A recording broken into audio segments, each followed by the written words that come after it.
Thank you for coming to Then Radio. Please like, subscribe, or click the link below to join our Patreon. Thanks again. Here's another in NBC's great parade of new shows.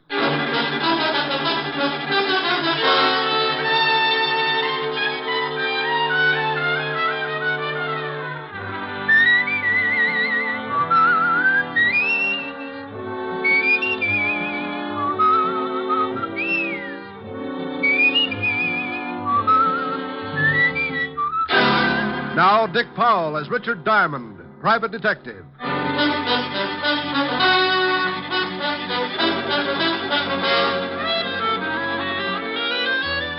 Hello there, this is Diamond. You know, this business I'm in can get pretty silly sometimes.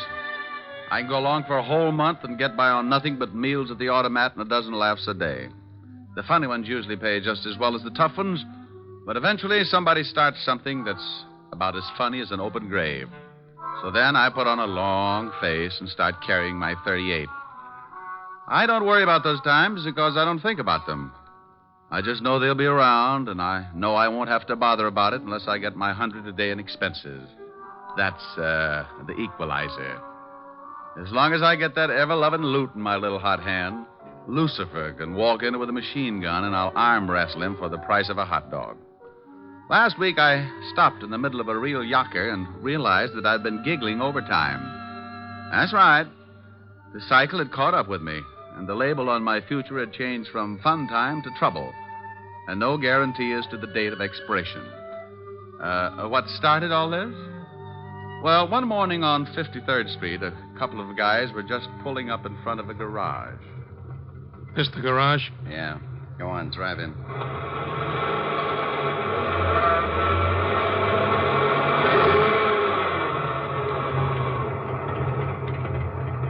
Here comes a guy. Yeah, this is big luck for us. The guy coming is the guy I want. I don't want he should see me yet, so you keep talking to him, and I'll get out this side. Tell him to look at the motor or something. Something I can do for you, mister? Yeah, take a look at the motor. It's been missing. Sounds all right. It don't drive like it sounds, so take a look at it. Okay, sure.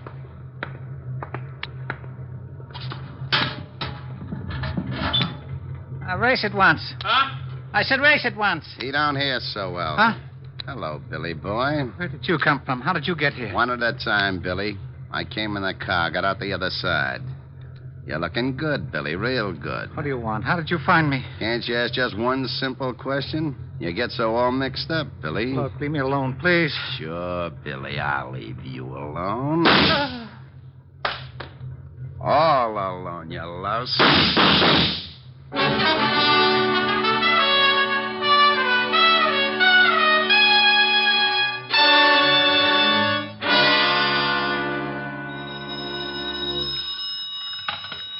Diamond Detective Agency, our 30-day test revealed that not one single case of throat irritation was due to strangling. Oh, Rick, you're awful. Oh, how can you say that? I'm lovely, I'm engaged, now you steal wool. Oh, you idiot. Ah, you peaked. Hello, honey. Hi. Am I going to see you tonight? Sure, what'll we do? You get here about 8, I'll think of something. Oh, let's stay in. I've got that awful broke feeling again. Oh, is business bad, Rick? Well, it's pretty bad, but it gives me a chance to get some exercise. Exercise? Yeah, I found a Japanese beetle in the desk the other day, been giving me judo lessons. I'll just pretend I didn't hear that. Don't knock it. Vaudeville's on the way back. Leave it alone. Let it live. Helen. I'll see you about 8. Wait a minute, honey. I think I forgot to shut something off. People are running in. Clients? I'll find out. Oh, would one of you gentlemen mind dropping a few $100 bills on the floor? Well? I'll call you right back. I don't think they're spendthrifts. All right, Rick. Bye. Bye, honey. Well, now, lads, what can I do for you? Your name Diamond? Yeah? Would you mind closing the door? I've got a beetle that'll break my arm if he catches cold. Hey, this guy's screwy, boss. Shut the door like he says. You got a beetle, huh, funny man? Yeah, and I'll bet you 8 to 5 he can throw you. Well, if you have got a beetle, he must be running around your head, but I ain't got time to find out. You know something? I don't think we're going to get along. You may be right, funny man. It depends. On what? On whether or not you turn the bundle over to me. Look, Rockerhead, if you're looking for your laundry, you got the wrong Ben. I don't like the way this guy talks. No, but First, we ask him nice. We want the bundle, funny man. You just said that. I say it again for you. Then if you don't get it, I make you understand. Like how? You couldn't point out Clyde Beatty in a lion cage. Here it is. Now try hard. I want the bundle. I know this will throw you, but what bundle? He's going to be difficult, boss. Shut up. Look, Shamus. Some of my friends think I'm kind of good-natured, but sometimes I fool them and get nasty. You should be ashamed of yourself. You want to know what bundle? I tell you. Maybe you snap out of it. The bundle the dame gave you, the 200,000. 200,000? 200,000 what? Girdles? That does it. Vern, see why the Shamus is lying. Now, wait a minute, Buster. You go on the muscle with me, and I'll tear off your biceps and stuff them in your fat face. Vern. Yeah? Oh, nuts. Why is it a 38 always changes my mind, and I wanted to be so virile? I'm going to use this gun unless you tell us where you got the 200,000. Now, this is getting silly. No, it ain't. Well, It's getting bloody, see? Hey, now, what's going on? I told you, funny man. I want what you got. Well, what I got hurts, and you're welcome to it. You sure ask for it. Oh. Come on. You save your head from getting squashed, and me and Vern save a lot of time. Where you got the dough? Look, I didn't know what you were talking about when you started, and I'm just as stupid now. You are that, funny man. Vern? Hey, wait. Now, oh. A gun barrel can cut you up pretty bad. You want to see how bad, or do you want to tell us? You think I like the massage? I tell you, I don't know what you're talking about. I don't like to be kept waiting, you. I don't like it none, see? Now you spill your guts, so my boy chops you up like hamburger. Open your yap and sing. Sing, you hear me? Okay, but you won't like it. I can't begin to tell you. Close his lousy mouth. Close it good. Oh, I knew you wouldn't like it. Oh! Now, funny man, you got a wisecrack? You gonna still make like a hero? Answer me, funny man, or I step on your face. Boss. Shut up. But, boss, Yeah. What do you want? he don't hear you. He's out. Huh? Oh. Well, what did you sap him so hard for, stupid? Maybe you turned him off for good.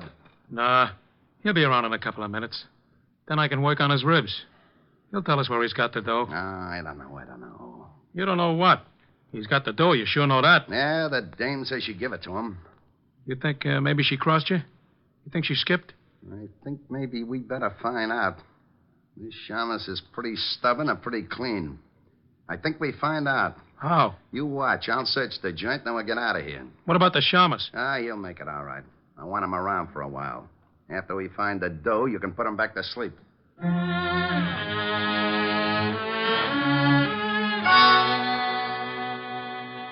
Diamond. Mr. Diamond. Mr. Diamond, wake up. Oh, it's all right, honey. I'm not coming in. Mr. Diamond, wake up. Mm-hmm. Oh, what a nice sweater.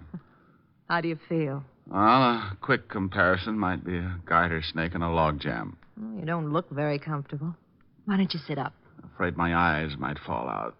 Oh. Better? Yeah. Know any shaggy dog stories? I could use a laugh. How did you get like this? It wasn't easy. How long have I been here? I just came in. I was going to call the police when you started mumbling. Mumbling? Yes, you said something like, "Oh, it's not so late, honey. And can I come in for a drink?" You must have been dreaming. I'm glad I woke up. She probably didn't have a drink in the house anyway. Pardon me, honey, but I gotta run some water over my bumps. You don't look so bad, considering. Oh, considering what? Do people get run over by trucks every day? When you start feeling better, I'd like to talk business. Oh, well, with business, I straighten right up. What's on your mind? Oh, that sweater. I want you to guard something for me. Why? You're the type that goes bear hunting with a switch. Is that supposed to be nasty? Well, take a guess. I just get mauled up by two gorillas, and before they get nasty, they mention some dame and some money, and you know anything about it? Why should I? Well, I wake up, and there you are. I thought maybe you stopped by to see if the boys get a gold star for the work. I don't know anything about it. Now, do you mind if I sit down? No. I'm sorry, I haven't got anything more comfortable. The termites just walked out with my couch. What do you want guided, lover? I can't tell you what it is, but it's in a locker at the 42nd Street subway. I want you to pick it up and keep it with you until I call for it. I get $100 a day in expenses, and when I don't know what I'm doing, the fee looks like a skyrocket. Here's $500. Mm. When I pick up the item, you get $500 more. Ooh. And I'll be back in 2 days. Well, I was going to start looking for the guys who gave me this headache, but $1,000 makes me impatient. You, got the key to the locker? Yeah, right here. By the way, do you work nights, Mr. Diamond? Well, not in the office. Don't you think I ought to know your name? You get the item, and I'll introduce myself in 2 days. And I do keep a drink in the house, Mr. Diamond. She got up then and walked out of the room like Eve with half an apple. I put some iodine on my face and headed for the 42nd Street subway. All the way down, I kept thinking about those 2 mugs who had worked me over, and for the life of me, I couldn't guess why. I didn't know it then, but if I could have guessed, it probably would be for the life of me. I reached the subway and went down. I found the locker, opened it, reached in, and pulled out a small black leather bag with a lock on it. Out of curiosity, I tested the weight and finally decided I must be guarding a sack full of spider webs. I tucked it under my arm and turned to go. But sometimes things don't always work out the way you plan them. Okay, Shamus. Let's have the bag. Oh, when am I ever going to make Eagle Scout? I should have smelled something. Hello, Vern. I'm in a hurry. If you wisecrack, you get dead. Give me the bag. Where's your friend? Out collecting heads? I guess I gotta kill you. We guess again. Here's the bag. Okay. I should make a hole in you just because you ain't honest. You had the dough all the time. You mean in that bag? Oh, now don't tell me it ain't in it. Well, if it is, Buster, it's all in one bill. Feel the weight. Hey, it is too light. Why, you lousy, no-good gumshoe. This time I don't play around. Frank wants that dough, and you're going to show me where it is. Oh, I wish you'd get yourself a 22. Those big guns make dents in my back. I'm going to count 3, and you're going to tell me where the dough is, or I'll kill you all over the place. You couldn't make it 100, could you? It's so much fun when you pass 50. Be funny. You're only killing one guy. 1. This never happened when I went on next to closing. 2. Oh, now, wait a minute. Look. You look. It's your last chance. Drop it, Byrne. You're boxed up. Hey, who's that? The Marines. Why, you dirty... Rick, are you all right? Oh, Walt, I know you're bashful about these things, but you're going to be kissed. Oh, now stop that. Otis, have your boys keep the crowd back. All right. Keep back. Come on. What about the gunner? You shot him good, Lieutenant. Well, I'm glad you noticed, you mallet head. Now, what about him? He's dead. How did you find that out? 20 questions? Oh, yeah? Well, I guess we saved your life this time. Well, I hope I can do the same for you sometime, Sergeant, but science will hate me. Oh. Now, don't you start blubbering again, Otis. I couldn't stand it. Go get the wagon like a good boy. Okay, Lieutenant. Now, what's this all about, Rick? Believe me, Walt, I don't know. How did you get here? We got a call from a dame about 10 minutes ago. Said you were coming down here and some guy was going to kill you. Well. Now, don't you well me. I want to know what this is all about. Let's get on to headquarters, and I'll tell you just what I know. Well, are you coming? You mean you're going to cooperate? Well, certainly. Oh, Otis. What's the matter, Walt? I feel a little faint. Would you mind helping me up the stairs? I think I've been working too hard. Walt and I left the subway and headed for the 5th Precinct Police Station. On the way over, I told him about the girl and about the 2 hoods who had worked me over in my office. When we reached the station, he shoved the rogues gallery at me, and I started going through the miles of photographs. Well, the guy we shot in the subway was one Vern Geronda, small-time torpedo, but we can't find out anything else. Can't you find the other one in any of those pictures? Well, I've looked through them all. All I know is his name is Frank. Maybe he hasn't got a record. Here, try this stack. Dates back to the year 1. Well, you can bet on one thing, Walt. The girl who called you was the girl who was in my office. She was the only one who knew I was going down to the locker in the subway. But how did she know this Vern Geronda was going after you? Well, she must have known he was going to tail me and that he was after something. Something that could have been in that black bag. It was a plant because she knew it was empty. I think she'd planned that when this Vern caught me with an empty bag, he'd get rough enough to shoot, and if you were there, you'd have to stop him. You mean she wanted him dead? Well, that's my guess. Dead or in jail, but out of the way. That 200,000's probably behind it. Walt? Did you find something? Yeah. This is the other guy who came into the office. Yeah? Let's see. Hey, what do you think you're doing? What's the matter with you? This is the man. You're crazy. Now, you listen to me. If you're trying to start one of those routines Oh, again... now, wait a minute. You asked me to pick out the hood that was in my office, and this is the boy. A little younger, maybe, but you know darn well I wouldn't make a mistake on identification. This is screwy. This is ridiculous. Where's my bicarbonate? Oh, what is wrong with you? Rick, that's Frank Purcell, and he's been dead for 2 years. What? Oh, wasn't he the guy who went over a 50-foot cliff with his whole gang? That's right. The car burned. The only guy they didn't find in the wreck was Billy Crump. He disappeared completely. Well, this one got out of it, too, and stayed around long enough to pay me a visit this morning. And his first name was Frank. Oh, it's impossible. The boys chased them right after the holdup and shot out one of their tires. Watched the car go over and saw it turn. Didn't they knock over the payroll at the Martin shipyard? Sure, got away with 200... $200,000. Lieutenant. Huh? Oh, yeah. What is it? On that killing down at the garage. That guy was just identified as being wanted for armed robbery. Killing? Yeah, pretty bad. Somebody shot up a guy that worked in the place. Well, who was it? Her name was Crump. What? Yeah, Billy Crump. Stuck up some shipyard about 2 years back. Oh, shut up. Oh, I was only telling you. Okay. What else on him? He has a wife, lives at 64th Street, apartment 205. That's all. Well, don't just stand there, you applehead. Go get the car. Oh, yeah, Lieutenant. Come on, Rick. I'm waiting. All right. I apologize. Oh, you really don't have to, Walt. I was as confused as you were. Was. But you're not now? No, I don't think so, Walt. But let's get over to see Mrs. Crump. She can do a lot of straightening out.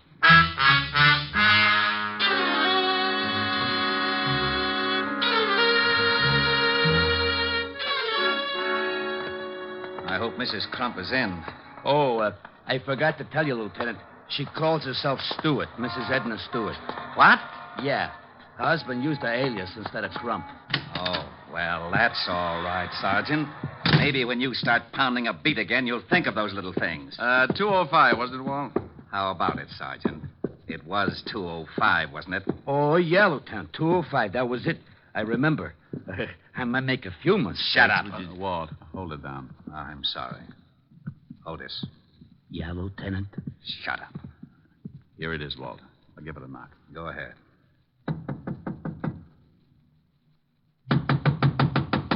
Looks like no score. Try the door. Why, Walt, without a warrant? Now, don't you start that again. If Frank Purcell is still alive, we're going to grab that 200 grand. We've got to work fast. Besides, I'm not trying the door. You are. Well, it's open, unstained, and honest. I suppose you'd like me to trip you just so you can say you fell in by mistake? Oh, come on. Pick up your big feet, Otis. That would be hard, even for Samson. Oh, yeah. Now, you listen to me, wise guy. I'm getting sick and tired of... Ooh, holy cow, Lieutenant. It's a body. Rick, how about it? Quite. Mrs. Crump. Mrs. Crump, Mrs. Stewart, the girl in my office this morning, no difference. I figured she might be the one in your office when I heard Crump had a wife. She must have had the 200 grand, and Purcell killed her for it. Well, you can bet the cash wasn't in the apartment because she was too smart to keep it here. Well, there are no signs of a struggle. From the way she's lying, she was probably sitting at this desk. Writing pad on the desk, Lieutenant. Keep your paws off of it. She was writing something. Went through to the bottom sheet. Yeah, numbers. Otis, start casing the place and have a conscience when you pass the icebox. Okay, Lieutenant. Too many numbers for a phone. Walt, what are we looking for? Purcell and the 200,000. Okay. Now, we don't know where Purcell is, but that 200,000 had to cool off until Crump could spend it. So? Now, where would be the safest place to keep that much cash? The numbers. Safety deposit box. You have just won yourself Sergeant Otis. I should cut my throat first. Now, it's a cinch Purcell has gone down to the safety deposit box. Hey, I found a couple of plane tickets, Lieutenant. And it looked like they'd started to pack. Yeah, let me see them. 2 for Mexico City and good for the first. That ties it. Would you mind whispering in my ear, or am I asking too much? Walt, when Mrs. Crump came to my office, she made it very clear she'd be back in 2 days. That's the first of the month.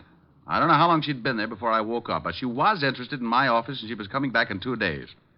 Now, if she wanted to hide something, the best place would be somewhere that had already been searched. Otis, you think you could dig up a safety deposit box under the name of Crump or Stewart? Here's the number. I can try. Stout fellow.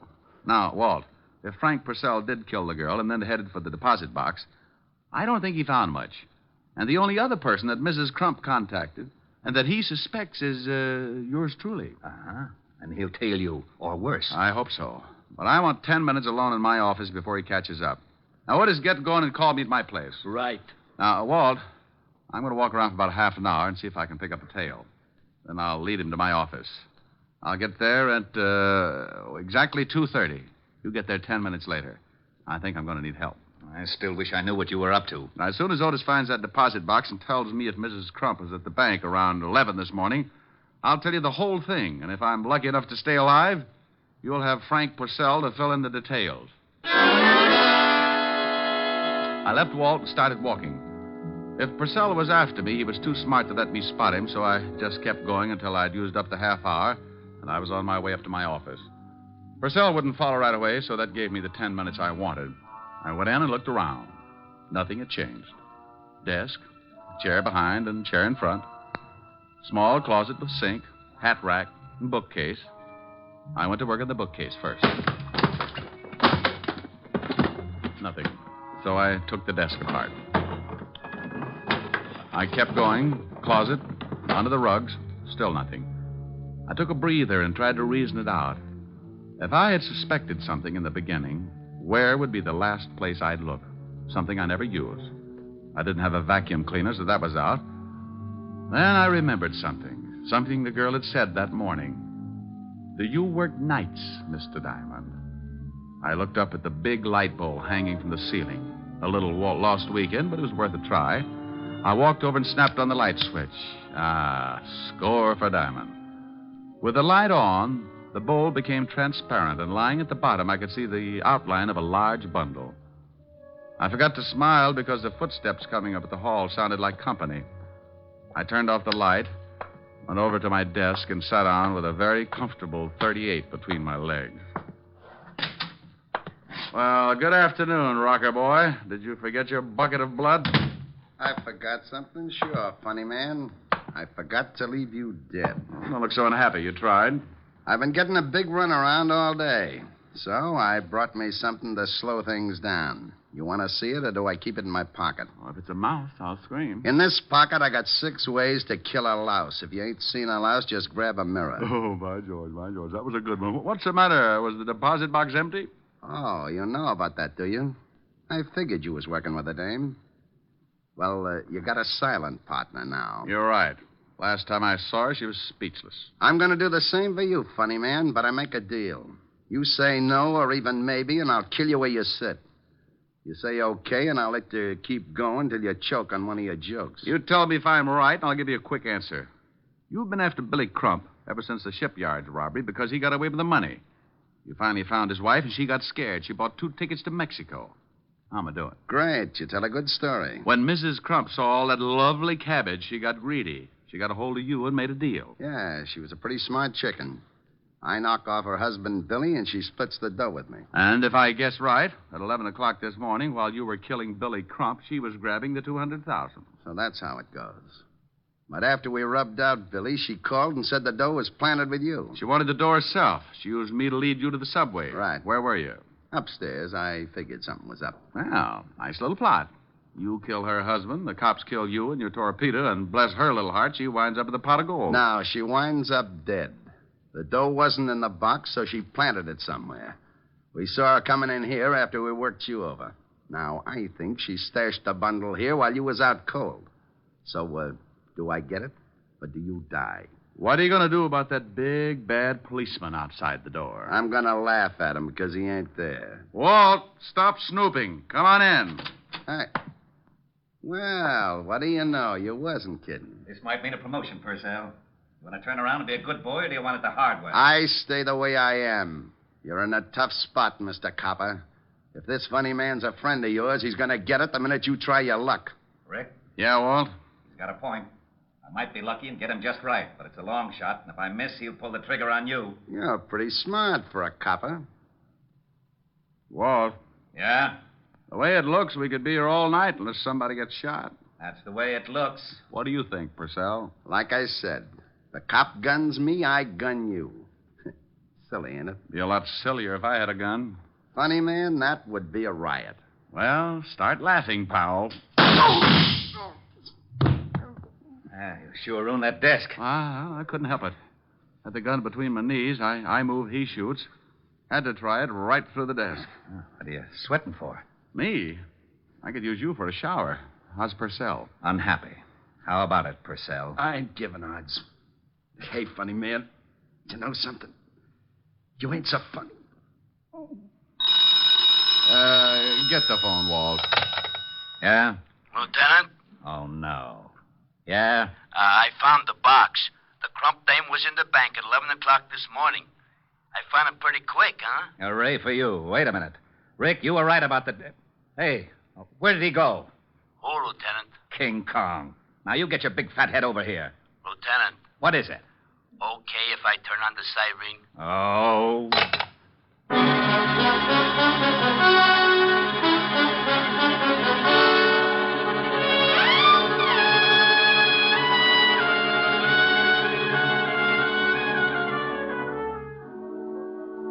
Here's the iodine and bandages, Miss Helen. Oh, thank you, Francis. Stop squirming, Rick. Oh, honey, I know what's coming when I leave here. I'm going to look like an advertisement for a snappy funeral. You baby. It's just a little iodine and bandages. Oh, get her. You use enough iodine to stain an elephant, and so much bandage you could roll up a herd of mummies. All right, then get infected. I am infected. Rick, stop Come that. here now. Come here. I've had a tough day. I've been beat up, shot at, and been insulted by Sergeant Otis. I need some relaxation. I want to play. Should I leave, Miss? You stay right where you are. I think there's a wolf loose. Francis, Yes, Mr. Diamond. have you studied your lessons on how to be a private detective? Oh, yes, sir. I'm up to Chapter 8. But have you read Chapter 8 yet? Well, no, sir. Oh, that's too bad. I was going to give you some first-hand advice on that chapter tonight. Oh, I'll go read it right away, sir. May I, Miss Helen?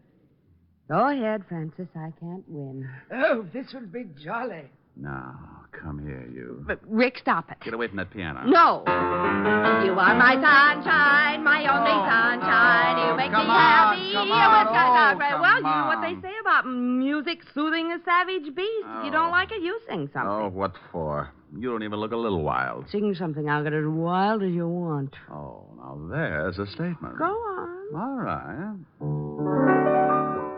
Little girl, you're the one girl for me. Little girl, you're as sweet as can be. Just a glance at you meant love from the start. And oh, what a thrill came into my heart, little girl. With your cute little ways, I am yours for the rest of my days. And this great big world will be divine. Little girl, when you're mine, all mine. Okay, honey, now get wild. All right. Come here. Ah, a little wilder. Yeah. There you go. Mr. Diamond, I'd like to ask your opinion. It says in Chapter 8 that homicide... Oh. Well, look at that. And I'm not blushing. Oh, I must be getting used to it.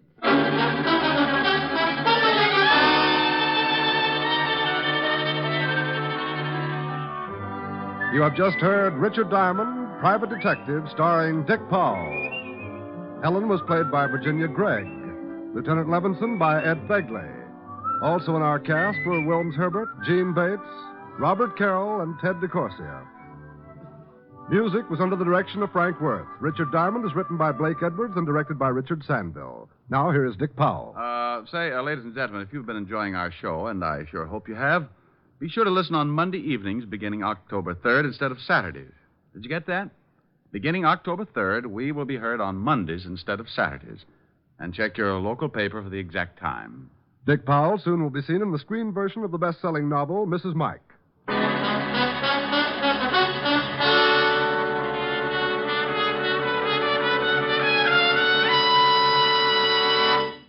The Judy Canova Show returns to most of these NBC stations next Saturday in this time period. Richard Diamond, Private Detective, moves to Monday evenings beginning October 3rd. Next week, tune in at this same time for the Judy Canova Show and hear Richard Diamond, Private Detective, Monday nights beginning October 3rd. Your tune for the stars on NBC.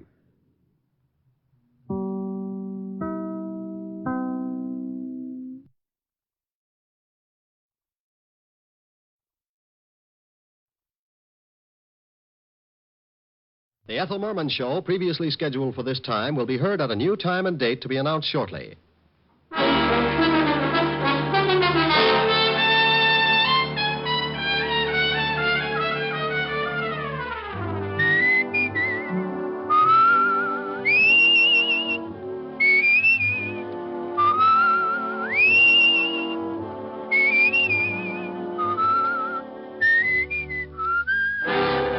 transcribed is Dick Powell as Richard Diamond, private detective.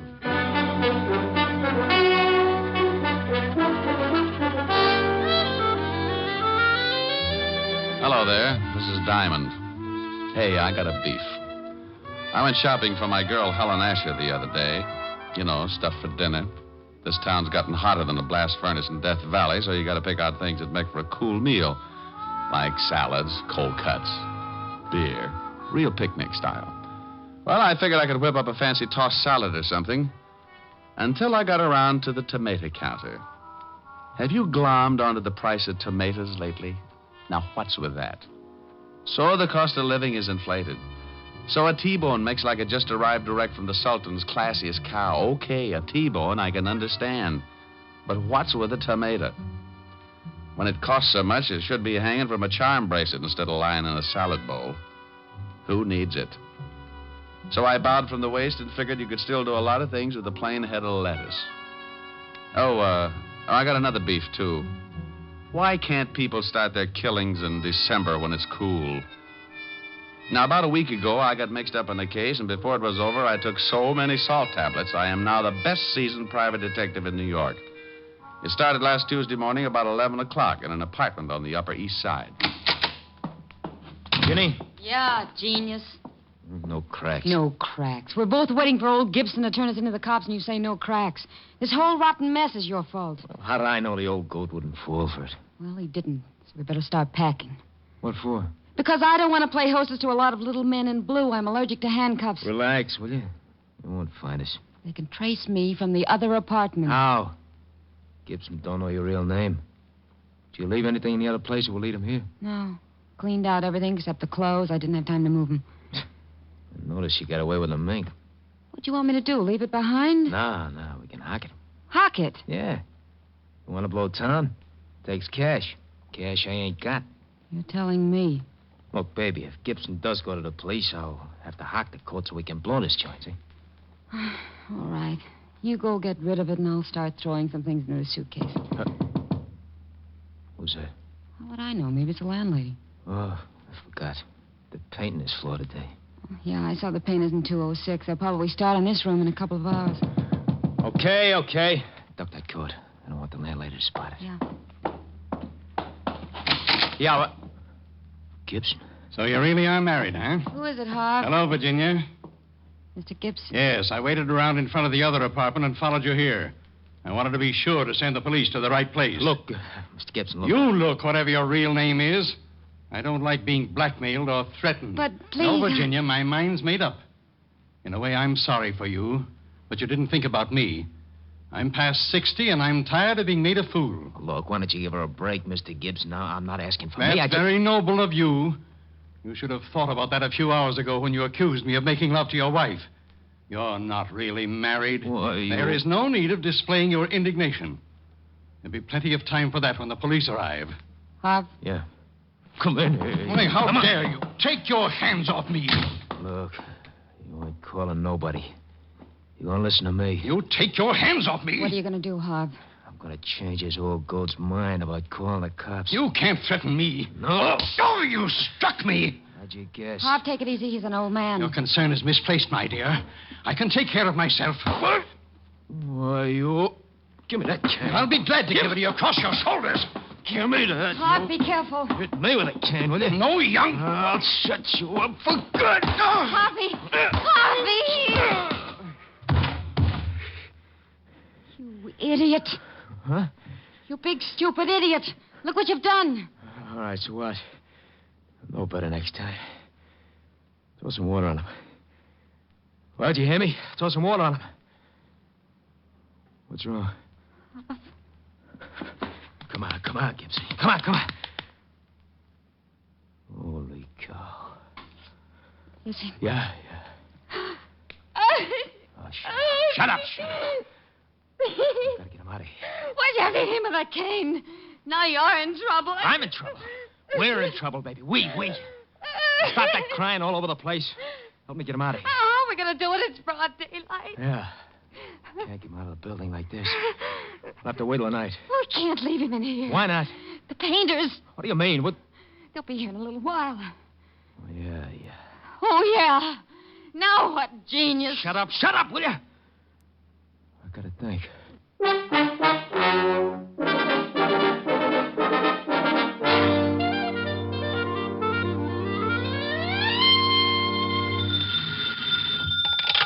Diamond Detective Agency, murders financed while you wait. Oh, you idiot.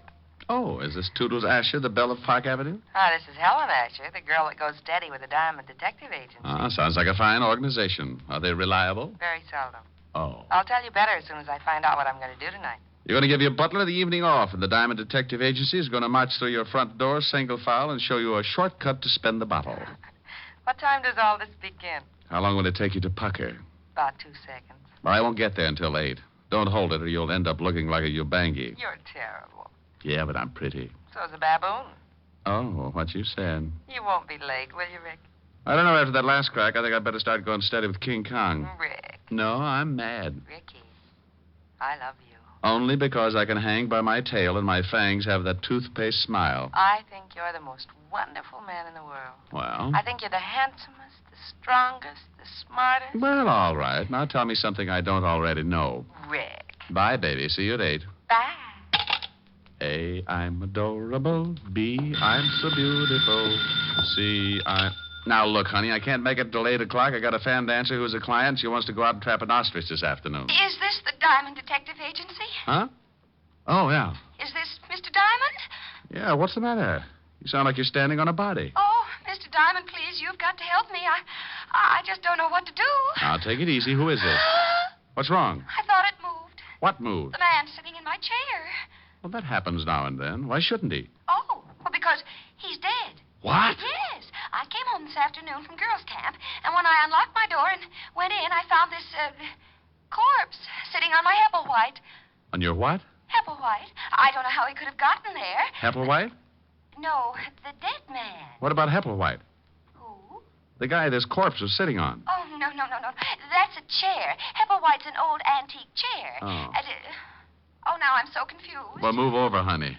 Now, take it easy and give me one thing at a time. Who's the dead guy? Well, I don't know. I never saw him before in my life. Okay, now why haven't you called the police? Well, I thought about that, but I'm a school teacher, Mr. Diamond, and I was afraid of the scandal. I read a lot of detective stories, and the first thing that came to my mind was calling a private eye. Private eye. Mm-hmm. You had the biggest ad in the phone book, so naturally... Naturally. Well, give me your name and address, and I'll be right over. Oh, Esther Blodgett, 419 East 79th Street, apartment 108. Okay, Esther. Now, don't let anyone in and don't touch anything. Oh, I know that, silly. After the initial shock wore off, I found myself in complete control. What's the matter? I'm so nervous. I just lit a cigarette. It tasted so good, I offered one to the dead man. Well, if he takes it, remember how you did it. I'll be right over. Hepplewhite. Oh, is Walt going to have fun with this? Homicide, Sergeant Otis. Hello, Otis. Let me talk to the lieutenant. Diamond? No, this is Black Beauty. I just did a mile in 1:12, and I want to report that I've been doped. Very funny. I thought so. I didn't win the race, but I was the happiest horse on the track. Now, put the lieutenant on the phone. Lieutenant Levinson. Diamond, Walt. I don't want any. You take your killings to another precinct. Oh, now, don't be a sorehead. Giving you business is just my way of showing my friendship. Can't we just be buddies at a distance? I'm getting tired of chasing corpses. Well, grit your teeth and get over to 419 East 79th Street, apartment 108. Homicide? Yeah. A dame named Esther Blodgett reported it. She lives there. Who's dead? Well, I don't know. Oh, yeah. A guy named Hepplewhite. Hepplewhite? You ask Esther about it. She'll put you straight. Are you coming over? Yeah. Bye.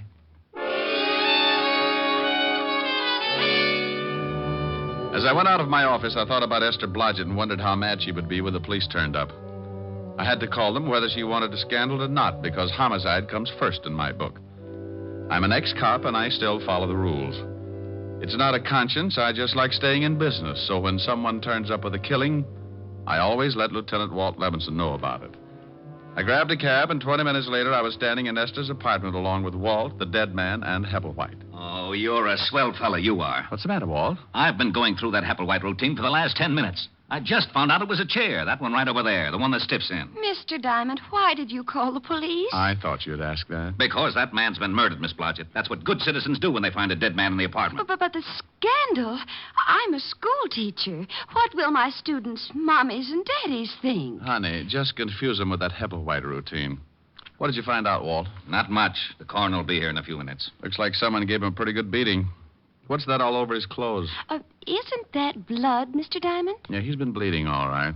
I mean that brown stuff, Walt. Looks like lint or something. I noticed that, too. I don't know what it is. We'll have the lab analyze it. Tell me, Esther, you said when you came in you unlocked the door. Yes, that's right.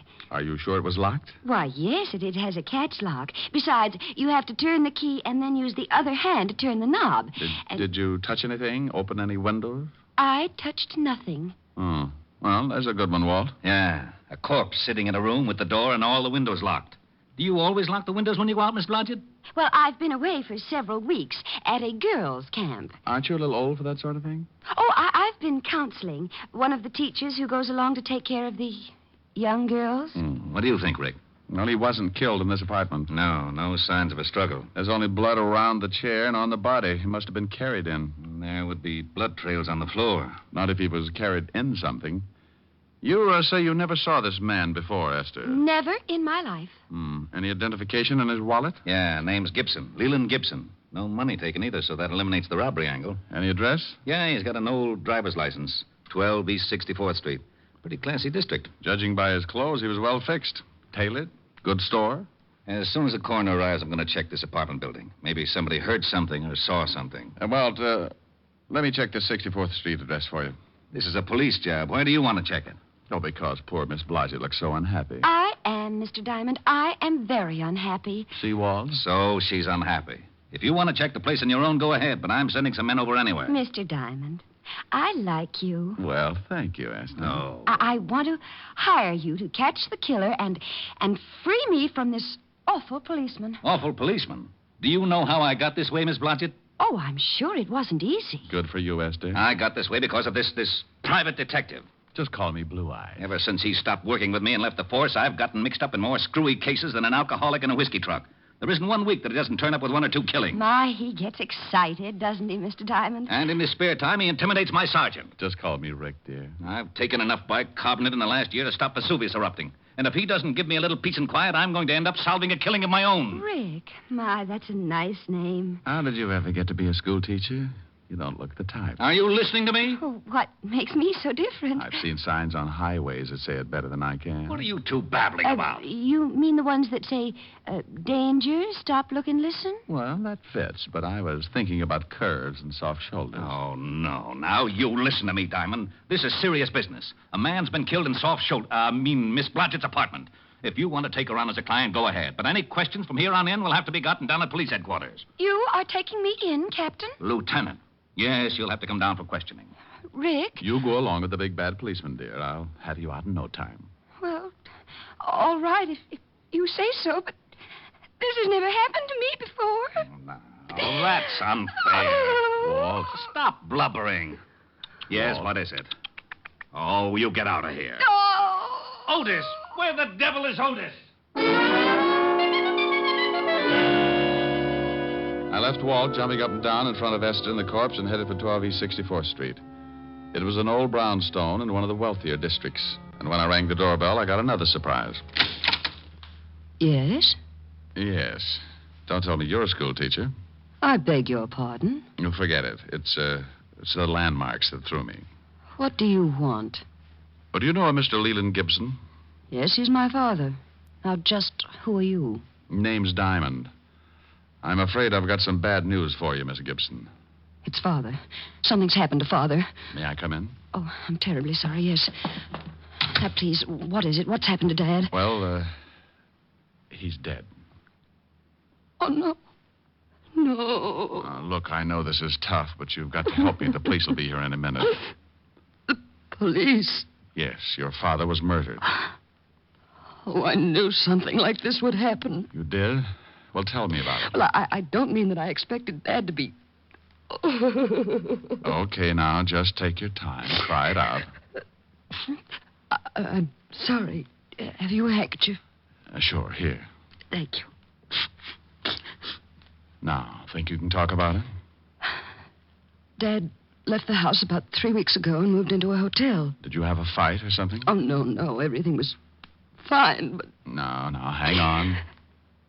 Things couldn't have been better, and he was in wonderful spirits when he left. No arguments, no hard feelings? He didn't leave mad? Oh, no, nothing like that. Then, have you got any idea why he suddenly packed and moved into a hotel? Well, I'm not sure, but I think it was a woman. A woman? Yes, he told me one day that he'd met someone he liked very much. The day after that, he moved to the hotel, but I never saw her, and he never said anything more about her. Weren't you a little worried? Naturally. Father isn't a young man anymore. I mean, wasn't. Just one more question. What hotel did he move to?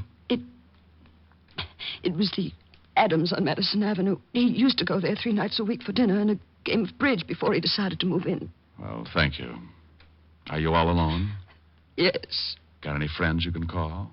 A few, I guess. Well, call them. It's better not to be alone. And bawl your head off. It'll do you some good.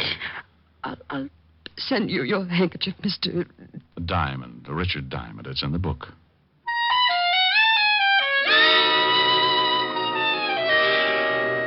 For some reason, I've got a talent for leaving people emotionally disturbed. Walt hops around like a rabbit in a cabbage patch, and Otis always tears his hair out by the handsful. Miss Gibson was less active about it. She just tried to smile and shed enough grief to fill a tub. I grabbed another cab and headed for the Adams Hotel. Yes, sir. Do you wish to register? No, but I want to find out about someone who did 3 weeks ago. Oh? Yeah, Mr. Leland Gibson. Why, yes, he's staying at the hotel. From now on, that's past tense. I don't understand. He hasn't notified us that he's leaving. Well, that might be a little difficult. If you'll run down to the morgue, I think you'll find out you're stuck with an empty room. The morgue? Yeah. Mr. Gibson has taken over one of the slabs, rent-free. Oh, my goodness. What happened? He's kind of dead. When did you last see him? Early this morning. He left the hotel around 10. Know where he was going? Why, no. Do you remember him having any visitors in the last 3 weeks? A girl, I mean. No. Are you looking for a girl? Yeah. Mr. Gibson's daughter seems to think he was running around with a woman since he moved into the hotel. Oh. You say that like you knew what I was talking about. It was common gossip around the hotel. What was? Well, Mr. Gibson has been coming to the hotel for many years. He used to eat dinner here 3 nights a week and then play bridge with some of the hotel regulars. Now, about a month ago, we took on a new waitress. Uh-huh. Now, it was very obvious that Mr. Gibson was quite taken by her. So much so that he moved into the hotel and ate at her table every night. Oh, what was her name? Virginia Pelgrim. Quite good-looking. About 5'3", dark brunette, very well, I'd like to see her. That's impossible. She left the hotel about a week after Mr. Gibson arrived. Oh, swell. Wasn't Mr. Gibson unhappy? Oh, no. He was rather happy, in fact.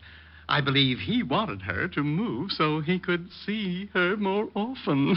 Now, what makes you say that? Some of the things she said in the kitchen to the other girls. Do you know where she might have moved? No. But, you might check with the flower shop. Mr. Gibson used to send flowers every day. Well, thank you. Well, I wasn't sure just where I was going, but Virginia Pelgrim was my best lead, and maybe she could tie the Gibson murder up with a silk ribbon. I talked to the flower clerk, and he gave me the address that the flowers had been sent to every day. It was a nice apartment in the village, and the landlady stuck her nose out like she was trying to smell me instead of see who was calling. Yes? I hope that door doesn't slam shut sometime. You'll have a bloody nose for weeks. What do you want? Roll out an eye with that nose, and I'll show you my badge. Aren't you cops ever polite to anyone? Well, there's a face that goes with it. I'm looking for a girl, about 5'3", dark brunette. You're in the wrong place. Her name's Pelgrim. Oh, hush. Lives upstairs. She does, huh? Is she in now? No. Went out this morning. Hasn't come back. And she probably won't. She have many visitors? Only a couple. Men. That figures. Ever see an elderly man, gray hair, about 60? Sure, every day. Know his name? No. You said she had a couple of visitors. Who else? Another man. Younger, kind of greasy. Only came around a few times. Old man was there this morning, had an argument. Could you hear what they said? I don't snoop. Anyone else? No. Who paid her rent? She did. Cash. Mind if I take a look at her apartment? Got a search warrant? No. Then you can't. Okay, thanks. You've been charming.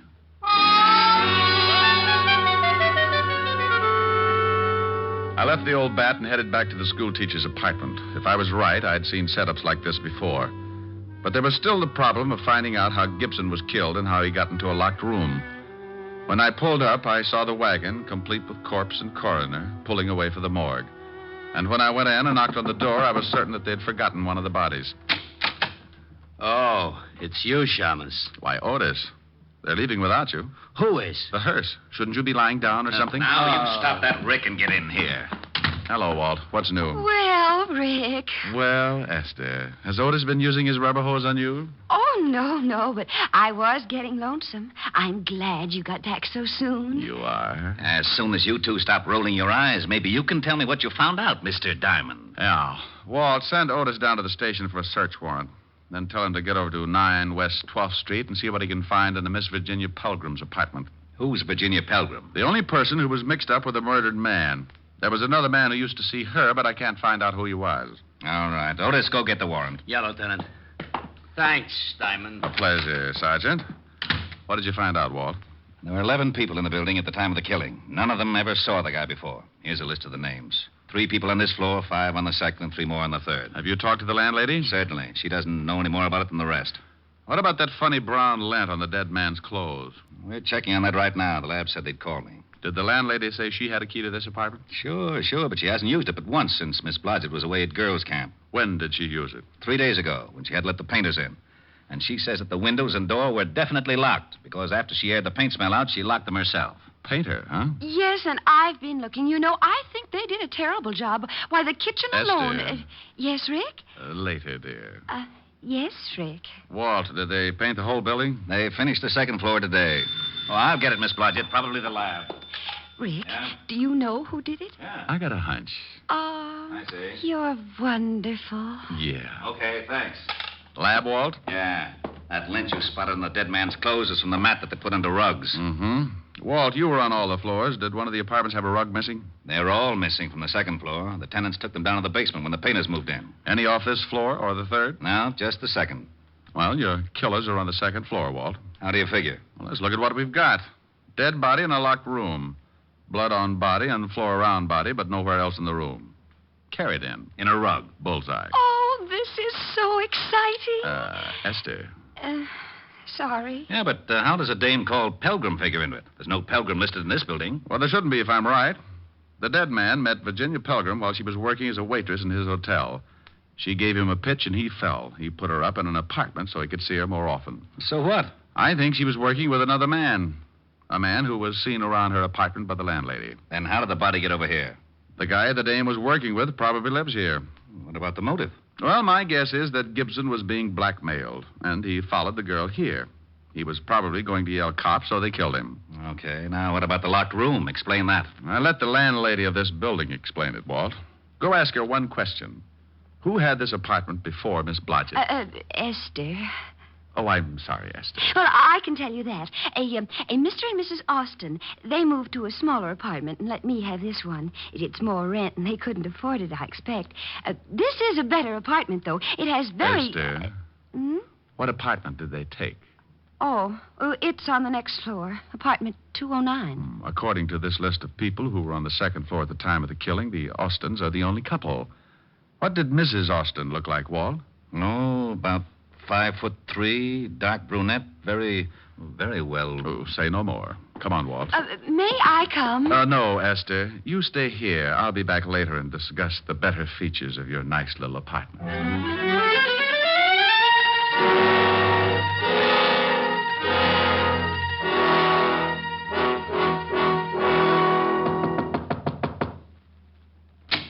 Yeah? I want to talk to you again, Mr. Austin. Why? Told you everything I know. Where's your wife? In the back. We're coming in. Okay, you don't have to shove. Who is it, Har? Them cops again. Well, hello, Virginia. Do I know you? Where's your rug, Mr. Austin? What? It's down the basement. Miss Pelgrim, how long have you been married to this man? About 3... Hey, how'd you know me? Shut up. Know your name? You might as well tell the lieutenant everything. Why did you lie about knowing Mr. Gibson? I didn't. I never saw him before in my life. I didn't tell you the dead man's name was Gibson. How'd you know that? Don't answer that. Oh, shut up. You and your husband killed Mr. Gibson and carted him downstairs in a rug. Why'd we do that? Because the painters were on their way to paint your apartment. You had to get him out without being seen. You dumped him in Miss Blodgett's apartment because you knew she was out of town. And you used to live there, so you still had a key. You shut up. We've got enough to hold both of you on. The rug will have bloodstains on it. Oh. Get out of my way. Get out, Walt. Why, Walt, you're so rough. Yeah. I didn't kill him. Harvey did. I didn't kill him. Okay. You can tell me all about it down at the station. Hey, where are you going? Well, it's 6:30. I got a date. What about Miss Blodgett? She's going to get lonesome again. Ah, she was born that way. I've got to see a girl who's going to hold a pretty interesting class of her own. Bye.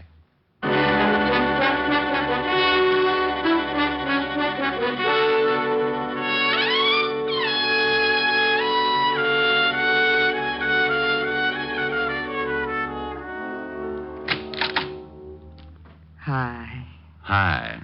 Well, don't you look comfortable? Where's Francis? I gave him the night off, like you suggested.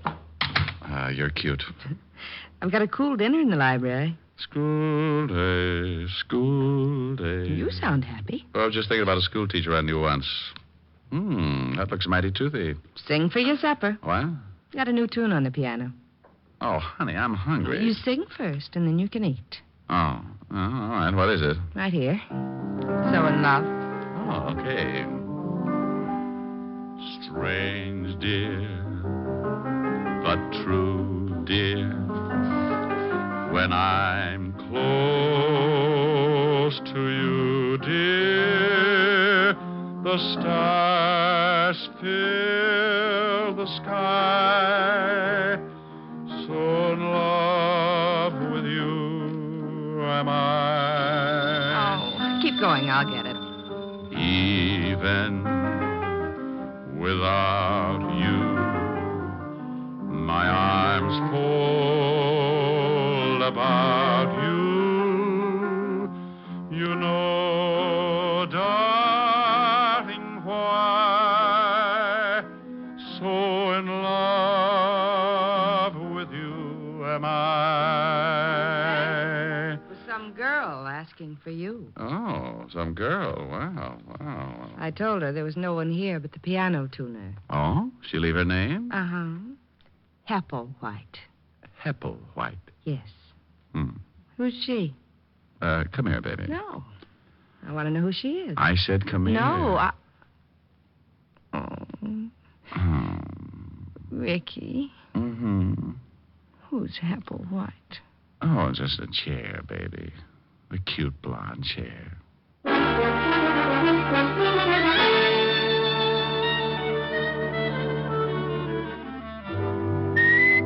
You have just heard Richard Diamond, Private Detective, starring Dick Powell, transcribed.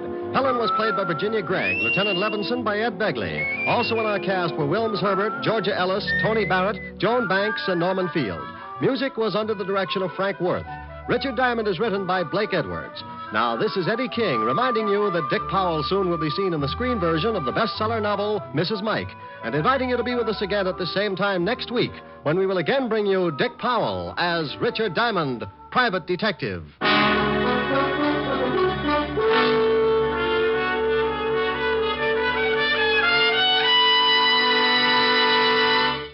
Saturday night brings some of the week's best radio entertainment when you tune for the stars on NBC. Stay tuned every Saturday for a great lineup of programs, including Hollywood Star Theater, Ralph Edwards' Truth or Consequences, Your Hit Parade, A Day in the Life of Dennis Day, The Judy Canova Show, and Grand Ole Opry. All the best on NBC.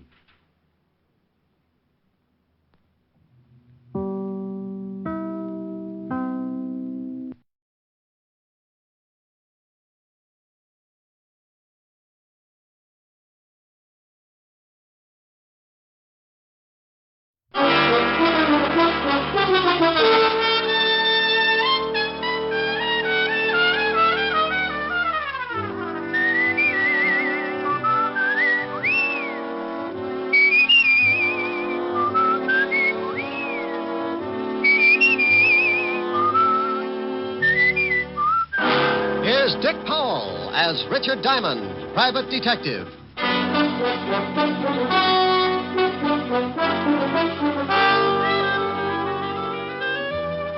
Hello there, this is Diamond. I've got a little office near 53rd Street on Broadway, 8th floor. My business? Trouble. What kind of trouble? Well, take your pick.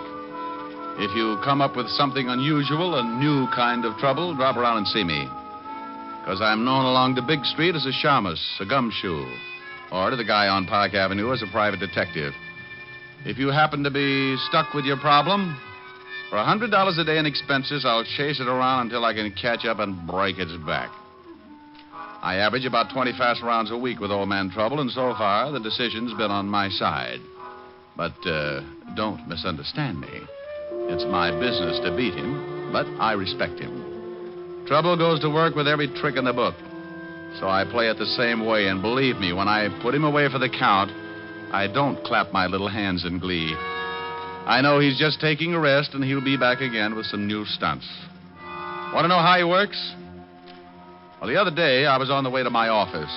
I stopped at the corner newsstand, 53rd and Broadway, to buy a paper and to say hello to an old friend. Hi, Mr. Diamond. Well, hello, Jeff. How's the newspaper business? Oh, swell. How's the detective racket? Oh, swell. Hey, you don't sound too happy. Jeff, I couldn't be happier if my hair was on fire. Take my advice, son. When you grow up, be sure and get a job that pays off every week in that little white envelope. Don't ever become a private detective. It's like a penny getting lost in a gum machine. Well, I'm going to stick to the newspaper business. Good for you. Say, I was just about to go across the street to Mary Lou's and get some ice cream. How about it? Can I buy you a cone? Now, that is a beautiful idea. Let's go. Aren't you coming to work a little late, Mr. Diamond? Well, you see, Jeff, I was up kind of late. Research, you know. Yeah, I know. I see him going into your office all the time. That blonde last week stopped traffic all the way to 42nd Street. Yeah, she was lovely. Got tired of social standards and shot her husband right through his morning cup of coffee. Was that the one in the headlines? That's the one. Hello, Jeff. Hi, Mary Lou. Take a seat, Mr. Diamond. Well, what'll you and your friend have? Well, I'm going to have a double strawberry. How about it, Mr. Diamond? Sounds great. 2 double strawberries. This is Mr. Diamond, Mary Lou. His office is in that building across the street. Oh, how do you do? How are you, Mary? Well, all right, I guess. Business could get better, and I wouldn't mind at all. Here are your cones. This is on me, Mr. Diamond. Oh, no, now put it away. Oh, now, come on. I asked you over, and that makes it my treat. Here's a 5, Mary Lou. Mr. Diamond's money isn't any good today. Tell you what I'll do, Jeff. Give me a 5 a minute. Sure, here. Now, if you can tell me whose picture's on this bill, you can buy the cones. That a deal? That's a deal. Lincoln. Well, what's the matter? That's right, isn't it? Oh, yeah. What's wrong? Where did you get this bill, Jeff? Well, I just made change for it a few minutes. Hey, what's the matter with that dough? You two act like you'd never seen a $5 bill before. Well, this thin's counterfeit. What? That's right. Good job, too. You sure? Yep. One of the best engraving jobs I've ever run across. Paper's not too good.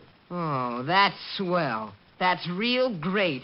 I get just out of a whole $5. Who gave it to you?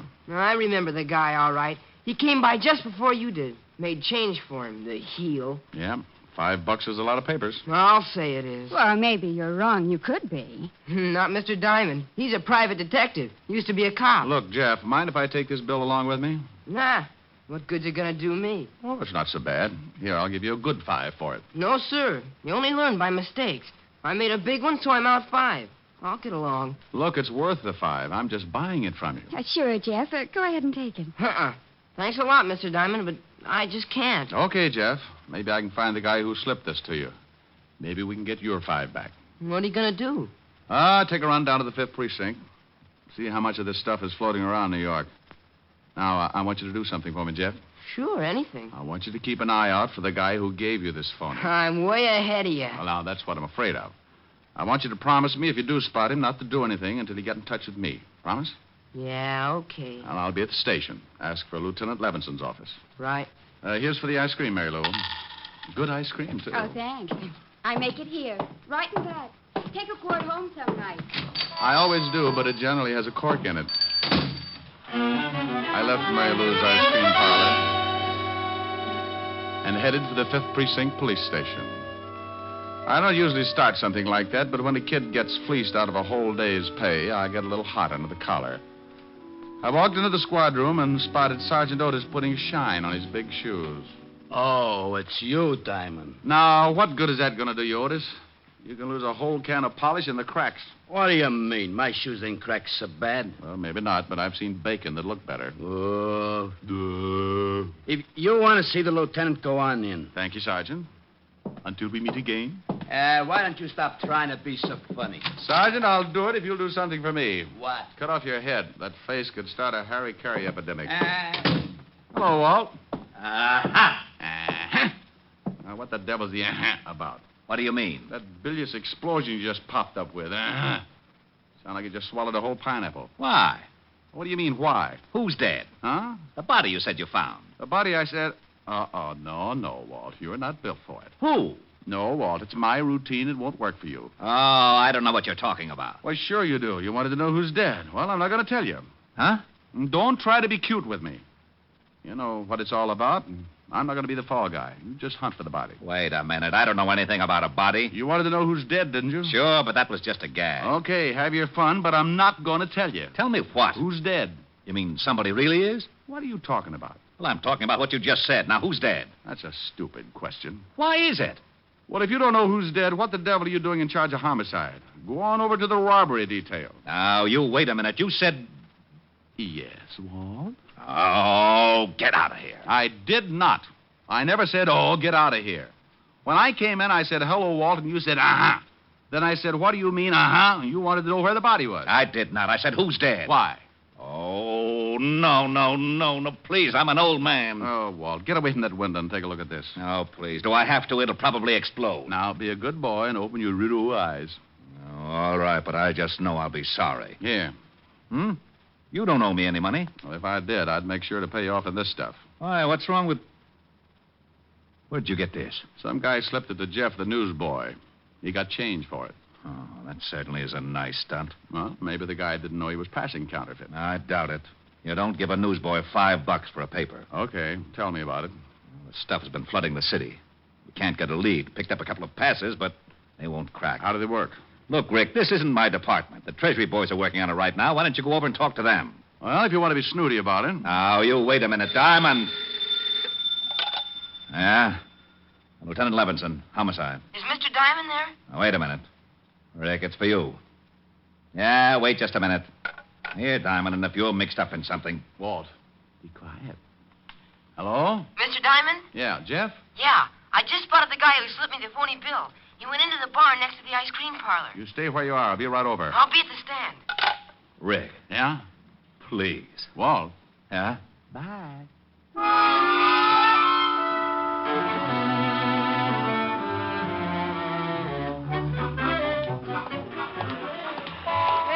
Paper, late edition paper. Jeff. Oh, Mr. Diamond. He hasn't come out yet. He's still in the bar. Come on. Where are we going? Leave your papers for a second. I want you to point him out. Okay. He's a big guy. You better be careful. Big guys always make me careful. You want me to go in with you? Just stick your head in the door and point him out, and then go on back to your papers. If I start bleeding, I'll scream. See him? No. Yeah, there he is. Over in that booth. Well. You know him? Yeah. Go on back to your stand. Oh, golly, Mr. Diamond, can't I? No, Jeff. Go on back. Okay.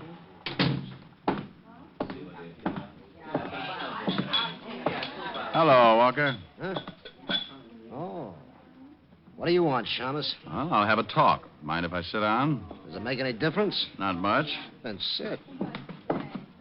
You passed a phony 5-spot this morning. I did? Well, shame on me. How many more you got on you? I don't know what you're talking about. You want me to turn you upside down and shake it out of you? Diamond. Yeah? Bo. Walker. Yeah?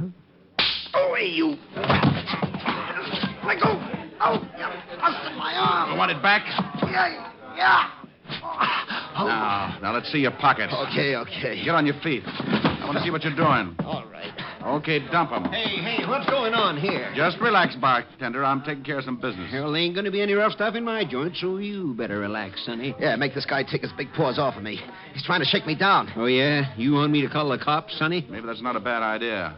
How about it, Walker? You want him to call the law? I don't care who he calls. Just get out of my way, Diamond. You're not going anywhere. Now, I told you to lay off, Sonny, and I meant it. Now, let him go, you hear me? Look out, he's making a break. Just let him be.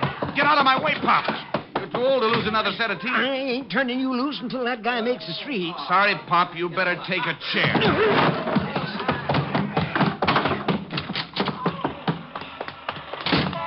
Mr. Diamond, what happened? You see which way you went? Yeah, there he goes around that corner. Stay at the ice cream parlor, Jeff, so I can get you if I need you.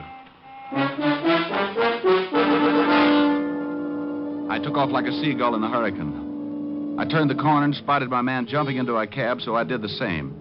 He led me across town to a little dive on 13th Street and got out of his cab. My boy parked up the block, and we watched while Walker looked around for a tail. When he was satisfied he'd given me the shake, he went in. I paid off my cabbie and followed. It was another bar, and Walker wasn't anywhere in the room. I sat down, ordered a beer, and waited. After about 10 minutes, I saw a couple of guys wander out of a door in the back. A couple of minutes later, a couple of more wandered out. So I wandered in. It was small-time gambling setup. The kind you can throw in the back of your car if the cops come. I started getting that lousy feeling again.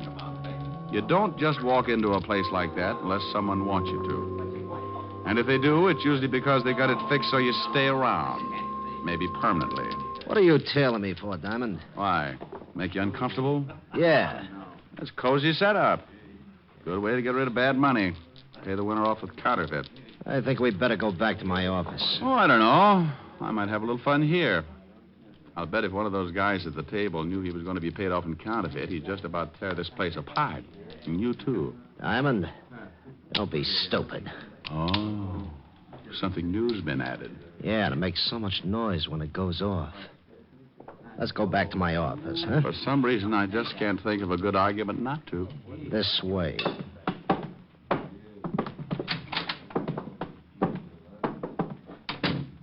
Have a seat. My ankles get lumpy when I sit down. Bad circulation. And stand on your head. It doesn't work. I keep talking to toes all day. How'd you get onto this setup? Oh, luck. You passed a bad bill to a newspaper boy. He spotted you for me. You know what happens to you? No. As a matter of fact, I was thinking what's going to happen to you. What do you mean? Treasury boys, homicide, 5th Precinct. And tomorrow we're taking a full-page ad in the Times. You should do a big business. You're lying. Okay. I think I'll sit down while you wrestle with it. You mean the team I know about this place and me? The only way they'll get to know you any better is when they give you a room number at Sing Sing. Oh, you mind if I put my feet up? Oh, go ahead. He kept asking questions, not waiting for answers. He was good and worried. And as long as I could keep him that way, the longer I was going to keep on breathing. I don't believe one rotten thing you said, Diamond. Okay. He kept trying to convince himself that I was lying. He wanted to shoot me in the worst way. He moved around behind his desk and sat down. Bless his little heart. I had both feet on the front of his desk, so I shoved out as hard as I could. I pinned him against the wall with the desk and jumped up to get better leverage. I shoved so hard the front of the desk nearly cut him in two. He was stuck and he couldn't use his arms. I can't breathe. You want to tell me about it? I don't know a thing. Okay. You'll look pretty silly from the waist down. Come on, Walker. If I mash you anymore, they'll be able to use you for wallpaper. Yeah. Okay. Now, leave the gun in your pocket. When I pull the desk back, put your hands on top of it. You try a stunt and you end up in halves. Okay. What do you want to know? Who's the big wheel behind the counterfeit ring? You give me a chance if I tell you? No deals. Can't blame me for trying. All right, you tried. Now, you want back in the vice? No. I'll tell you. Walker! He died with his head rolled back and his eyes staring up like he wanted to starve for trying. Whoever shot him had been out in the alley and had nailed him through the window.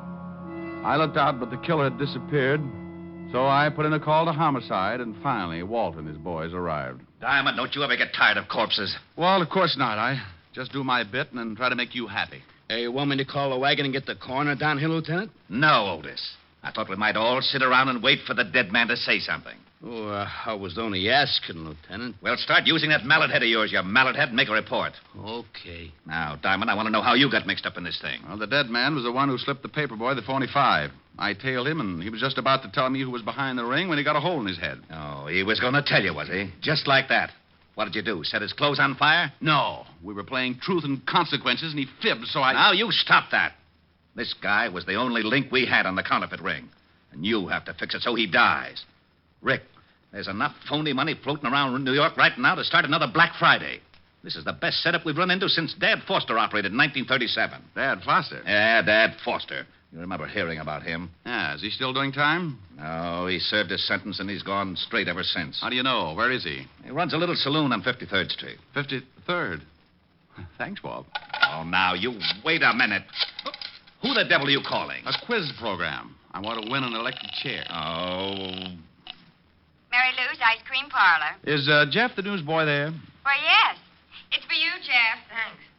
Hello? Jeff, this is Mr. Diamond. I want you to do me a favor. Sure, anything for you. Okay, now, you know the saloon next to the ice cream parlor? Yeah? You know the bartender? Yeah, old guy. Buys the paper from me every night. All right.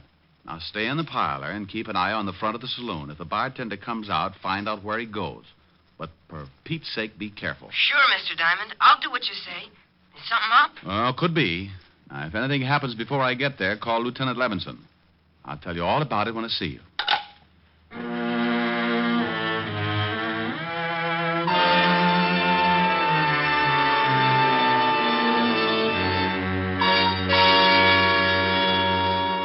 You're getting to be a pretty important fellow, Jeff.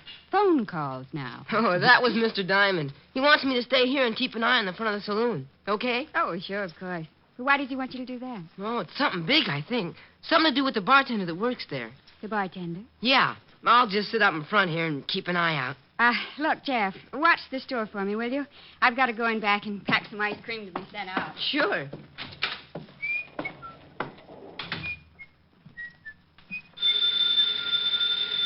Mary Lou! Mary Lou! Guess I'd better get it myself. Mary Lou's Ice Cream Parlor. Can I talk with Mary Lou? And she went in back. I'll get her for you. Just a minute. Thank you. I tell you, it's getting too risky. That Diamond's a private detective. Yeah, he came in the bar and started to rough up Walker. Well, that stupid Walker should have been more careful about passing out that money. What if Diamond catches him and makes him talk? He caught up. But he didn't make Walker talk. What do you mean? I took care of Walker. I got a good shot at him from the alley. Well, maybe it's better like that. But look, if we don't... Hello? Yeah? Mary Lou isn't here. Get off the line. What? What? Yeah, get off.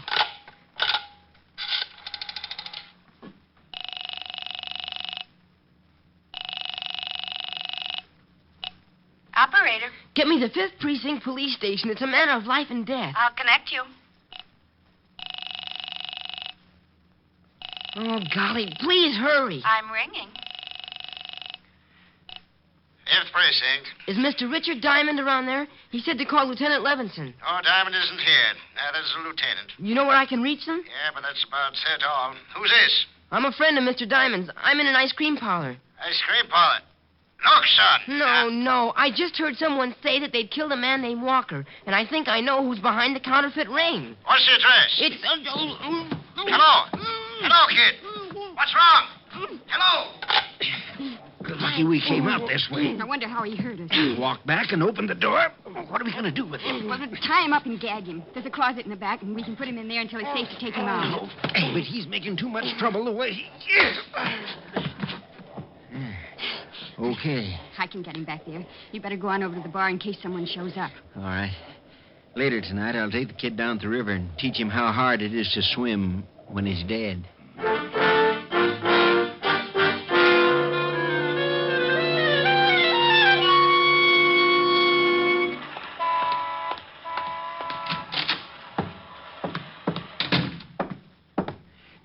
Now, you listen here, young fella. If you're back here for trouble... Dad, I'm back for a lot of trouble, and I think you're going to help me out. You'd better leave, Sonny, or I'll call the law. Why don't you? What do you want? I want to know how long you've been back in the counterfeit racket. Now, look, Sonny, I've been going straight for a long time. You know something, Dad? I don't think so. Let's get down to the station and talk about it. You got a warrant, Shamus? I got a nasty disposition. You want me to show you? No. You want a gun, Dad? Why? What difference does it make? I want to look at it. A guy named Walker got dead from a gun. Now, let's see it. Sonny. What is it? I can't show it to you. Yeah, why not? Because I got it under the bar, pointed right at your belly. If I drag it out, it might scare the customers. Oh, it's like that, huh? It sure is. You see that door there in the back? I know. That's a good boy. You just keep walking along your side of the bar and don't try anything. I just had my floor scrubbed. It'd be a shame to spill you all over it. Okay. Open the door. Go on out. the alley. You shoot Walker? I might have. Oh, where you got your printing presses? You're just full of questions, aren't you, Sonny? Okay. Stop here. Behind the ice cream parlor, huh? Well. Mary! Make mine hot fudge with the nuts. Mary! For just a minute. Say, what's the idea? I thought you... Oh. Good afternoon. I'm selling a new brand of Indian nuts, great for banana splits. What's the shamus doing here? He's too smart. I gotta cut off his education. Are you crazy? This guy's got friends. That kid was calling the 5th Precinct, remember? Kid? Yeah, your little news hound. What did you do with him? He's all right until tonight. We got him locked up. Dad, I think I'll make you eat that 38. I don't think so. No difference if I kill you right here. Oh, hold it, Dad. We can't have a gun going off back here. Even if we could hide the shamus, they'd find the presses. Oh, so that's it. Those ice cream machines, the cover-up. Ain't he smart? What do you do? Ship the stuff out in ice cream cartons? What's with you? You want a tour of inspection? Come on, now, take it easy. You won't be smart for long. Well, how are you going to do it? We're going to take a walk, aren't we, Shamus? Oh, I have the most horrible instep. I'll never make it without skates or something. You'll make it. Come on, the car's around front. Hi. Hey, what's happening to the street? Dad. Yeah, it's only some drunk come out of the bar the wrong way.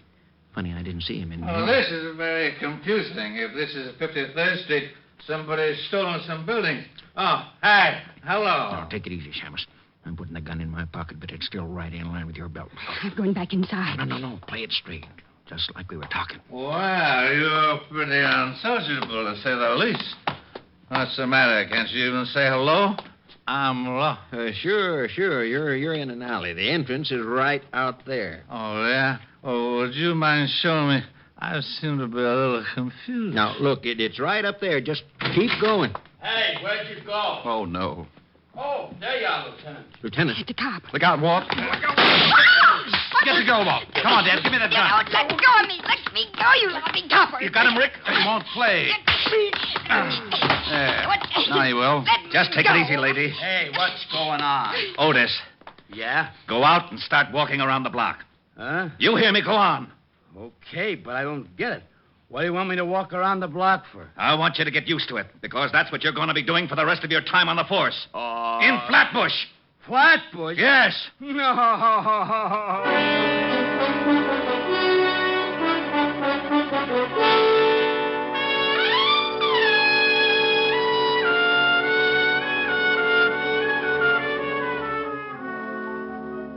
Gee, Mr. Diamond, thanks for the dinner invitation, but where are we going? Well, I'm going to introduce you to Miguel. She's a redhead, Jeff, so no cracks about my office research. Oh, sure. But don't you think you should have called her first? How do you know she's got enough dinner? Jeff, this girl's got more steaks in her deep freezer than a bullfight arena sees in a year. Here we are. Yes? Oh, good evening, Mr. Diamond. Good evening, Francis. This is Jeff, Francis. He's going to have dinner with us. Hi. Oh, hi. Come right in. Miss Asher's in the study, Mr. Diamond. Thank you, Francis. Mr. Diamond. Yes? You know the various items that you've left with me for safekeeping? Look, Francis, I promise I'll get them out of hock as soon as I get a paying client. Oh, no, it's not that, sir. I didn't really want to hold them as security in the first place. But as long as you insisted in such a fine collection, I'd like to show them to my girls, sir. Why, sure, Francis. I didn't know you had a girl. Oh, yes, sir. She's the upstairs maid in the apartment below us. Oh. I'm afraid I told her a wee fib to get acquainted, as it were. She thinks I'm an undercover agent, and I'm afraid I'm going to have to prove it. Well, my gun and the badge should do the trick. And if it doesn't work, just get under a cover. Oh, by George, that was a real... Yes, sir. Good evening, sir. Come on, Jeff. We're not appreciated. Rick. Oh, hello. Hello. Helen, this is Jeff, the boy who's helping me send Dad Foster and Company back to prison. Jeff, this is Helen Asher. Yes, sir. Well, thank you, Jeff. They had him locked up in the closet for a couple of hours, and he looked kind of hungry when he got him out. How about it, honey? You think you can grind up another cow?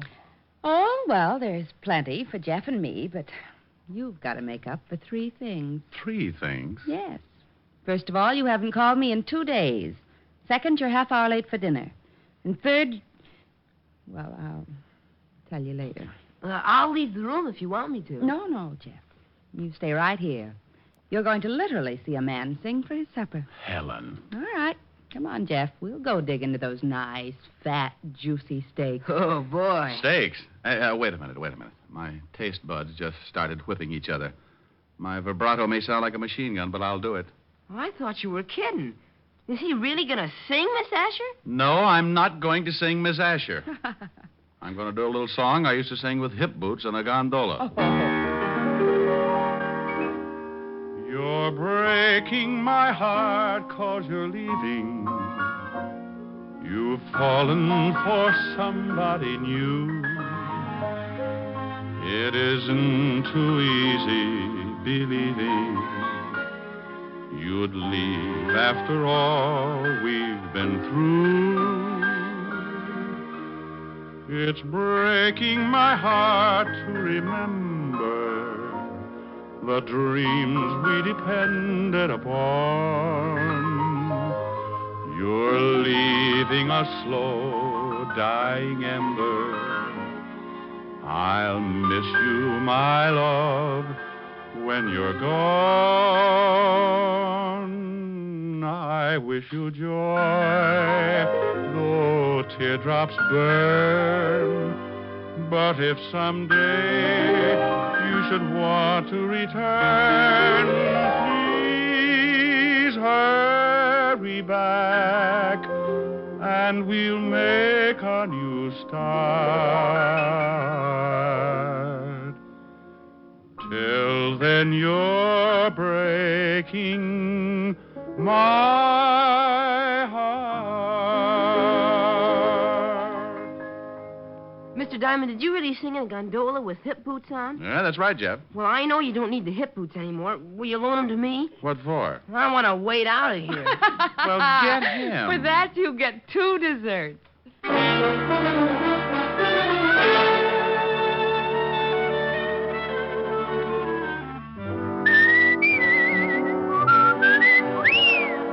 You have just heard Richard Diamond, Private Detective, starring Dick Powell. Helen was played by Virginia Gregg, Lieutenant Levinson by Ed Begley. Also in our cast were Wilms Herbert, Tommy Bernard, Sammy Hill, Lou Krugman, and Parley Bear. Music was under the direction of Frank Worth. Richard Diamond is written by Blake Edwards and directed by Richard Sandville. Dick Powell soon will be seen in the screen version of the best-selling novel, Mrs. Mike. Now, this is Eddie King inviting you to be with us again at the same time next week when we will again bring you Dick Powell as Richard Diamond, Private Detective.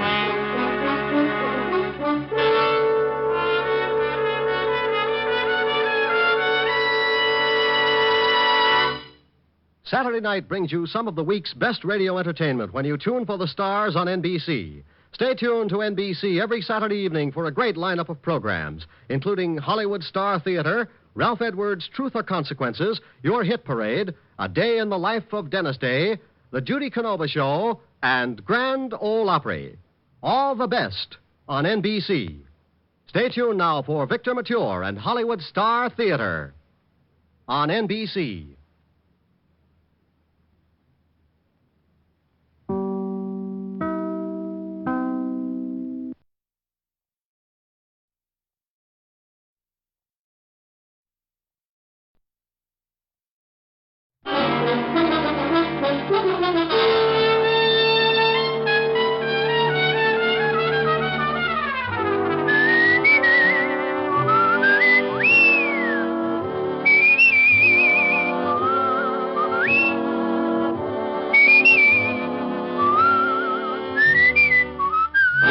Here's Dick Powell as Richard Diamond, Private Detective.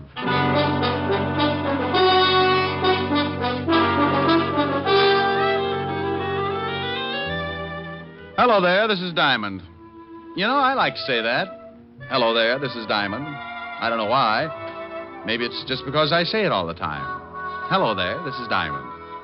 You know, I think it sounds kind of, well, pretty bad.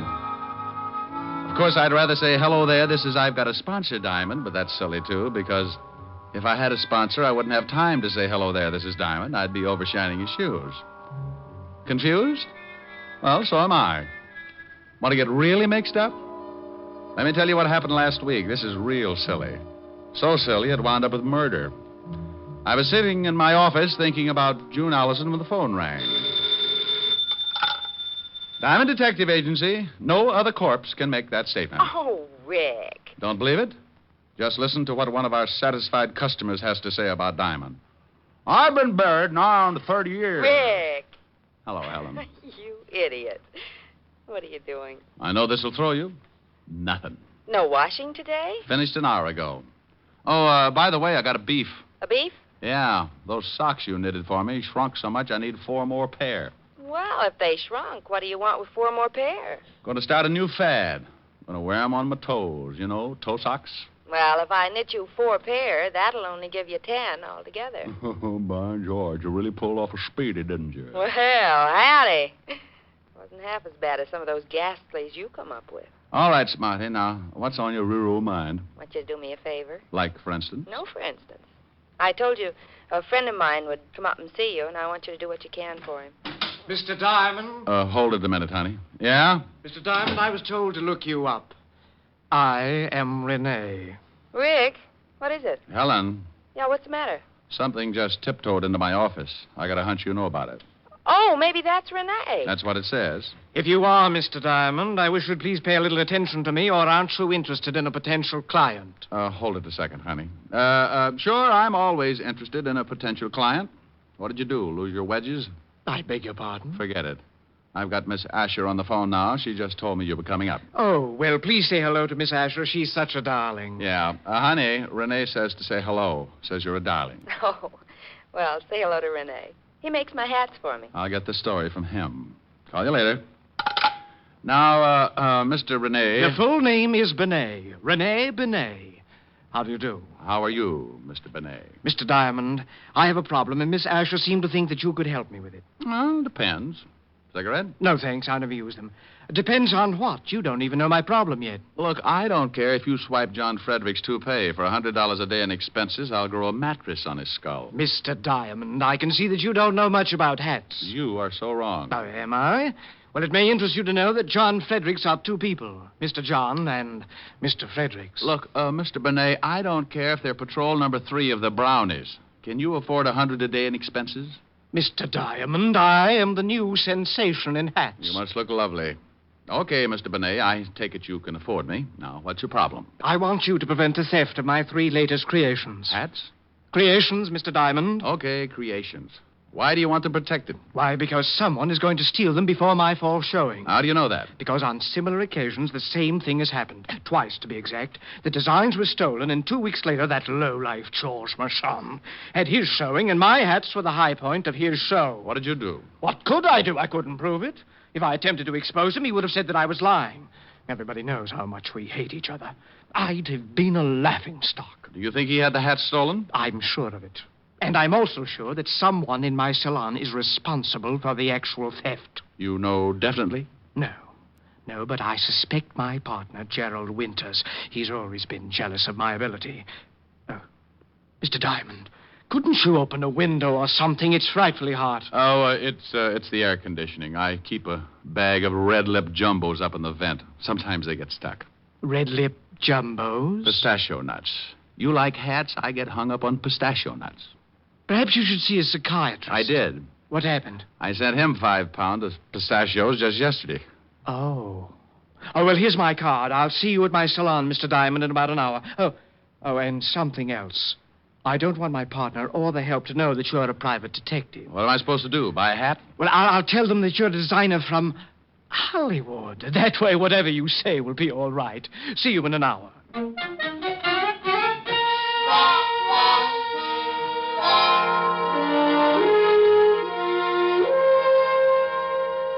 Richard of Hollywood is coming here to look at our new line. That's correct, Lillian. Never heard of him. Well, that's not so surprising, Gerald. There are a lot of people I'm sure you've never heard of, especially the more famous ones. I don't like that. Oh, don't you? Well, I'm overjoyed that you're sure of one thing, at least. Now, don't you two start fighting again. I've never heard of this Richard of Hollywood either. Well, he's a new man, works for the studios. Has made quite a sensation the last year or so. Well, I'm sick and tired of temperamental artists. I'm going back to my office. Well, why don't you do that, Gerald? Keep the books in the black, dear partner, while I work to pay for your salary. You know, Rene, someday I'm going to strangle you with one of your own hats. Why don't you buy yourself a barbell instead? Then the next time you get into a bathing suit, there'll be no doubt that you have muscles. Oh, this boy. How can you two continue like this? It's frightful. Lillian, my love, I would rather join forces with a cobra than to keep on with Gerald. But he has an iron-bound contract that assures him of at least $50,000 a year. I'm helpless. Yes, come in. Oh, Richard, come in. Thanks. You better go out and pour some water on your partner. I just ran into him. Gerald, what do you mean? Well, I was looking for you, and he came up and introduced himself. You told him your name? Told him I was a hat designer from Hollywood, so he pointed out your office and said something about my lily white hands. And what happened? I didn't like the remark, so I shoved one of them down his throat. Oh, wonderful. This I'll have to see. I put a feather in his mouth. You can't miss him. Rene, don't you think... Why, I'm sorry. Stupid of me. Lillian, this is Richard of Hollywood. What? Oh, yeah. Is something wrong? Oh, no. How do you do? This is Lillian Richmond, my junior designer and chief model. Now, you two think of something clever to talk about. I want to see Gerald, bloody nose, feather, and all. Cigarette? You look nervous. Oh, thanks. So, Gerald was the victim of a collision? Yes. Do your friends call you Richard? Well, it depends on how friendly they get. Then sometimes they come up with some real hair curlers. What do your friends call you? I prefer Lillian, but sometimes they call me Lil. Well, Lil sounds more interesting. That's when they call me Lil, when things get interesting. You don't act much like a hat designer, Richard. More like you should be playing football. Oh, well, I started by designing helmets for Notre Dame. I understand you work for the movies. You with any particular studio? No. I'm with an independent company. Real Square Productions. We make training films. Training films? Oh, that was simply wonderful. I had to pour a vase of water on him. Several customers were so frightened they left, but it was worth it. And how are you two getting along? Richard was just talking about football. He was explaining the merits of a short pass. Oh. Well, if you don't mind, Lillian, Mr. Richard and I have some business to talk over. Not at all. Get him to tell you how he started by making helmets. Maybe you'll get some new ideas, Rene. Helmets? Oh, my goodness. See you later, Richard. I'll wear my muzzle. Isn't she lovely? She has about as much conscience as a tiger in a chicken coop. Okay, now, what about our business? Oh, of course. Now, here's a retainer. I trust that $500 is enough to start on. My landlord will think so. What do I do? Well, I've told everyone that you're going to be with us until the fall showing. You want to see how I work. Perhaps take some designs back to Hollywood with you. Now, all you really have to do is to get to know the people that work for me. Now, be here from 9 in the morning to 6 at night and keep those designs from being stolen. Oh, by the way, where are the designs? In my safe here. Tomorrow they go to the designing rooms, and that's when the situation becomes acute. We'll have nothing to worry about until tomorrow, so I'll see you tomorrow in the morning at 9, Mr. Diamond. Okay. Oh, in case you need me, here's my card. I'll write my home number on it. For some reason, when I get a client, they always run into silly little things like murder or something. You just might need me. See you in the morning. I left Rene and headed for my apartment. I had suddenly found myself in the horrible position of a man with a steady job. 9 in the morning until 6 in the evening. Now, I'm a guy who can get along without too much sleep, especially when the situation calls for it. Like the little blonde dancer that works over on 52nd Street. There was a situation. But this time, I figured a good night's rest wouldn't do me any harm, so when I got home, I fixed a bite to eat, took a hot shower, and climbed into my little old shack.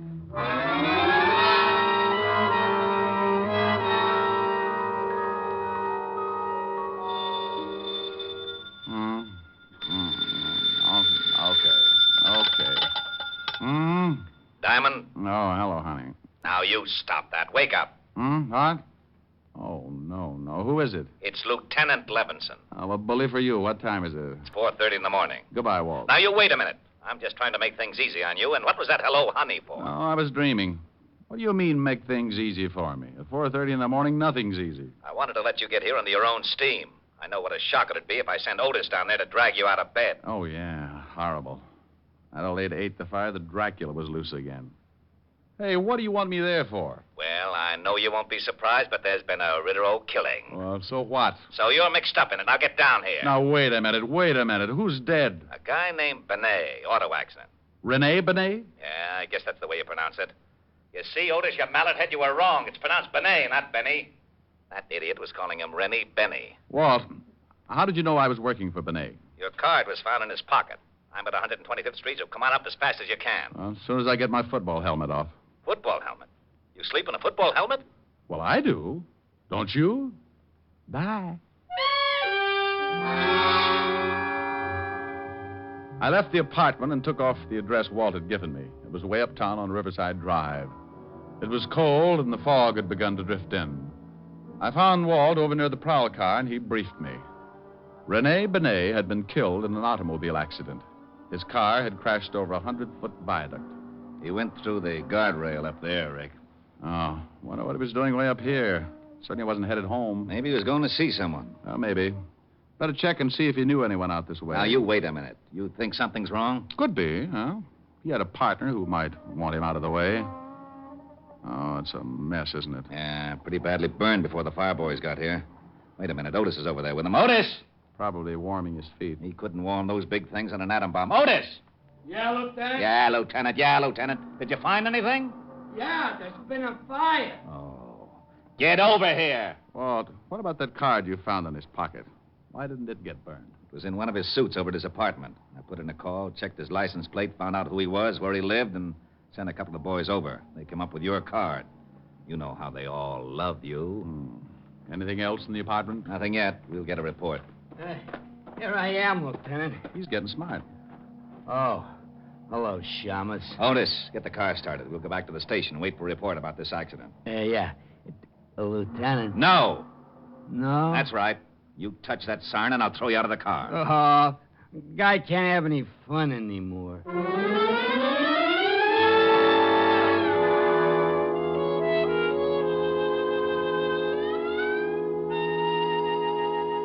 Walt, when are you going to get that report? It's 6:30 in the morning. I know it's 6:30. I always yawn like this when it's 6:30. Oh, maybe this is it. Yeah? I got that report, Lieutenant. Take the marbles out of your mouth. What did you say? Oh, yeah, sorry, I'm a little sleepy. Maybe you'd like me to sing you a lullaby. Oh, that'd be silly. Well, then make sense. I got that report. Benny... Bennet. Okay. He died from the fire. Autopsy showed he had a slight concussion, but not serious enough to kill him. What about the car? It wasn't tampered with. There was something funny, though. A steering wheel was smeared like someone had been wearing gloves. No prints. Benny didn't have on any gloves. How'd the fire start? Cigarette in the upholstery. Cigarette in the upholstery. Okay, Otis, I'll call you if I need you. Go on back to sleep. Did you hear? Yeah. Bennet was murdered. What makes you so sure? Walt, Otis said he had a slight concussion, but not enough to kill him, right? Okay. You going to tell me that he was unconscious the whole time it took that fire to start? Ordinarily, a cigarette smolders a long time. Well, then why didn't he get out of the car? Because he didn't have time to wake up. Someone helped that fire along, got it burning in a few minutes, and then pushed the car over the viaduct. Ah, that isn't enough. Okay. How's this, then?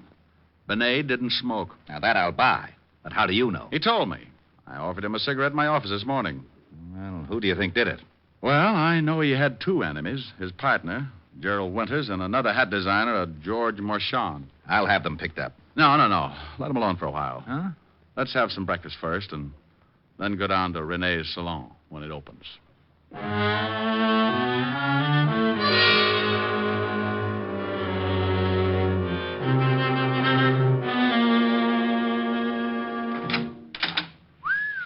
Quite a store. Yes? Oh, good morning. How's Richard from Hollywood? From hunger. Richard from Hollywood. All right, Walt. Oh, I wish Otis was here. He'd love this. Well, whose side are you on? Now, Walt, this is Lil. Lillian Richmond, Walt. Lillian, this is Lieutenant Levinson. Lieutenant? Homicide. Oh. Well, I hope he's just in to buy a hat for his wife. I'm not married, Miss Richmond. Well, to buy a hat. Lillian, I just called Rene's apartment to... Oh, what do you want? Walt, this is Gerald Winters. Who split his lip? He ran into a fist. Where were you between 3 and 4 o'clock this morning, Mr. Winters? What do you want to know for? Gerald, this is a lieutenant from Homicide. I think maybe something's happened. What could have happened? I was in bed from 11 o'clock till 8. Besides, what's a policeman doing with the great Richard from Hollywood? Did someone see one of his creations and strangle to death? Where were you around 4 this morning, Lillian? Also in bed, but I can't prove it. Why? Rene's been killed. What? You don't seem too upset, Mr. Winters. No? Well, you're right. As a matter of fact, I'm not. How did it happen? Car went over the viaduct, burned to death. Well, then why ask us where we were? It was an accident, wasn't it? No, it was not an accident. Mr. Winters, what happens to you now? You take over the firm? Well, yes. It all goes to me. I think you'd better come down to the station. Answer a few questions. Oh, no. You don't... Well, this is absurd. I hated Rene, but I'd never kill him. Rick, do me a favor and go over to this George Marchand. Talk to him until I can send Otis down to pick him up. You aren't a hat designer, are you? Bingo. You win another split lip. No, not... Lay off him, Rick. Come on, Mr. Winters. Let's go. I knew he wasn't. I just knew that man couldn't be famous in Hollywood or anywhere else. Well? Mm-hmm. Police? Private detective. The name's Diamond. Mm-hmm. Did you ever play football? Yeah. Stop back after you see Marchand. I'd like to find out more about the game. Strong line and a good backfield. You've played it.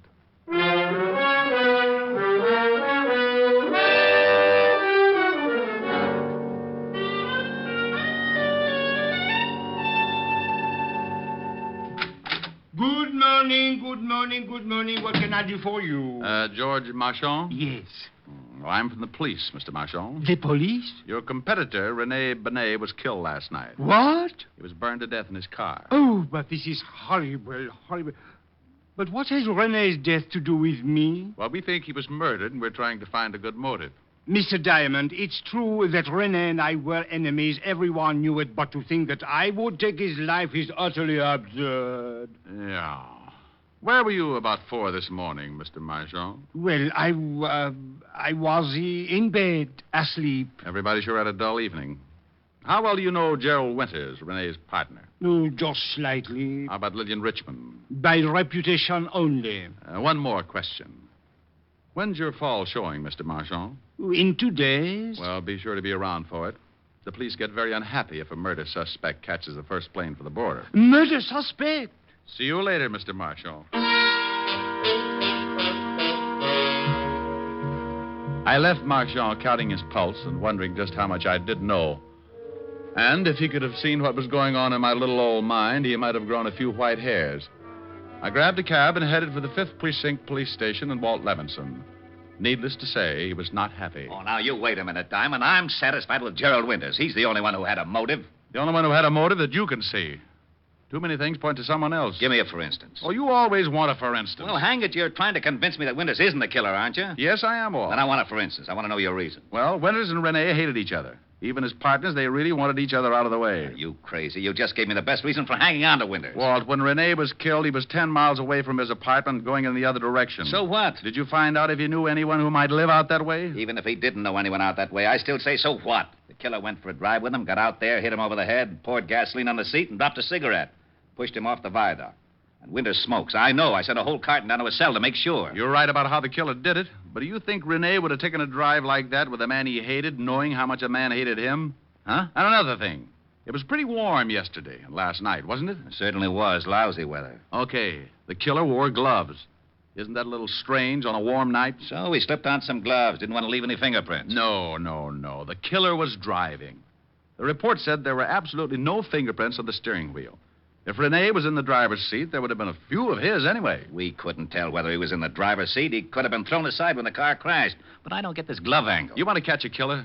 Now, what kind of a remark is that? Well, come on. Oh, where are we going? Down to Rene's shop. We can get in through a window I noticed in the alley. There are some designs in his safe, and Walt, the killer has to get them out tonight.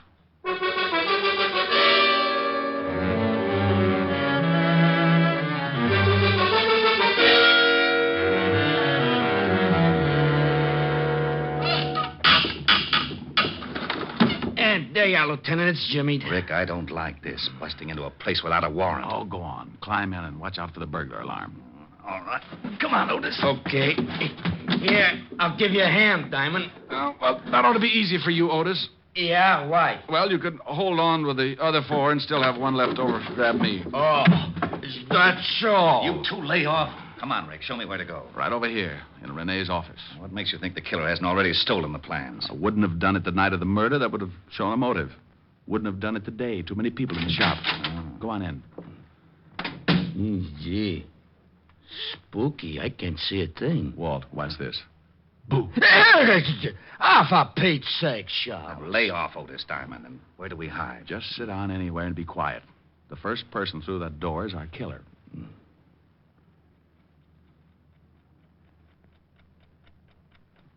That clock is going to drive me crazy. You want me to shut it off? How do you shut off a clock, stupid? Busted. Oh. Rick. Yeah? I still don't understand why that glove handle is so important. Well, as a single item, it's not so important. But along with the rest, it was the first thing that gave me an idea of the killer. Lieutenant. Yeah? I think I got it.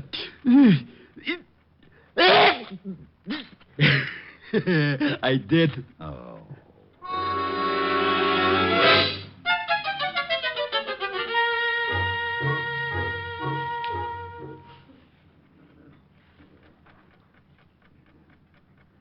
Rick, it's 3 o'clock. I don't think your killer's going to show. Yeah, I'm getting stiff. Hold it, Walt. I think we have a customer. Otis, get up and stand next to that light switch. Flip it on when I tell you. Yeah, right.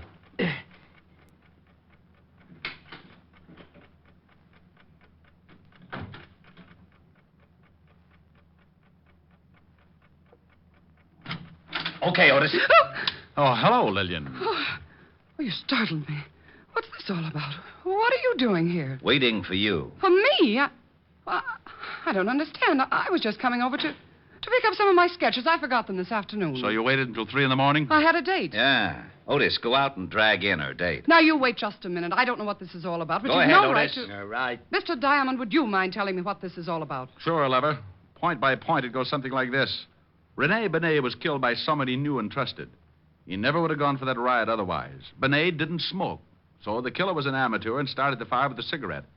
The killer wore gloves, and it was too hot that night for a man to wear them without looking suspicious. Are you saying that you think That you killed Bennet? Sure you did. Come on, you get in there. Your dirty hands off of me. Yeah, here he is, Lieutenant. This is the guy in the car. Lil, what is this all about? You better ask Mr. Diamond, although I don't think he'll make much sense. He just accused me of killing Rene. What? Good morning, Mr. Marchand. I thought you didn't know Lillian. Well, prior to this evening, I did not. I called her because I wanted to talk to her about Rene's death. Ah, you're lying. Today at your shop, you call me Mr. Diamond. How did you know my name? Well, you told it to me. Oh, no. You're fibbing again. I just said I was from the police. Only one person who knew both of us could have called you, and she also knew I was on the way over to your shop. Didn't you, Lil? The name is Miss Richmond. Now prove that I killed Rene. You've got no motive. Well, the designs are enough to start with. You probably suspected I wasn't a hat designer. And you knew you had to work fast if you were going to get those designs to Marchand here before this fall showing. That's not true. Lillian never gave me any designs from Rene. You know, of course, Mr. Marchand, that if we stick your girlfriend with a murder rap, you're an accessory before and after the fact. What? Sure, maybe you'll get to sit in a nice electric love seat and hold hands. Oh, but I had nothing to do with the murder. Well, you knew about it, and you knew who did it. That's enough to put you away for 20 years. Being mixed up in the actual motive might get you life. No. She was the one that did it. She knew Winters would be blamed for it. George! Yes, she stole the designs for me because she wanted to ruin Bennet and take over his salon, but I did not know she was going to kill him. Why, you dirty little man. You did know it. You did know it. You helped me plan it if I got the best sketches for you. I'll tear your eyes out. Get her away from me. Come on, lady. Let's go. Okay, haul them both out to the car. Rick, I don't know how. Rick. Oh, no. Rick! Oh, why does he always disappear like that?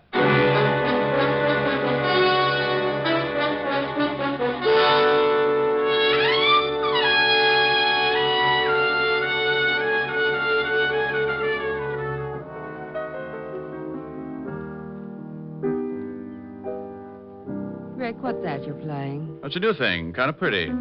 Don't Cry, Joe. Well, sing it. Well, all right, but you know that gripey neighbor in the other apartment building. Oh, don't pay any attention to him. You don't hear any of the other tenants yelling for you to shut up. Well, maybe they're not as forceful as the Grouch.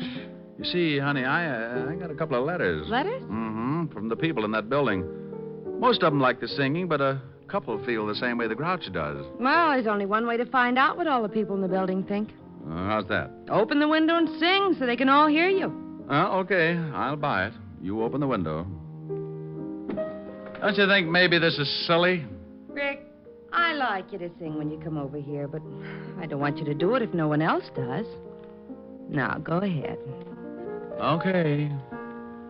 Don't cry, Joe. Let her go, let her go, let her go. Don't cry, Joe. Let her go, let her go, let her go. You've got to realize this is the wind-up. You'll feel much better once you make your mind up. Don't cry, Joe. Let her go. Let her go. Let her go.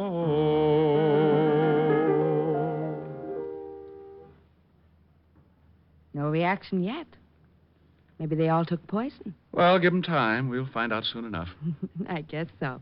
Come on, let's go to the kitchen and case the icebox.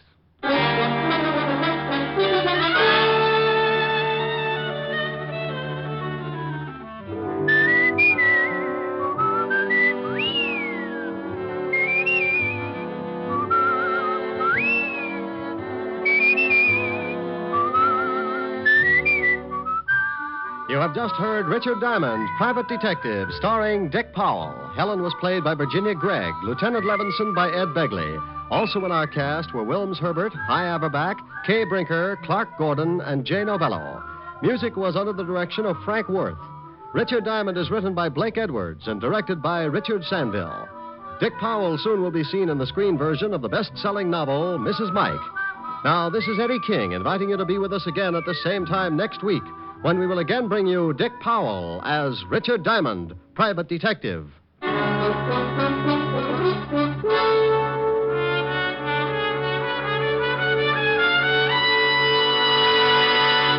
Saturday night brings you some of the week's best radio entertainment when you tune for the stars on NBC. Stay tuned to NBC every Saturday evening for a great lineup of programs, including Hollywood Star Theater, Ralph Edwards' Truth or Consequences, Your Hit Parade, A Day in the Life of Dennis Day, The Judy Canova Show, and Grand Ole Opry. All the best on NBC.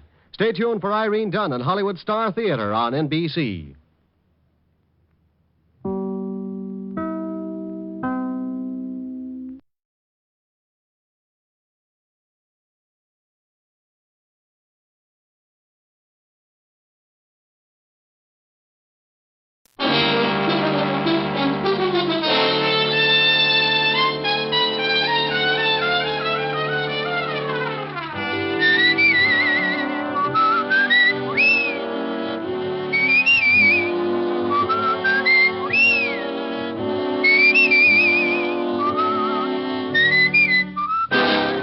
Dick Powell as Richard Diamond, Private Detective.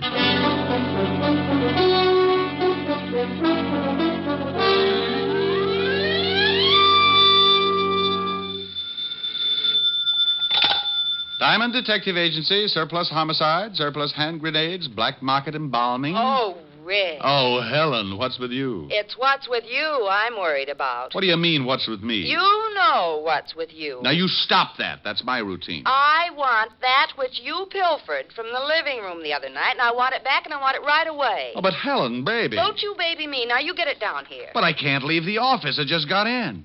I haven't even washed out one sock. Rick, it wasn't fair when you stole that picture, and I've been embarrassed about it ever since. Now, I want it back. Oh, but, honey, don't be that way. It looks lovely. Can you see it? Well, sure. Got it right on my desk. Now, Rick, I won't have it. Now, look. If anybody asks about it, I'll say it's me. You never were a baby. You started with a beard and a low whistle. Honey, I had a baby picture just like it once, and believe me, from the way you're facing in the picture, you couldn't tell the difference between us. I'm lying on a rug. You probably had yours taken on spikes. Now, you bring that right over, or I'll tell everybody your middle name. Helen. I'll see you in 20 minutes, or I'll take a full-page ad in the Times. You wouldn't. 20 minutes. With the picture. Bye. Helen. Oh, dandy. Mr. Diamond? Yes, but I'm afraid you'll have to come back. I've got to take care of something that might mean my whole future as a private detective. I'm sorry. I won't keep you, but... Well, could you tell me the name of another good detective? There aren't any. Goodbye. Oh, please. I don't know where to go. Oh, now, well, wait a minute. I'm sorry. Something's really wrong, isn't it? Oh, well, that's all right, Mr. Diamond. You go on. I'll find someone. Look, I really didn't know you were in a tough spot. I've got enough time to listen. Oh, thank you. Who recommended me? My son. Oh, I've heard about you for several years. My name's Kirby. Mrs. Lenore Kirby. How do you do, Mrs. Kirby? Just how did your son know me? Well, he didn't know you well, only by reputation. He was a private detective also. Kirby? Bill Kirby? Yes. Wow. Now, tell me what's worrying you, Mrs. Kirby.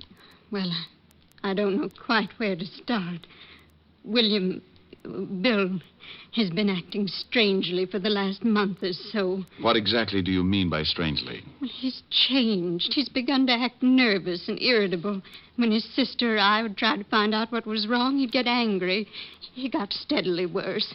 And then one morning, Gloria... Gloria? My daughter, Bill's sister. Oh, go ahead. Well, she went into his room. He was asleep, so she started to hang up his trousers. When she turned them upside down, a lot of money dropped on the floor. Oh? Well, what do you mean, a lot of money? Well, Gloria said there must have been several $1,000s. Mostly $100 bills. Did he have another source of income? I mean, besides the private detective business? Oh, no. At least nothing I know of. Mm-hmm. We're not wealthy, Mr. Diamond. Bill supports us with what he makes, and Gloria works as a secretary in a law firm, and I try to keep my house in order. Of course, I haven't been terribly well since the children's father died 10 years ago. I see. Then what happened? Well, Gloria started to put the money back in Bill's trousers, and he woke up. They had a terrible argument. Bill accused her of snooping, and she accused him of doing something illegal. The next day, Bill packed his clothes and left the house. He took a small apartment on 110th Street. Uh-huh. Now, what is it you want me to do? Oh, well, there's more to the story. Bill continued to send me money to keep the house going, much more than he'd ever contributed before. I went over to his apartment several times and asked him about the money, and every time there'd be an argument. Did he give you any kind of an excuse? No, he just said he'd run into a good thing and that as long as it was helping out with the house, I shouldn't ask any questions. Mm-hmm. All right. Then what happened? Well, 3 days ago, Bill came over to the house. I could tell he was terribly worried about something. He gave me a package, told me to hide it until he came for it and not to open it. Then he disappeared. He didn't go to his office or his apartment, and I haven't heard from him since. Did you call the police? Well, I didn't want to. He's mixed up in something. Oh, Mr. Diamond, I'm sure something's happened to my boy. I just know it has. Look, Mrs. Kirby, I admit it sounds a little fishy, but you never can tell. Maybe it's a girl. Could be a lot of things. Where do you live? 984 Amsterdam Avenue. Oh, thank you. Now, you go on home. Take it easy. I'll let you know if anything turns up. All right. I'm sorry I don't usually cry like this. Oh, Mr. Diamond, about your fee. Mrs. Kirby? Yes? Do you cook? Why, yes, I'm considered quite a good cook. Well, if I do anything for your son, I'm a sucker for corned beef and cabbage. Now, go on home, and I'll keep in touch with you. Goodbye, Mr. Diamond. And God bless you. I'm afraid he knows me too well. Goodbye, Mrs. Kirby.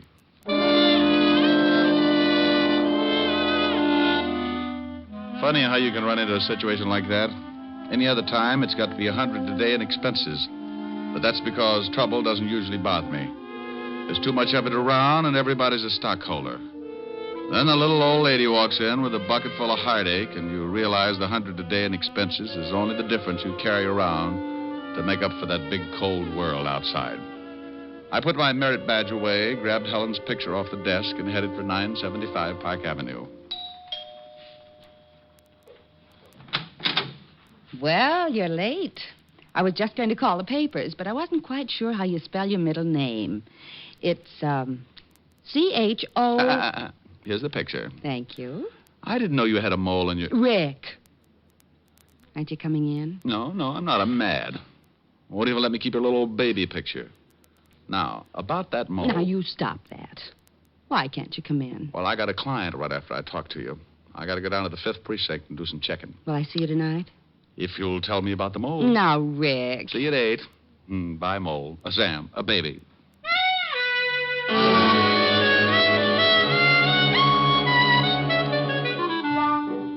I left Helen and started down Park Avenue. Every private detective must get a license before he can operate, and the police department has to issue it. So I headed for the 5th Precinct Police Station. When I walked in the squad room, I spotted Sergeant Otis looking like he was headed for the elephant's graveyard. What's the matter with you, Otis?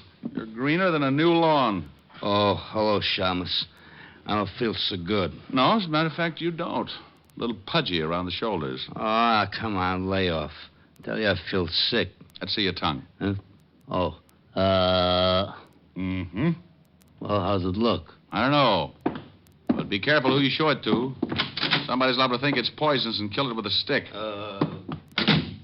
Hello, Walt. Oh, no.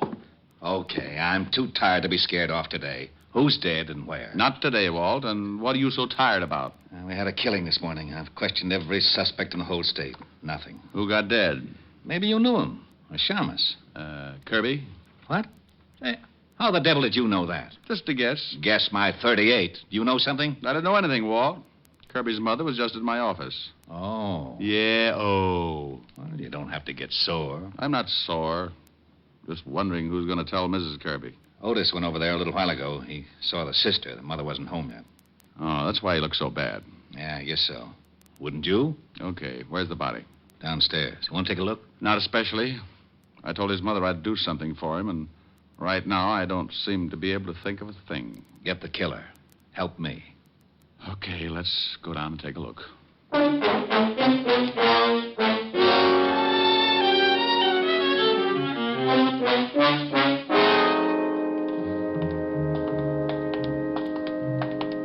Right over here.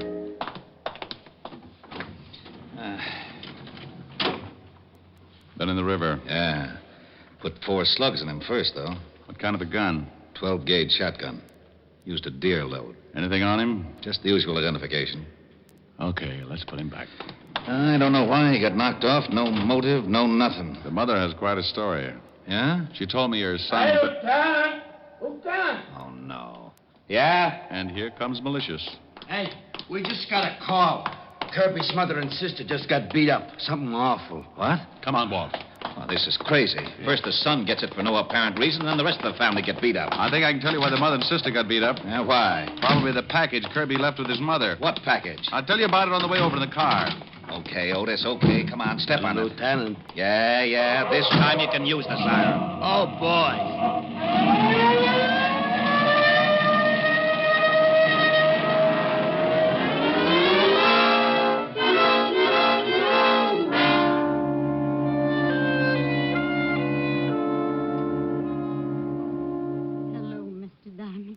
Come in. Hello, Mrs. Kirby.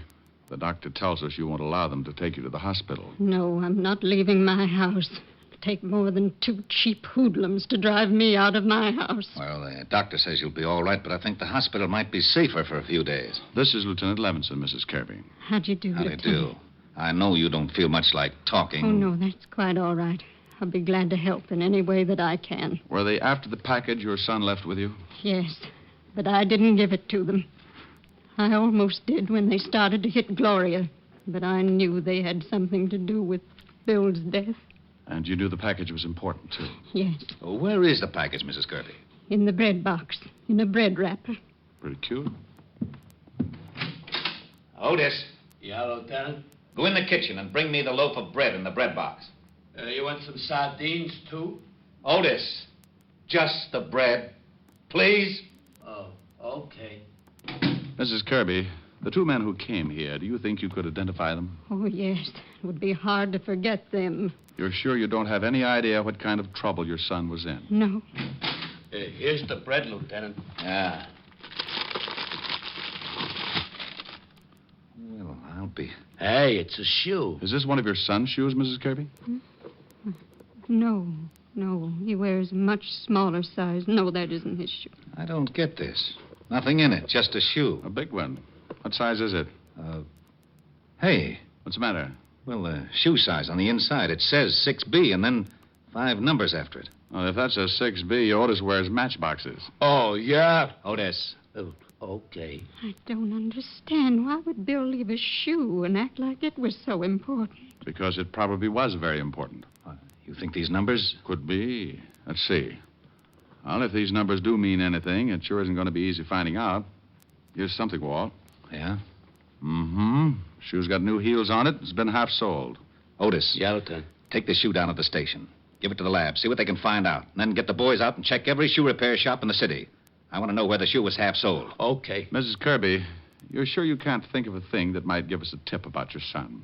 No, nothing, Mr. Diamond. Rick, I'm going down to the station. Find out about that shoe. And then I'll send our rogues gallery over so Mrs. Kirby can try and pick out the 2 guys who worked her over. Oh, check with me if you find out anything, will you? Right, Walt. Mr. Diamond, there's no reason for you to go on with this case. My son's dead. You can't help him now. I'm sure your business is very important. Mrs. Kirby, I said I'd do something for your son. Well, I was a little late. Now I'm going to do something for me. There's a killer loose, and 2 slobs who beat up women. I'm a little unhappy, Mrs. Kirby, so I've got to square this beef the only way I know how. First, I'd like to talk to your daughter.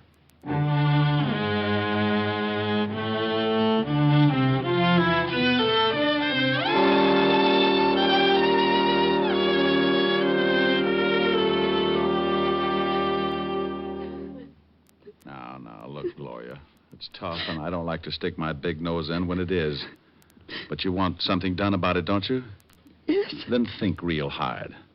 Can you tell me anything about your brother that might be connected with his death? No, Mr. Diamond. I've thought and thought. I just can't understand it. Well, you may have been looking for the wrong thing, a reason or a motive. That's not what I want. What do you want? Something you might not even realize, something that might not seem important, but is very important. Now, try to think. When you first began to suspect that your brother was in trouble, did he mention any names, talk about any places? No. Not that I can remember. What did he do when he wasn't at his office? Oh, please. Please, I don't know. I just don't know. Okay, I'm sorry. Oh, I'm sorry. Mom and I appreciate what you're doing, Mr. Diamond. Right now it's hard for me, but I'll try. Okay. No places? No names? Did he have a girl? No, he didn't have a girl. He led a fairly simple life. Had a regular routine. Routine? Mm-hmm. Mom used to worry about it sometimes. Said he didn't have enough fun. Didn't know anybody. What kind of a routine was this? Well, the usual thing around the house in the morning. He'd go to work. On his way home, he always stopped at a bar on Columbus Avenue for a beer. Then home. Dinner. Read until 10:30 or 11. Go to bed. Nothing else? No, he did that every day. At least up until the time when he started acting funny and I found all that money. I see. Well, thanks. I'll let you know if anything turns up, Gloria. Thank you, Mr. Diamond. I hope you... Yeah.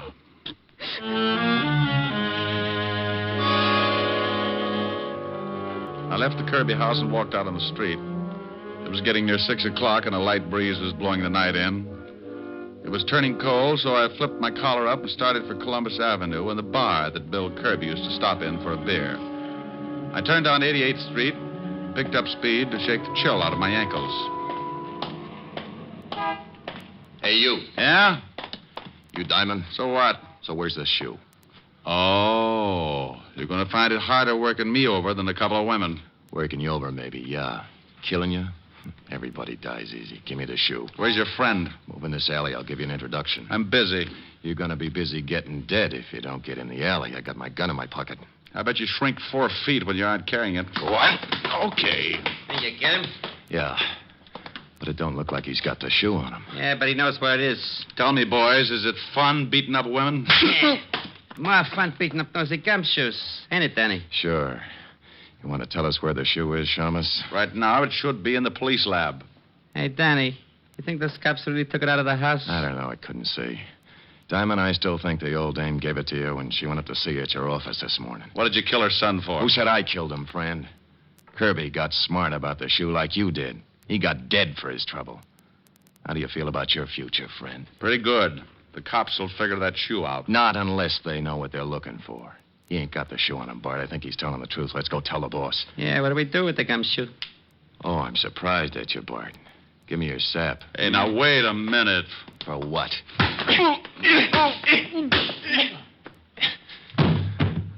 Okay. You gonna knock him off? I get a salary for killing. The boss ain't paying me to knock this guy off. I want to save him in case he thinks I should later on. Let's go. It isn't easy coming out of a fast beating. When the guy works you over slow, you don't go to sleep right away. Not until he wants you to anyway. Then he taps you with a good one, and that's it. When he does it in a hurry, the first one's enough to stun a dragon, but for some reason he decides you need a few more. And, friend, that's when coma sets in. When I finally pulled myself out of it, my watch said 7 o'clock, and my head felt like a balloon with rice in it. I finally came around to a reasonable way of thinking and headed for the bar on Columbus Avenue. Yes, sir? Holy Ike. Give me anything with nerves in it and tell me where your phone is. Sure. You're a mess. Yeah, I know. Been advertising a popular cigarette. Been stepping out of thousands of store windows all over the country. Now, where's your phone? Right over there, the end of the bar. Hey, you want I should put some plasma in this drink? Oh, that was a Jim dandy.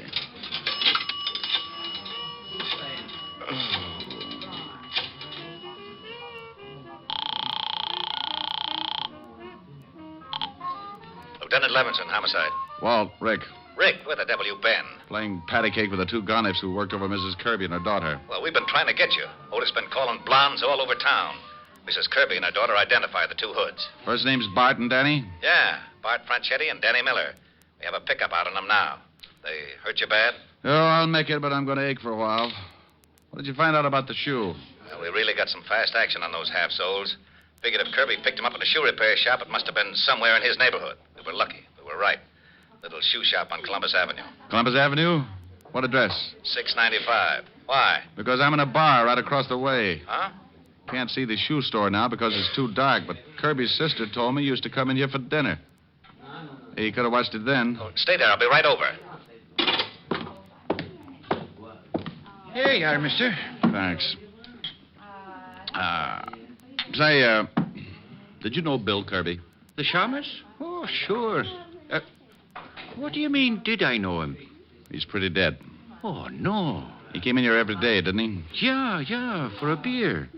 But come to think of it, I ain't seen him since he left... Left you what?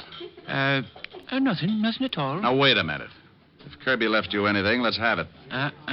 If Kirby's dead, I'll turn it over to the cops. You want the badge? Oh, well, okay. Why didn't you say so? I got in the cash register. He told me if anything happened to him to turn it over to the law.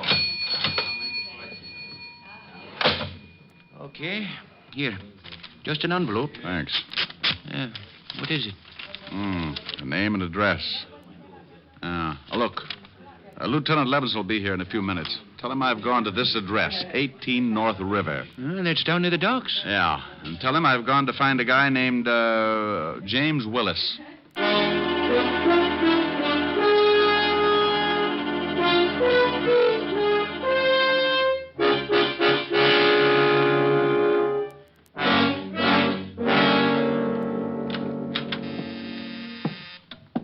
Continental Shipping.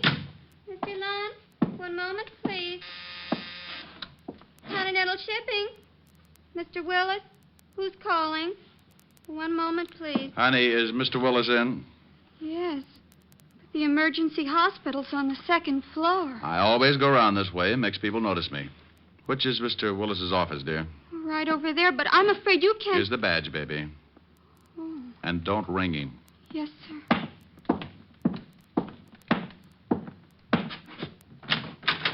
Yes? Well. James Willis. When did you change your name from Kozlik? Now, look, Diamond. I've got a good job here. I never could have gotten it if the company had known I was James Kozlik and I'd done time. In the shipping business, huh? What's an old-time safecracker like you doing in the shipping business? You're not a cop anymore, Diamond. You helped put me away once, but I've quit the rackets, and I'm doing fine in a legit way. Now you can leave. What does your company ship? We're in export and import firm. We ship and receive everything. Now get out. What does your company import that might interest two professional thugs like Bart and Danny? What? I don't know what you mean. Where do you have your shoes fixed? Little place on Columbus Avenue, maybe? I don't know what you're talking about, and I don't intend to sit here and listen to you and your riddles. Miss Williams, will you please have one of the watchmen sent in to show Mr. Diamond out? Yes, sir. But two gentlemen wish to see you. They say it's very important. Well, I can't see anyone. Well, I think maybe you better. They seem very definite. Miss Williams, I don't... What's the matter, Mr. Willis? Diamond, let go my hair. Tell her to show the gentleman in, or I'll make Sitting Bull look like a piker. Go on. Send the two gentlemen in, Miss Williams. Okay. I'm going over here behind the door. You be a good boy. You nearly pulled all my hair out. Well, what's the difference? The way things look, the state might have to shave your head anyway. Hey, Willis, we want to talk to you. Well, what's the matter? You sore because we came up here? Yeah, what's with the guy? He just sits there holding his head. Good evening, boys. Hey, look who's here. Yeah, it's the shamus. Doesn't he look pretty? You fools, you two blundering fools. Now, wait a minute. If you're worried about Diamond, we'll take care of him. I told you I could never be seen with you. You know how we're all watched when the gold shipments come in? Oh, that's it. That's what the shoe was all about. Yeah, you're a smart one. Shut up. I've got to think. You got the confidential shipping report and put it in that shoe in some kind of code so it could be picked up. Then your dear little boys were going to try to hijack the gold. Well. Want me to shut him up? No, you crazy. That secretary saw him come in. Take him out the same way. I'm going to be stubborn. Yeah? Oh, okay. Isn't it silly what a little 38 can do? Let's go. All right. But look, as long as I'm probably going to end up in the river, would you mind telling me one thing? Yes, I do. No, that's swell. That's really swell. Kirby recognized you going into that shoe store. He remembered you had a record, so he probably tailed you. Found out where you worked and went back to take a look at that shoe. He found the same thing wrong that I did. The numbers weren't his shoe size, and he probably thought it was crazy when you left only one shoe. So he took the shoe. You always were a pretty smart cop, Diamond. Danny. Yeah, boss. Before you kill the smart cop, pull his hair out. Pull his hair out? By the roots. Now take him out of here. Was Kirby blackmailing you, Willis? Yes. Being stupid, he didn't know what the shoe was for, but he knew it was worth something. Now, please, Danny, get Mr. IQ through that door. Move. Okay. I'm looking for a Mr. Willis. Yeah, what's funny, shamus? You boys are in for a big surprise. Oh, Mr. Willis must be free. Here they come now. Just keep walking, Shamus. Nothing's wrong. Oh, are you gentlemen through with Mr. Willis? Yeah, Fatso, go on in. He'll see you. Thank you. Let's go, Shamus. Oh, one more thing. Yeah, now what? Duck, Rick! Thanks, Walt. And you take it easy, Bart. I ain't going from the gun. I ain't doing nothing. Please, don't shoot. Walt, James Willis is really James Kozlik. I'm going in after him. Well, here, Cat, you'll need a gun. Is he in there? Out the window. I went over to the window fast and spotted my man just dropping down off the fire escape. The building fronted on a long dock, and Willis had 50 yards to go before he could find cover. Then I said that stupid thing. Willis! In the name of the law, stop! Well, he didn't stop in the name of the law, so I rested my arm on the windowsill and led him about 2 feet. At 50 yards, a running man can be hard to hit with a 38. Sometimes. You get him, Rick? Yeah. See you down at the station.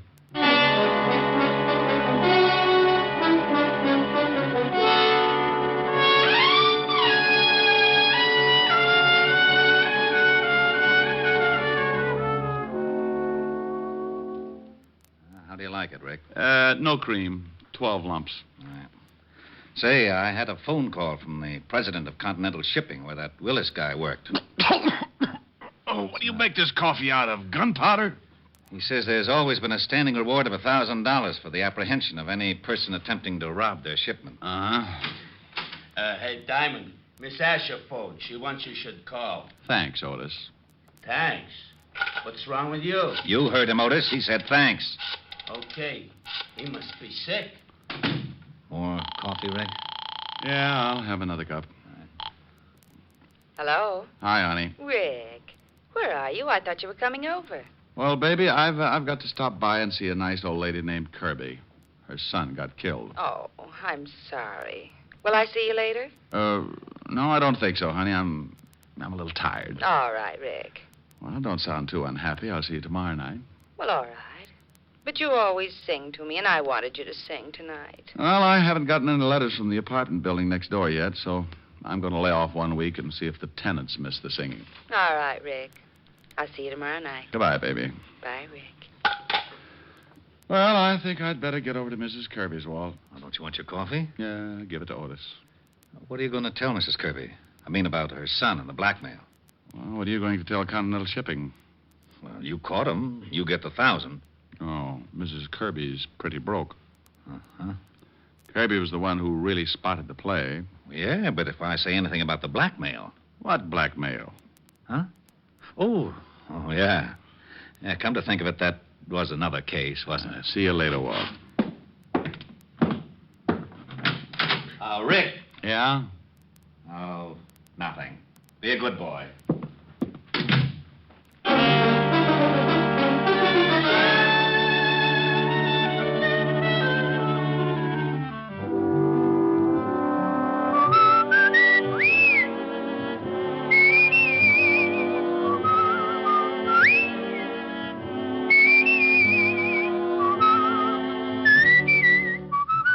You have just heard Richard Diamond, Private Detective, starring Dick Powell. Helen was played by Virginia Gregg, Lieutenant Levinson by Ed Begley. Also in our cast were Wilms Herbert, Stephen Dunn, Peggy Weber, and William Johnstone. Music was under the direction of Frank Worth. Richard Diamond is written by Blake Edwards and directed by Richard Sandell. Dick Powell soon will be seen in the screen version of the best-selling novel, Mrs. Mike. Now, this is Eddie King inviting you to be with us again at the same time next week when we will again bring you Dick Powell as Richard Diamond, Private Detective.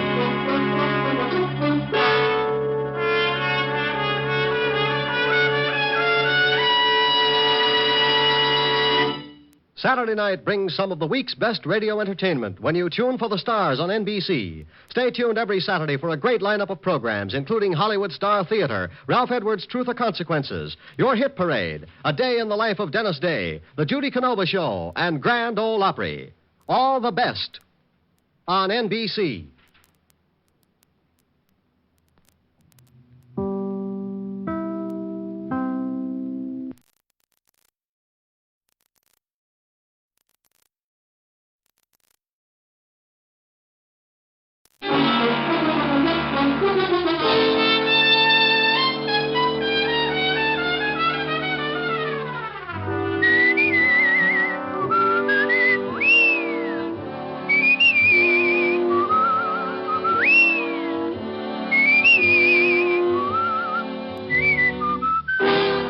Here's Dick Powell as Richard Diamond, Private Detective.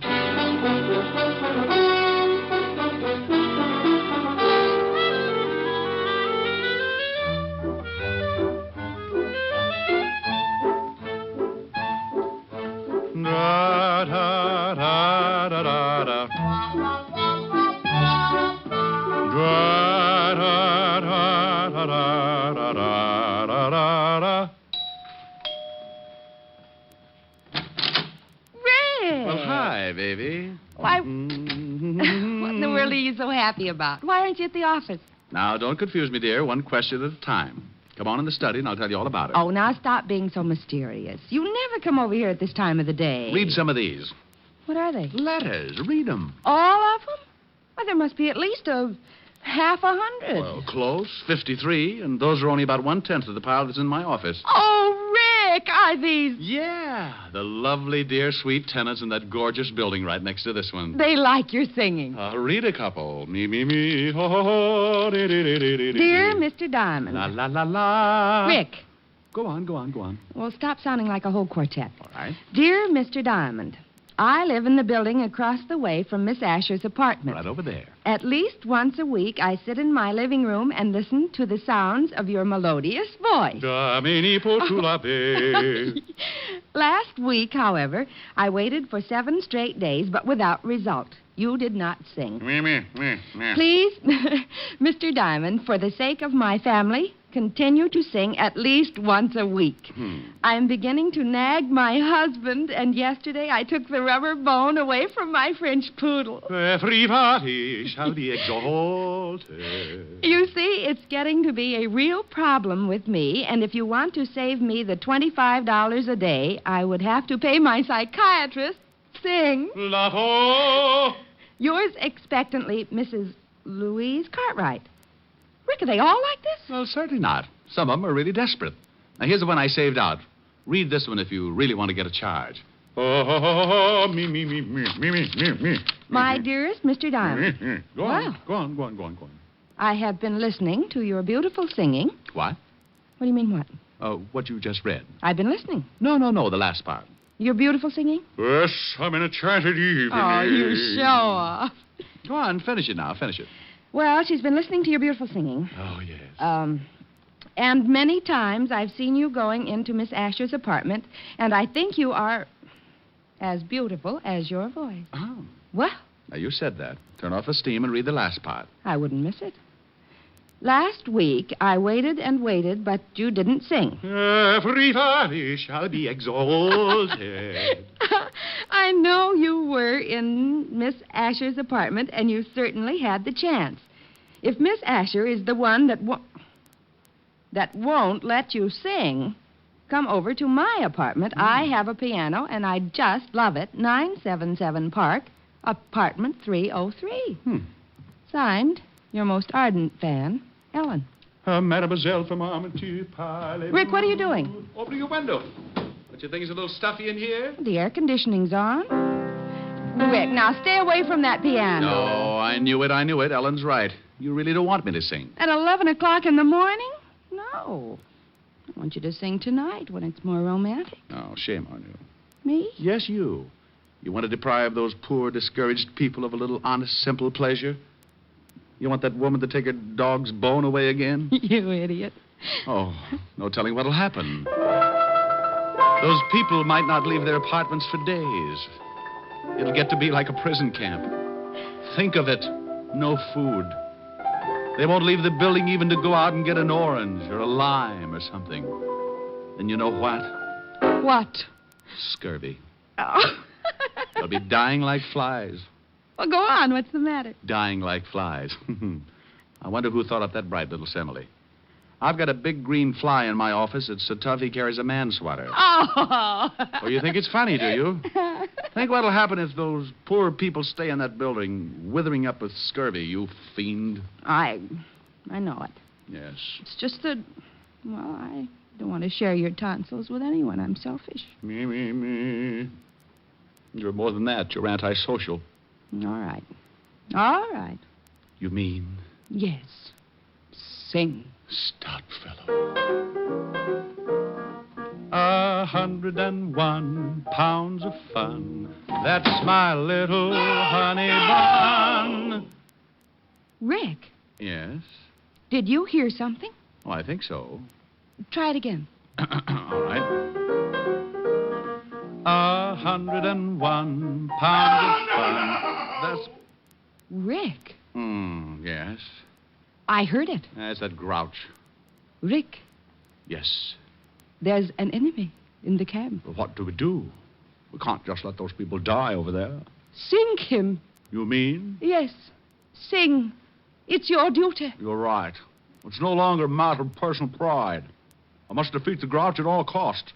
For those 1,000 starving tenants. 1,000? Big rooms. Stand back. Good luck. Thank you. You are my sunshine, you are my sunshine, you are my sunshine, you are my sunshine. He's You weakening. are my sunshine, you are my sunshine, you are my sunshine, sunshine. He's nearly down. You are my sunshine, you are my sunshine, you are my sunshine, you are my There he goes. You are my sun. Rick. Victory? Decidedly. Bull Run was never like this. All right. Now sing Honey Bun and save those poor people. 101 pounds of fun. That's my little honey bun. Honey bun. Bun. Rick! Good grief. Bun! Rick, what happened? I don't know. I can talk all right, but the minute I go up, something happens. I hope you didn't hurt it. La, la, la, la, la, la, la, la. Oh, Rick! Oh, now isn't that ridiculous? I can't help laughing, but it isn't really funny. Come on, let's go get you some warm milk or something. Mimi, Lord, I'm off. Oh. Now stop that. Give it a rest. Oh, if that grouch only knew, I may never bother him again. Well, he's the only one that doesn't like it. Poor guy. Poor guy, now, that's a silly thing to say. Well, honey, he doesn't like it, let's face it. He'll probably get so desperate he'll have to move. Okay, let him. I wonder what he's doing right now. I'll bet he's planning something fiendish. You think he's going to start shooting burning arrows? I wouldn't put it past him. Now, let's take care of that throat.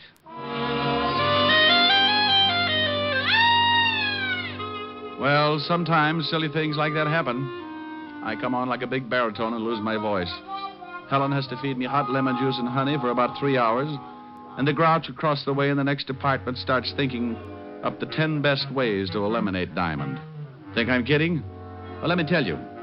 I didn't know it then, but that fast course of You Are My Sunshine with my own lyrics started more trouble than a hopped-up mouse in a herd of elephants.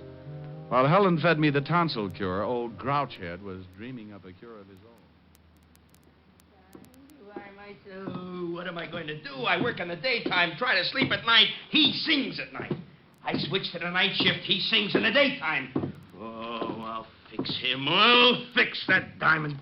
Yeah, phone book. Detectives. Private detail.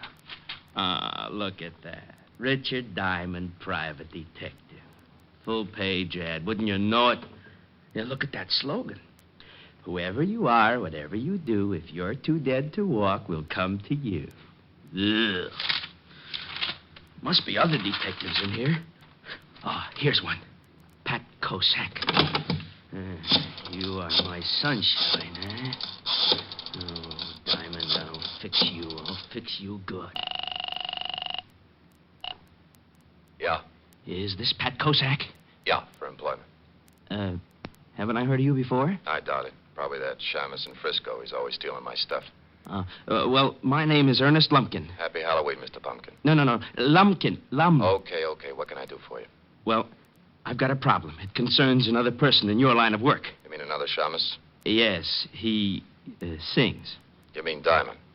Oh, is he a friend of yours? A competitor isn't a friend. Diamond gets more clients than anyone in the business, so he isn't even a competitor. He's a capitalist.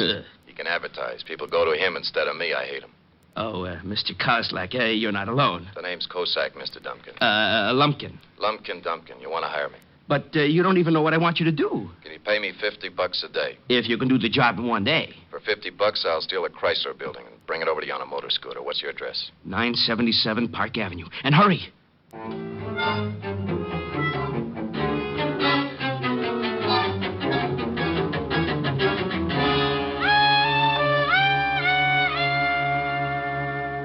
How does your throat feel now? Oh, scalded. I'll be eating Zymol troches for a week. Oh, now, it wasn't that hot. Wasn't it?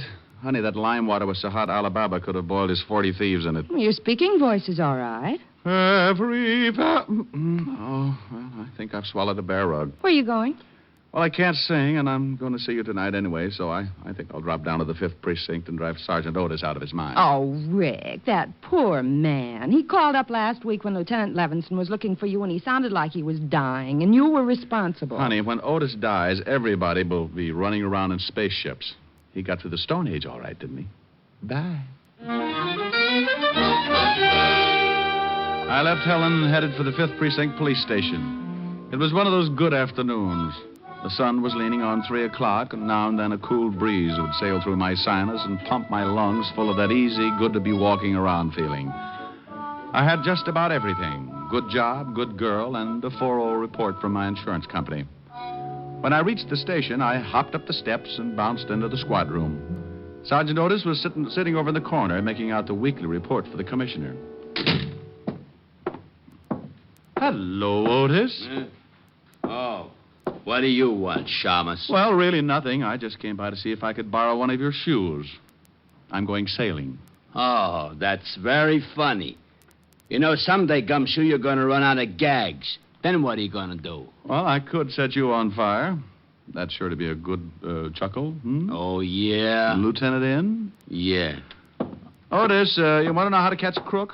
How, wise guy? Eat a lot of spaghetti. Oh? How can I catch a crook that way? Just open that big mouth and say, oh, yeah. You'll lasso him. Hello, Lieutenant Levinson. Lieutenant Levinson? Well, how do you do, Mr. Diamond?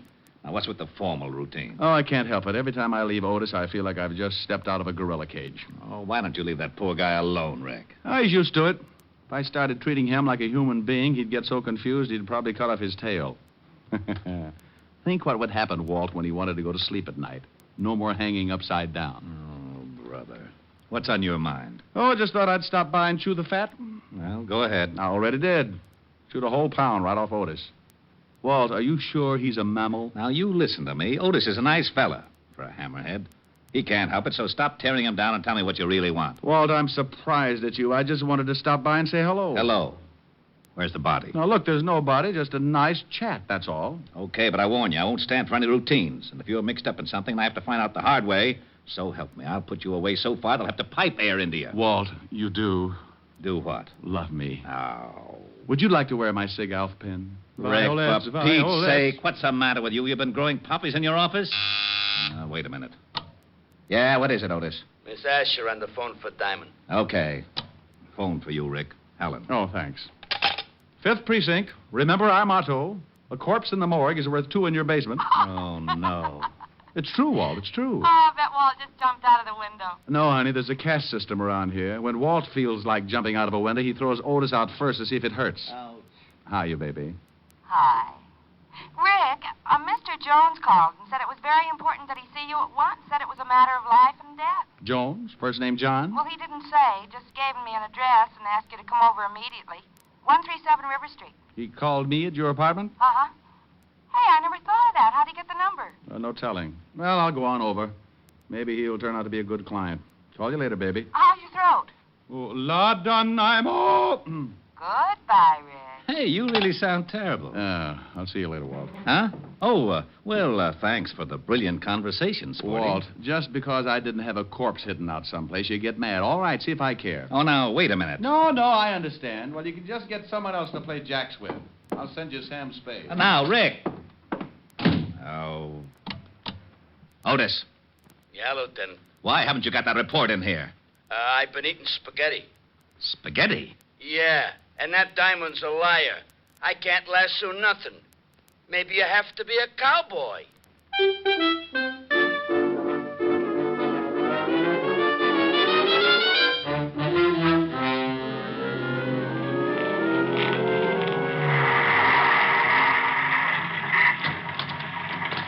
Thanks, Cabby. Keep the change.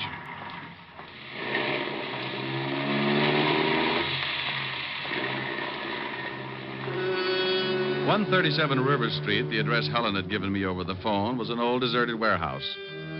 Now, I want to stop right here and say I admit it was pretty stupid to wander into an empty warehouse like that. But I figured that this Jones guy must be in some kind of trouble to leave a message like that with Helen. The place was as empty as a fairground in the winter. I put my hand on my .38 and kept moving toward the back of the building. Then I saw a door. A sign on it said, "John Jones. Enter." And wouldn't you know it, I did. Hey, what's going on? Where am I? Let me out of here! Come on, Mr. Lumpkin, let's get out of here. Let me out of here! But I don't understand. He's liable to stay in there forever.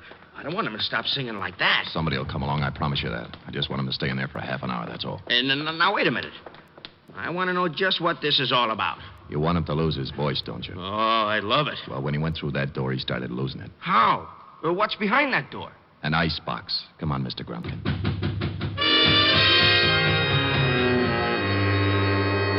Well, that's exactly where I was, in an ice box. Not a very big one, but a very cold one. The kind a company might have to store fresh meat and drinks. I tried breaking down the door. but it was a foot thick. I struck a match and looked around. Lots of ice, no way out. So I turned up my collar and sat down to wait. I don't know how long I sat there, but I guessed it to be about 20 minutes. I could tell because my feet had frozen up about 20 minutes worth. Then I heard that lovely sound. Rick, you in there? Yeah.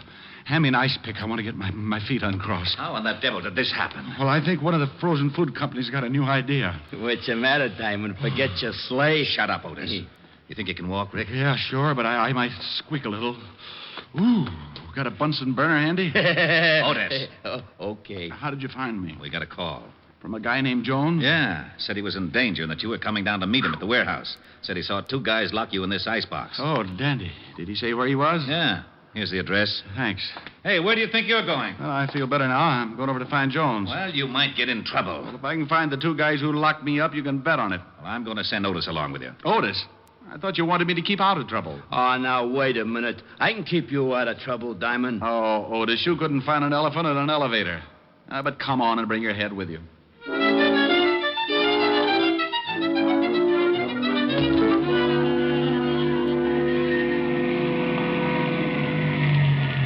This is the address where that Jones guy said he'd meet you. I'm Mandelbaum, Swedish massage. This guy really picks out some great places to hide out.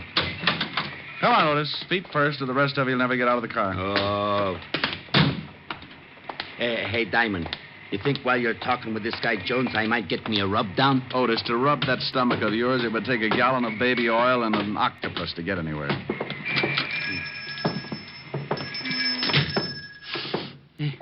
Hey, it smells kind of good, don't it? Like a pine tree, maybe. Otis, how would you remember? The last time you smelled a pine tree was when you used to run with a pack. Now listen here, Diamond. You gotta lay off. I don't go around... Yeah, what can I do for you? Holy cow. Get the biceps. Oh, I'm looking for a guy named Jones. Oh, yeah? Who wants him? The name's Diamond. Oh. Well, Mr. Jones is expecting you. I think he's back in the steam. Which way is it? Straight back. I'd show you, but I gotta give a guy a rub. Come on, Otis. You must be at the end of the hall. That's a pretty bright observation, seeing as how there's only one door and it's at the end of a hall. Yeah, that's the steam room. How do you know? Oh, by this little window in the door. What do you see? Steam. Then, by golly, it must be the steam room. Hey, I can't see nothing. Mr. Jones? Hey, ain't that some guy lying over there on the bench? Looks like it. Mr. Jones? He don't answer. No. Otis, look, I'm going over there. Keep the door open. I don't want anyone to lock me in this place. Oh, okay. Mr. Jones, Well, hey, Otis, it's just a bunch of towels rolled up to look like somebody. Hey! Otis, what's the matter? Diamond. Yeah. Where are you? Right over here. Well, what are you doing there? I told you to stay by the door and keep it open. Well, I did stay by the door until I got pushed. Pushed? Oh, no. You know something? What? I think we're locked in.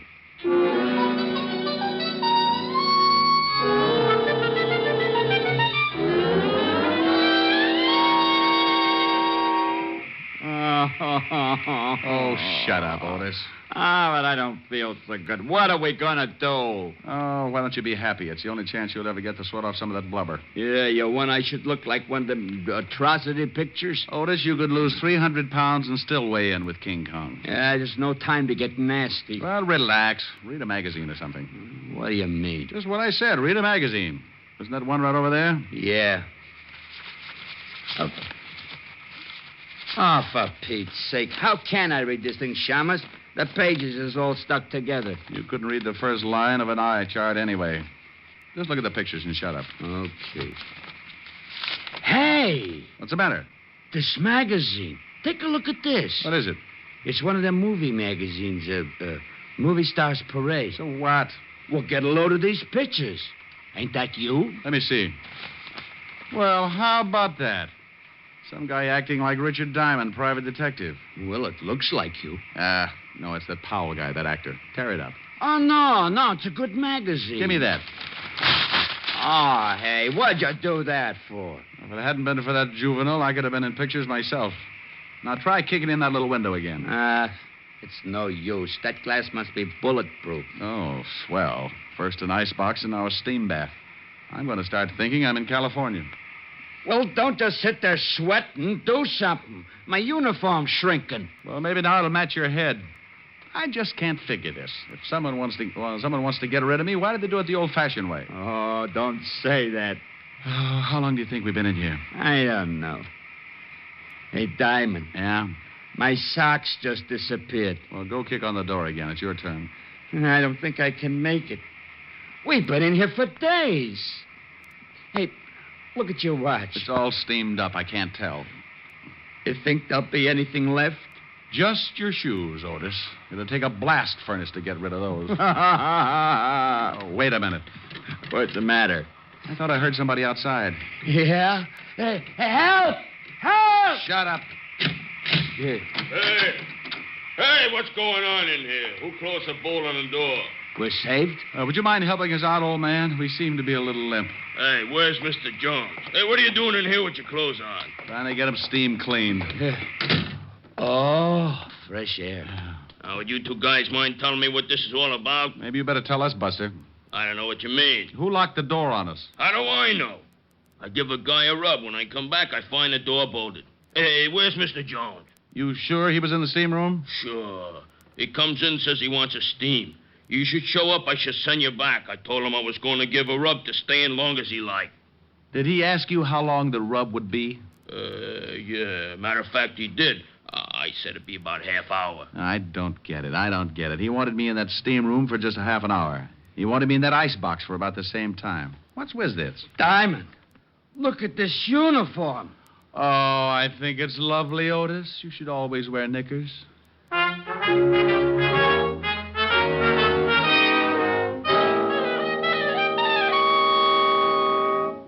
Rick, this is stupid. Didn't the guy at the steam room tell you what this Jones guy looked like? Well, from the description, could have been anyone. Look, I'm just as mixed up as you are. Well, we'll keep after it. Just don't worry, that's all. Hey, Diamond, Miss Asher just called and I told her what's been happening. You mean you know? No, but I told her anyway. She said you should come right over because she had dinner for you. She wanted to take care of you. Isn't he lovely, Walt? Think what that head is going to look like in a bottle. Oh. Now you got him sore. It's going to be horrible around here. Well, isn't it always? Now, I'm going on over to Helen's. Keep after that Jones guy and let me know if you run across anything.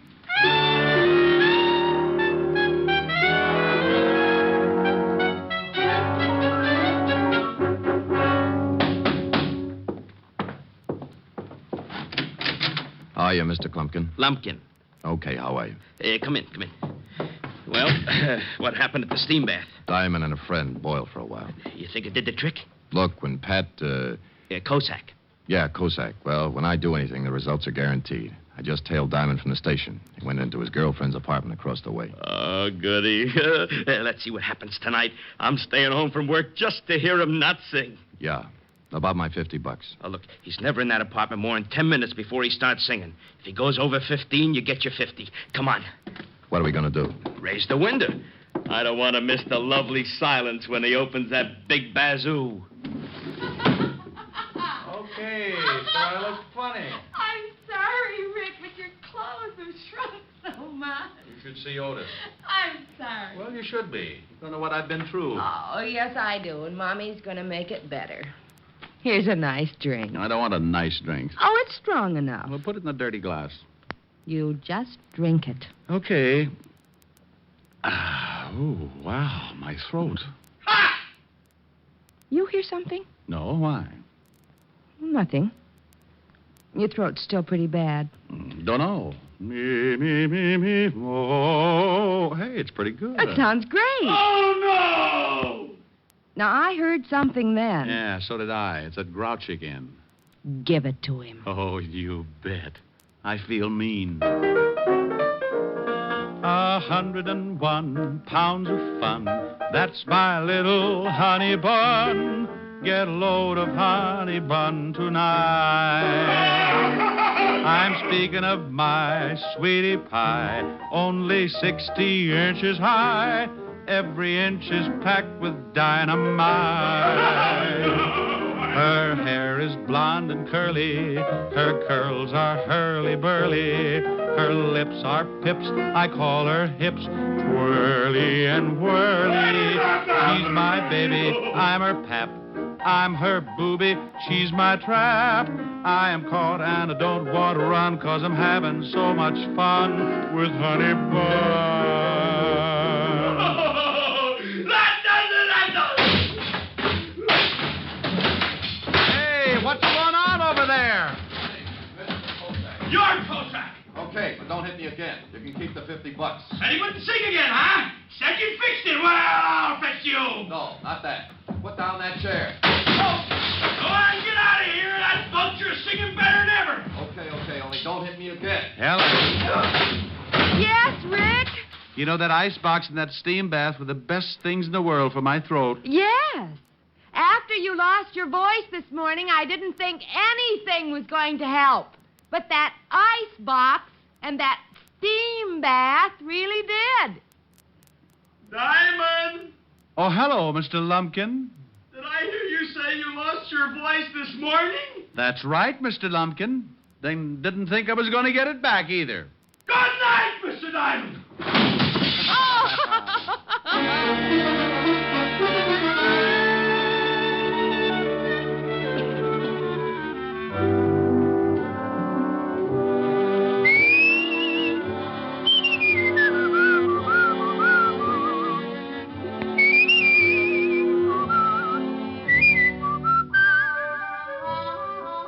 You have just heard Richard Diamond, Private Detective, starring Dick Powell. Helen was played by Virginia Gregg, Lieutenant Levinson by Ed Begley. Also in our cast were Wilms Herbert, Jack Crucian, and Stephen Dunn. Music was under the direction of Frank Worth. Richard Diamond is written and directed by Blake Edwards. Dick Powell soon will be seen in the screen version of the best-selling novel, Mrs. Mike. Now, this is Eddie King inviting you to be with us again at this same time next week, when we will again bring you Dick Powell as Richard Diamond, Private Detective.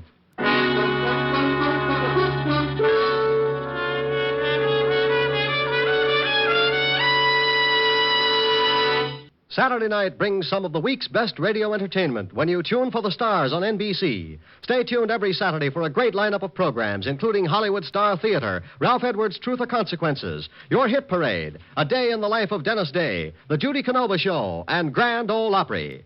All the best on NBC.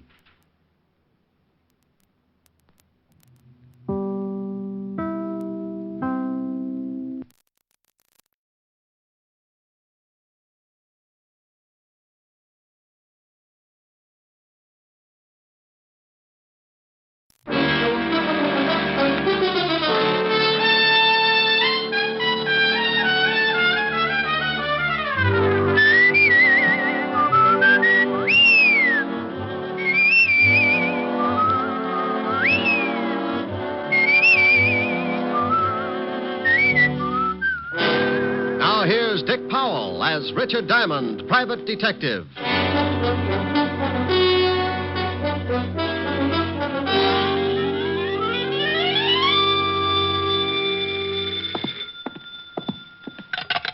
Diamond Detective Agency, a corpse to fit every pocketbook. Rick? Oh, hello, Helen, baby. Let me sit down. Oh. Rick, what's the matter? You sounded like your arches just broke. You got the right idea, baby. Oh, but your geography is cockeyed. Are you really hurt, Rick? Oh, believe it or not, I was trampled by a herd of horses. Oh, Rick, you idiot. Now tell me what did happen. Okay, one horse. He ruined me for life. You went horseback riding? Oh, I don't believe it. Yeah, want to see my bull legs? You actually did. Uh-oh. Took a girl to get you to ride a horse. But it was some slinky blonde. No, baby, it was a Palomino. And look, let's get off horses. I've had enough to last me. What's with the early call? Early? Rick, did you just get in? It's after 11. I was dreaming of you, baby. You wouldn't have wanted me to stop just to get into the office. It's probably a whole harem. Helen, you got to stop that peeking. You read the morning papers? They come out in the morning? Now, you stop that. Did you read them? Well, didn't have a bet down. Why? You on the society page again? Oh, much more exciting than that. The police commissioner's house was robbed of $50,000 worth of diamonds last night, and his gardener was murdered. What? I thought that would fetch you. Better get a paper. The commissioner's statement's written in blood. Yeah. And if things don't wind up fast, tomorrow's statement will be in Walt Levenson's blood. It'll be his case. Now, you stay out of it, Rick. This thief cuts throats. Yeah, I'm scared. Are you, Rick? Well, come over tonight and I'll frighten you at close range. Say 8. I'll practice my knee knocking so I'll be in good form. And stay in. No nightclubs. At the sound of the castanets, Francis can open the door. It'll be me and my knees. See you tonight, baby. Bye. Is this the Diamond Detective Agency? Just like it says on the door. Come in and close it gently. My Japanese beetle's still asleep. Asleep? He's got a better union. Sit down, Mr. Burton, Phineas Burton. What can I do for you, Mr. Burton? Well, I want to hire you if it's agreeable. Well, for $100 a day in expenses, I'm pretty agreeable. Well, that's fine. I have a package I want you to deliver to a party in Philadelphia. You can get a messenger for $5, or if you're hard up, a carrier pigeon for a handful of popcorn. Why a detective? Well, I'm perfectly capable of judging for myself what I need, Mr. Diamond. Now, here's $300. There will be $200 more for you after you make safe delivery of the package. Why? Well, why? 3-letter word meaning why you want to pay me for 5 days when the trip to Philly and back can be done in a few hours. Oh, Mr. Diamond, I simply want you to drop everything else and take this job immediately. And that is my reason for the added payment. Oh, all right. I'll take your money. Just as soon as you tell me what's in the package, who it goes to, and why it's so important that I take it personally. I can't tell you that. Okay, it's your problem. Now, where did I leave my soap chips? Do you have to know? Of course. How can I do any washing without soap? I mean about this package. Oh, no. I can recommend another agency who will do it for $25 and no questions. Oh, very well.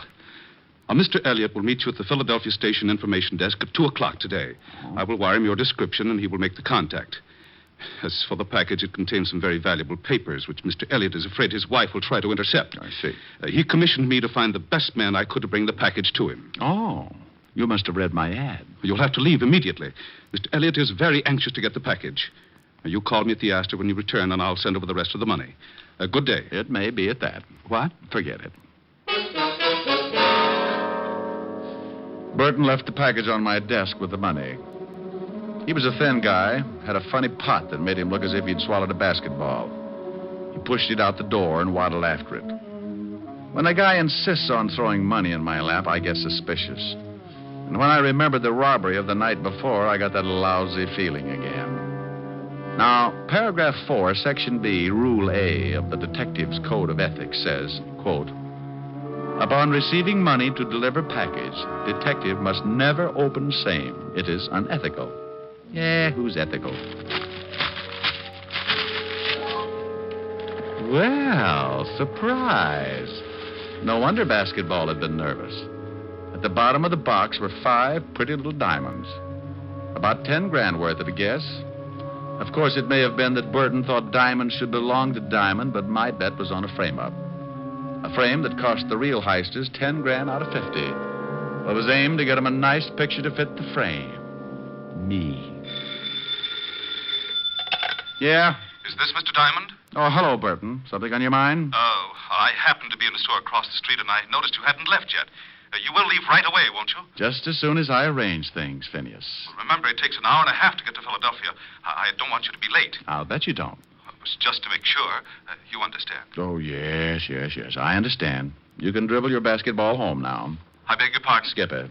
Bye. Burton's call ended nearly all doubts. I was being framed all right, and the trap required my leaving for Penn Station right away. I dropped the diamonds into what was left of a quart of milk I had for lunch the day before, put the bottle on the floor by the wastebasket. Then I took the package, rewrapped it, and went out to hail a cab. I made one stop at a toy shop, then headed for Penn Station. As I entered, I saw a pair of familiar figures. Rick. Okay, what's the gag? I got the tip, but even you wouldn't joke about this case. Now, Walt, I might joke about mass murder, but never about the commissioner being robbed. Is he making speeches yet? Yeah, that's okay, Shamus. This is one time when you're one diamond too many. Why, Otis, you're becoming a wit. Why not? You're halfway there. Oh, Lieutenant, he's picking on me again. You deserve it, Otis. Now shut up. Rick, I know the tip was phony, but the commissioner was there when it came in. I had to act on it. Tip? Well, don't be smug. I've got one, too. 5th at Hialeah. Now, don't start that. It was a tip that you were taking the commissioner's diamonds out of town. Oh, now, Walt. And don't now Walt me. I said I knew the tip was phony. But with the commissioner taking scouts all down the line, I didn't want to... No. Don't apologize, Walt. I know. Come on, Sergeant. Show me a good frisk, and I'll recommend you to all my criminal friends. Oh.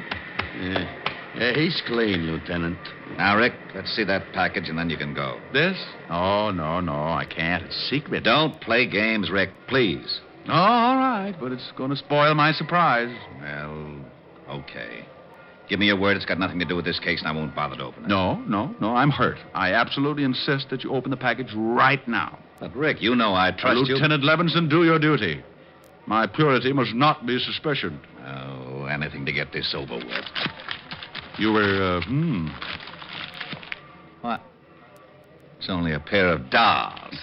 You were expecting maybe my gallstones? Oh, dolls. The shamus place with dolls. Better read the tag, Otis, before your ears get any longer and they draft you for a mule team. Tag? Sure. But what...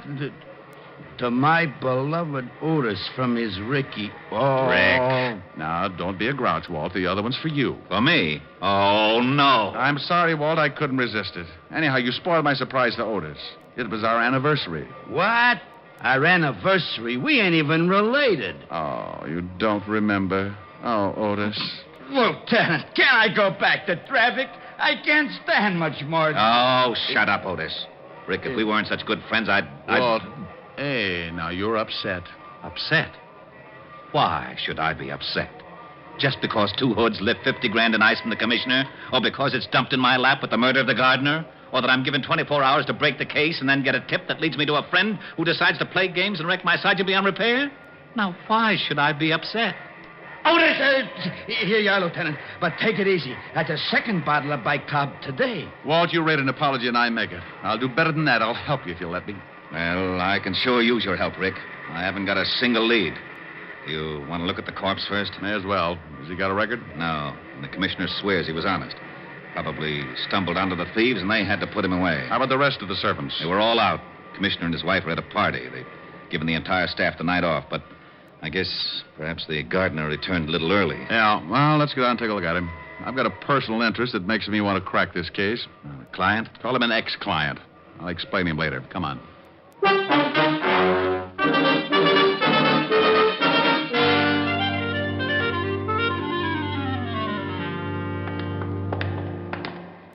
Here he is, Rick.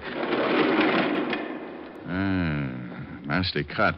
How was it made? Well, it could have been a sharp knife, but it's a safer bet that it was a razor. Remind me not to go to his barber. What safecracker's got enough nerve to pull his job, Walt? Well, I got 3 guys that could fit the job, but not one of them has ever been known to carry a weapon of any sort, much less a razor. Correction. One dealer, that gardener's playing a lousy joke on us. I suppose this could have been the first time one of them carried a razor. I don't buy that, neither do you. Give me the names. I want to talk to them. Maybe I can get a lead of some sort. Sure. Here they are. And please, Rick, call me if you get anything. If I can find a nickel. Bye.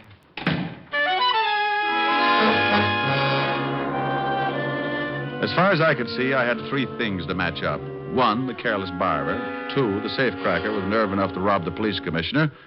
And 3, the reason why I was picked as the pigeon. I gave up the idea of hunting for Burton, the guy who came into my office. He was probably a flunky and not worth running down. So I checked the names I got from Walt, grabbed a cab, and headed for the Bronx. The first turned out to be an ex-con trying to go straight by working in a Bronx hash house. The second was likely, but he'd kissed his wife with a beer bottle and spent last night in jail. At the third address, down in Greenwich Village, I met a landlady with gin-loaded tonsils and a cute mustache. She tipped me that my third prospect, Vincent Mayer, might be playing pinochle at Pietro's, which turned out to be a cafe with a 30-foot bar, 3 tables, and a back room. Hey, barkeep. Yeah. What'd it be, friend? Milk, no chaser. Milk? Who makes it? Oh, you mean like from cows? Never carried the stuff. Where can I find Vincent Mayer? Why don't you ask me, handsome? Wow. Hello, baby. Now, do I look like a baby? No. My name's Jean. What do they call you? Take your pick. Call me Rick. Hey, you talk funny. But you're awful nice. Too nice to be hunting for Vince Mayer. He's a bad boy, Rick. Yeah. Well, I'm trying to be a hero. Where is he? In the back room. There. The guy with the light hair. But be careful. Thanks, baby. I'll buy you a palace. You can figure me for 80 mil, Joe, 20 clubs, 20 spades, and 40 pinochle. What? No diamonds? Hey. Well, look who's here. What do you want, Shamus? Vince the Iceman, isn't it? Well, now, let's see. Sing Sing, class of 38. Where's your school tie, Vince? The name is Mr. Mayor to you, Diamond, and privates are not welcome here. It's a closed game. Yeah. Move on. Give me a reason. You want to play dead? Oh, come on, Vince. You're not going to get upset just because I think you robbed the commissioner? You did, didn't you? I told my story to the cops. I'll bet. But you didn't answer my question. And here's another. Who's your barber? You're asking for it, Diamond. I was brought up right. Now, let's get off this cat and mouse kick. I want some answers, Vince. Do you? That's right, Junior. I do. All right. Call him, Joe. Hey, what? All right, Joe. Stop it. That's enough, Joe. All right, now drag him out in the alley. Vince, can I, Yeah, okay. Maybe it'll teach him not to get so nosy. But keep that razor in your pocket. I will, honest. This is gonna be real fun. Come on, Shamus. Here's where I do some road work on your liver.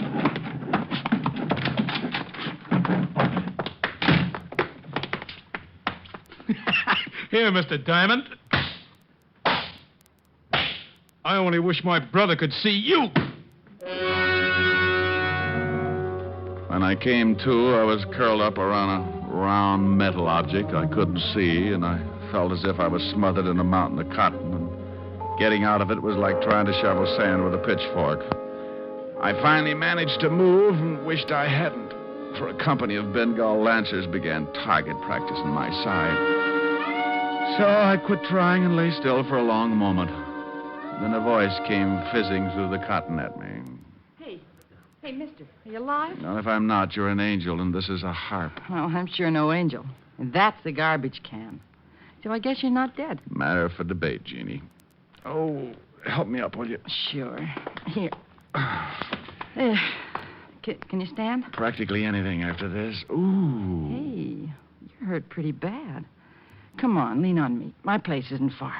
I'll take you there so you can lie down. Best offer I've had today. Lead on, Angel.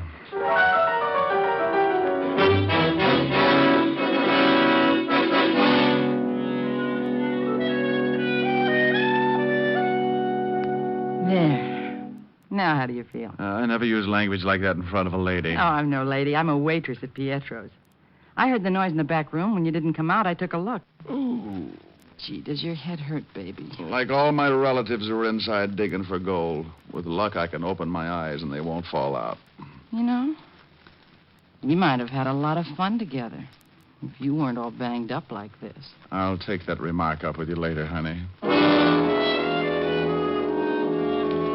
I'm not usually the kind of guy who runs out on pretty girls, but I only wanted to get my hands on the gonif who tried to kick my brains out. So I took Jean's number, filed it under, for later investigation, and stumbled out into the street.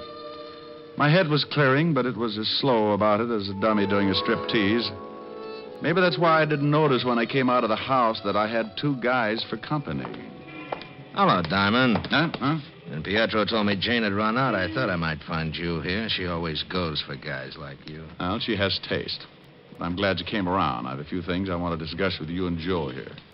Hold it, Chalmers, or I'll show you how easy it is to get rid of your troubles. Now, that's a pretty little gun. Aren't you stepping out of character, Vince? You're supposed to be a smart one. You're getting on my nerves. Yeah? Well, put the gun away and I'll quiet you down a little. You want me to mess him up again, Vince? And what's with you? Come to do your job over again? I may at that. Yeah? Well, you got 32 teeth, Sonny. Want to try for none? Why, you... I got some questions I'd still like to have answered. Why was I picked as pigeon? Why me? You're getting a little too smart, Diamond. Now, listen. I know you got wise to Burton, so it figures that you still got the package. Now, I got no reasons to give you $10,000 worth of diamonds. I want them back. Oh, dandy. I've got big news for you, Buster. You're not going to get them. Don't make any mistakes, Diamond. I'll use this gun if I have to. Go eat a tombstone. Joe. Yeah, how's your stomach ache? Wait a minute, Joe. Now, Diamond, look, you can have a choice. You bring the rocks to me at Pietro's in an hour and we'll forget the whole thing. Or don't. And I'll send Joe with a few friends to call on you. And for the last time. For a few sick minutes, I leaned against the wall, wondering if I wanted to live. One thing I was certain of was that Vince Mayer was never going to get those diamonds back. Or was he? An idea began to percolate in my head to the tune of an old rhyme about a goose and a gander. And I got inspired enough to sit up and forget my aching ribs. When it simmered into a full-scale boil, I grabbed a cab, went back to my office, and got the diamonds out of the milk bottle where I'd hidden them. Then I headed for the village fast. I was soon banging on a door there like a drummer playing Bob.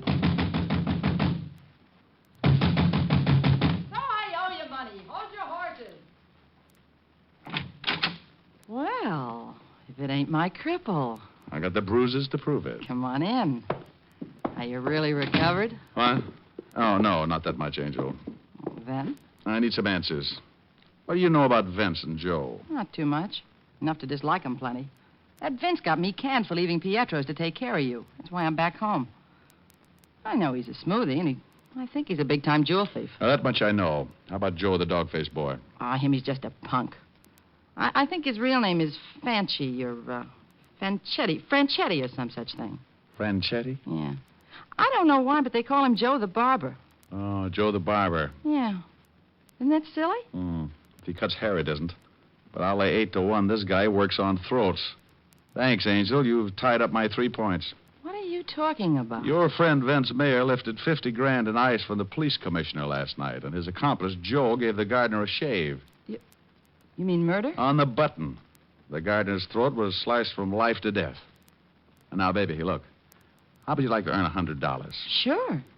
Is it legal? Well, no. I'll take it.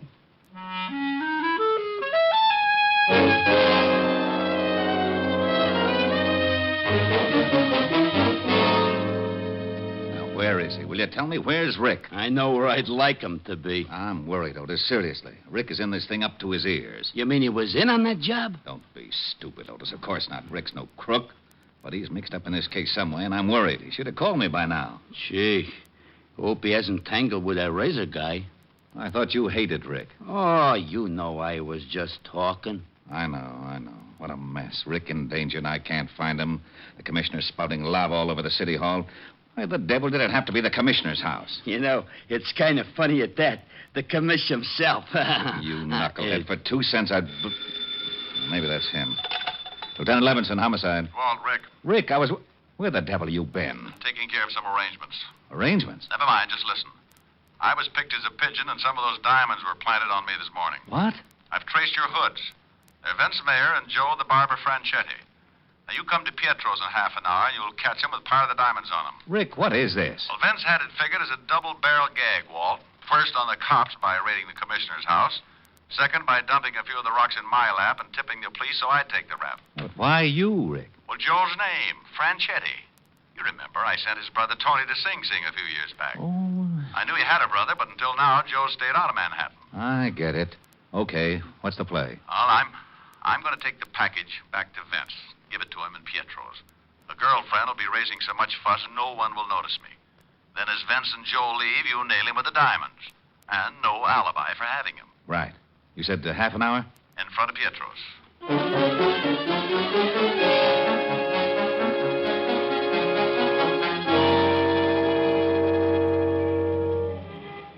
Take a peek, Angel. Through the window. There's my party at the back table. Now, you know what to do. Yeah. I keep yelling till you get back to me. Right? As rain. I'll make it a good one. I got good lungs. Let's go in.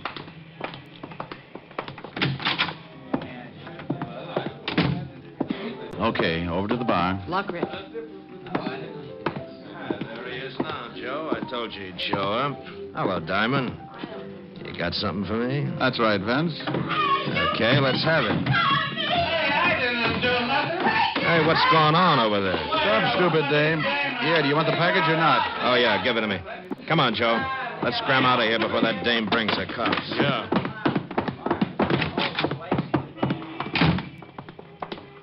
That's an easy way of getting back the 10 grand, ain't it, Vince? Shut up. Come on.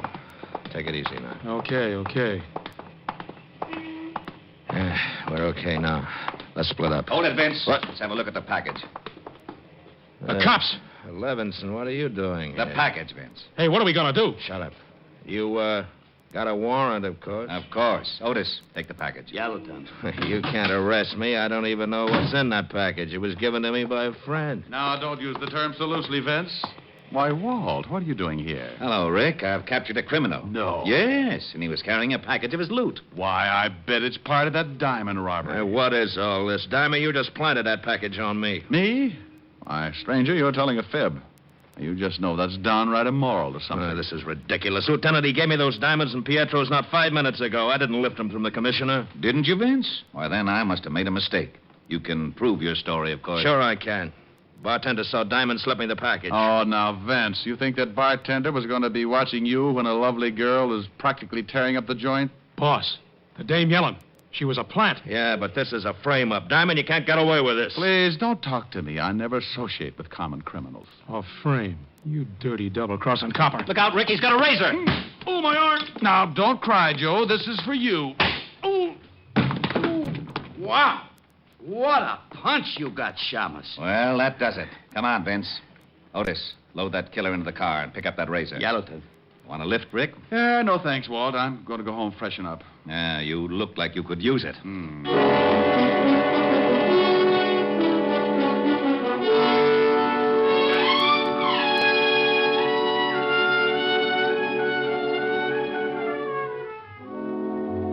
I left Walt and headed for my apartment, where I grabbed a stomach full of vitamins and planted myself under the hot shower. It felt so good I fell asleep. And if Walt hadn't phoned, I'd have probably become the only man in history to drown in the shower. Walt shocked me wide awake with the news that he was holding a $1,000 reward for me. I gave him my nicest thank you and made a mental note to drop by and give half of it to Jean to make up for her losing her job. Around about 8 o'clock, after I'd taken care of dividing the reward, I steered for 975 Park Avenue, made it with no trouble, and rang the bell to Helen's apartment. Oh, good evening, Mr. Diamond. Miss Asher's expecting you, sir. She's in the library. Thank you, Francis. How's your health? My health, sir, is very good, thank you. Well, now, this may come as a shock. But, Francis, about the money I owe you. Oh, don't fret about it, sir. We'll tell. I'm going to pay you what I owe you. You're going to? Oh, dear. Perhaps I better sit down. Oh, my word. Now, there, Francis. Rick, darling, is that you? It ain't Tom Swift, baby. Come on in the library. Well, okay. But it'll do you no good, my dove. I'm a cripple, a battle-torn veteran. Well, I don't want your muscles, Rick. I'm blue, and I want you to sing to me. Oh, Helen, baby, I don't want to sing. I want Rick, I'm blue. I need cheering up. Now be nice and sing. Well, okay, honey. How's this, huh?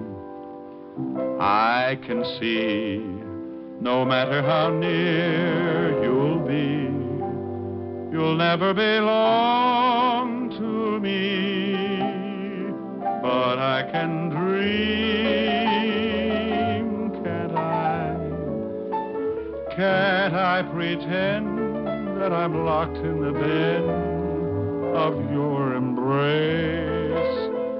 For dreams are just like wine, and I am drunk with mine. I'm aware my heart is a sad affair. There's much disillusion there, but I can dream, can't I? Can't I adore you? Although we are oceans apart, I can't make you open your heart, but I can dream, can't I? Well, there. Still feeling blue, baby? Oh, Ricky, come here. Here I am. Oh, now I'm contented. You in my arms, my bills paid off, and my bills... Oh, for Pete's sake, I forgot Francis. Francis? What are you talking about? Come with me. I'll show you. Now, there he is. Francis, you all right? Oh, yes, sir. I think so, sir. Rick, will you tell me what's going on in my own home? Well, honey, I paid Francis off, and the shock of having to give back my gun and badge undid him. Oh, well, are you feeling better, Francis? Not very much, Miss Asher. It's that badge and license. Will you miss him that much, Francis? Well, sir, to be very honest, there's a waitress in a tea shop down the street with whom I've been, if you'll pardon the expression, having a fling. Francis, you? Oh, that's not the worst, Miss Asher. I'm afraid I've been a bit of a fraud with her as well. In fact, with several of the waitresses there. Now, wait. Where does my badge and license enter into it? Did you hock them for crumpets? Oh, much worse, Mr. Diamond. You see, to all the waitresses of Miss Tuppingham's tea shop, I am Richard Diamond, private detective. Oh,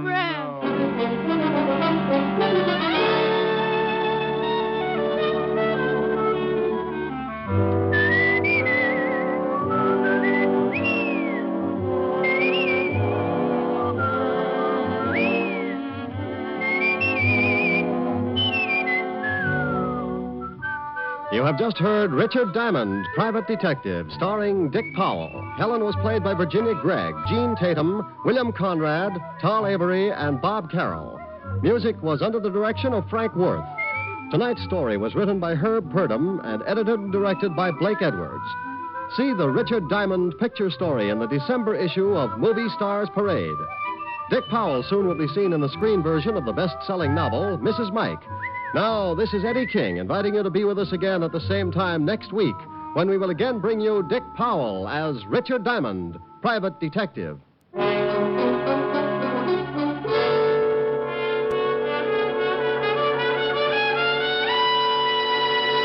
Listen tonight to NBC for a star lineup of entertainment. Every Saturday on NBC, you can hear such stellar programs as Hollywood Star Theater, Ralph Edwards' Truth or Consequences, Your Hit Parade, A Day in the Life of Dennis Day, The Judy Canova Show, Grand Ole Opry, and songs by Morton Downey. There's always a program of interest on NBC, so keep tuned here. Shortcut to Death with Fred McMurray is next on NBC.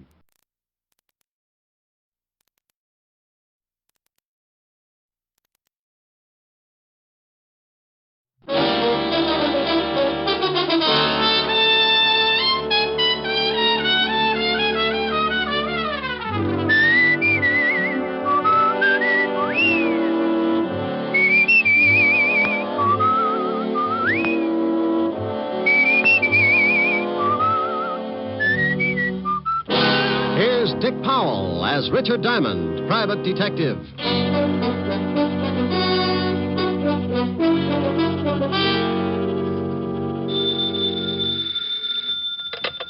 Diamond Detective Agency, the Smiling Gumshoe. Rick. Sign up for our new contest and win yourself a beautiful all-chrome, pre-tested, genuine electric chair. Oh, lovely. What do I have to do? Just tear off your scalp and send it along with 25 words or less why you love Richard Diamond. I can do it in 2 words. What are they? You're pretty. Oh, you win.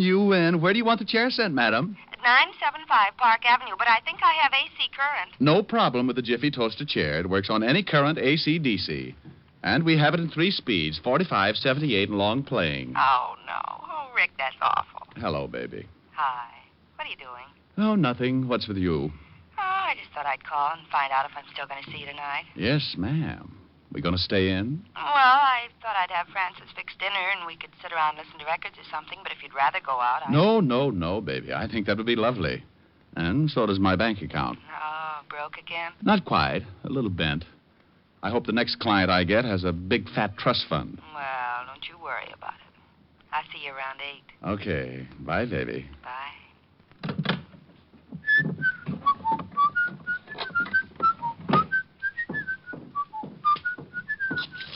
Now, let's see. 6 shirts, 4 pairs of socks, and... Hey, how did that get in there? Well...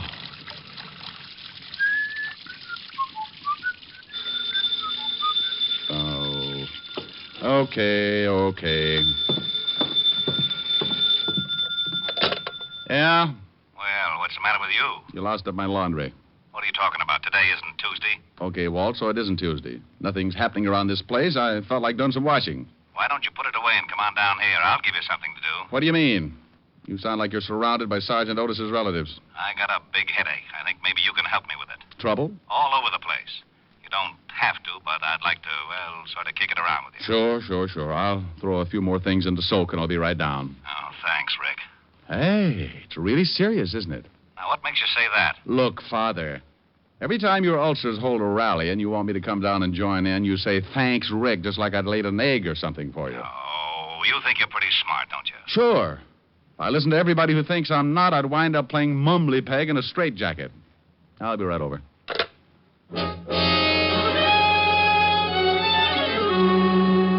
Well, that's the way trouble can get in the way of an otherwise quiet afternoon. Walt doesn't usually call me like that, but when he does, I know things are bound to get pretty rough. I tossed all of my shirts into soak, closed up the office. 20 minutes later, I was walking into the squad room of the 5th Precinct Police Station. I spotted Sergeant Otis hopping around like a crapshooter on his 10th pass. Well, what's with you, Otis? Huh? Oh, don't bother me now, Shamus. I gotta get these reports into Lieutenant. Well, get you. What's the matter? Did you suddenly discover you were working for the police department? Now that's very funny. Ha. Okay, you gotta laugh. Now beat it. The lieutenant expects you. Well, all right, but for Pete's sakes, Otis, stop acting like that and don't bust into the lieutenant's office like that. You'll swear you've been doped and start an investigation. Shamus, someday I ain't even going to bother to answer you. Sergeant, the day you don't open your mouth to say something stupid, the whole world will start singing. Oh, yeah? Yeah. And when I think about it, why don't you start combing your hair? What's the matter with it? Looks like a mattress after the lions got through with it. Oh. Hello, Walt. Hello, Rick. Sit down. Oh, maybe I should have worn black. That or a propeller on my hat. First, I run into Otis, acting like he was shot out of a cannon. Then I waltz in here, and you give me that big hello like you just discovered a body in your desk. Lan Jacoby is back in town. What?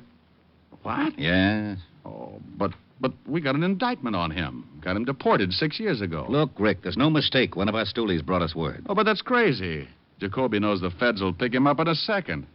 How'd he get back in? Who knows? Florida, maybe. Last we heard, he disappeared in Italy. And about 6 months later, we got a report he was seen in Cuba. Oh, are you just going to take the stoolie's word for it? What else have you got? I got 3 bodies to date, and they're all very dead. Jacoby? It's got to be. Why? Well, the first 2 are the guys that turned state's evidence and helped to put Jacoby away. You remember them, Ross and Kreisel. Jacoby swore he'd get him someday. Who's the third? The stoolie who gave us the tip. Walked out of the station, and somebody with a Thompson scattered them all over the front steps. Right in front of the station? Yeah, it'll be in the evening papers. The commissioner is very unhappy. How about the feds? Are they working on it? Up to their necks, but nobody can find out how he got in or where he might be hiding out. Oh, here's something else that makes us sure it's Jacoby. In this town, there are at least 5 of Jacoby's old mob. The minute this thing broke, we started to check. They've all disappeared. You think they're organizing again? Oh, Walt, come on. Rick, now. I don't know what to think. That's why I wanted you to come down. You're one of the guys who worked on the Jacoby case. You remember a lot about it. Well, sure, but... Oh, now you can't tell me Jacoby is going to try to start operating again. It's a one-way pass to that little green room up at Sing Sing. I know it, but you tell me. I don't know how to figure it. You can't find anybody else who's seen Jacoby. No, just the stoolie. He's going to make a swell witness. Yeah. Lieutenant. Yeah? We just got a report on the teletype. Jacoby? Yeah. Florida reports the body of a man found out in the Biscayne Keys. They checked and found out he was a Cuban, chartered boats for fishing trips. And the immigration boys checked with the authorities in Cuba, and it turns out that this dead guy took a party of 2 out for a trip and never showed up again. Wait a minute. You said a party of 2? Yeah, a dame and a guy. Well, what makes you think the guy with the dame was Jacoby? Because the description fitted Jacoby exactly. And the feds say that Jacoby married a dame in Italy. And the dame that got on the boat fits the wife's description. Mm-hmm. Well, Rick? That's ridiculous. Okay. We now agree on 2 things. Leon Jacoby is back in the States, and it's ridiculous. Will you give me a hand? I need somebody who really knew Jacoby. Hey, Diamond, did you really know Jacoby? Sure, Otis. We used to go out and shoot dumb police sergeants together. Oh, hey, Lieutenant, why don't he ever give me a straight answer? Because it wouldn't fit your crooked head. Now go out and dig up some more reports. Okay. All right, Walt. Now let's say Jacoby's going to start operating again. He's made sure of one thing. Nobody who's seen him is alive enough to testify. So? So this.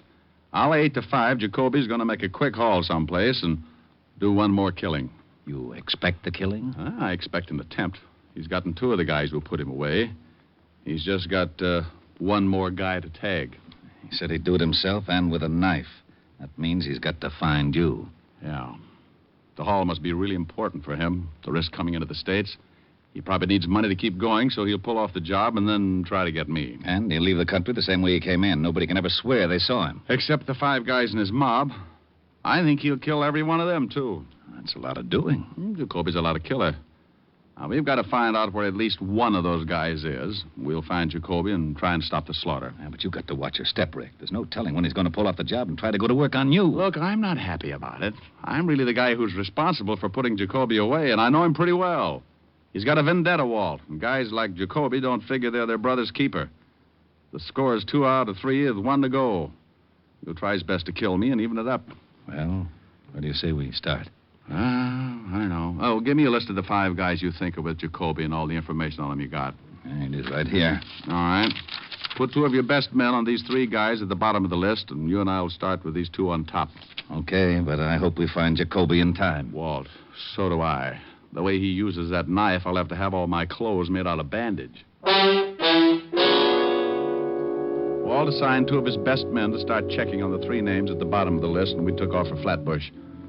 Our first man was a hoodlum named George Vale, and one of his favorite hangouts was a pool hall on Church Avenue. Snooker or straight pool? We want to talk. You want to talk? Go over to the park. Get yourself a box. Oh, look, your wisecracks can only give you a hollow mouth. Show him the badge, Walt. Oh, cops. Well, what do you want? You know a man named George Vale? Nope. Let's go. Hey, wait a minute. Look, I'm not going to fool around. The answers here will be a lot easier. We know Vale comes here a lot. If you don't want to tell us about him, the boys at the station have got time to help your memory along. You can't haul me in. What's the charge? Withholding police evidence. It can get you a couple of years. Let's go. Hey, wait a minute. Okay. Okay, what? Oh, wait a minute. I just want to be sure no one sees me talking to you. Okay. I don't know much. Vale ain't been in here for a couple of days. Where does he live? I don't know. I swear I don't, but I do know it's in the neighborhood. Sometimes I see him coming out of a little delicatessen across the street with a bundle of groceries. Let's go, Walt. Yeah. Oh, thanks, Sporty. It's guys like you who make the police department such a happy little group.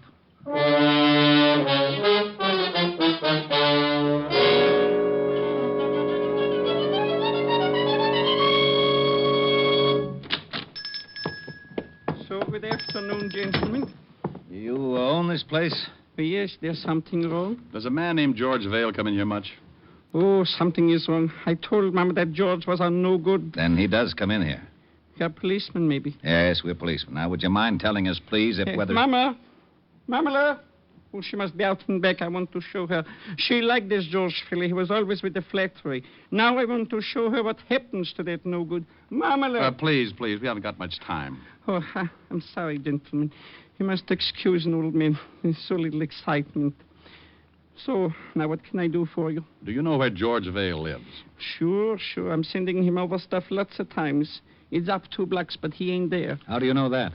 Because his wife, she's coming in for the last couple of days. She said he was out of town on business. He's got a wife? Sure. A blonde. She's not bad looking. Well, you know. Yeah. What is Vale's exact address? Here, I'll write for you on a piece of paper. What time you got, Rick? 2:30. There are, gentlemen. I hope you catch him for whatever he's done that no good. We'll have to ask you not to mention this to anybody. Not even to Mama? Well, okay, to Mama, but you tell Mama to keep it a secret. Oh, a secret. Well, maybe I'm not telling her for a couple of days yet. Come on, Walt.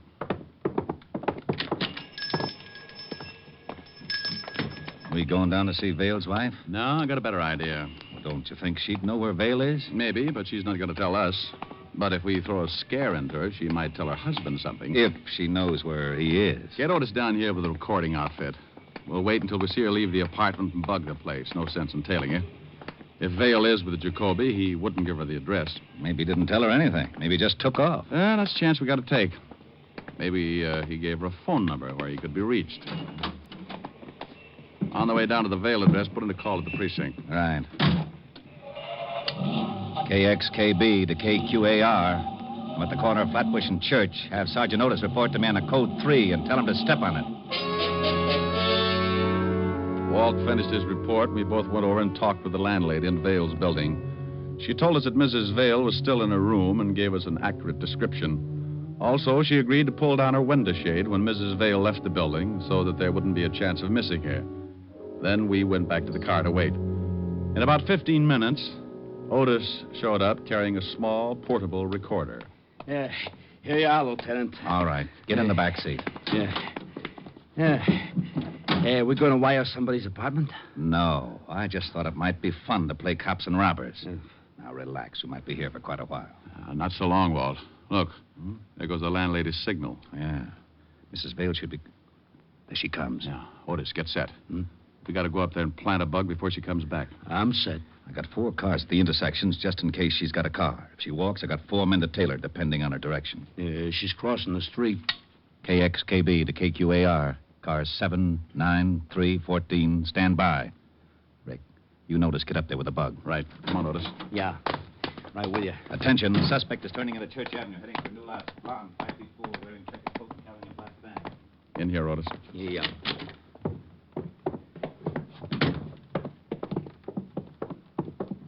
Well, this is her room. The landlady said she'd unlock it for us as soon as Mrs. Vale left the building. Bingo. Go on in. Okay. Now, plant it just like you knew what you were doing, Sergeant. I'll take the box down in the basement where we can listen. Give me 5 minutes and then give me a quick test. Well, how long have I got to set it up? Who knows? Don't worry about it too much. If Mrs. Vale comes in, just tell her you're selling tape recorders. Oh, she won't believe that. Otis, with your face, you'll have to believe something as stupid as that.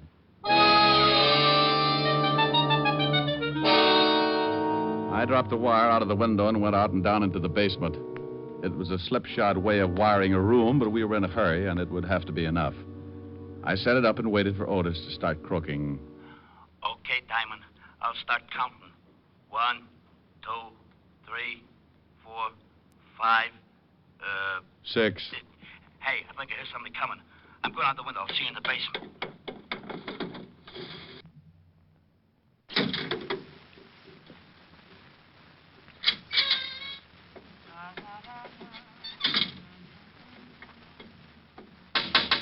Oh, for Pete's sake.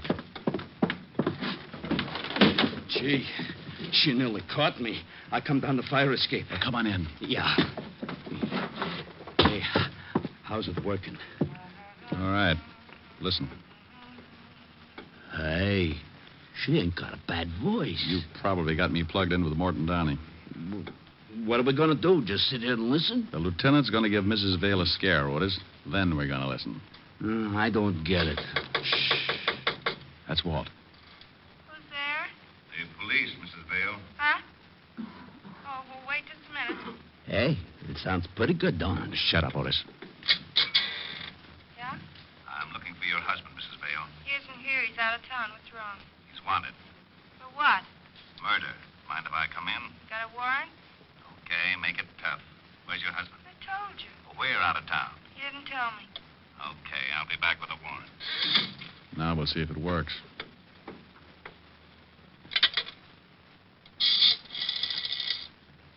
Oh, operator. Evergreen 33349, please. Yeah.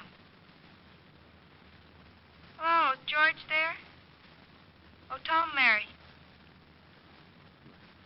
Hello, honey. Oh, look, I'm sorry.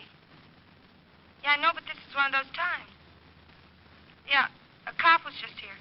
Yeah, cop. Murder. I don't know. No, I didn't let him in. Huh? Oh, I never thought of that. Okay, I won't call again. Bye, baby. Okay, Otis. Stay here and keep this thing going. I got to get back to the lieutenant.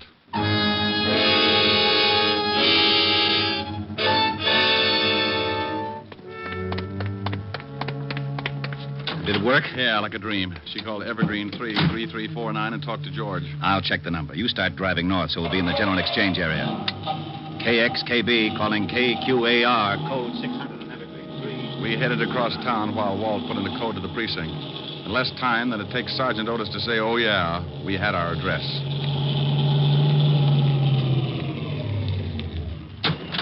Well, Well, wouldn't you know it? Another pool hall. Yeah, guy must like the game. Hope he's in.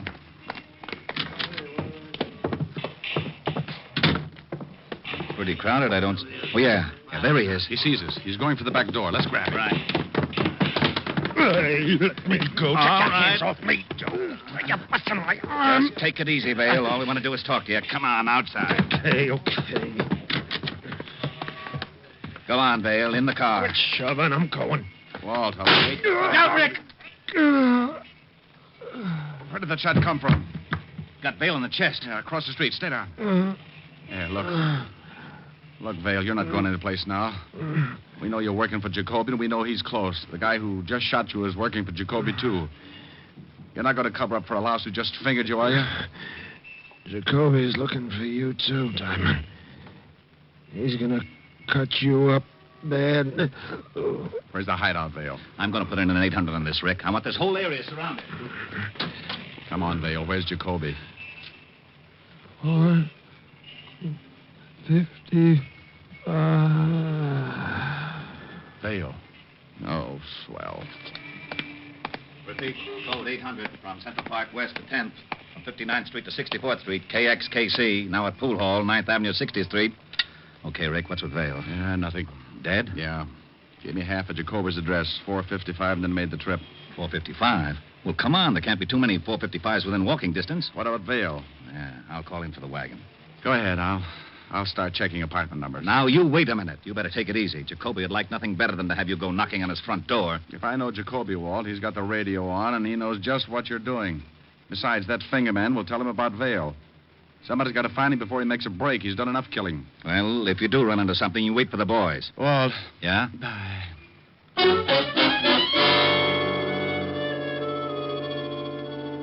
I took off and started checking addresses that began with 455. The first was Cold Turkey, nothing but a married couple who looked like they were in training for Madison Square Garden. I moved on. Somewhere in that neighborhood, Leon Jacoby was listening to his radio. Car 3, code 800, 455 to 61st Street. Car 16, 17, and 18. Shut it off, Gene. 61st But, Fifth Leon, Avenue, same what's around code. this whole area? Shut it off. All right. All right. I wish the boys would get back. All right, take it easy. Take it easy. Yeah, who is it? Eddie, boss. Okay. Boss, the cops... Come in. Two cops picked up Vale in the pool hall. Oh, so that's what it's all about. That Vale will talk. No, he won't. What do you mean? Well, I waited across the street. Got Vale when he came out with the two pigs. Oh, you did, huh? Well, you did me a favor, Ed. When I figured he didn't want anybody around that might squeal, you know, Vale, wife and everything. Yeah. Yeah, you know what else you did, Ed? What? No, what? When you plugged Vale, you brought the whole New York police force right down on my neck. Huh? Yeah. So, I'm going to return the favor. Well, what do you mean? I just didn't think. No, you didn't. Leon, come on. We got to get out of here. Will you shut up? Hey, now, wait a minute. What's with you? I got a present for you, Ed. Huh? Leon! Huh. No, boss. Put that knife away. Sure. No. Oh, Leon. Oh, no. No. What's the matter with you? What did you do that for? I'm in a tough spot. I go faster alone, baby. Alone? Yeah, baby. You mean... Yeah, that's right. You'd leave me. Look, I got no choice. You know how it is, kid. One might get through, but two, no chance. Nothing to say, baby? Yeah. Go on, get out. Just like that, huh? Then what would happen to you? You might help the cops find me, huh? Tell me, aren't you a little scared? No. Just sick. I've been sick since we got here. I wish I'd known what you were really like. I'd have laughed at you when you asked me to marry you. Oh? Well, go on, baby. Laugh now. Maybe it'll help. Well, go on. Laugh your head off. Nothing funny? You're trying not to act scared. Jacoby don't scare you none, huh? Now I laugh. You're scared plenty because you think I might kill you. Well, say something. Don't just stand there. You scared? You gotta be scared. Everybody's scared of Jacoby. You slapped Jacoby. Okay, baby. Nobody slapped Jacoby. Not you, not the cops, not anybody. Maybe you like to beg me not to kill you, huh? Good. Go ahead, go on, beg. Oh. Okay. I think about you when I'm back in Forenzy, baby.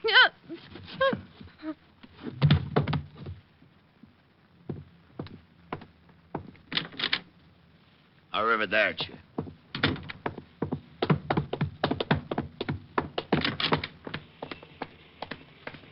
Jacoby, hold it. What? Stop, Jacoby.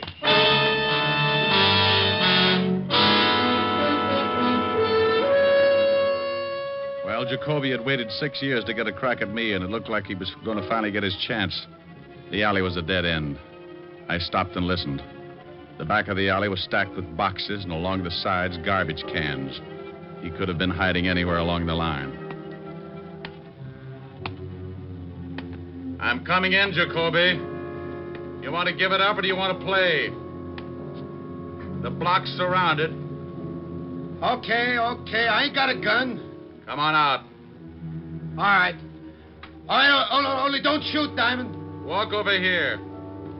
Hey, you see, I ain't got a gun. Now, don't shoot, please. Shut up, slob, and start walking out. What you gotta act like that for, huh, Diamond? Come on, Jacoby, move. So, what do you cops got against me? What'd I do, huh? Nothing, Jacoby. Not a thing. Start moving. Well, why you gotta get so tough? Or maybe you're scared. Scared to death.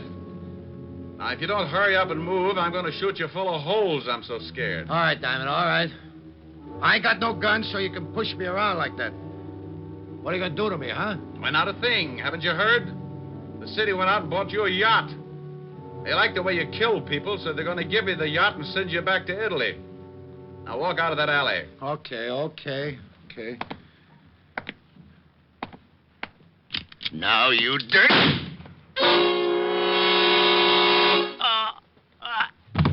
Rick! Over here, Walt. Over here. He pulled his knife on you, huh? Yeah, I didn't think I'd see it. Well, you're lucky you're dead. Yeah, well, I expected it. There used to be an old saying 6 years ago. When Leon Jacoby wants you dead, he'll use a knife and you'll lose your head. Yeah, he should have remembered. I keep up on slogans.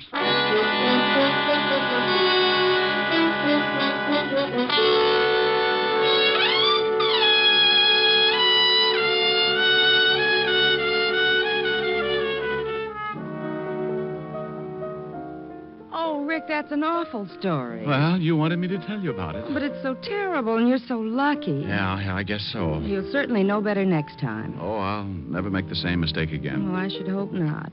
Imagine being in such a hurry you've forgotten threw your socks in with all those lovely white shirts.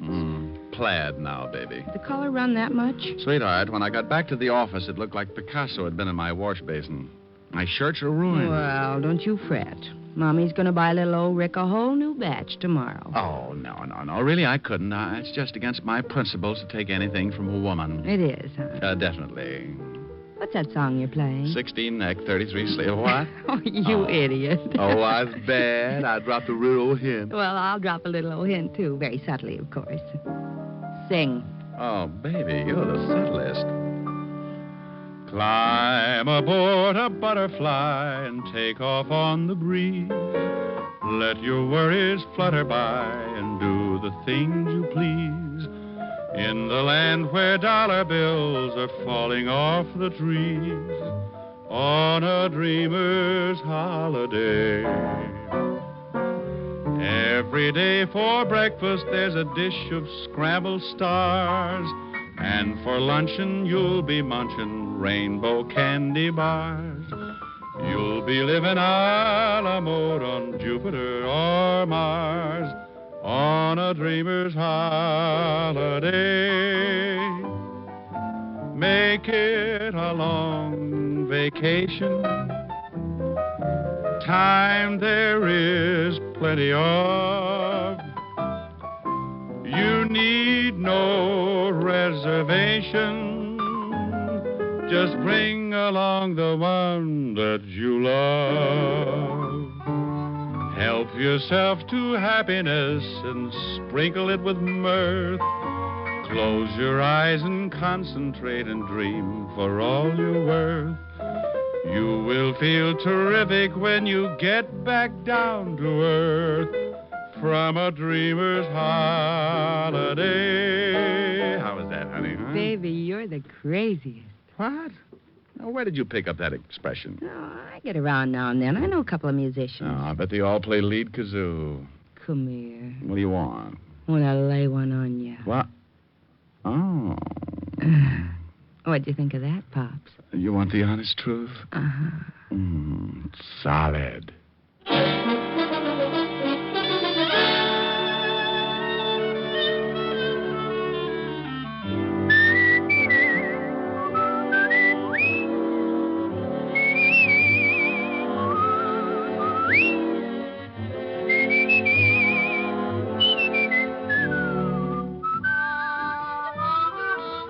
You have just heard Richard Diamond, Private Detective, starring Dick Powell. Helen was played by Virginia Gregg, Lieutenant Levinson by Ed Begley. Also in our cast were Wilms Herbert, David Ellis, Gene Bates, Edmund McDonald, and Charles McGraw. Music was under the direction of Frank Worth. Richard Diamond is written and directed by Blake Edwards. Dick Powell soon will be seen in the screen version of the best-selling novel, Mrs. Mike. Now, this is Eddie King inviting you to be with us again at the same time next week when we will again bring you Dick Powell as Richard Diamond, Private Detective.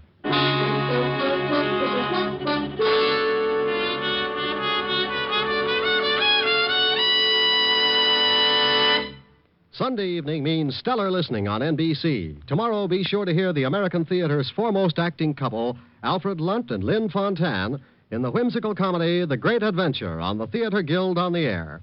And for another great adventure in comedy tomorrow, remember to hear the Phil Harris Alice Faye Show. Great entertainment Sundays on NBC. Next, it's Death in the Rain with Maureen O'Hara on NBC.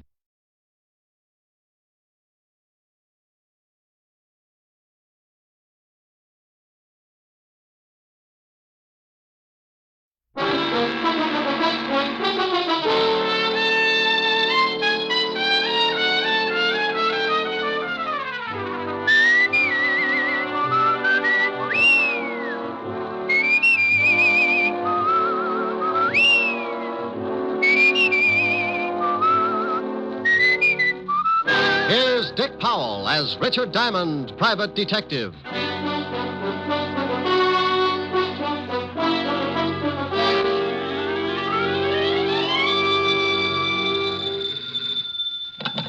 Diamond Detective Agency, handy hints on homicide. Oh, no. Oh, yes. Just pick a victim. All right. Got it? Yes? 6 of spades. Oh. Hello, Helen. Hi. Am I going to see you tonight, Rick? Depends on how many lights you leave on in the study. But are you coming over? Wouldn't miss it. I've been puckered up since 8 o'clock this morning. Francis has the night off.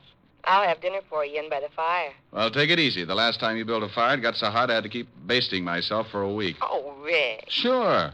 The next day I walked by Linda's and some guy grabbed me and shoved an apple in my mouth. Said he'd get fired if I didn't climb back in the window and lie down. Oh, I'll see you tonight. Bye. Bye. Now, let's see. Where did I put the soap? Mr. Diamond? Oh, depends on what you want him for. If it's the rent, he's being buried over in Jersey this afternoon. My name is Dr. Edward Gerson from Bellevue Hospital. I have nothing to do with the rent. Well, if you're with the Sanity Commission, Diamond's still in Jersey. It is apparent that you are behind in your rent and you wish to remain buried in Jersey for the moment. Well, it's not as bad as it sounds. Are you a potential client? I'm a psychiatrist, Mr. Well, pick a good one. How about Apple Knocker? All right. I'm in a rather peculiar position, Mr. Apple Knocker. Oh, I don't know. I always sit like that. For the past 4 days, I've been treating a young man for an unusual type of shock. What did he do? Run his electric train in the bathtub? You're quite an interesting case yourself. Are you always so unconcerned when someone comes to you with a problem? Look, Doctor, everybody's got a problem. That's why I'm in business. If you've got a big one, you'll get by my little remarks, and I'll be glad to see what I can do for you. Quite a philosophy. All right, then. Let's both get down to business, Mr. Apple knocker. Oh, now, what's your trouble? This boy I mentioned, he disappeared 5 days ago. You said you'd been treating him for 4 days. He couldn't have been gone very long. A day and a night. He was found the next morning wandering through the Bowery. Unable to speak, unable to understand anything. I see. Someone took him to Bellevue. Luckily, the family's private physician is also on the staff at Bellevue. He saw the boy and called the family immediately. And you've been treating him ever since? Yes. Last night, the boy began to talk, make reasonable sense. Now, this would continue for perhaps a few hours, then he would lapse into a complete state of confusion. Each time he was given a sedative, and each time, as the sedative wore off, he talked for a while, knew who he was, start to tell about the missing night, and then lapse once more into this state of, well, confusion. And you think something happened during this missing night, and he doesn't want to remember it? Correct. Did you ever study psychology? Every day, Doctor. I get enough screwy cases in here to make your clientele look like a bunch of Einsteins. And now stop unlocking my mind. There's a draft. Well, as you said, this boy won't let himself remember something that happened on that missing night. He'll talk about everything up to that point, but the minute he reaches it... Yeah, he jumps the tracks. Well, yes. What do you want me to do? You know what I want you to do, Mr. Diamond. Okay. Now, here's one that will throw you. You know what I want you to do? The boy's family is quite willing to meet any expense that you feel is necessary. Oh, remind me not to take you on a double date. If I don't discover what happened to this boy on the night in question, I'm afraid he might lose his mind permanently. These periods of confusion are becoming more frequent, and sooner or later, he won't be able to distinguish between the real and the unreal. I'm going to put him under narcosynthesis this evening, and I'd like you to be present. All right, Doctor. What's the boy's name? William Carter. Be at Bellevue at 8 o'clock and ask for me. The boy's family will be there also, and you can tell them about your fee. Now, just give me a quick answer and leave my motives alone. Is his family wealthy? Quite. Then I'll see you at 8 o'clock, Dr. Gerson. You would have anyway. Goodbye, Mr. Appleknocker.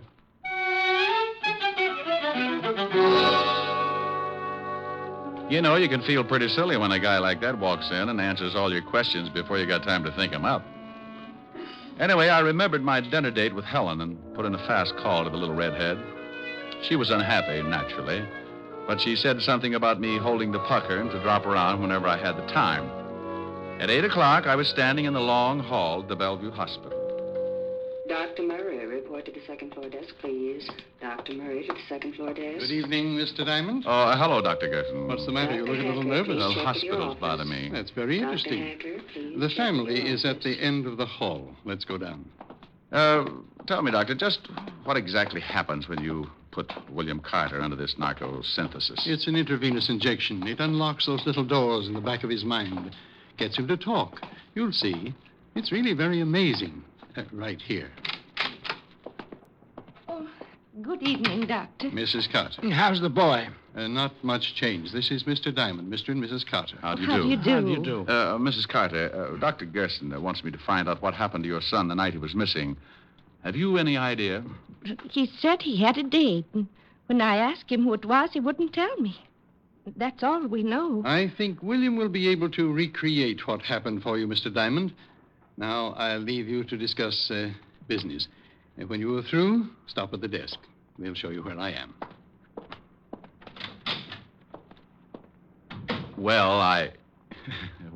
Yes, Mr. Diamond. What is your fee? Oh, thank you. Believe me. $100 a day in expenses. And your retainer? 1 day's work. Mr. Diamond, can you help our boy? Mrs. Carter, I don't really know. I'll write you a check. Oh, thanks. Mrs. Carter, whatever it is that's strong enough to make your son lose his memory, it might be... Think maybe it's something bad?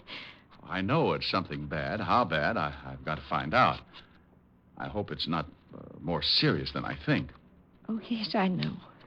Here you are, Mr. Diamond. Oh, thanks. I'll keep in touch.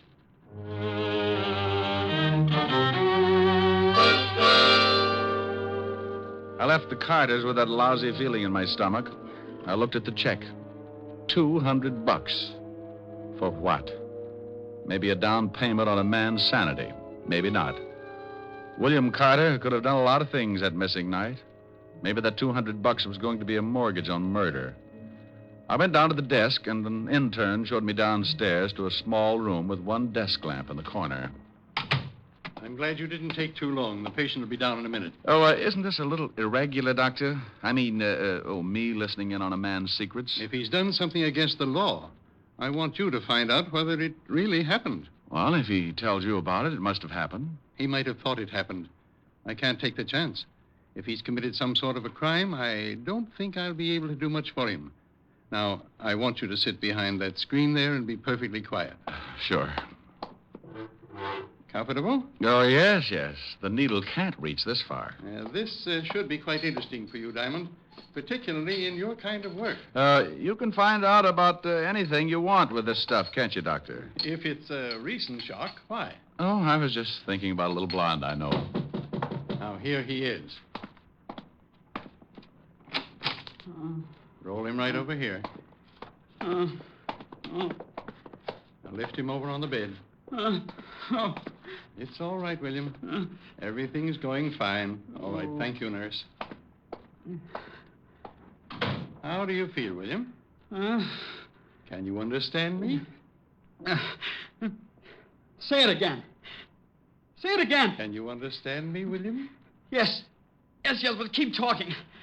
Say anything. Just make my mind stop jumping around. Sure, William. It's nice in this hospital, isn't it? Huh? It's nice in this hospital. Yeah. Oh, what's the matter with me? Just be quiet. Think about lying in a boat under the warm sun. Lying in a boat. Lying in a boat. Lying in a boat. Uh-huh. Just lying in the sun, rocking back and forth. What are you going to do? This won't hurt. You're going to have a nice, long sleep.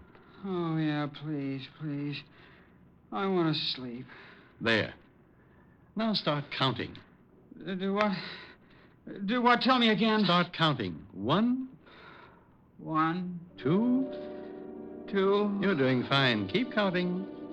3, 4, 5, 6, 7, 8, 9.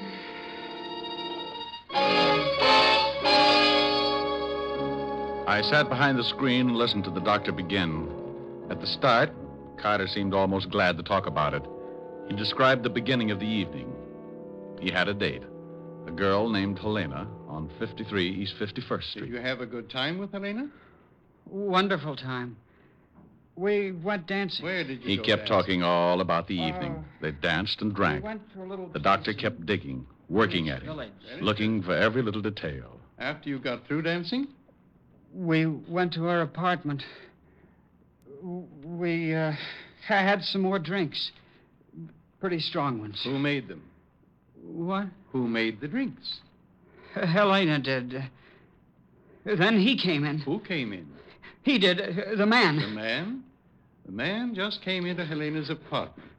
Who are you? Helena, who is this guy? What are you doing here, William? What are you doing? What do you want? Get out. Get out. I don't care who you are. I'm not going to get out, William. I don't believe it. You're not her husband. Stop it. Take your hands off her. He's hurting Helena. Yeah. I'll fix you. Helena needs help. There. You hit him. Yeah. Gotta get out of here. Why do you? I gotta get out. He's dead. I killed him.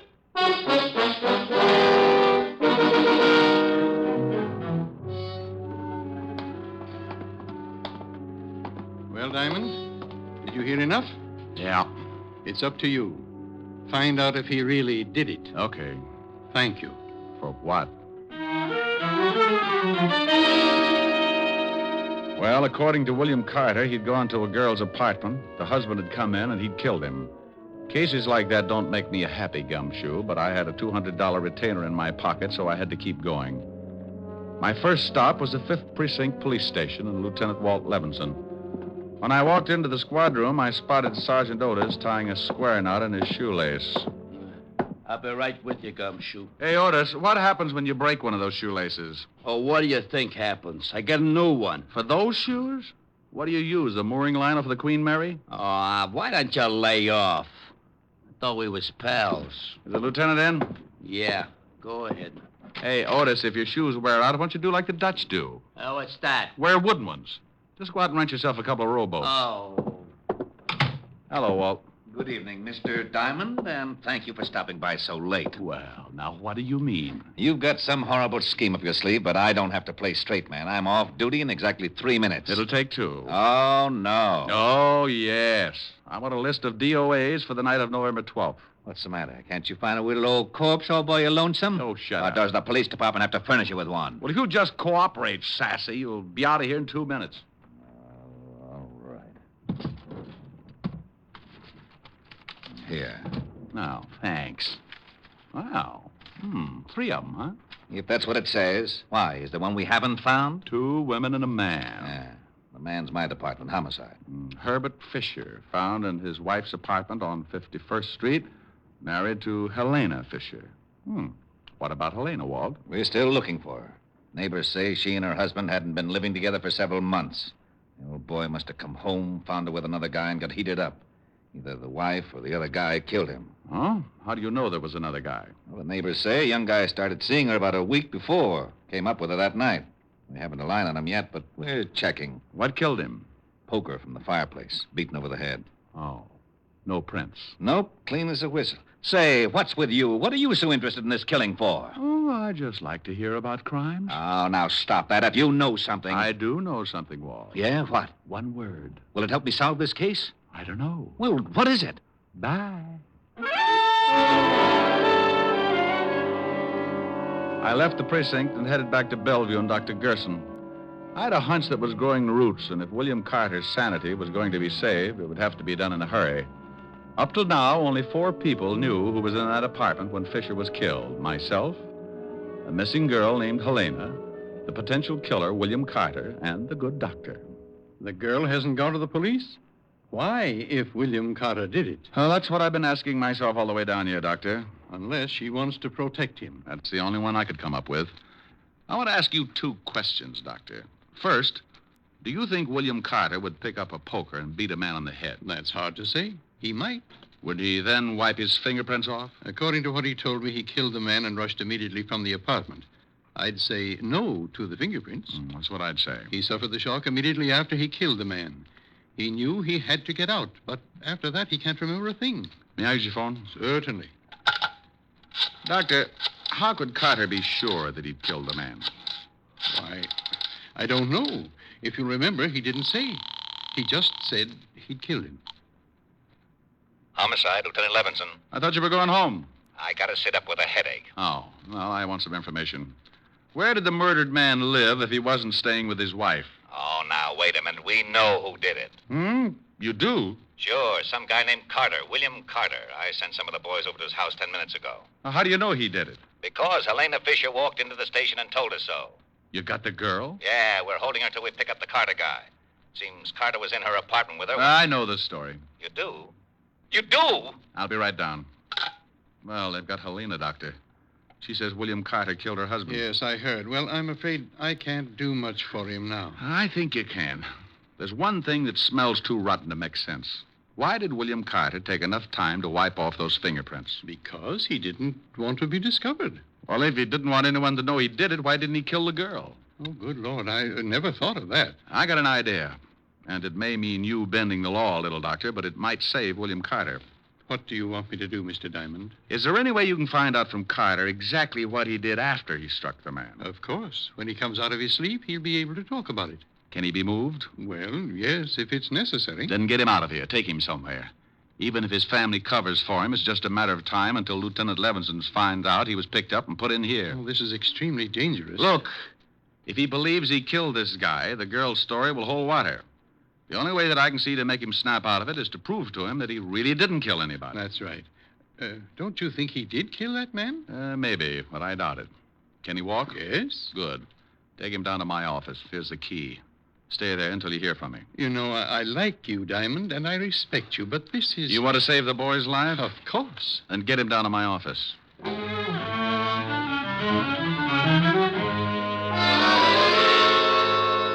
left the hospital and grabbed a cab back to the 5th Precinct.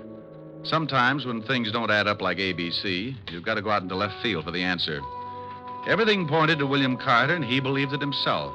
But I kept thinking about those fingerprints. I told Walt my idea. Are you crazy? So the guy did wipe off the prints but didn't kill the girl. What of it? People do crazy things the first time they knock somebody off. Besides, you can't go around posing as a police sergeant. Oh, now stop that, Walt. Admit it. There's a hole someplace. But you told me yourself the Carter guy admits killing the girl's husband. In his condition, he'd admit anything. He says he did it. The girl says he did it. What more do you want? I don't want any doubts at all. Will you just try the idea? If you'll tell me where you've got William Carter. Promise not to have the boys there? Just you? Yes, I get mixed He's up in my office. Wouldn't you know it? Okay, Walt. Get the girl in here and tell her just what I told you. I don't need any rehearsals. Otis, Yeah, Lieutenant. send Mrs. Fisher in here. Right. I hope you know what you're doing. You're putting me in an awful spot. Well, if it works, Walt, the state won't burn an innocent man. Yes, but this... Mrs. Fisher, Lieutenant. Oh, come in, Mrs. Fisher. Thank you, Lieutenant. Sit down. This is Sergeant Diamond. Oh. Well, how do you do, Sergeant Diamond? How do you do, Mrs. Fisher? We've checked your story, and everything seems to be all right. You can go home, but please don't leave town. I'm terribly sorry about this. I know I should have told you sooner, but William was... Well, I didn't know what to do. You did the right thing. Have you found William yet? No, but we will. Well, didn't you check his house? Isn't he with his family? No, he didn't come home at all. Oh, and that reminds me. You know, you're the only witness who can prove he did kill your husband. Why, yes, I guess I am. Well, I'd be extremely careful. He just might, Lieutenant, you don't think he might try and kill me, too? Well, you never know. After a man kills once and he's got time to think about it, he's liable to do anything. Well, then, I demand police protection. And you'll get it. Sergeant Diamond here has been assigned to the case.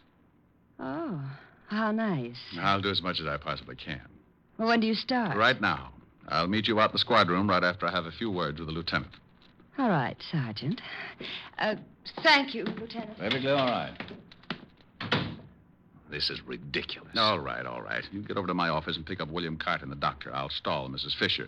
Take her to a bar or something. All right. But if the commission hears about this, Sergeant Otis will be the new head of homicide.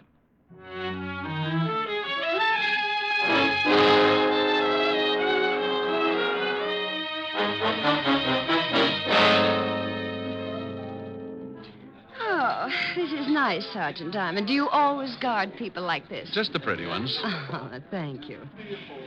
If you really think William might try to harm me, you'll have to stick pretty close, won't you? Mm-hmm. Do you mind? Not at all. What time is it? 11:30. Getting tired? Yes, a little. It's been a hard day. I'll bet it has. What if William comes to my place in the middle of the night? Where will you be? Watching the front door, baby. He won't get in. Watching the door from inside or outside? Outside, baby. Sorry. Yes, so am I.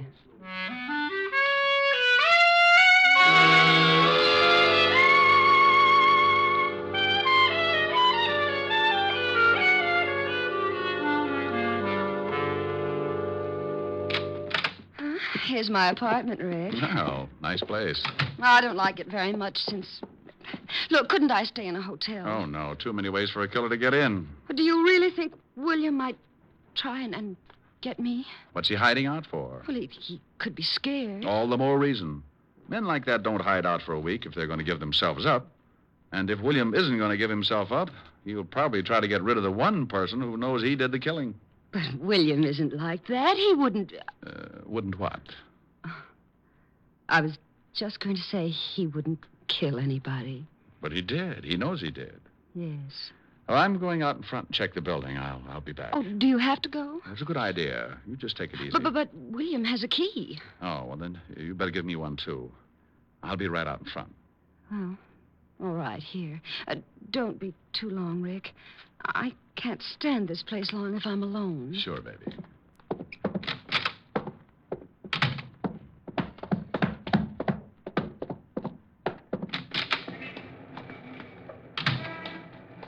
Over here, Rick. Yeah, I spotted you when you drove up. Hello, Doctor. I hope your plan works, Diamond. Yeah. Hello, William. He can't hear you. I put him into a deep sleep. He'll only answer my voice. There's only one way that we can get him into that apartment. Well, let's go. Mrs. Fisher is scared stiff. William? Yes? Get out of the car. Come on, Walt. You got to be there to hear it. If we solve this one, I'll never tell anyone how. Let's go. Come with me, William. Now, William, remember, you are to go up to Helena's apartment and go in. Here's a key, Doctor. Do you understand, William? I am to go up to Helena's apartment and go in. Here's the key. Use the key to let yourself in. The key to let myself in. When you're in, close the door and stand in front of it. And that's all. All right, Mr. Diamond. Here we go. The four of us went in through the front door, and Dr. Gerson briefed William once more. Then we led him up the stairs and up to Helena Fisher's apartment. I could hear her humming as soon as William tried the key. We all ducked. Who's there? Rick? Answer me. Who's there? William. What do you want? William, what are you doing here? William, say something. Don't just stand there. Oh, you've got to get out. The police are looking for you. There's one downstairs right now. Well, say something. Stop staring. William, get away from that door. Please, William, please, please. I know what you want, William. I won't tell anyone. William, say something. Don't look at me like that. You're going to kill me, aren't you? Look, William, you didn't do it. I killed him. I just told you he was dead after you hit him. When you left, I killed him with a poker. William, please! All right, Helena. Craig. Oh, he was going to kill me. Oh, sure. Like he killed your husband. How's William, Doctor? I'll wake him up when he gets back to the hospital. He'll be all right when he reads Mrs. Fisher's confession.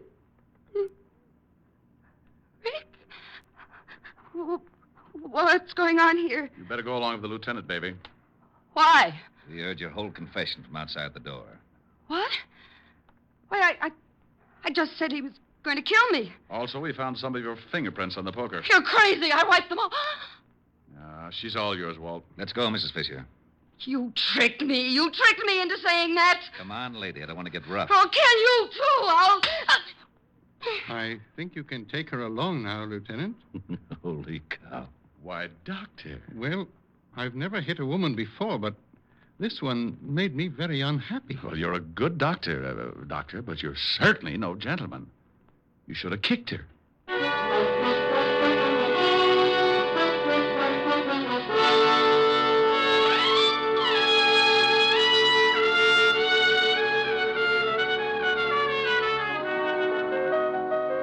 Rick, what kept you out so late? It's after midnight. Oh, I had to stick around and watch Otis turn into a pumpkin. Now that's Cinderella. Yeah.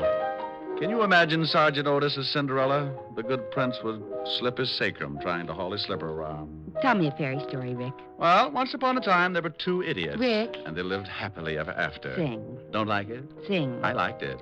Sing. I'll do as I please. Rick? I love those dear hearts and gentle people who live in my hometown, because those dear hearts and gentle people will never ever let you down. They read the good book from Friday till Monday. That's how the weekend goes. I've got a dream house I'll build there one day, with picket fence and rambling rose. I feel so welcome each time that I return, that my happy little heart keeps laughing like a clown. I love the dear hearts and gentle people who live and love in my hometown. Well, how was that, honey? Well, Harold Appleknocker, where'd you pick up that there song? Well, my hometown, Mountain View, back up in the hills of Arkansas. Oh, that sure was mighty fine. Well, Lulu Bell, I'm glad you liked it. Mind if I bust you up with another 8-bar? Nope. Bust away. I love the dear heart and gentle people who live and love in my hometown. Da-da-da-dee. Well. Yeah, I think I did pretty fine that air song. Oh, yes, sir. You done busted me up right proper. Oh, you ought to come over to Mountain View sometime, Little Belle. Got dear hearts and gentle people all over the place. Oh, I'd like to make the trip. Oh, you'd love the people. You'd love to see them, love to greet them. How would you greet them, Lula Belle? How would you greet them? What would you say? Howdy. Oh, they'll love you, Lula Belle.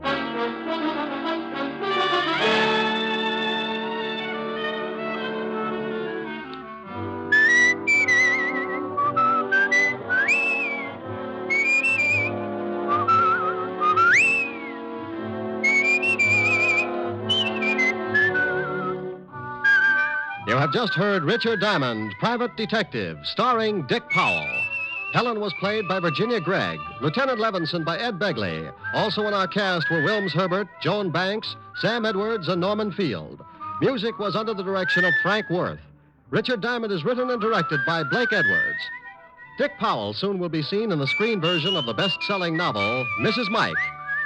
Now, this is Eddie King inviting you to be with us again at the same time next week, when we will again bring you Dick Powell as Richard Diamond, Private Detective.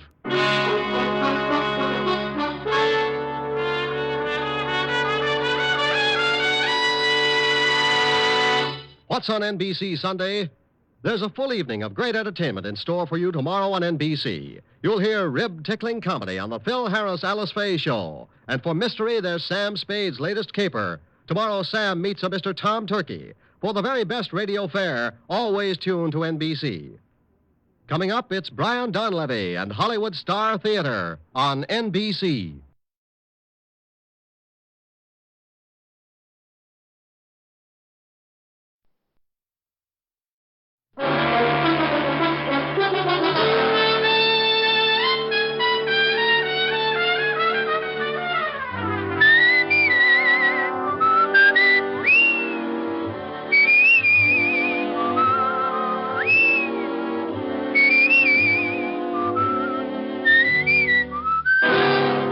Dick Powell as Richard Diamond, Private Detective.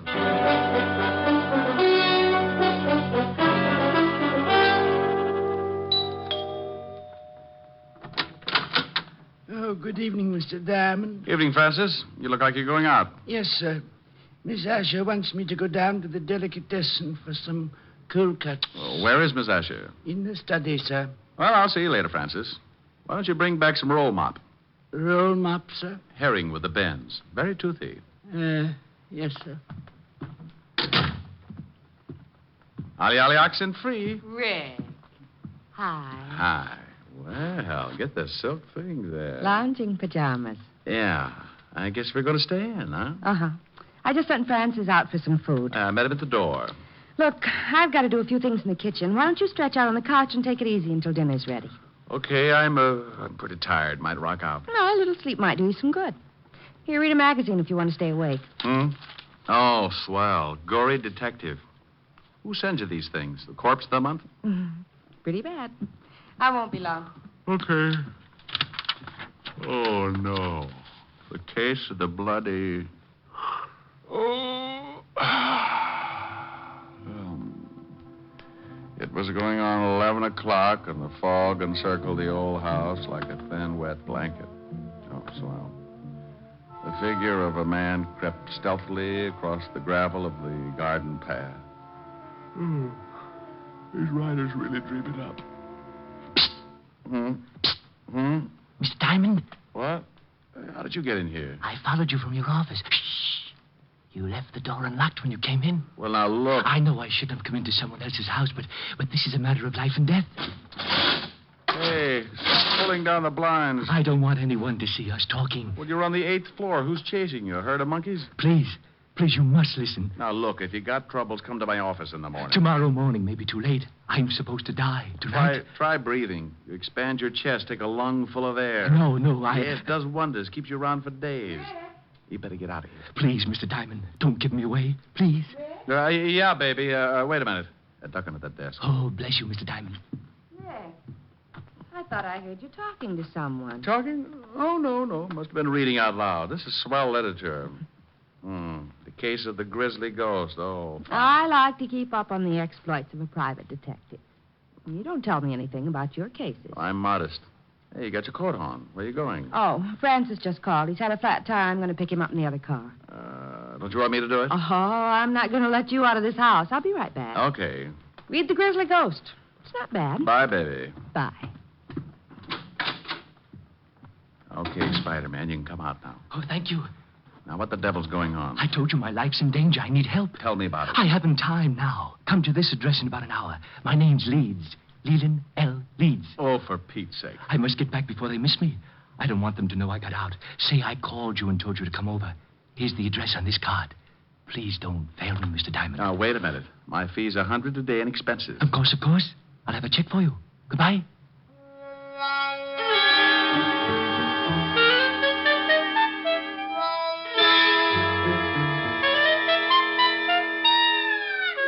He went out like an undertaker stealing a can of embalming fluid, and I poured myself something just about as strong. Helen would scalp me for leaving, but for some reason, nutty little guys like that interest me. I left Helen the note saying I'd be back later and took off for the address Leland L. Leeds had given me. It was out of town about 10 miles, but after hunting around for a while and running up a good-sized taxi fare, I finally found the house.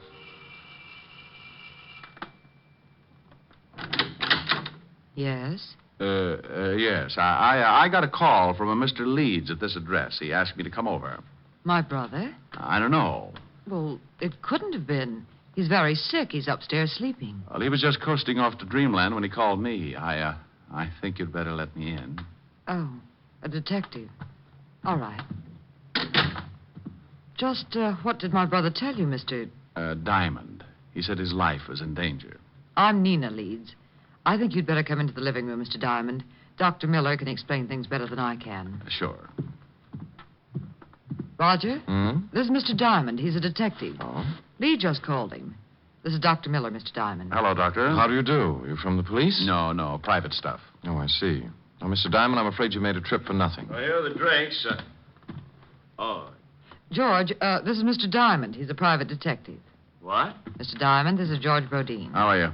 Well, fine, thank you. Anything wrong? I don't know. Lee phoned Mr. Diamond and told him he was in danger. How did you know that, Doctor? I told Miss Leeds what he said, but not you. I'm Mr. Leeds' doctor. He's having a nervous breakdown and suffers from an extreme persecution complex. If he called a detective, I'm sure he must have said something like that. That's quite correct, Mr. Diamond. What do you do, Mr. Brodeen? Why, I'm with the New York Museum. I'm a friend of the family. I've been watching Lee break up for the past month. Mm-hmm. May I talk to your brother, Miss Leeds? I don't think you can. I gave him a very strong sedative. Let me get you a drink, Mr. Diamond. When Lee wakes up, you can talk to him. Sure.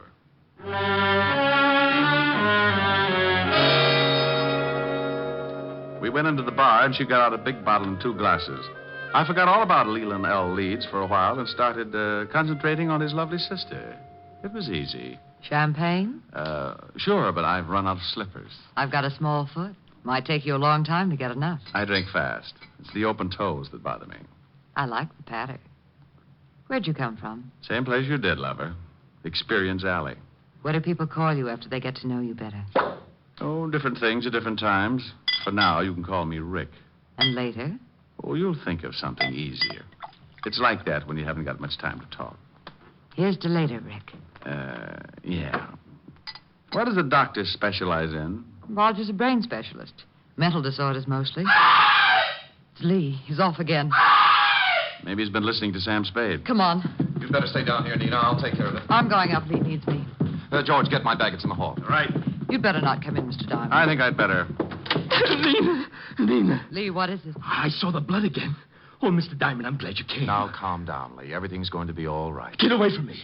He thinks I'm insane. You all do. You want my idol, and you stop at nothing. Now, there's no sense in this much self-indulgence. Here's your bag, Roger. Thanks. What are you going to do? Just give you something to make you sleep. I don't want to sleep. I'll wake up and see the blood again. There's no blood. It's just your imagination. You're overwrought. You think I'm crazy.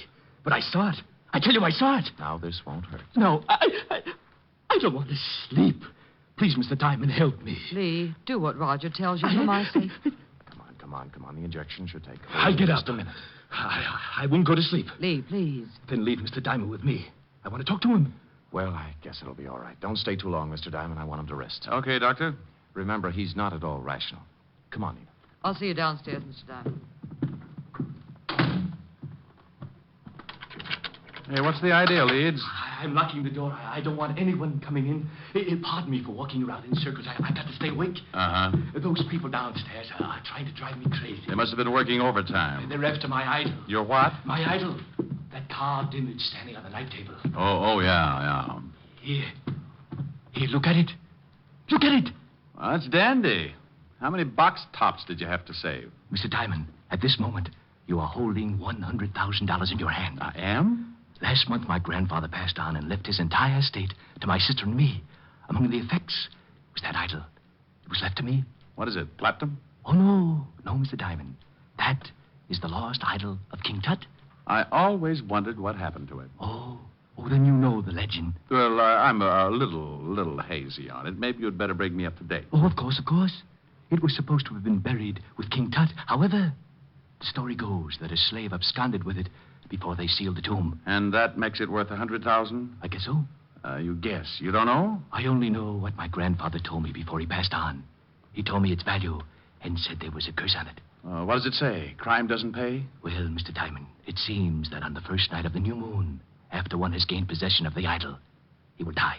Next week, Tom Swift and his electric grandmother.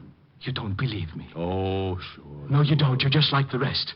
But it may interest you, Mr. Diamond, to know that 1 month after the idol was uncovered and my grandfather gained possession, he died. It was a new moon. How old was he? 74. Oh, well, that couldn't be it. Now, relax and tell me why you came to me. What about your fee? Oh, forget it. You can just buy me a broom to ride around on. Good night, Mr. Leeds. Remember, Mr. Diamond, it's a new moon. You don't have much time. Oh, brother. Did you talk to her, Mr. Diamond? You might call it that. Now do you understand? Your point's well taken, Doctor. What about that hunk of stone? Maybe if you gave him a teddy bear? Oh, the idol he's got is absolutely worthless. His grandfather had the same unusual ideas about it. Is there such an idol? Oh, there's a legend, but no one has ever found even the slightest clue that it's a fact. Now, I've examined Lee's idol, and it's certainly not worth any more than the granite it's carved from. Well, I'll be saying good night. I hope he gets better. Can't I get you another drink, Mr. Diamond? You certainly deserve something for your trouble. No, thanks. Goodbye, Doctor. Mr. Rodin. Thanks, Miss Leeds. I wish I could make this up to you. I'll take a rain check. It'll be raining a lot this month. Yeah. Well, good night, Miss Leeds. Good night.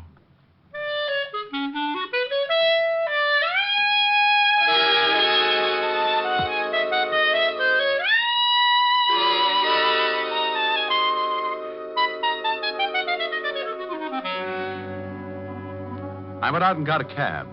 As far as I was concerned, the frightened little man in the nightshirt was going to end up modeling straitjackets, and the private detective would only add to the confusion.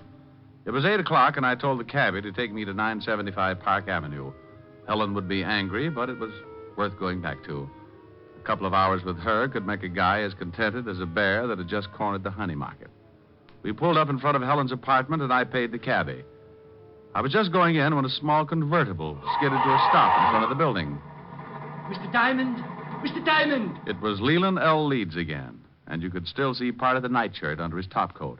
He leaned out of the car window and called. Over here, Mr. Diamond. Please, I must talk with you again. I'd had enough of the jumpy little man with the idol, so I started into the apartment without answering. He called again, climbed out of the car, and started to cross the street toward me. I looked back just in time to see the other car swing in toward me. Look out, Leeds! I ran back into the street and looked after the disappearing car. The lights were off, and I couldn't get the license number. It was too far away.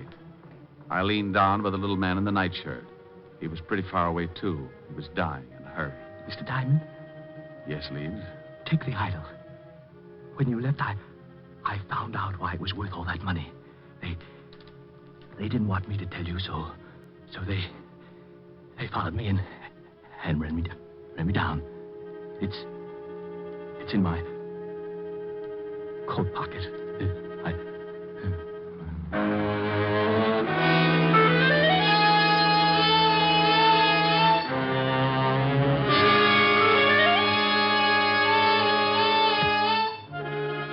died lying on his back in the street. Several people were coming out of the building, so I reached into his pocket and pulled out a chamois bag. I guess the idol was inside, so I put it in my coat and went in to call the police. Oh, Mr. Diamond. Miss Asher's been worried. Hello, Francis. Tell her I'm back and let me use the phone. Certainly, sir. She's upstairs. Is something wrong, sir? You look worried. A man got hit by a car. I've got to call the police. Oh, my goodness. Is he hurt badly? Bad enough to get buried. Oh, my goodness. Homicide, Sergeant Otis. Otis, let me talk to the lieutenant. Is this Diamond? No, it's the Beaver boys. Now put the lieutenant on the phone. And what do you do with all those tired jokes? You can't keep using them. I give them away to idiots. Want to start a collection? Oh. Lieutenant Levinson, Walt, this is Diamond. I got a body for you. I go off duty in 20 minutes. Call back then. Lying out in front of Helen's apartment, 975 Park. Rick, my stomach is bothering me. Why can't you be a good boy and stay out of trouble? Take some soda and get over here. Take some soda. Every time you call, I end up taking enough to give an elephant the hiccups. Well, you're a fine one. Oh, I'm sorry, Rick. I didn't know you were on the phone. Wait a minute, Walt. Hello, baby. I'm talking to the lieutenant. Aren't you afraid you'll catch cold in that thing? I'm mad at you. Oh, you're cute. Hey, what's going on? Just Helen. If you could see her, your ulcers would start popping like chestnuts. Say hello. The law sends you his greetings. Hello to the law. She says... I know, I heard it. Now, what about the stiff? His name's Leland L. Leeds. He got belted by a car. It was too far away to get the number. What makes you think it's a job for homicide? Get over here and Helen will give you the story. I've got some work to do. But wait a minute, Rick. Oh, you're getting lazy. What's the matter? Don't you want to find out things for yourself? Rick, what happened? Francis told me some man got hit by a car. Right on your doorstep. Oh. Let's go into the other room, baby. I'll tell you all about it.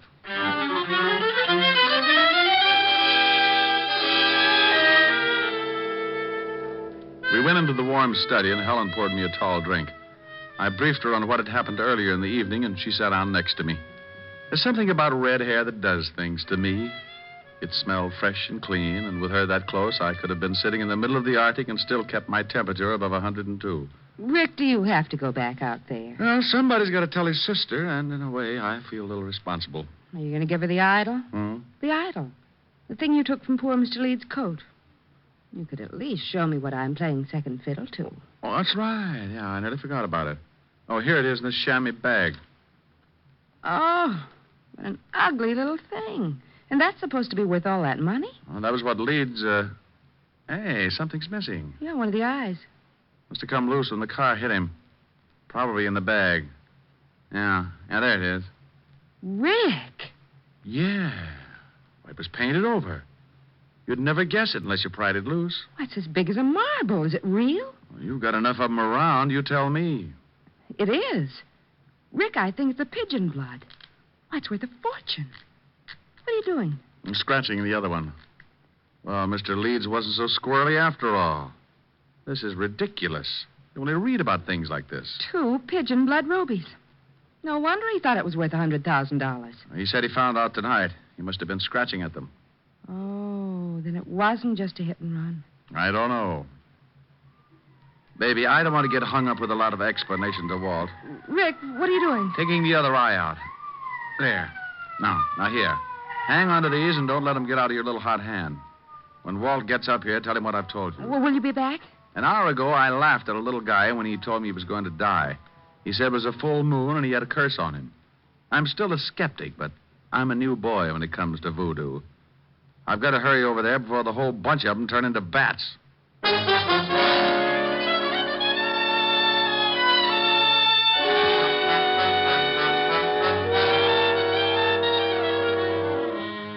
I went down in the service elevator and out on the street.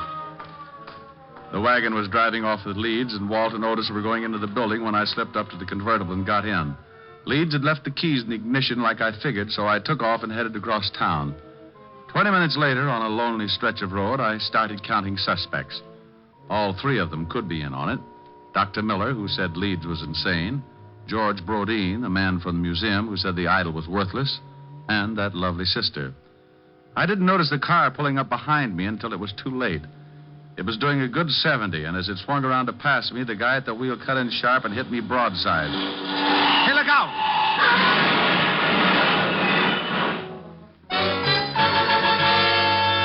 through a white fence and over an embankment.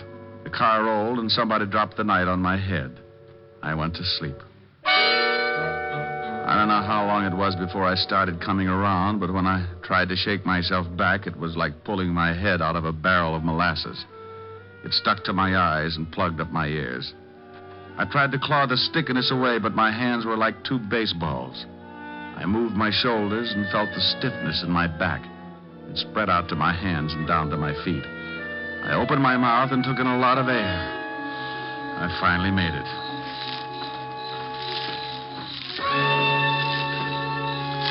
Someone was trying to get me from the highway, so I pulled myself clear of the wreck and started moving in a circle, keeping whoever it was at a good distance.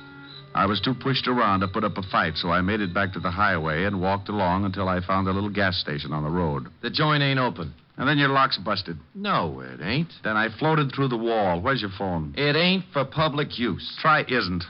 Okay, wise guy. The joint isn't open. The phone isn't for public use, and you isn't so big you can't get tossed out on your face. And you isn't so wealthy, $5 won't make a difference. Oh, why didn't you say so? Phone's on the wall. Thanks. You know the Leeds family? Yeah, they get gas here sometimes. Hello. Evergreen 34369, operator. How far is the house from here? I'm a little turned around. About a half a mile. Hello, Francis? Is Lieutenant Levinson still there? No? Well, just tell him to get out to 19319 Jackson Heights Boulevard. I've got a killer for him. Yeah, oh, my goodness. Now, hurry it up. You a cop? Shamus. What do you take for the use of your car for an hour? My wife would kill me. I'll drive you wherever you want to go.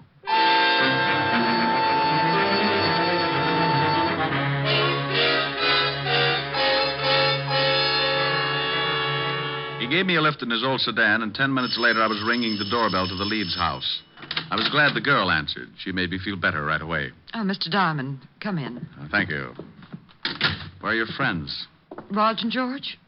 They went out to look for my brother. He disappeared right after you left. I'm terribly worried. Oh, have you got that drink? I could use it now. Certainly.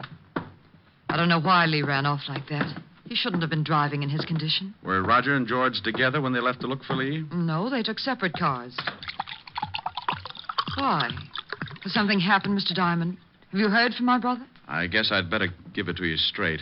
Your brother's dead, Miss Leeds. I'm sorry. Dead? Oh, no. He was hit by a car. It's all because of that horrible idol. That stupid, horrible idol. If my grandfather hadn't told Lee it was worth that much money, this never would have happened. Did you think it was worth anything? No, of course not. But we couldn't convince Lee. Now he's dead. Would you please answer that, Mr. Diamond? Sure. You take it easy. Nina, Oh, what are you doing here, Diamond? Did you find Lee? Why, no, I didn't. I've gone to every place I thought he could possibly be. I even looked up your address, went over there, but the building was closed. You better go in and see Miss Leeds, Doc. She's pretty upset. Upset? Nina, what's wrong? Oh, Rog, it's Lee. He's been killed. What? That's right. But how did it happen? Bingo. I'll tell you as soon as I let Mr. Brodeen in. There, Nina. Just let yourself on the line. Do you? Come in, Mr. Brodeen. Well, Mr. Diamond, what are you doing here? I think I'd better have a sign made. The doctor and Miss Leeds are in the living room. Well, something happened? Mr. Leeds is dead. What? This is the most surprised household I've ever run into. Roger, is this true? I guess so. Oh, I'm terribly sorry, Nina. Is there anything I can do? No, thank you. Where did this happen, Mr. Diamond? In front of 975 Park Avenue. Car hit him. I was with him when he died. Oh, this is terrible. I thought at first it was an accident, but I'm not sure. What do you mean? When I left to come out here, someone ran me off the road, nearly killed me. Who would want to kill Lee and then try to kill you? Probably a coincidence. Certainly. Probably just a drunk. Could have been. Lee gave me this before he died. A chamois bag. What's in it? The idol. Oh, that awful thing. What do you want done with it, Miss Leeds? I don't care. Just get it out of this house. What are you going to do? I don't know. You want the thing, Doctor? Why, what for? That's a good question. How about you, Brodeen? You want it? Oh, well, what would I want a worthless piece of stone for? Well, as long as no one wants it, may I use this fire poker, Miss Leeds? What are you going to do with it? The idol is worthless. It's caused a lot of trouble for you and your family. I'm going to break it up. No, give me that, George. Well, Brodeen, you're sure getting grabby. All right, now all of you stay right where you are. Well, for a museum collector, that's a pretty modern gun. Yes, and I know how to use it. George! This is the hokiest case I've ever been on. Even the dialogue's bad. I suppose you think you're pretty clever making me show my hand like that. I read Gory Detective. I found that the idol was really worth all that money, but I had to make the killer tip himself. You did. Mr. Diamond, do you mean my brother was really right all along? In a way, yes. He believed what his grandfather had told him. But it wasn't until tonight when he scratched one of the eyes of the idol that he knew for sure. Scratched one of the eyes? That's right. Pigeon blood rubies, painted over. Well, now I'm leaving you. Well, that's good, but you're minus something. Minus what? A couple of rubies. I took them out of the idol. You're lying. Take a look in the bag. What? They're gone. I'll kill you for this. Give me the gun, George. Look out. He's going to shoot. Give me the gun. All right, everyone. This is the police.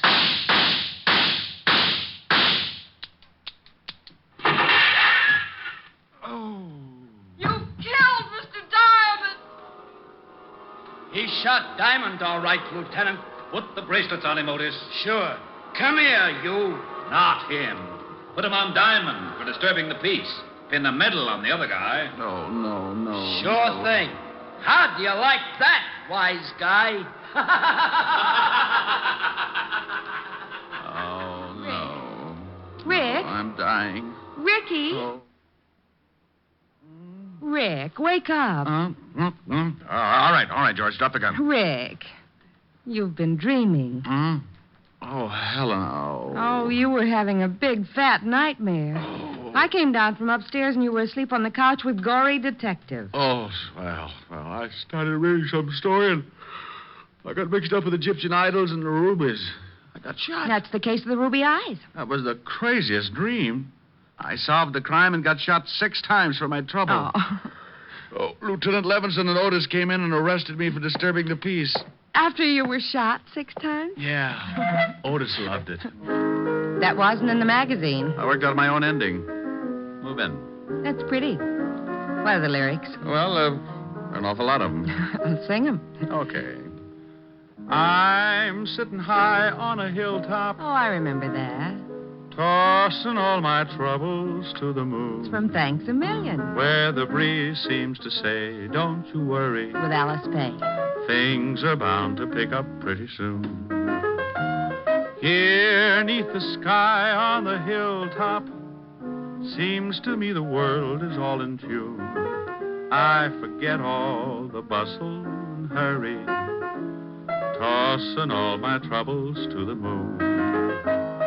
I know someone will love me, and everything will be just grand.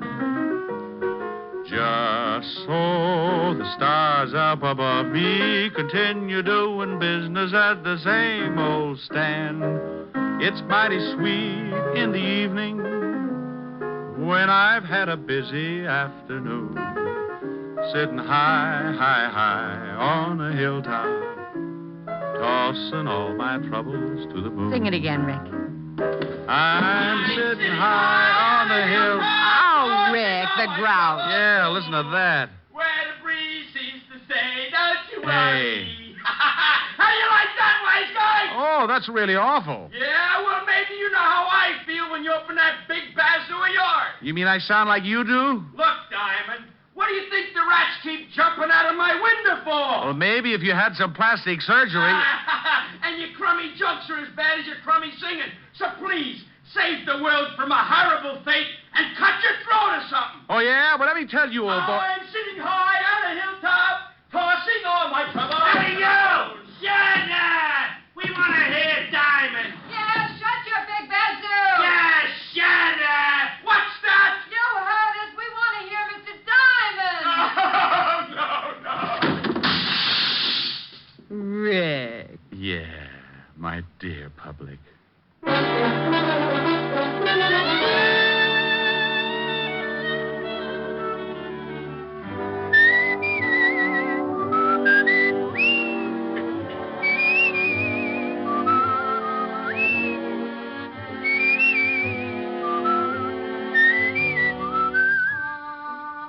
You have just heard Richard Diamond, Private Detective, starring Dick Powell.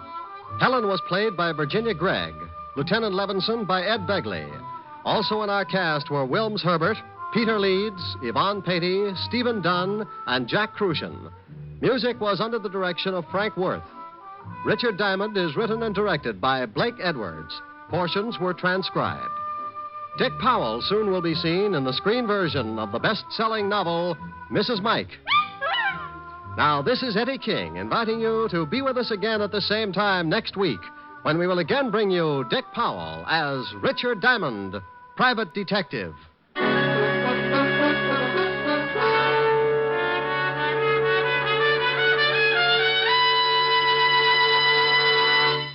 What's on NBC tomorrow? Detective story fans will want to hear Madeline Carroll and Basil Rathbone in the detective melodrama The Amazing Dr. Clitterhouse, tomorrow on Theater Guild on the Air. And for more detecting, listen tomorrow for The Adventures of Sam Spade. He'll present his most humorous caper of the season. Yes, you'll enjoy both Theater Guild and Sam Spade tomorrow on NBC.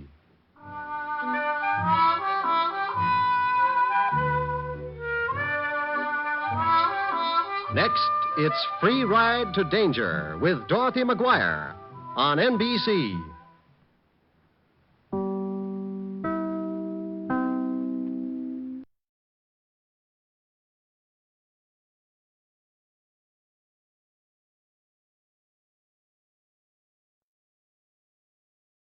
Portions of the following program are transcribed.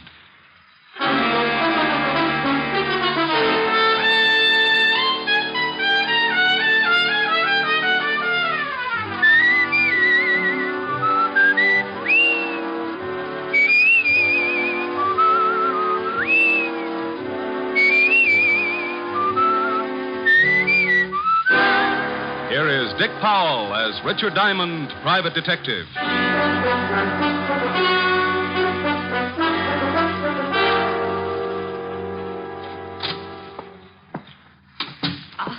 Are you Mr. Diamond? Creditor or client? I'm a client. I'm a diamond. I'm glad. It's a little informal, but hello, glad. Call me Rick. Oh, no. My name is Julia Bates. Mrs.? Yes, but you don't have to call me Mrs. Bates. I'm a widow, you see. Oh. In fact, it may help our relationship if you call me Julia. Oh, well, here we go again. All right, Julia, you can call me Rick. The fee's $100 a day in expenses. I want you to stay at my house tonight. I said $100 a day in expenses. Oh, the fee is all right, Mr. Rick. Money means nothing. Yeah, well, you think your way and I'll think mine. I'll make out a check right now. No hurry. Anytime in the next 10 seconds. Oh, there. Thanks. Now, about this assignment. Well, it may sound silly, but I'm afraid of the house I live in. Oh, dandy. I said it might sound silly, Mm-hmm. but it's deadly serious, I assure you. No, I'm sure it is. You see, my husband, Warner Bates, died 3 months ago. Hmm? He was a very strange man and believed devoutly in many forms of mysticism. Oh, yeah. Well, he built this house as a monument to his beliefs and filled it with secret passages and rooms and steps that lead nowhere. Why not move out? Well, I'll be perfectly honest. It's because of the money. Oh. In his will, Warner stipulated I was to live in the house for a period of 3 months following his death. 3 months is up tomorrow. And it doesn't help that Warner is buried in the basement vault. What's he doing? Watching Benny's money? Well, he had a crypt built in the cellar, and a key, the only key to it, was placed in his coffin. What's supposed to happen tonight? Well, let me tell you the whole story. A month ago, I began to hear the strangest things in the house at night, and I found food half-eaten on the kitchen table. Ever try setting traps? Well, the worst shock came when I went to the cellar a few days ago. I found footprints in the dust, naked footprints, leading to and from the crypt. Maybe he had to take a shower. Oh, please let me finish. On his deathbed, Warner swore he'd visit me at the end of the 3rd month, and if he could, take me with him back to the spirit world. Oh, and tonight is the night. Yes. Oh, at first, I didn't think it would get me, but... Oh, no, I'm scared, really scared. Yeah, well, now, look, baby, let's get off this mystic kick. Who inherits if you don't live up to your requirements? Well, that's just it. No one. That is, no person. The money goes to charities and schools. Mr. Anderson, the executor of the estate, says the will is foolproof, legal, and binding. Either I live in the house until noon tomorrow, or forfeit the inheritance. So what you wanted me to do is hang around tonight and see that hubby doesn't go death walking. Yes, that's right. You don't have to be there till dark, but, don't be any later than that. Say 6 o'clock? Excuse me. Diamond Detective Agency, freewheeling corpses. Ask the man who kills one. Red. When are you going to stop those awful slogans? Oh, hello, Helen, baby. Got to call you back. Got a client. Oh, all right. Is she pretty? I don't know. I'm parked behind a curve. What? Forget it. I'll call you back. Bye. Now, Julia, you better go on home. Where's your broom? Broom? Do you think I look like a witch? You don't look like one. More like the good fairy after she'd heard about men. Now, you fly on home, sweetheart, and I'll see you at 6. Don't be late. I'll be there with bones on.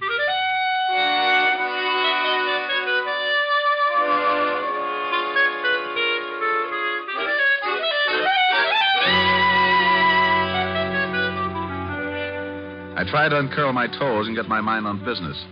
Thinking of my spooked client didn't seem to help, but it was business. It was getting pretty late in the afternoon, so I put the office to bed for the night, picked up a bite to eat, and went over to the 5th Precinct to keep a coffee date with Lieutenant Levinson. When I walked into the squad room, I spotted Sergeant Otis with his nose in a book. Oh, hello, Otis. What's with the book? Don't tell me you're learning to read. Hey. Hello, Shamus. How's tricks? The book, Sergeant. What's the book? What book? Lieutenant's inside. He said for you to go right in when you came. Otis, tell Uncle Richard about the book. Oh, it's just a book. Here, I was trying to improve myself. Well, don't feel ashamed, Otis. You've got reason to do that. Yeah, very funny. Let's see. The art of graceful dancing. Otis. Well, what's wrong with me dancing, Shamus? I don't want to be no social outcast. Dancing? Well, maybe. But graceful? Otis, you couldn't be graceful even if your feet did match. Tell you what, though, I'll give you a hand. Now, just open your arms and pretend you have a dame. Go on, I'll start you on a waltz. Well, okay. Da-da-dee-dee-dum, tweet-tweet, tweet-tweet, da-da. Oh, no, Otis. You look like an elephant with sprained ankles. Now try again and close your eyes. Ya-da-dum-dee-dee-dee-dee. Otis, where's your button? Otis, put me down. What? Oh, yeah, I'm sorry, Lieutenant. I thought you was a dame. You what? Oh. I mean, I had my eyes closed. I was dancing. Oh, Lieutenant, the shamus talked me into it. Rick, would you mind telling me what you're doing? Saving Arthur Murray ulcers. Yeah, well, come on in and get some coffee. And Otis. Yeah? Shut up. Shall I pour? Please do. You know how I like mine, Walt. Yeah, no cream, 12 lumps. Better change that. I would think so. Okay, how many? Make it 14. Your coffee's stronger than mine. It's not so strong, Rick. Here. Thanks. You better wipe that spot off the desk. The varnish is beginning to smoke. Your jokes aren't any better. Gonna stick around for the Hart game tonight? I can't, Walt. I've got a client with a house full of spirits. What? The dead kind. With you on the job, there'll be corpses jumping out of every window. Yeah.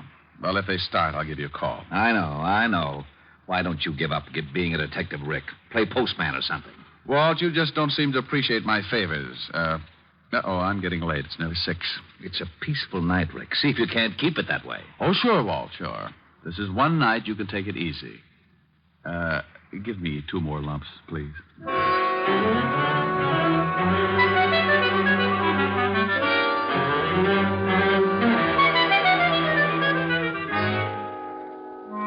Leaving Walt and heading to the Bates house, I was feeling as happy as a bird in a hat full of worms. I had $100 to stall off the landlord, a lovely red-headed girlfriend with curves, and a spooked client with trouble. Everything great. Then the storm began to blow up.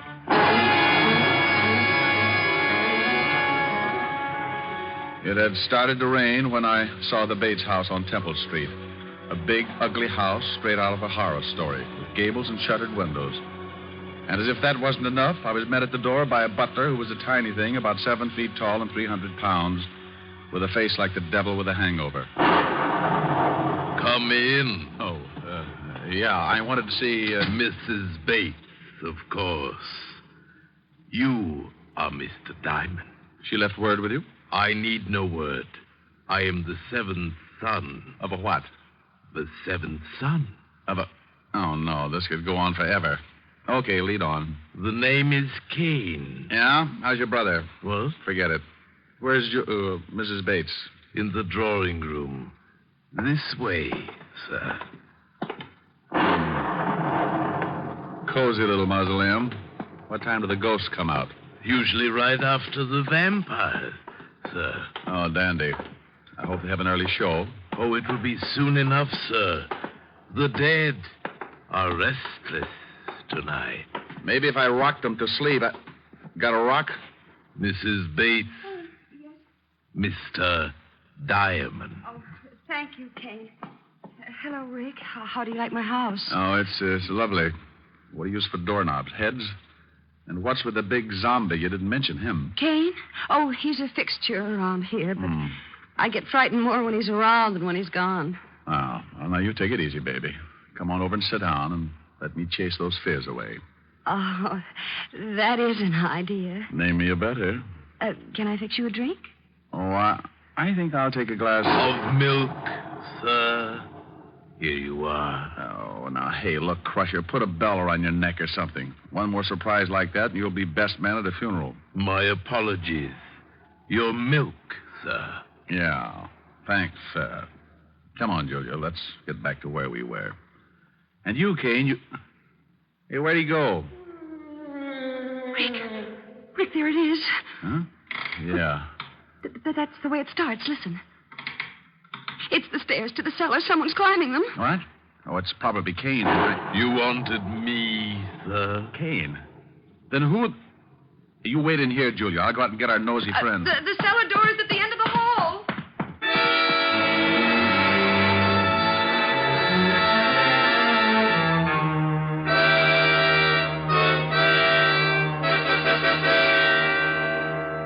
I left Julia looking as nervous as a one-legged man walking a tightrope and took off down the long hall. There was only one door, the one to the cellar, so I opened it and flipped on the switch. I was moving my ankles down the creaking steps when I heard trouble. What the devil?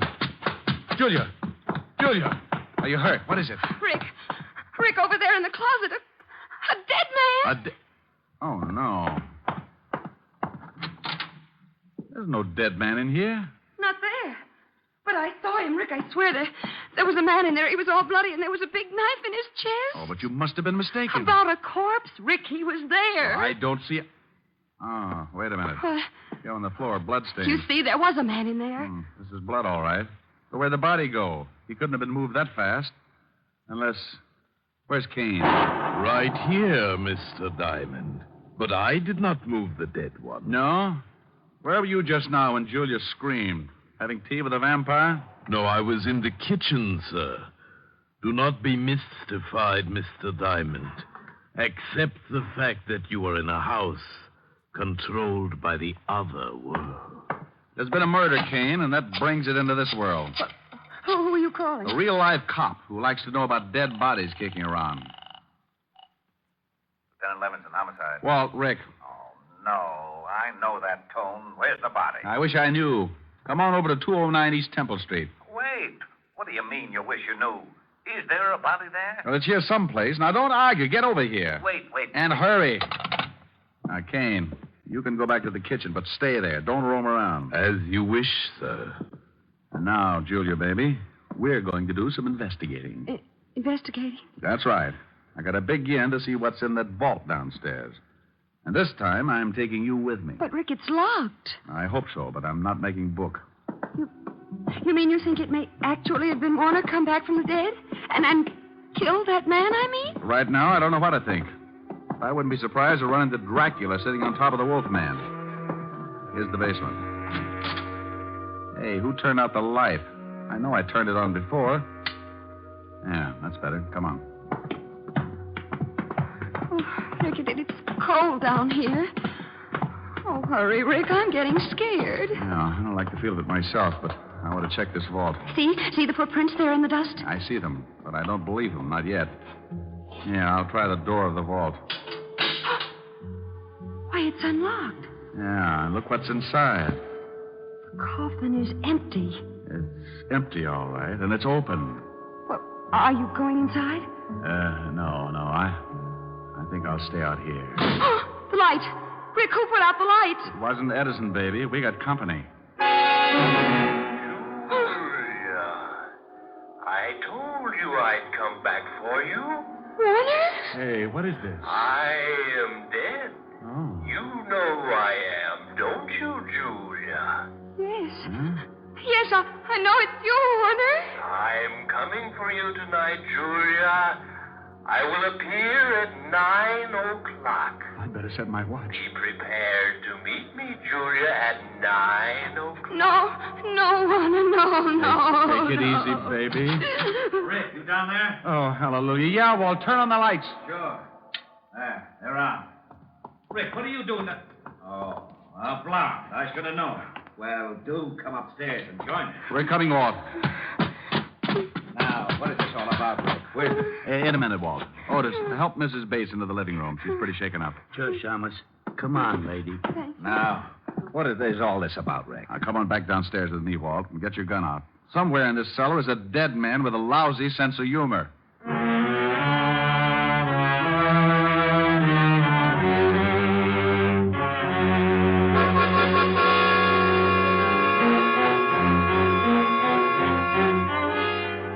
Well, we searched the long cellar but good while I briefed Walt on the events of the evening. Neither was much of a success.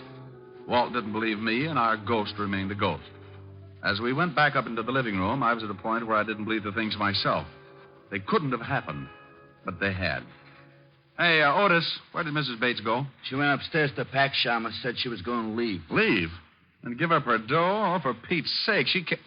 Not just because of this ghost house. Ghost house? Oh, this is the wackiest yet. Rick, if I didn't know you were so... Walt, do I look like I'm happy about these things? I'm at a point where I'm believing in spooks and spirit worlds and dead men who talk from out of nowhere. Yeah, so that Shamus is afraid of spooks. This I'm loving. Otis. I know, Lieutenant. Shut up. Did I say that, Otis? Well, no, Lieutenant. What'd you want me to do? Shut up. Oh. Gee, I wish I had a glass of... A glass of water, Sergeant. Oh, come out from behind that chair, Otis. It's only Kane. Who's he? Well, didn't he let you in? No, we found the door open. When we rang and no one answered, we came in. Oh, did you? Hey, Kane, where were you? Didn't you hear the doorbell? I knew the door was open, Mr. Diamond, and I was busy. Like maybe playing ghost? No, sir. Baking a cake. Cake? Oh, swell. Rick, I'm all packed. Will you take me to a hotel? Now, but Julia, look, you can't leave. Think of the money. Money or no money, I'm getting out of here, Rick. That was Warner's voice, and I just don't have the nerve to stay. Oh, but look, baby, you know there aren't any such things as ghosts. Do I? You were in the cellar with me. You heard him. And did you find anybody down there afterwards? Well, no, but... Just a minute, Mrs. Bates. You saw a murdered man earlier this evening, didn't you? You know I did, in that closet. Yeah, well, until I find out who he is and who killed him, you don't leave this house. But Warner... I'm sorry, Julia. We'll protect you, but you can't leave. Otis, take Mrs. Bates into the library and make her comfortable. Hey, Lieutenant. Come on, Mrs. Bates. Well... Now, Rick, enough is enough. How could there have been a body in that closet one minute and not the next? Where did it go and why? Well, how the devil should I know? She saw it, screamed, I ran back, opened the closet, and it was gone. Oh, great. Now, come on. I want a better look at that closet. Well, looks all right. Wonder how it sounds. Use your gun butt on the walls. Yeah.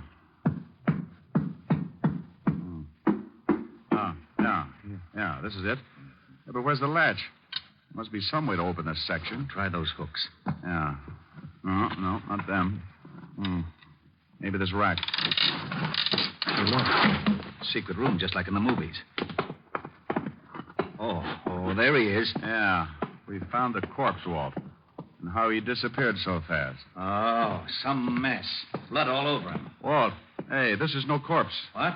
Oh, now, don't start that. No? Well, look at it closer, Walt. It's a dummy. Well, it is. A wax dummy with blood smeared on it. No wonder I wasn't meant to see it. Oh, this is it. I'm getting out of this crazy house. Corpses that talk, corpses that aren't corpses. I've had enough. This is just plain ridiculous. Now, wait, Walt. Someone planted this dummy, and someone is trying to scare Mrs. Bates out of this house. That same someone is in this house right now, and if he isn't stopped, it may mean her murder.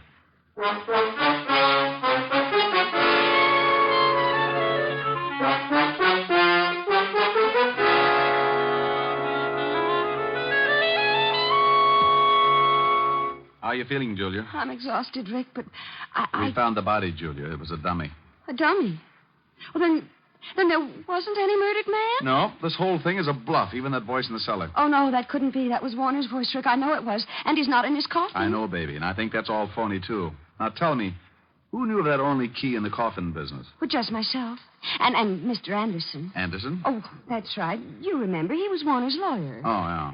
How about Kane? Did he know of the key? Well, I don't know, Rick. He may have. Warner confided in him a great deal. Rick, this isn't getting us any place. Come with me. Otis, you stay with Mrs. Bates. Yeah, Lieutenant.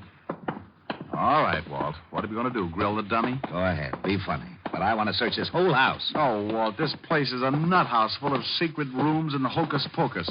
It'd take 2 maps and a Ouija board to get around in it. Well, I'm going to get around in it, and up these stairs is as good a place as any to start. Oh! Hello, Walt. Oh, stairs that lead to a blank wall. Rick, that's too much. Now, would you stop playing games? Playing games, he says. Oh, where is my bicarbonate? Here you are, Lieutenant. Sorry to be late. Where's the thunder, Kane? You missed your cue. Will there be anything else, sir? I don't see how, sir. Not unless Frankenstein drops in for a game of jacks. I doubt if he will. Tonight it's at his house, so I'll be on hand if you need anything. We won't. Go on back to your embalming. Come on, Walt. You feeling okay? Oh, I'll never feel okay again.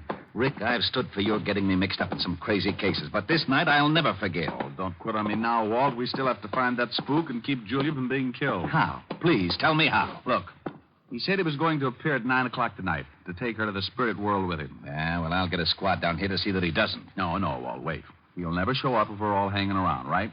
Well, yeah. And the only way we can catch the ghost is for him to show up, right? Yeah, go on. So what do we do? So we pretend to leave, make a big fuss about giving the whole thing up. Then we sneak back in and hide. We wait and see if he shows up, and when he said he would, and if he does, we nab him. Case closed. Well, it sounds screwy, but to wind this case up, I'll buy anything. Where do we hide? We'll get Julia to wait in the living room. We'll sneak back and hide in that secret room behind the closet.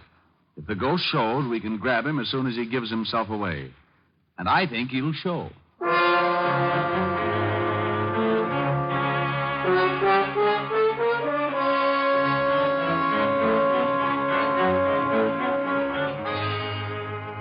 After getting Julia to agree to the idea, Walt, Otis, and I made a big thing about leaving the house. Then we sneaked back in and hid in the secret room back of the living room closet. The closet door was open enough so we could see Julia pretending to read on the couch. And for the next few centuries, we waited. Waited for a dead man to keep a date. What time is it, Rick? It's 2 minutes to 9. If he's going to show, it won't be long. Hey, you think a dead man really can come back to life? If you don't shut up, Otis, I'll give you a personal chance to try. I wish he'd hurry. Yeah. Well, it's just time now. I hope Julia plays her part okay. She looks pretty nervous. No, why would she be nervous? She's only waiting for a dead man. A phony dead man, Walt, I hope. Now, don't you start believing in ghosts. You know there aren't any such things.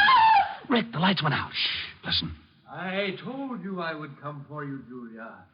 It is 9 o'clock. Oh, Warner, please don't take me out. I don't want to die. Rick, that's him. Shh, wait a minute, Walt. I am the dead, Julia. I am your husband.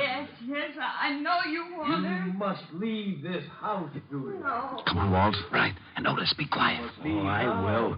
I know enough not to make any noise. What was that? Rick, hurry! Come on, let's grab him.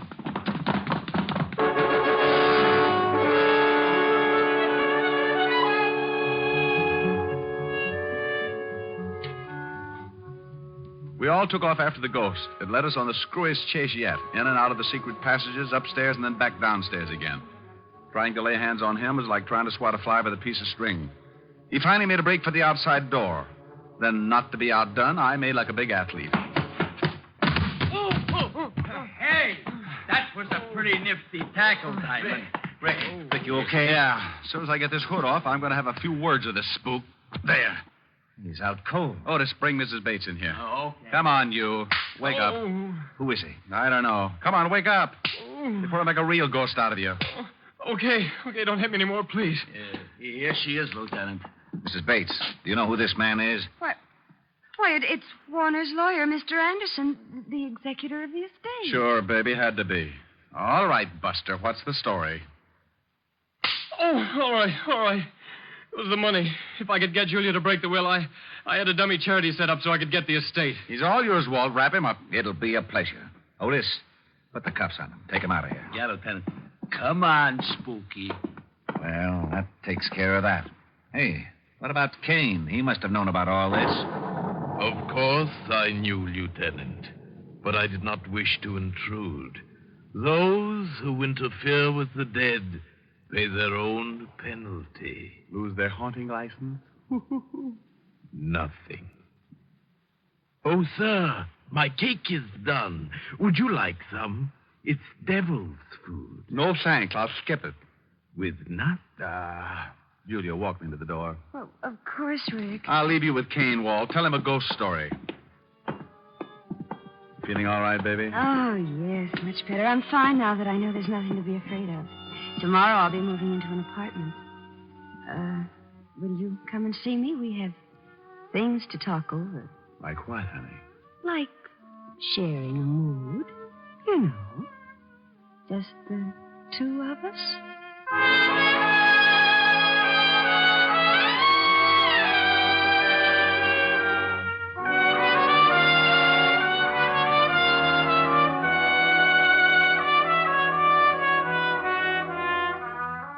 With that, she reached up and showed me what she meant with a big smoochie. Oh, I'd have probably stuck around, but I was afraid the house would be too disturbing. I wouldn't have minded having to get up to chase the bats out of the room, but with Kane showing up every time I wanted something, well, that could have led to complications. So I left Walt and Otis to clean things up, bid a not too fond farewell to Kane, and went from the house of horror to the one that was full of redhead and a piano. The redhead was wearing a red dress with a new, you know what I mean. Well, didn't think you were going to make it. I had a tough case tonight, honey. Thought I might not get away at all. Mm-hmm. I'll bet you did.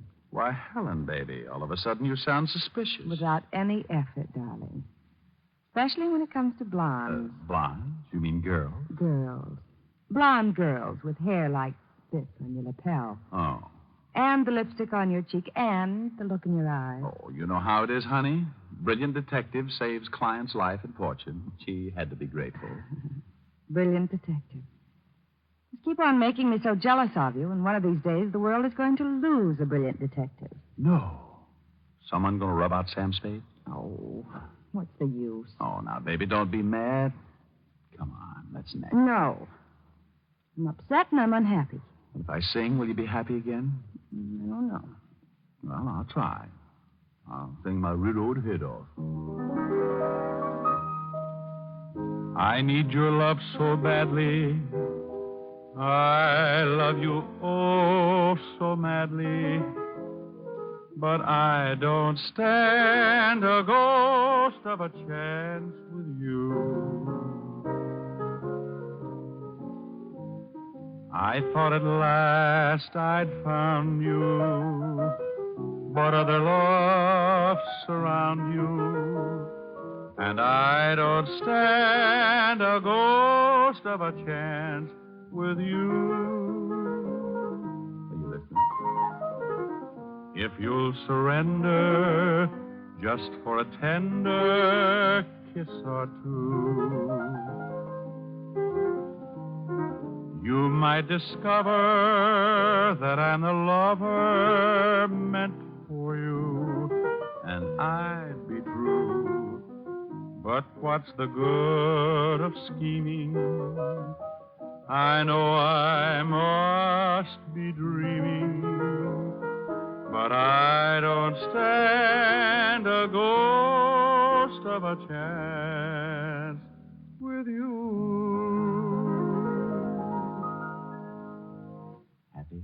You sang nice. Do we neck? No. No, it's still early enough to catch a late show. Well, if I take you to the show? Yes. Okay.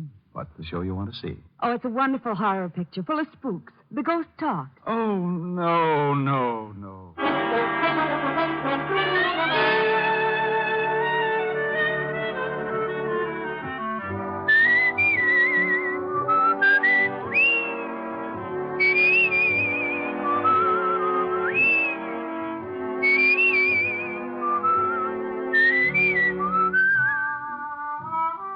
You have just heard Richard Diamond, Private Detective, starring Dick Powell. Helen was played by Virginia Gregg. Lieutenant Levinson by Ed Begley. Also in our cast were Wilms Herbert, Joan Banks, Paul Frees, and Robert Clark. Music was under the direction of Frank Worth. Portions were transcribed. Tonight's story was written by Herb Purdom and edited and directed by Blake Edwards. Dick Powell soon will be seen in the screen version of the best-selling novel, Mrs. Mike. Now, this is Tal Avery, inviting you to be with us again at the same time next week when we will again bring you Dick Powell as Richard Diamond, Private Detective.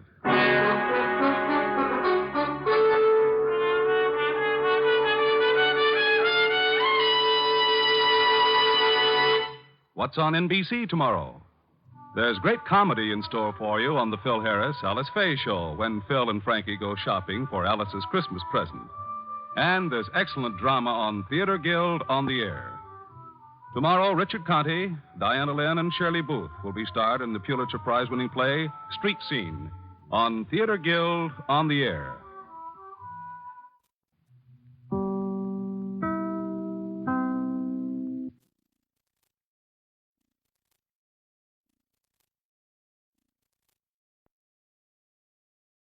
Portions of the following are transcribed.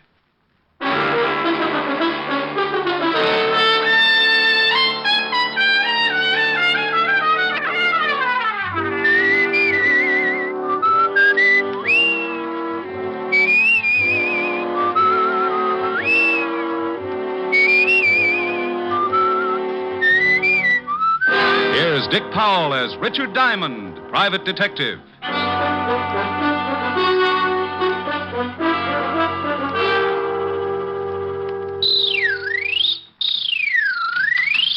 Is this the Diamond Detective Agency? Yeah.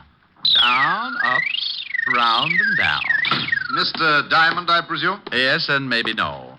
Down, up, round, and round. I don't understand you. Yes, I'm Diamond, and you're not presuming on me, not if you're a client. Oh, no, that's not what I mean. What is that object you're playing with? This is a yo-yo. You make it go down, up, round, and down. See? Yes. But I came in on business, Mr. Diamond. I want to hire you. Just drop it like this. Down, up. As a detective. Oh, well, $100 a day in expenses, and I throw in the yo-yo lessons free. Mr. Diamond, are you in business? Do you have the $100 a day? I do. I am. That's fine. Your name? Oh, I can't tell you that. Goodbye. Will you kindly put that thing away?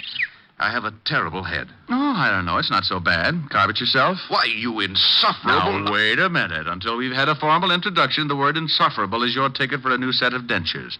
Now, why don't we get formal and save your gums that lonely feeling? I told you my name is not important. That I believe, but let's kick it around anyway. Is that necessary? Look, you said you wanted to hire me. So either tell me your name or what you wanted me to do, or let me get back to my practicing. I should find another detective, but you came highly recommended, so... All right. You can call me Johns. Other wife? What? Forget it. The initials on your briefcase read J.B. Oh, it's one I borrowed. So now that I've conquered your coyness, what's the pitch? Pitch? Oh, you mean my assignment. Oh, it's very simple, but first, I must insist that no word of this conversation leaves your office. So far, no one would believe it anyhow. But my ethics are in good order, Mr. Johns. Good. This must be kept very secret. Shall I pull down the blinds and stuff the keyhole? Oh, that shan't be necessary, thank you. Your secret is... murder, Mr. Diamond. Oh, I just knew you were going to say that. Where's the corpse? The corpse? Oh, that's what I came to you for. I want to have professional advice on every angle before I kill. Now, you've had police experience. Unless my hearing aid's on the blink, you're saying you want to commit a murder. Not want. I'm going to.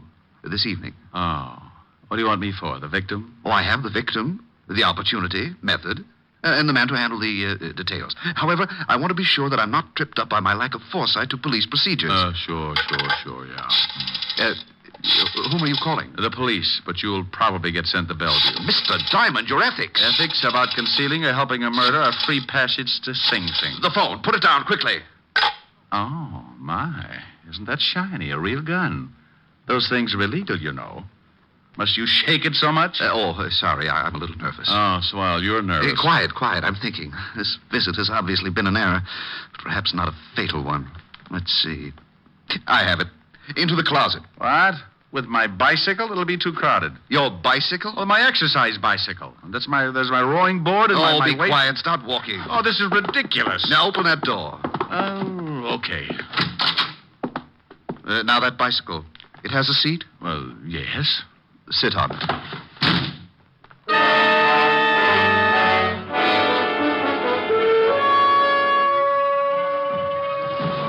So the Diamond Detective Agency sat in the stuffy closet listening to the sound of the desk being pulled over and jammed against the door. Not having anything better to do except call myself names, I rode. On my 5th lap around the world, I gave birth to a brainchild and began applying the art of leverage against the blockaded door, using both legs and the flat of my back. Result? A Charlie horse. On the 3rd lap following, I came up with something more substantial. A heavy barbell.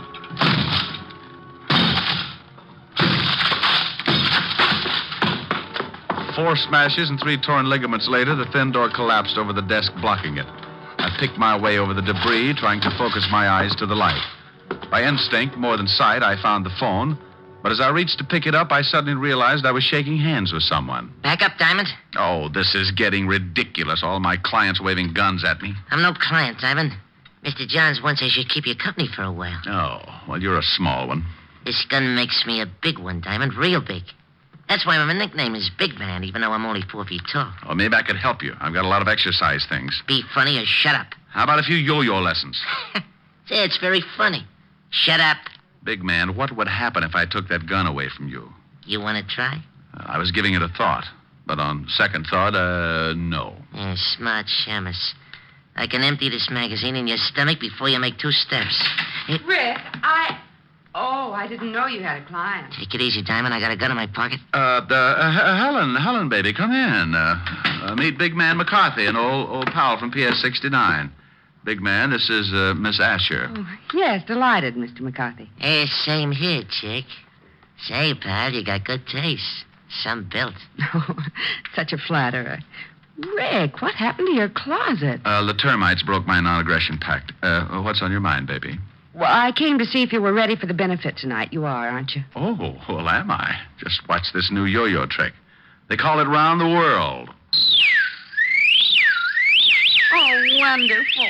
Oh, Rick, you know so many things. Where'd you learn that? A PS 69, of course. Where else, Mr. McCarthy? Do it again, Rick. I want to see how you do it. Sure, baby. Just watch. You take it in your hand like this and throw it out like this. Rick, you struck that poor little man. No.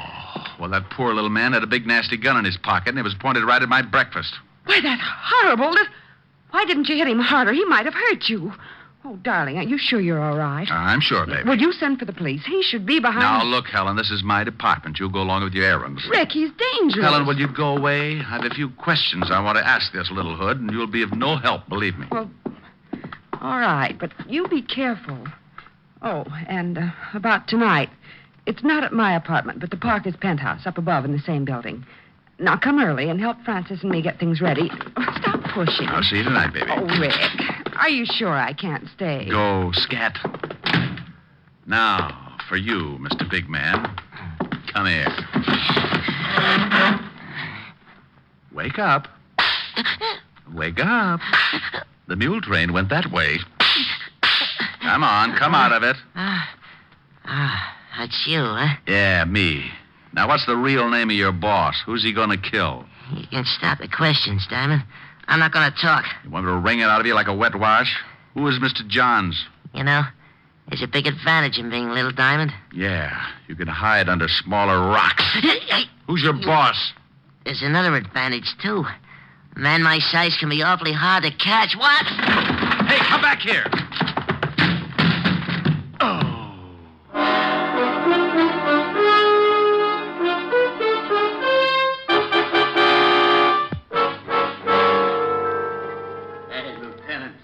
Shaman.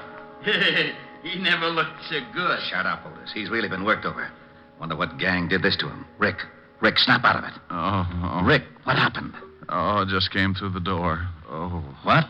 Coming through the door couldn't wreck you like that? Oh, without opening it? You mean... Oh, no. You got that shiner by running into the door? Shut up, Otis.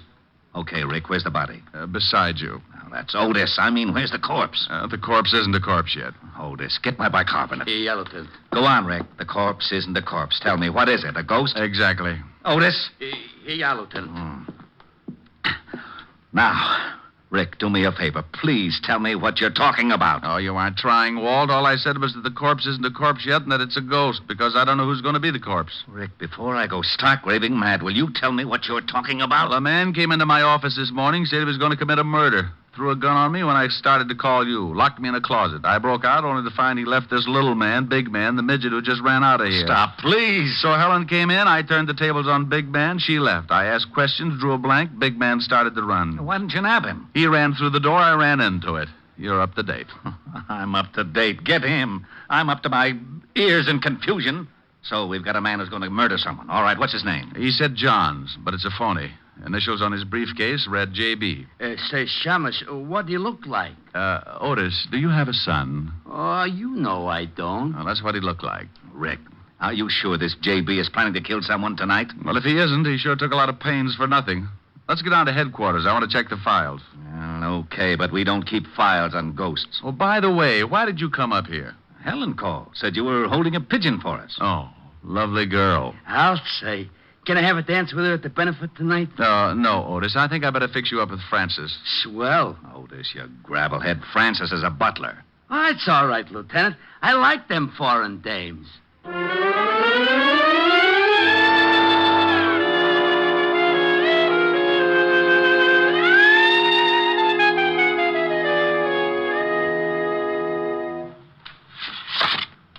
Well, that's all the pictures, Walt. I've looked them all. Johns doesn't have a record, neither does Big Man. Well, they wouldn't. The one time we get a chance to stop a murder before it's committed, and we've even got a good description of the potential killer. Walt, this J.B. was no bum. Not even an ordinary working man. His clothes are expensive, and the briefcase he carried probably cost more than your weekly salary. Now, it's an even bet he belongs to the social upper crust. That or close to it. Well, that would narrow the field of that, but still... How about the newspapers, Walt? They have society reporters who know anyone who is anyone. It's a long shot, but name me a better. You could go through the newspaper logs. They might have a picture of some... no, Walt, no pictures. I'm nearly blind from looking at pictures now. Thanks, but I'll try the reporters with a description. Sounds like you're going to search for a needle in a haystack. Oh, Otis, please. Your cliche is showing. That's screwy. You can't kid me. Only dames wear cliches. How could mine be showing? Sergeant, when you die, will your brain to a clinic. Maybe they'll discover a cure for it. Lay off. Besides, I got a good idea for your investigation. I wouldn't miss hearing this for my next 2 issues of Batman. Yeah, I was thinking you could maybe save a lot of time if you got an artist to draw a picture from your description. They do it in all the movies and catch crooks easy.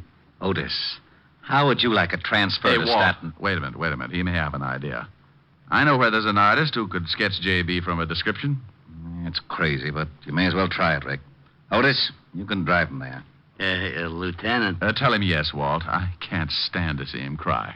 All right, Otis. You can use the siren.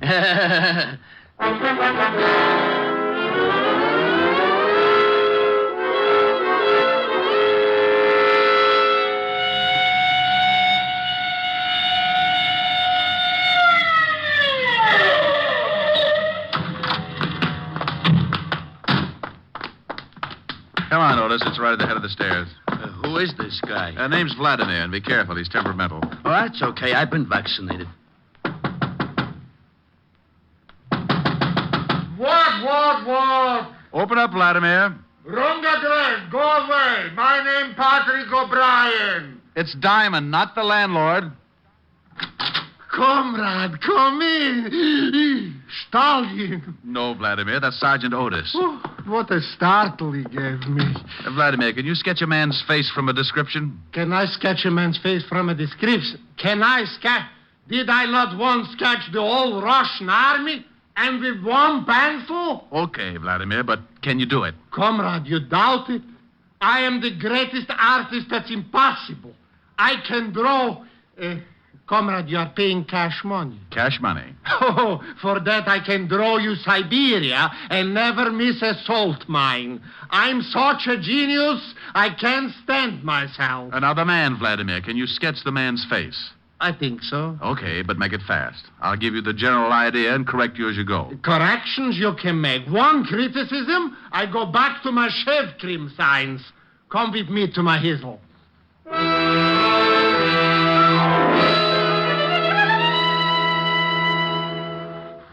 Well, almost, Vladimir, but the nose still isn't quite right. Make it look a little more like a pickle. Sweet? Dill. Off that side, just a pinch. Oh, like this? Yeah, you've done it. That's him. Now, how much do I owe you? For you, comrade, $100. What? $50. A buck. Sell my genius for $1? I die first. $1.25. Comrade, please, I'm a capitalist now. $1.50. Last price. I wouldn't get... Last price, I take it. But I may die. If you do, give me a call. It's a good job, Vladimir. Of course. Was I not the artist to sketch the Tsar himself? Of course, it didn't pay so well, but was great honor. Looks pretty fuzzy to me. Comrade Diamond, your patronage I appreciate.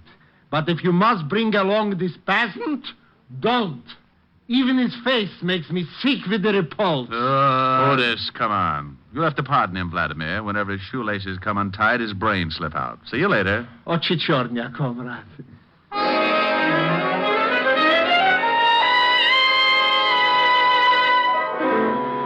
When we left Vladimir, I sent Otis back to Walt and took off for the newspapers. I showed the sketch to one society reporter after another and watched so many heads shake, my eyes began to cross. It was 6:30 when I finished playing Quizmaster, and there was no use kidding myself. I had struck out. I had to tell Walt, so I started for the 5th Precinct. I was at a point where I'd have hucked my Social Security for 30 seconds with a little big man. Then as I walked down the street, I suddenly felt the nerves in my spine jump down into the pit of my stomach, and goose pimples skidded up my back like scared rice. It was a feeling I'd had before. So without turning, I headed for the steps of a basement apartment.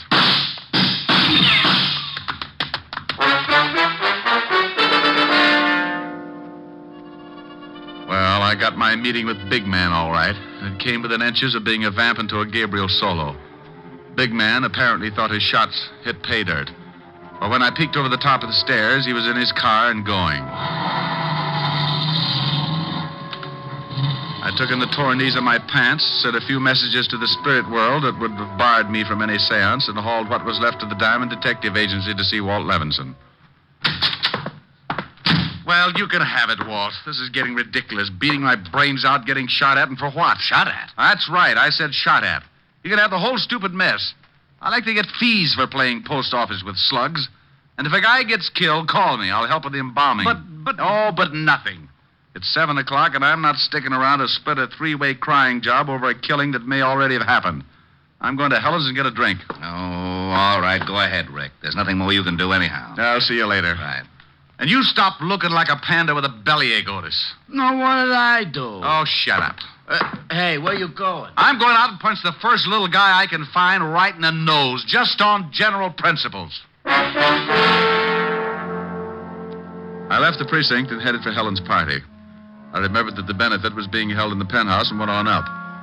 I was surprised to find Helen's butler, Francis, opening the door. Good evening, Mr.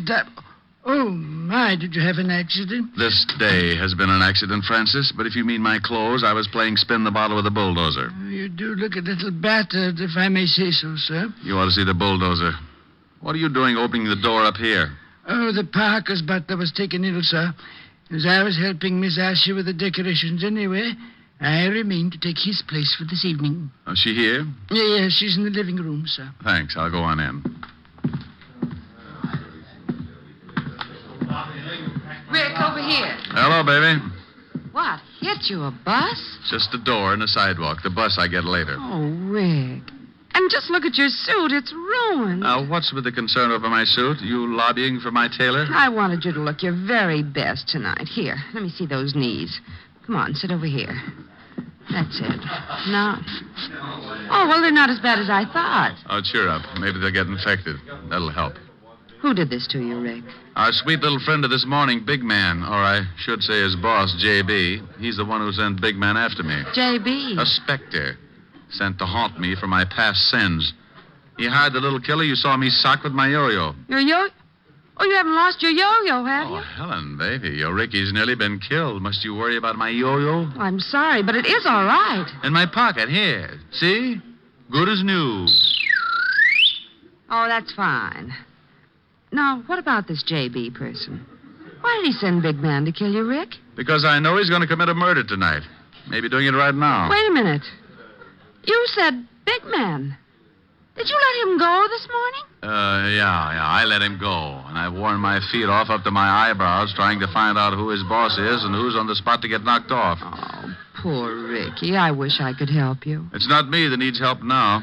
I quit. It's the guy J.B. is after. J.B., are those his real initials? Yeah. No, we've had lots of things to go on. Initials, descriptions, even a sketch of him. Here, I've got it in my pocket for all the good it did. Oh, wait, don't tear it up. Let me look at it. Oh, Rick, silly. This is no murderer. That's a sketch of Johnny Blackwell. It's a... Helen, you know who this man is? Of course. It's Johnny Blackwell from Newport. He and his wife are up here visiting Adam Wister. Rick, what is it? You're all turning blue. All day long, when you were in my office, you could... Oh, if I'd only asked... Helen... Yes, Rick? Give me some cyanide, no water.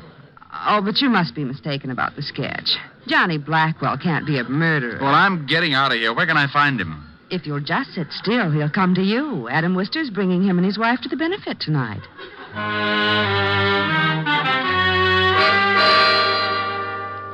Well, that's the way the screwy world works sometimes.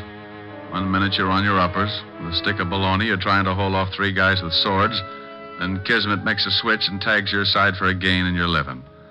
I called Walt to pass on the good news, and in 8.5 minutes by the clock, he joined me with Sergeant Otis in the kitchen, from where we could peek out at the growing crowd. Let me take a look, Rick. Has Blackwell come in yet? Stay back. I'll let you know. Otis, get out of that ice box. Oh, I'm hungry. You heard me. Oh, there's fried chicken, Lieutenant. Fried chicken? I haven't had... Otis. Oh. Walt, come take a look. There's Blackwell. Where? Over there, just sitting down. The man with the sandy hair. Yeah, I see him. Who are those people with him? Well, the woman must be his wife. Oh, but get a load of the little weasel. That's Big Man, the guy who got away from me this morning. Oh, and the other man? Must be Adam Wister. Helen said he was bringing the Blackwells. Well, he did, so now we wait for the play. Well, we waited and watched the Blackwell party settle down to enjoy itself. Big Man acted like he hadn't eaten for a week and made hors d'oeuvres vanish in his mouth like marbles down a manhole. After what seemed like weeks, the situation grew, suddenly took shape. On Blackwell's urging, Big Man rose to dance with Mrs. Blackwell. Mrs. Blackwell was a dark-haired honey with curves right out of one of my better dreams. But my mind was on her husband and Wister. As soon as they had the chance, they got up and headed out of the room.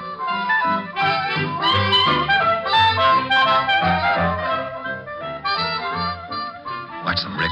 They're headed for the library. Come on, this way. Through this door and down the hall. Well, Adam, it's nice to be visiting you again. We're glad to have you, Johnny. We're sorry to hear about your losses in the market last year. The story here was that you were cleaned out. Hey, Diamond, what's he saying? Shut up, Oh, I still have a little money, Adam. In fact, I'd like to buy back in with you as a partner. You don't have that much, Johnny. And your wife won't give it to you. She may, Adam. She may, and quicker than you think. Walt, come on. We've picked the wrong victim. Let's find the big man.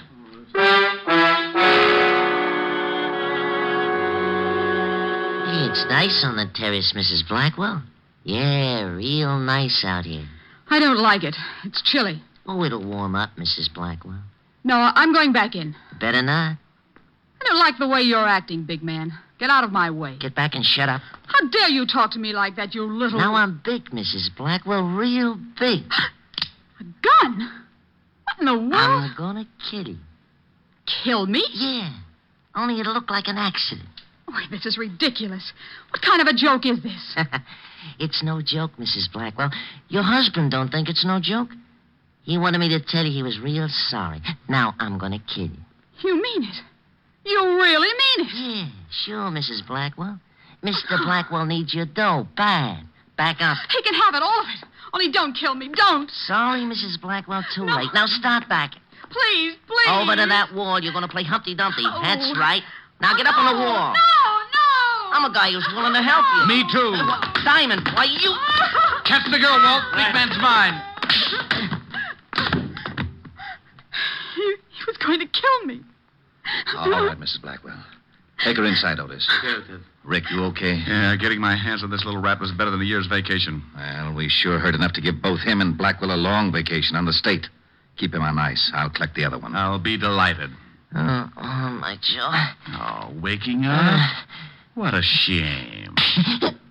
What a lovely party. I do love these informal get-togethers, don't you, big man? It was short but very sweet, the wind-up of the no one was murdered case. The score was the kind to make you forget you didn't get a fee. 2 killers caught, no victims. When I saw Walt take the little big man, not so big without his gun, and his boss Blackwell off to the Bastille, my worries melted like a snowman in a blast furnace. And speaking of melting, the lovely Mrs. Blackwell showed signs of being upset. So, what could I do but console the pretty little thing? Oh, Mr. Diamond, I think you were so wonderful and brave. Oh, you show a few nice points yourself, Mrs. Blackwell, and call me Rick. You saved my life, Rick. And call me Rita. You can get to the point quick. Why, Rita. Oh, there you are, Mrs. Blackwell. I know you must be terribly upset. Oh, Rick has been a great comfort to me. I'll bet he has. But I've arranged for Francis to take you home. Now. Now? Oh, well, thank you, Miss Asher. And Rick, Yes? don't worry about the name calling. Just say, hey, you. I'll know what you mean. I think I know what you mean. By you. Well? So help me, I'm innocent. With lipstick on your collar? That Otis. I've warned him to be careful with my shirts.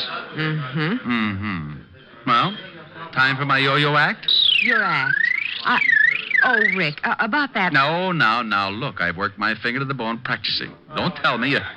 Why, you specifically asked me to be here tonight. I know. And come on with me over to the bandstand. Oh, no, you don't. I'm an artist tonight, not a singer. No sing, no yo-yo. You mean if I sing, I can do my yo-yo act? If you make it pretty. It's blackmail, but I'll do it. Well, you stay right here. I want to talk to the orchestra leader. Okay, I'll practice.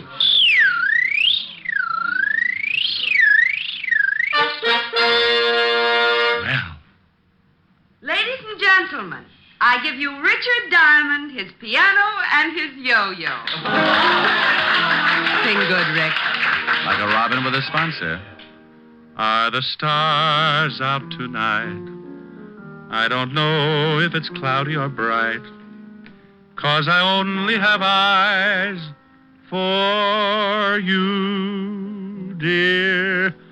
The moon may be high, but I can't see a thing in the sky, 'cause I only have eyes for you.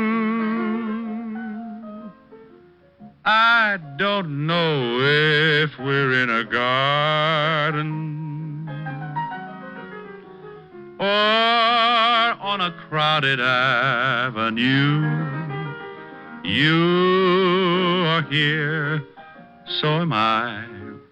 Maybe millions of people go by, but they all disappear from view. And I only have eyes for you.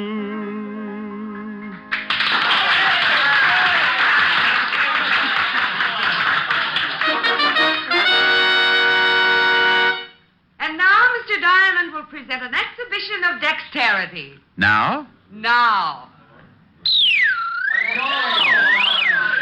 Oh, no, Shamus, no. You're doing it all wrong. You got to use more wrist action. Oh, to stay out of the act. Oh, come on. Let me show you. Here, give it to me. Now, you start it down, like this.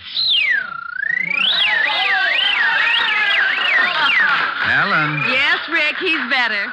Let's go home and neck. Wait till I get my hat.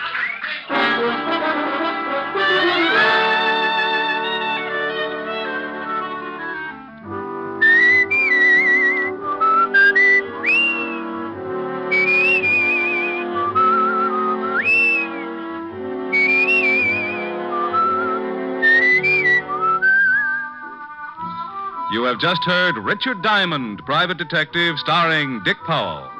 Helen was played by Virginia Gregg, Lieutenant Levinson by Ed Begley. Also in our cast were Wilms Herbert, Hans Conried, Grace Albertson, Sidney Miller, and Hy Everback. Music was under the direction of Frank Worth. Tonight's story was written by Herb Purdom and edited and directed by Blake Edwards. Portions of the program were transcribed. Dick Powell soon will be seen in the screen version of the best-selling novel, Mrs. Mike. Now, this is Tal Avery, inviting you to be with us again at the same time next week when we will again bring you Dick Powell as Richard Diamond, Private Detective.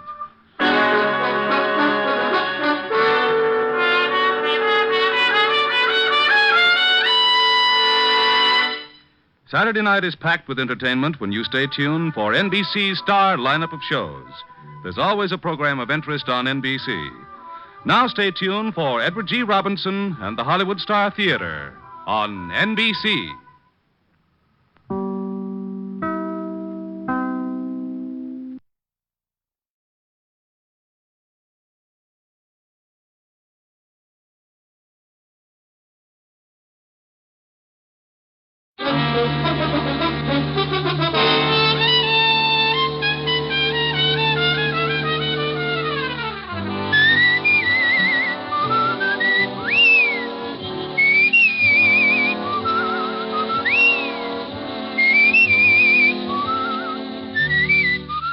Here's Dick Powell as Richard Diamond, Private Detective.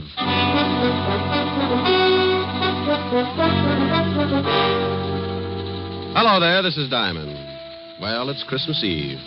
And every year about this time, my business takes a big nosedive.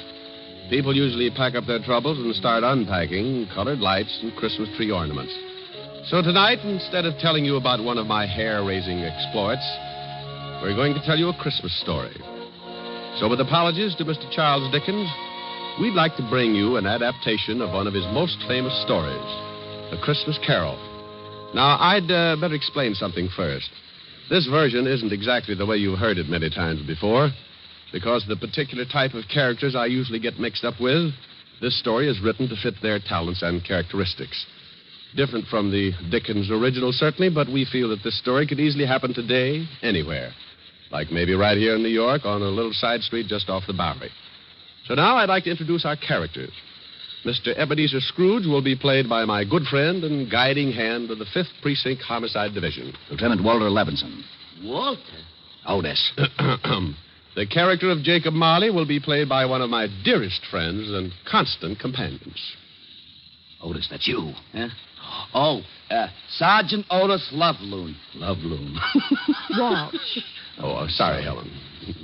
Tiny Tim will be played by our corner newsboy. Johnny Rawlins. Tiny Tim's mother will be played by my red-headed gal friend. Helen Asher. The rest of the characters will be played by members of the 5th Precinct Police Station. Officer O'Reilly. Officer Lund. Officer Lefkowitz. Sergeant Miller. The music will be furnished by the 5th Precinct Police Band, directed by Patrolman Worth. And now, our version of the Christmas classic, Charles Dickens' A Christmas Carol.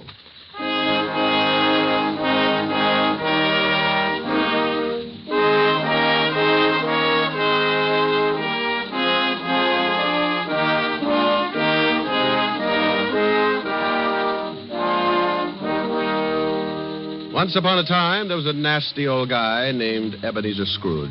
He was nasty, all right. He didn't like anything, except maybe all the dough he could get his hands on. Scrooge had a little business that he started with his partner, Jacob Marley. The outfit was known as Scrooge and Marley Loan Company. But one day, poor old Marley just up and keeled over. So the boys along the big street gave him a nice funeral, and old Scrooge took over the business. Well, Marley had been dead for 7 years, and Scrooge lived alone in his little room over the office. And for a hobby, he hated everybody. He had a young guy working for him by the name of Bob Cratchit. Bob had a wife and 4 kids and made just enough to make ends meet. Scrooge used to ride him all the time. When it got so cold the polar bears complained, Cratchit would turn on the little heater, and Scrooge would say, Cratchit, what do you think you're doing? Turning on the heat, that's what I'm doing. My fingers look like popsicles. Well, I don't care if they come in 6 delicious flavors. Every time you turn on that heater, it costs me money. Business is not good, so get back to your work and turn off the heat. Oh, now look, Mr. Scrooge, I'm freezing. This pen ain't guaranteed to ride under ice. I tell you once more, get back to your work. Okay, Mr. Scrooge. I don't know why you worry about business. Why not just put up a sign? Turn the joint into a skating rink.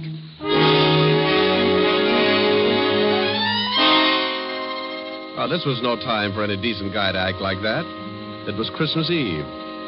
Along about 5 o'clock, into the office came Scrooge's nephew, Fred. Well, Merry Christmas, Bob. Oh, Merry Christmas, Fred. You get back to your work, Cratchit. Okay. Yeah. Well, Merry Christmas, Uncle. Oh, swell. Merry Christmas. Humbug. Humbug? Yeah, humbug. My old man didn't like Christmas, and that's what he used to say. Humbug. Okay, humbug. But it's still Christmas, and I don't see where you get off not liking it. This is supposed to be the time everybody gets with it. Everything stops that ain't much good, and you put your arm around the next guy, you tell him Merry Christmas. I'll put my arm around you with a hammer on the end of it if you don't lay off that goodwill stuff. Look, what's with you? What have you got against Christmas? You show me a way to make $100 every Christmas, and I'll fall in love with it. Every time the holidays roll around, nobody pays their bills, and they all run around like they own the Chrysler Building. Look at you. $60 a week, and you're coming on like Rockefeller. Well, sure, I make a lousy $60, but it ain't easy. But once a year, something happens with everybody in this big world. Well, nearly everybody. Because this is a day that somebody else started to make things right for us, and he had a really tough time doing it. It's more than just remembering. It's feeling. It's all around you. Christmas has got to be merry. Don't you get it? You want me to be merry? Well, sure. Then go get some of these joyous clients of mine to pay off their loans. The missus asked me to invite you over for dinner tomorrow. Now, don't hold your breath. Okay. Merry Christmas, Bob. Merry Christmas, Fred. Merry Christmas, Uncle. Merry Christmas. Merry Christmas. Humbug.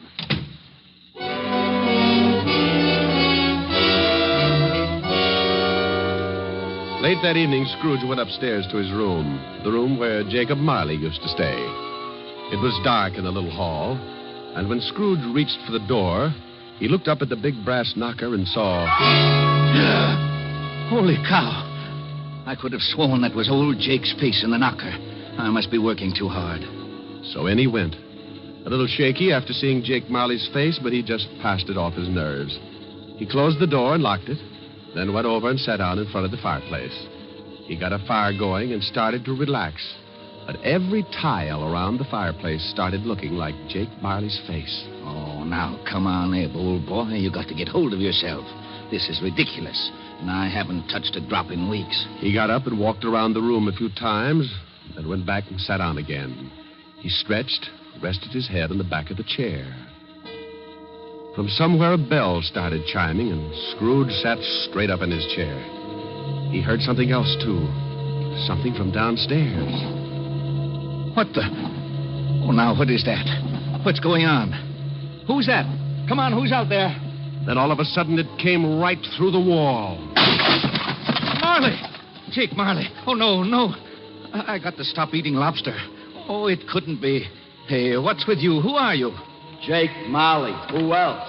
You're dead. The deadest. But nevertheless, Jake Marley. His ghost. You're very sharp today, Scrooge, old boy. I don't believe it. You got eyes, ain't you? Yeah, and I got a bad stomach, too. That's who you are. Nothing but a bad case of indigestion. You don't think I'm a ghost, huh? Okay, maybe a good scare will change your mind. Whoa! Oh, no. Stay away from me. I believe you. Sold on the idea? Yeah, but why do you got to come to see me? Regulations. Every man is supposed to live his life and help his buddies. If he don't do it while he's alive, then he's got to do it after he kicks off. Oh! Now, stop that. Hey, what's with all those chains and things you got wrapped around you? Oh, these? Well, this here chain is like my life. Each one of these links is something I did wrong. But why do you have to hold it around with you? Why don't you check it someplace? Scrooge, old boy, when we was in business together, I never took time out to do any good. I just kept making a buck and figured that was enough. Well, now I got to pay for it. I got to haul this chain around and try to make up for all the things I didn't do when I was alive. But why come to me? Because you're going to end up just like me unless we do something in a hurry. Now, I haven't got much time, so you better listen. No, I don't want to be like you. I'll listen. Okay. You're going to have 3 visitors. You're going to be haunted by 3 spirits. Oh, no. It's the only way you can keep from being like me. When you hear that bell strike 1, the first one will be here. Well, I got to be going. You won't see me again, but you remember what I told you. So long, Scrooge, old boy. Your goosebumps can relax now. After the ghost took off, Scrooge just refused to believe it. Nuts. It's ridiculous. Humbug. Then he climbed into the sack and was soon snoring up a storm. When Scrooge awoke, it was still dark, and the bell from the church on 53rd Street was striking 12. He laid awake listening and thinking to himself. Oh, just a dream. Ghosts. Bah. Finally, he dropped off again and slept for about an hour. Then the big bell struck 1. 1 o'clock, and I don't see no ghost. I knew it was something I ate. Oh! All of a sudden, a big light flashed in the room. The first of the spirits stood before him. Oh, Jake was right. Are you the first spirit that Jake said would come to haunt me? Yeah, you know it. Well, who are you? Me? I'm the ghost of Christmas past. Yeah? How long past? Your past. Come on, we're going to take a walk. Oh, where are we going? Just relax. I'm running this tour. Oh, well, let me get my pants. You got 'em. Hey, they're on me.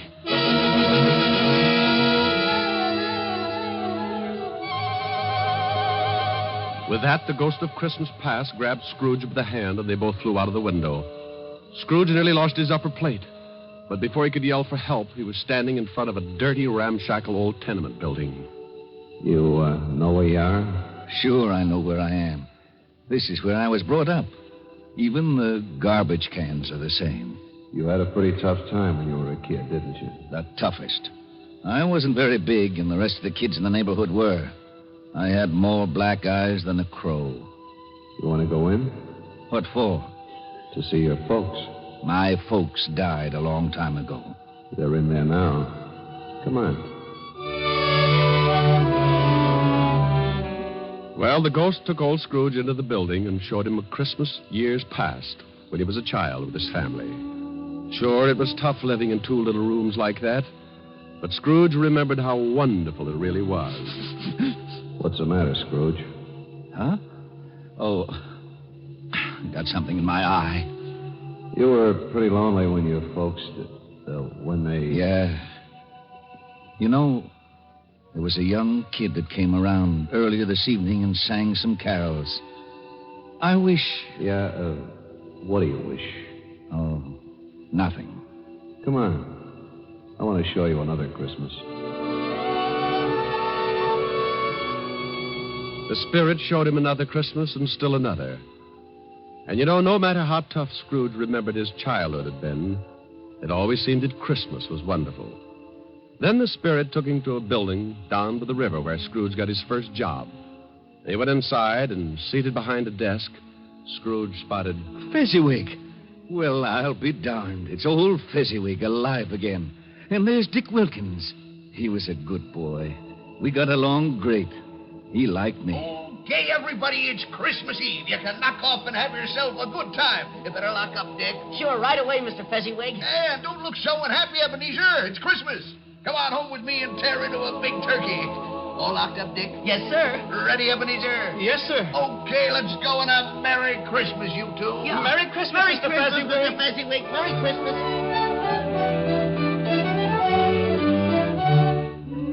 Then the spirit took Scrooge over to Fezziwig's house, and they saw the wonderful party that Mrs. Fezziwig had gotten together. Scrooge watched and remembered, and the spirit said... Wasn't Fezziwig a stupid, sentimental old goat? Oh, yeah? Well, let me tell you something. He was a great guy, he was. You know... What, Scrooge? I was just thinking about Bob Cratchit, who works for me. I think I'd like to do something for him. You know he's got a wife and 4 kids? Is that right? Yeah, 4 kids. Come on, I've seen enough. Okay, but you gotta see these things if you want to get squared away. And believe me, brother, you need squaring away. Let's go home, Scrooge. Before he knew it, Scrooge was back in his little room, and the spirit was gone. Scrooge was pretty beat, and he climbed into bed and dropped into a heavy sleep.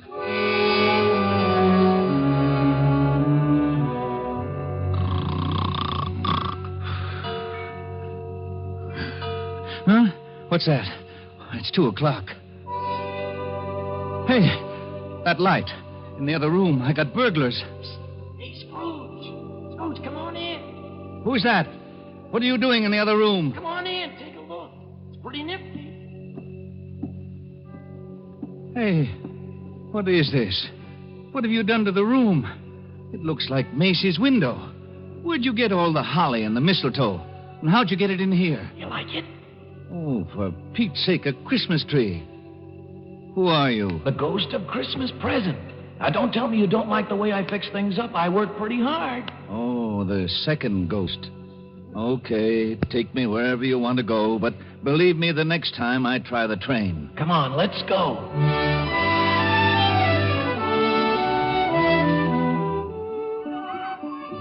Now, what do you see? Oh, I see bright colored lights. People having a lot of fun. Kids on sleighs. See that building over there, the one with the big wreath on the front door? I got 2020. That's where Bob Cratchit lives. He works for me. Hey, look, there's Bob now. Yes, going into the house. Up all those stairs to the 5th floor. And he's got his little boy on his back. Tiny Tim. Yeah, got polio last summer. Pretty sick little boy. I know. Bob said he'd need a lot of care if he was ever going to walk again. Let's take a peek. Hi. Hello, honey. You and Tim have a good time? Best. Didn't we, Tim? Yeah, Dad. We watched all the kids on the block on their sleds. Mom, will I ever be able to ride a sled? Of course, Tim. Won't he, dear? Sure thing, Roughneck. Next Christmas, you'll be out there doing belly whoppers with the rest of them. Dad, what's the matter? Your eyes are all wet. Nothing, Tim. I just got some snow in them. Want some dinner, Tim? Oh, Mom, stew for Christmas? I'm sorry, Tim. Oh, that's okay, Mom. I like stew. Bob, will you please say grace? Can I say something first, Mom? Of course, Tim. What would you like to say? God bless us. Everyone.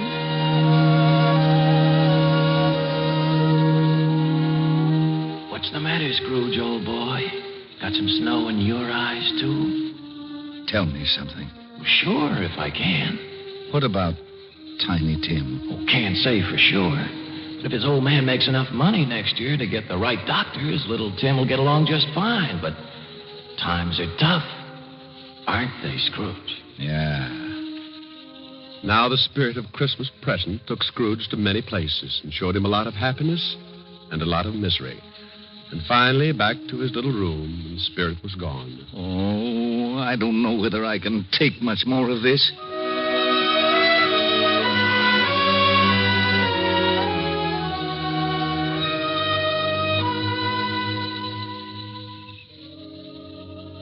Then a new ghost drifted in. This was the worst yet. He was really done up for haunting. He was all dressed in black with one arm sticking out and pointing right at poor old Scrooge. This was the last one of the spirits. Scrooge's knees sounded like castanets on a reducing machine. Okay. You don't have to tell me. You're the ghost of the Christmas that hasn't come yet. You I'm really scared of. The ghost took off with Scrooge right after him. The city disappeared, and Scrooge found himself on the outskirts of town, standing in the graveyard. The night was howling like it was mad. And as Scrooge looked down, he saw... Hey, what's this? What's this stone? The black spirit stood still and pointed, so Scrooge leaned down and pulled away the bushes and saw it was a tombstone. Well, there's a name here. Ebenezer Scrooge. Oh, no. Look, not this. Believe me, I don't want this. I know I've done wrong, but I'm not kidding. I really know what Christmas means. It doesn't mean just today or tomorrow. It's every day of your life. I swear I'll do better. Only take me away from this. Let me try. Let me try to make Christmas right for me and everybody else. Please don't let this happen. Give me another chance. Well, don't just stand there. Put your arm back in. You'll catch cold. Well, say something. Suddenly, Scrooge dropped to his knees and reached out for the spirit. But something happened. The spirit started to shrink. Then it collapsed. And when Scrooge looked up... What the... My bedpost. My own bedpost. I'm home. Oh, thank goodness. I lived the past and the present and the future, and now I'm home. Hallelujah. Spirits, wherever you are, believe me. From now on, things are going to be different. Oh, yeah. And thanks. Piper! Morning, Piper! Hey, boy. Yeah? What day is this? It's Christmas. What's with you? Christmas. Oh, boy, oh, boy, oh, boy. I haven't missed it. The spooks did it all in one night. Boy. Yeah? Oh, it's you, Mr. Scrooge. How many papers have you got? I don't know. Why? Well, here's $5. Throw them away and go have yourself a Merry Christmas. Gee, thanks, Mr. Scrooge. And a Merry Christmas to you. Hey, boy, say that again. Thanks? No, the other. You mean Merry Christmas? Yeah, that's it. Merry Christmas.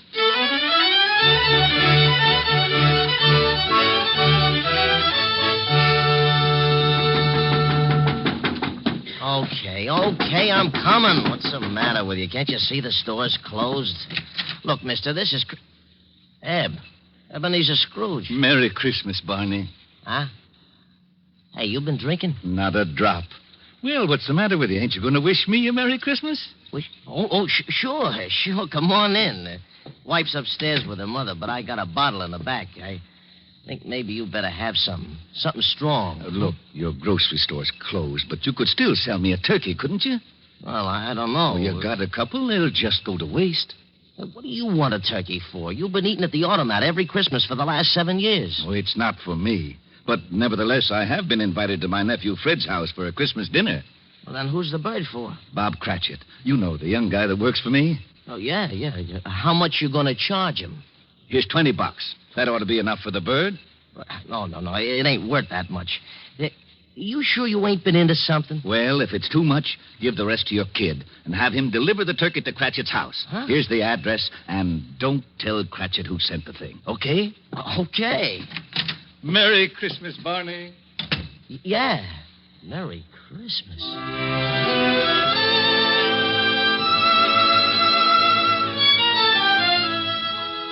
Well, old Scrooge went back to his rooms and took out an old blue suit out of the mothballs. He shook it out, put a few creases in it, and went out into the street. The old boy was really with it. Everybody he passed, he greeted them with, Merry Christmas. Merry Christmas. Merry Christmas. Oh, Merry Christmas. Merry Christmas. Merry Christmas. Scrooge went to church and gave a large donation, and Father McCarthy nearly forgot his sermon. And then Scrooge went out on the street again and down into the Bowery. Oh, God bless you, sir, and a Merry Christmas. Isn't it, though? He kept walking and having a great time. Later that afternoon, he arrived at his nephew's house. Well, what the... Merry Christmas, Fred. I've come to dinner. Oh, my gosh. Here, I brought you some presents. Oh, my gosh. Now, don't thank me. It's Christmas, remember? Oh, my gosh. Next morning, Scrooge was early at the office. If he could just catch Cratchit coming in late. And he did. Bob was a good 21 minutes late. Cratchit? Oh, no. You're 21 minutes late. Yeah. I'm sorry, Mr. Scrooge. I had a big evening last night. You did, huh? You know what I told you if I caught you fancy-footing it in here late again. Okay, so I'm canned. You think you got it coming? Oh, I'm too tired to argue, Mr. Scrooge. Jobs are tough enough, and I hate to lose this one, but I'm just too tired. A raise would help, huh? That's the silliest question of the year. Then you got it. It's in that envelope. Well, what? Yeah, and maybe after we see how the funds are, we can do something about Tiny Tim. No, I don't get it. A raise? You want to do something about Tim? I don't get it. Sure you do, Bob. Haven't you heard? It's Christmas. Now, go on home, take the day off. Yeah. Take the week off. Oh. Come back when you feel like it. Merry Christmas. Mr. Scrooge? Yeah? Merry Christmas.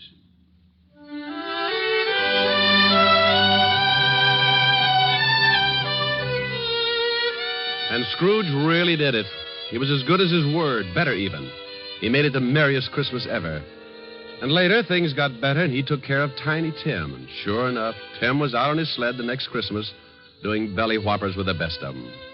Every Christmas thereafter, all along the big street, it was said, if anyone knew how to make Christmas merry, old Ebenezer Scrooge was that one. And I hope that can really be said about all of us, just like Tiny Tim said. God bless us, everyone. That's right, Tim. God bless us, everyone. Merry Christmas. God bless everyone.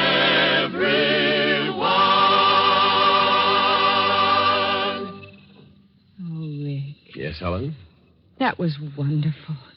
Not quite the way Dickens wrote it, but it meant the same thing. Oh, you really like it, baby? Oh, I loved it. No reason in the world why old Scrooge couldn't have been living right here today. You've got the spirit, and that's what counts.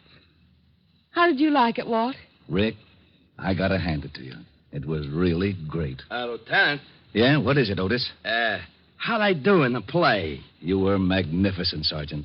You know, I'll bet if I studied for a couple of weeks, I'd get me a part on Broadway. To be or not to be? That's the question. Oh, no. Now, Walt, leave him alone. Oh, sure. Monsieur Otis. Huh? Wouldst thou accompany me over to the punch bowl for a short flagon of nectar? Sure, I would. See you later, Helen. Rick? Yeah. Come on, Barrymore. Let's see if the punch bowl fits your head. Oh, aren't they lovely? You want something to eat? Hey, wait a minute. What's the matter? Listen. They're out here by this window. Come on, let's go listen. Yuletide carol, fa la la la la la la la. See the blazing Yuletide forest, fa la la la la la la la. Strike the harp and join the chorus, fa la la la la la la la. Follow me in merry measure, fa la la la la la la la. While I tell of Yuletide treasure, fa la la la la la la la. Oh, wasn't that wonderful, Rick? It sure was. Rick, sing something with them. Oh, no, honey, I don't want to louse up the act. Please, Rick, come on. All right. I tell you what I'll do. Everybody usually sings Christmas songs about snow. I'm going to sing one about sunshine. It's called Melikalikimaka. Melikalikimaka? Well, it means Merry Christmas in Hawaiian. In Hawaiian? Sure. It's a brand new song. They love it over there, and we'll love it here.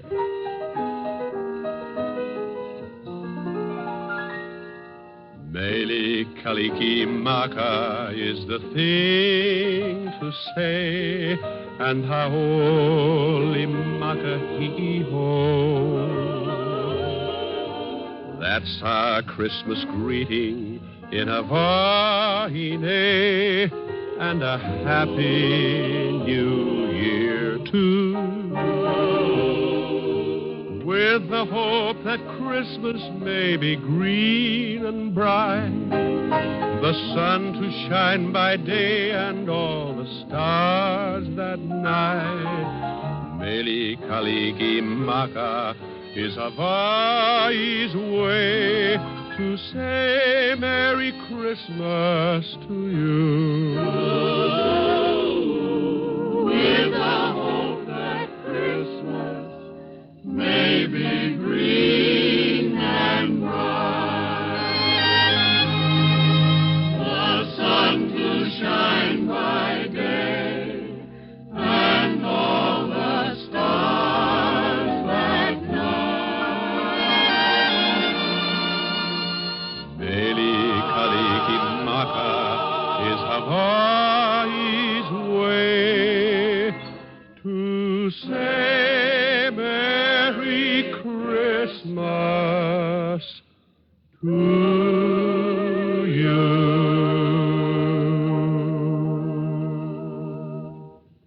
Rick, Merry Christmas. Yes. And a Merry Christmas to everybody. Oh, come, all ye faithful, joyful and triumphant. Oh, come ye to Bethlehem. Come and behold him, born the King of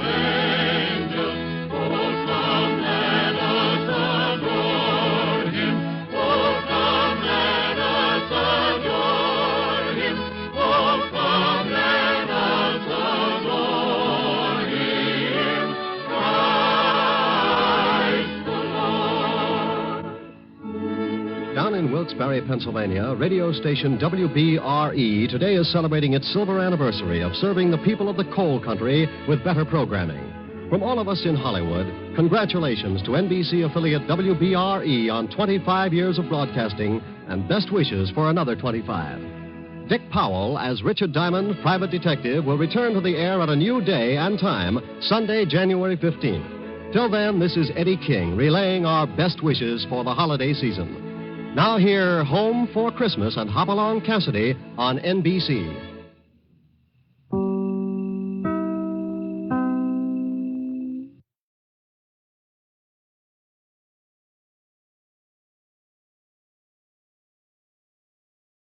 Portions of the following program are transcribed.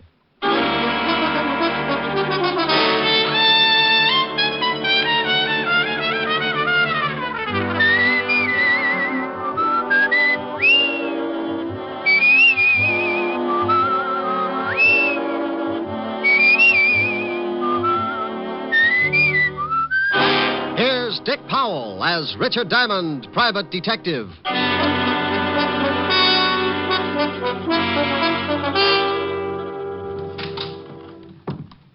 Is this the Diamond Detective Agency? Well, what does the sign on the door say?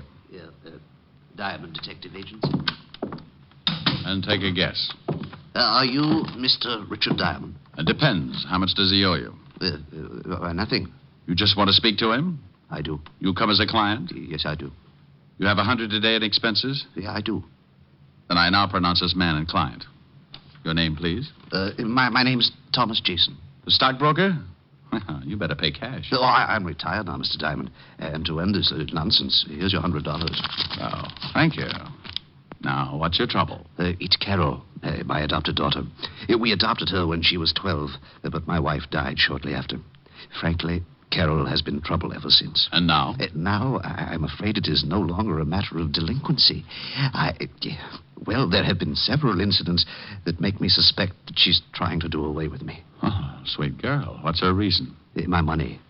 In my will, she is my only heir. Why not change the will? I said I suspected her, but I'm not certain, Mr. Diamond. And you understand, it would be terrible to disinherit her if I am wrong about my suspicions.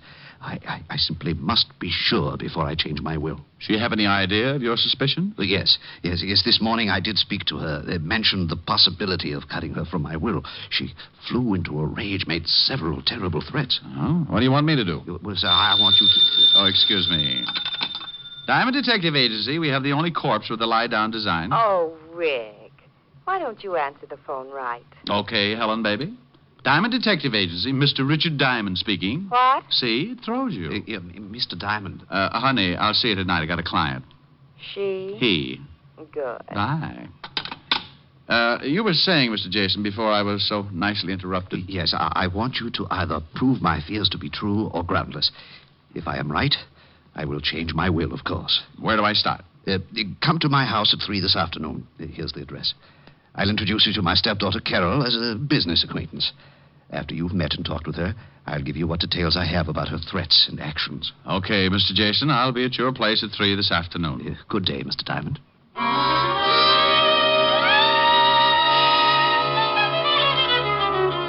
I checked the time and found it to be nearly 12, so I beat it out to grab a bite of food before the noon rush began. Cafes in downtown Manhattan at lunchtime can only be compared to a can of sardines after all their relatives move in. When I had downed my daily bread, I went back to the office, did a little washing, and found myself with still time to kill. So being interested in my new client's problems and always liking a clear view of a new case, I dropped in at the 5th Precinct to see what Lieutenant Levinson had on the Jason family. When I walked into the squad room, I found Sergeant Otis tilted back in his chair with his number 14s crossed on the desk in front of him. From the sounds he was making, he was either sleeping or gargling with molasses.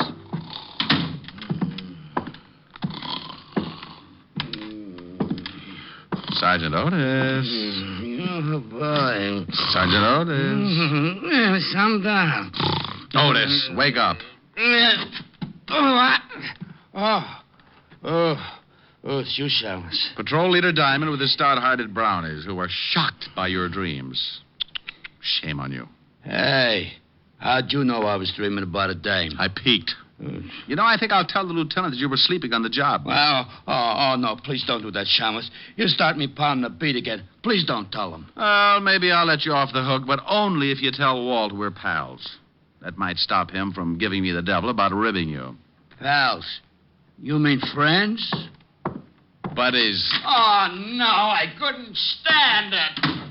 Hello, Walt. Okay, so where's the body? Nobody. You lost one? Now, you stop that. Well, get you. All mad because I can't find a body for you. Oh, please, Rick. What do you want? I just wanted any dope you might have on the Thomas Jason family. Jason? Yeah, the broker. Oh, nothing on him, but plenty on his stepdaughter, Carol. Like what? Oh, she's a regular. Usually D&D, drunk driving, disturbing the peace. You want to see the file? Yeah, it might be worth a look. Have my pal, Otis, bring it in. Sure, up. You what? My pal. What did you know? Otis and I are friends. Is that why he tries to hide under the desk every time he sees you coming? Call him in. See for yourself. You think I won't? Otis, get the file on Carol Jason. Bring it in here. Yeah, Lieutenant. Now we'll see. Friend, that's a laugh. It's a laugh yourself. You better be feeling good. Now, what do you mean by that? You'll see. Yeah, Lieutenant, here's the file. I'll take it, Otis. Thank you very much. Sergeant Otis, you have an opportunity to do me a great favor. Please, and without profanity, tell me what you think of Rick. Oh, he's nice. What? You're turning blue, Walt. I'll turn blue if I want to.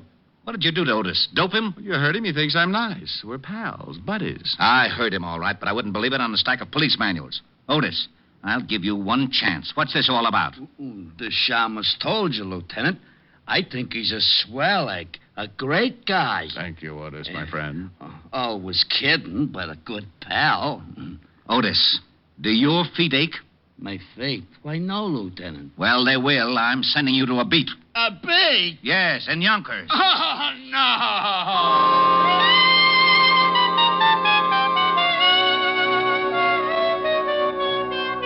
I went through the file on Carol Jason and found out Walt hadn't been kidding. She'd been picked up for everything from kicking dogs to slugging her boyfriend with a champagne bottle. Real nice girl. I left Walt trying to third-degree the truth out of Otis and headed for what I hoped would be a nice, easy case. In a few minutes, I was in front of my client, Jason's house on East 66th Street. It turned out to be a modest little shack of some 30 rooms with a brownstone cover. I was ushered in to wait in the library for Thomas Jason, but I got a surprise. Mr. Diamond? Well, now, I'll bet you're Carol. Your stepfather's told me so much about you. You're a friend of my stepfather's? Well, you might say we have things in common. Where is he? I'm afraid you can't see him, Mr. Diamond. You see, he's become quite ill.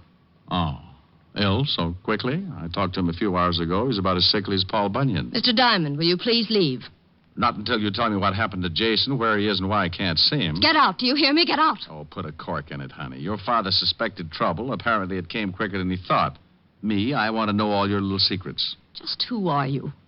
Policeman? Private policeman, dear. Your father hired me this morning. Well, I'm firing you this afternoon. Father's ill, and I will not allow him to be disturbed. He paid me for a day's work. Tomorrow you can fire me. Is he here? No. Now, will you get out, or do I call the real police? No, maybe you'd better, dear. There's a smell around here that isn't a room full of roses. All right. If it's going to save trouble, I will tell you this much. Father had a serious mental condition. This afternoon, a couple of hours ago, he had an attack. And I was forced to have him taken to a place where he could be treated properly. With what? Embalming fluid? Why, you insulting. Where was he taken? Who's the doctor? I think I've answered all the questions I need to, Mr. Diamond. My actions are entirely legal. If you persist in your insinuations, I shall see that your license is revoked and that you are charged with defamation of character. Oh, get you. You've been reading up on the law, and I'll bet I know why. All right, dear. I'll leave now. Go on, and don't come back. Temper, temper, temper. I'm going, but we'll see each other again.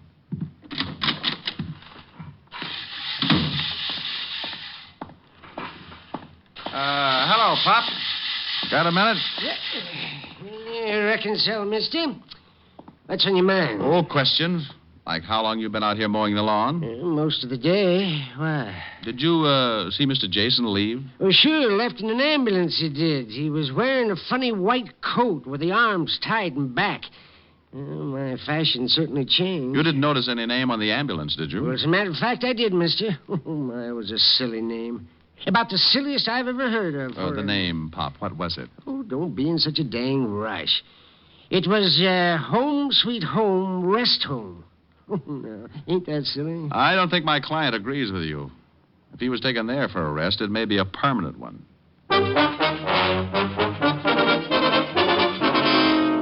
Next stop, a drugstore with a phone book. Said book gave me the address, and I was soon in Baychester looking at something pretty swank in the way of nut houses. Home Sweet Home was 2 acres of lawn, trees, and a square white blockhouse, and all surrounded by 15 feet of spiked steel fencing. By this time, the setup was really beginning to smell, and I decided that maybe a shamus might not be welcome. So for a moment, I stood by the big gate debating how I could get in. The answer was fairly simple. I rang the bell. It caused a huge character wearing a white jacket and with arms like hairy telephone poles to appear. Yeah? What can I do for you, mister? Let me in. Why? This is a rest home, isn't it? Yeah.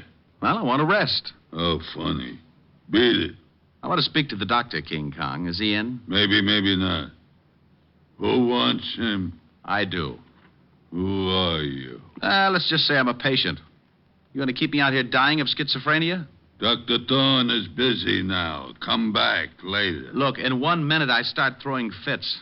Think how that'll ruin your trade. Yeah, the doc wouldn't like that. Maybe you had better come in. Now, that's right neighborly of you, friend.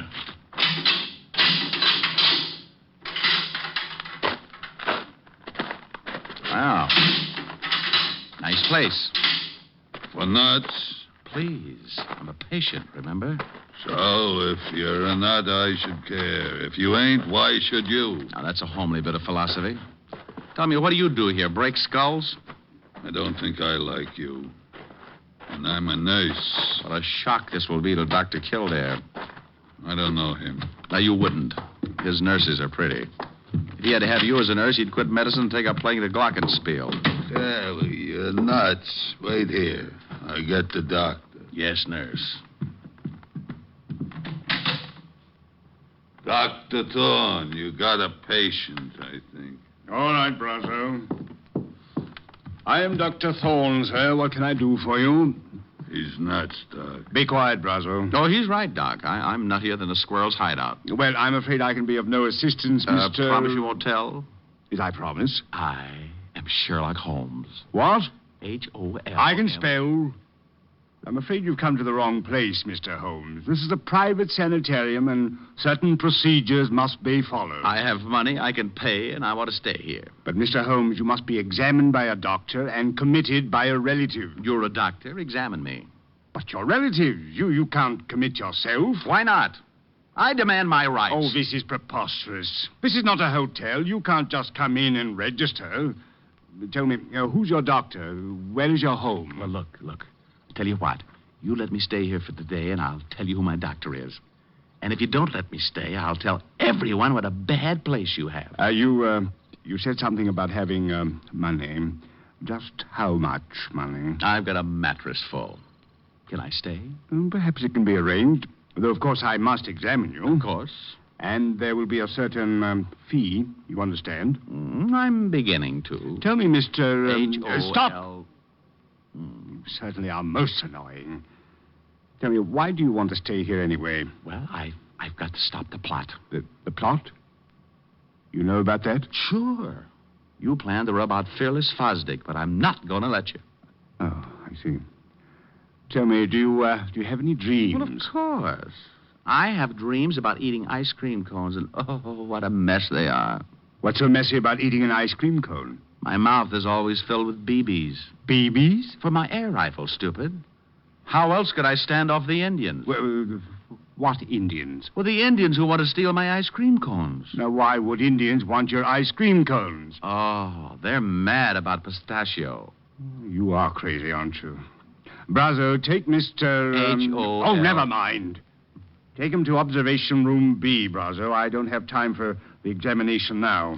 Wait, can't I be with the other patients? I get lonely. Later. Come on, Sherlock. This way.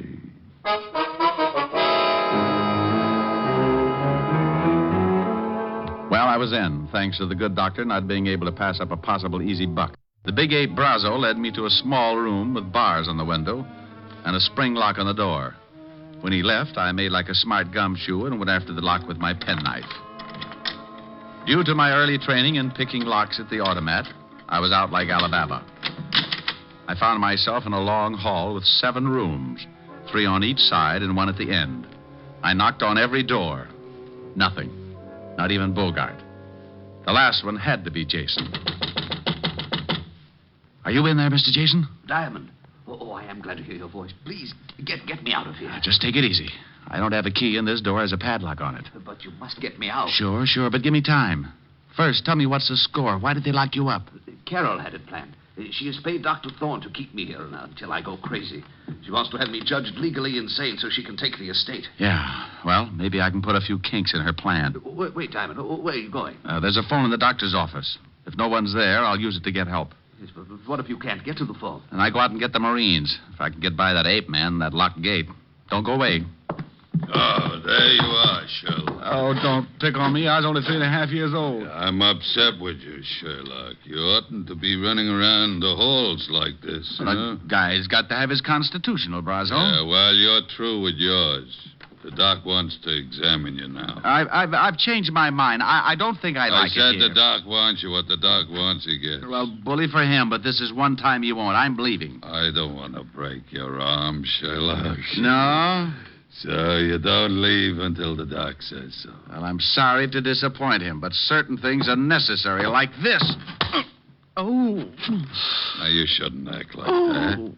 I might get mad. Oh, my knuckles. What is your jaw made of, concrete? Come on, Sherlock. Or do you want to try again? No, thanks. One busted hand is enough. And don't try to run. The gate's locked. And if I have to catch you, I'll fix your legs so you can't run again. Oh, friendly little butcher, aren't you? Right in here, Sherlock. The doc is waiting. Here he is, Doc. Good. You can go back to the office, Brazo. I won't need you. Well, you seem to be well trained as a detective, Mr. Holmes. Do you always pick locks so easily? I do better with my erector set. But you needn't examine me further. I've changed my mind. You've changed your... This is odd. First you demand in, now you want out. I just remembered I forgot to pick up my station wagon. But the Indians, you want me to help you keep them from stealing your ice cream cones, don't you? They already got them, and all my money, too. They're both gone. Your money? And you don't have any money? Not a bolivar. Now, may I go, Doctor? You're going to stay right here, Mr. Holmes. There's something peculiar about the way you've recovered from your illusions. Doc, Miss Jason to see you. She's in your office. Very well, Brazo. Stay here and guard this man, whoever he is. Holmes, H-O... Will you shut up? And make sure he stays put this time, Brazo. I have some questions I want to ask him. He won't go no place, Doc. You go ahead to the office. Well, Carol... This is a pleasant surprise. Come to visit Jason. Thorne, our plans will have to be changed. Changed? Something has come up that may cause an investigation of stepfather's illness. We can't afford to take a chance of that. But we can't let Jason go now. I had no such intentions. He must be taken care of tonight. Taken care of? But that's impossible. How could He must be gotten rid of. What? Oh, no. No, I didn't bargain for murder. Look, Thorne, you're in and you stay in. I've paid you $10,000. Don't forget it. But why all this sudden rush to change our plan? Why can't we A do private it? detective came to see me this morning. He was hired by stepfather. I knew he had suspicions, but I didn't know they'd gone so far. A detective? Oh, he can't act legally, but he's the sort to cause trouble. Detective. Private detective. Sherlock Holmes. He's rambling about. I'm afraid we're in serious trouble. Come with me. What? Your private detective. I think he's already found Jason. Come on. You wouldn't like to earn $100, would you, Brazo? No. It is you, Diamond. Uh-oh, fun's over. Thorne, you fool. How'd you get in here? He said he was a patient, Carol, and I swear he seemed crazy enough. He probably said he had money. You seem to understand each other, honey, but do you mind? I'd like to take Mr. Jason home For now. a couple of extra dollars, you let him walk right in. Oh, Thorne, you're an idiot. I suppose he's found Jason and talked to him. Well, he did get out of his room and wander about. Well, that's great. So now he knows the whole works. Too bad, baby. Your plan is kaput. Not quite, Diamond. You've just talked yourself into real trouble. This gun says for you not to get any bright ideas. My IQ just dropped 30 points. Shut him up, Brazo. Sure. Hey, now, wait a minute. Oh! Now, stay with him while Thorne and I make arrangements. We won't be long. Do I get the... Yes, Brazo, when we're ready. Come on, Thorne. I want to talk to stepfather.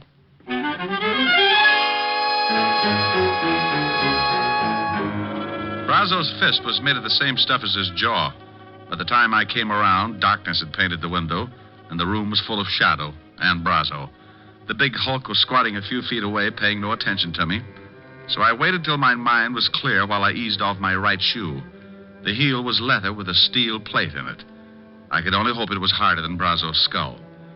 With the shoe in my hand behind me, I was ready.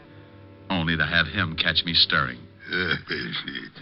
Coming to, Shamus? Yeah, oh, yeah. Hand me my cigarettes, will you, Brazo? You need a smoke, huh? Sure. Where are they?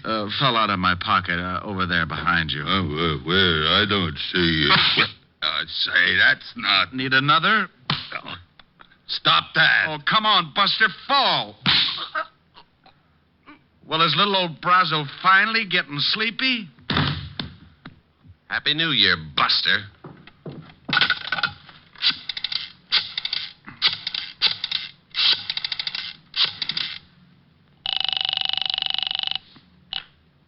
Levinson, homicide. Walt, Rick, if you don't want me to be a customer of yours, get out to the Home Sweet Home Rest Home fast. What?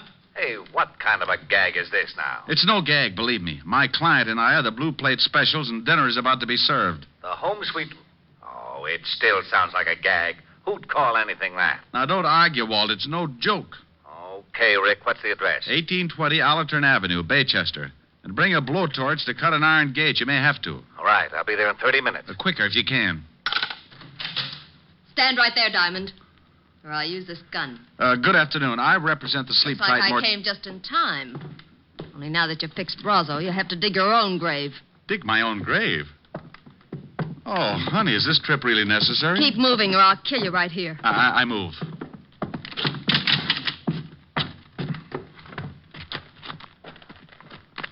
Keep going. Over there behind those trees where Thorne and Jason are. Well, is Jason... He's alive, but not for long. Where's Brazo? I thought he was going to... Diamond knocked him out. They can dig their own graves. There, the shovels. Get busy. Carol, please, you may have the money. I swear... Shut up and dig. Carol, this is... Just work the shovel.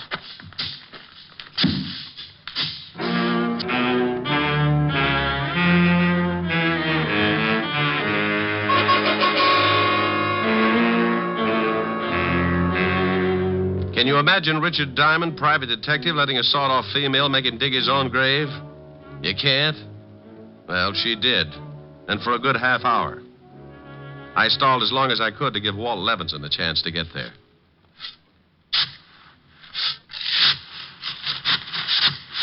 That's enough. I said that's deep enough. Oh, please, I'm just started. You're finished. Jason, get into that hole with him. Very well. I guess this is it, Diamond. Sorry to have dragged you in. Well, that's a horrible way to say it. Don't we get time for a last cigarette? No. Thorne, take this gun. What? Oh, no, I'm not going to kill them. Shut up and take this gun. Oh, don't do it, Thorne. Be a man about it. Here, Thorne. Don't be such a weakling. 2 shots and it's over. No, it was your idea. I'm no murderer. Atta boy. Stick up for your rights. You shut up.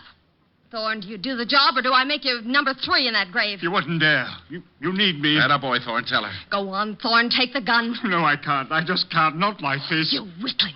I'll do it myself.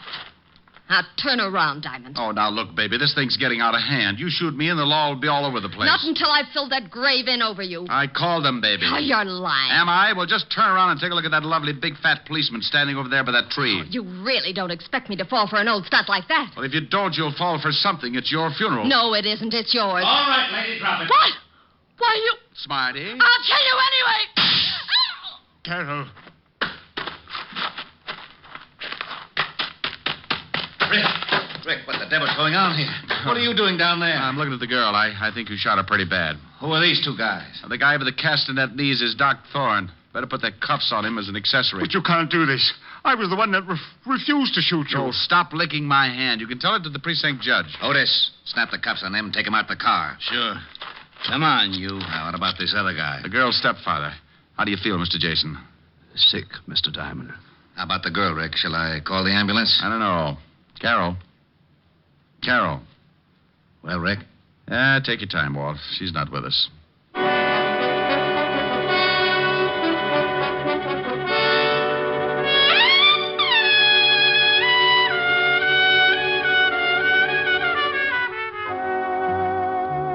I gave Walt the story, then took Jason to his house. Stayed there long enough to brush the dirt off my clothes, wash my hands, and then I headed for a delayed date.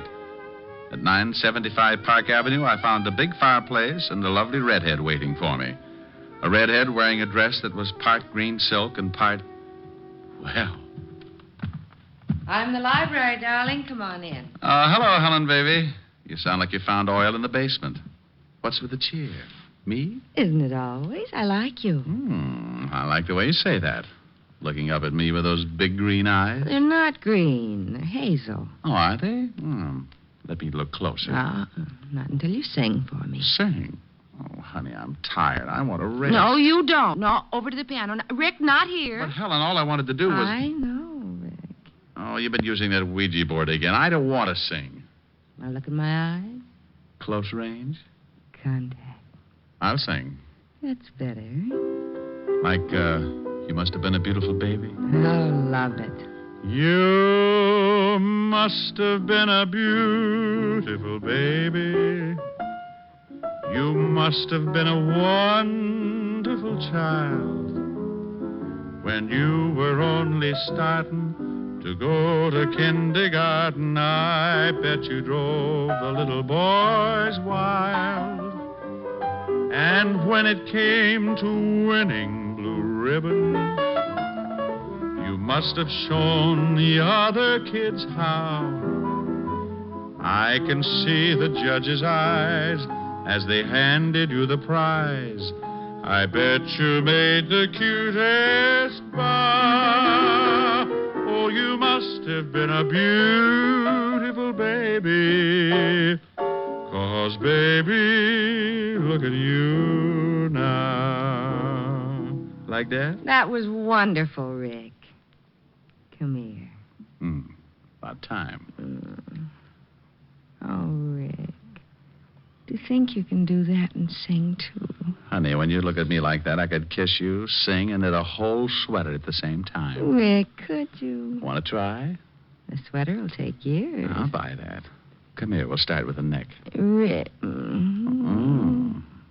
know something? What? I may even knit you a whole suit.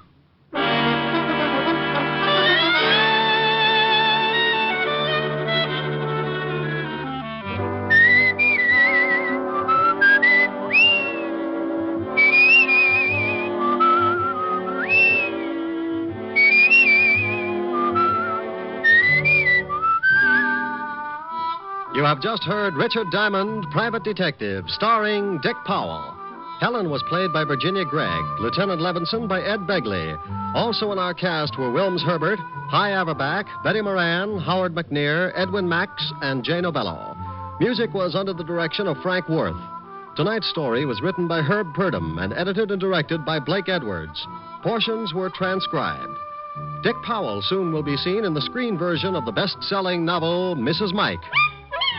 Now, this is Eddie King inviting you to be with us again at the same time next week when we will again bring you Dick Powell as Richard Diamond, Private Detective.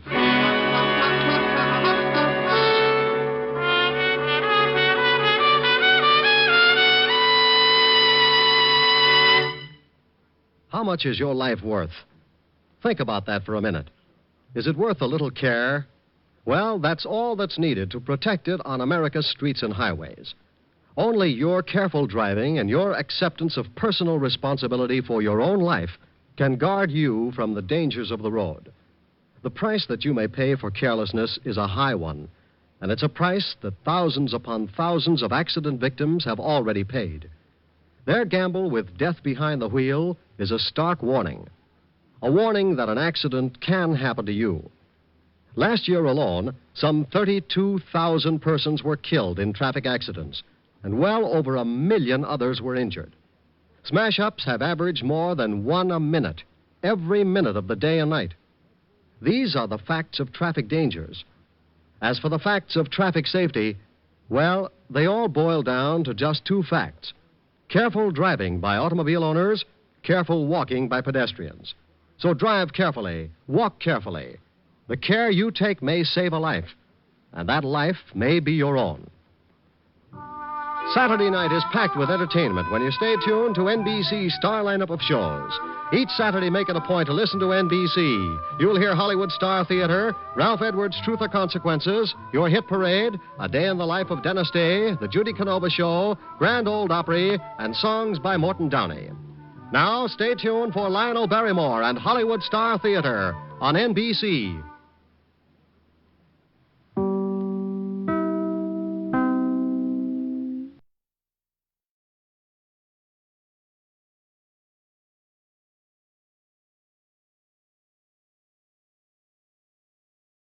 Portions of the following program are transcribed.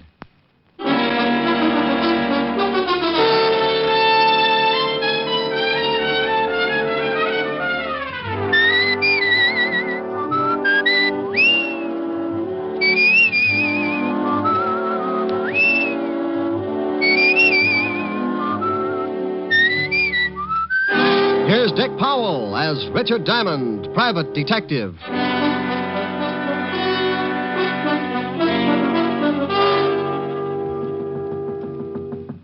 Yep, door's open. Mr. Diamond. Well, Angelino, come in. I didn't know whether you were busy or not. If you didn't hear the drums, you know I'm not busy. Drums, Mr. Diamond? Well, it's sort of a ritual, Angie. Every time I get a paying client, my landlord offers up his thanks to the goddess of joy. Plays an old bongo and turns on the heat as a kind of sacrifice. I see. Oh, no, you don't. You're too normal. What's the trouble, Angelino? The pig's knuckles in your butcher shop got arthritis? You always with the kidding, Mr. Diamond. Yeah, that's the kind of a hairpin I am. Hairpin? Angie, you got something on your mind. Forget my little asides and let's have it. I got the big problem, Mr. Diamond. Oh, you mean something's wrong and you can't pay me to take care of it? Oh, no, I can pay. Oh, well, then you haven't got a problem. You slip me the cash and I'll move in on your worries. Well, you see, it's like this. I come to you as a sort of representative for all the other butcher shops, the independent ones. I ain't the only one that's worried. So all the butchers got together last night and decided to do something about it. I hate to be a nag, but do something about what? We all been paying money to a protective association. Oh? Yeah, every week a couple of guys come around and collect. If we don't pay, we get our shops busted up. And if that ain't enough, we get our heads busted too. See, I still got 3 stitches right here on the top of my head. Oh. Nice job. What'd the doctor use? A loom? I got it this last week when those 2 guys come for the money. I couldn't pay, so one of them hit me with a blackjack. You're lucky he didn't use one of your salamis. Might have been a job for homicide. He knocked me out when I come to. My shop was a mess. And there was a note saying that they'd be back. Well, you better go to the law, Angelino. They'll give you good protection and won't cost you a thing. We discussed that at the meeting, but we decided it was too dangerous. We've been warned that if we go to the police, we'll get hurt bad. We got the families, Mr. Diamond. We can't take the chance. Yeah. Tell me, have these 2 Garniffs been back to see you? Garniffs? Oh, Angie, you're going to be a lot of trouble. Garniffs, hoods. Hoods? Gangsters, bad little boys. Oh, no, they ain't been back. Not yet. Well, for you or a Rockefeller, my fee's the same, Angelino. $100 a day in expenses. We took up a collection. I only got $100. Oh. Why does this always happen to me? I'm going to end up making Simon Legree look like Snow White. You only got 100. Huh? Yeah, but we thought of something. If it costs more, you can take it out in trade at any of the butcher shops. Well, it's liable to run into a lot of ham hocks. It's the only way we can pay you. So I'll throw a barbecue. Let's go, Angelino. Where do we go? Well, you and the rest of the butchers have not only hired yourselves a private detective, but you've got a new addition in the Butchers' Union. You mean you... Yeah. Come on. I want you to show me how to carve a lox.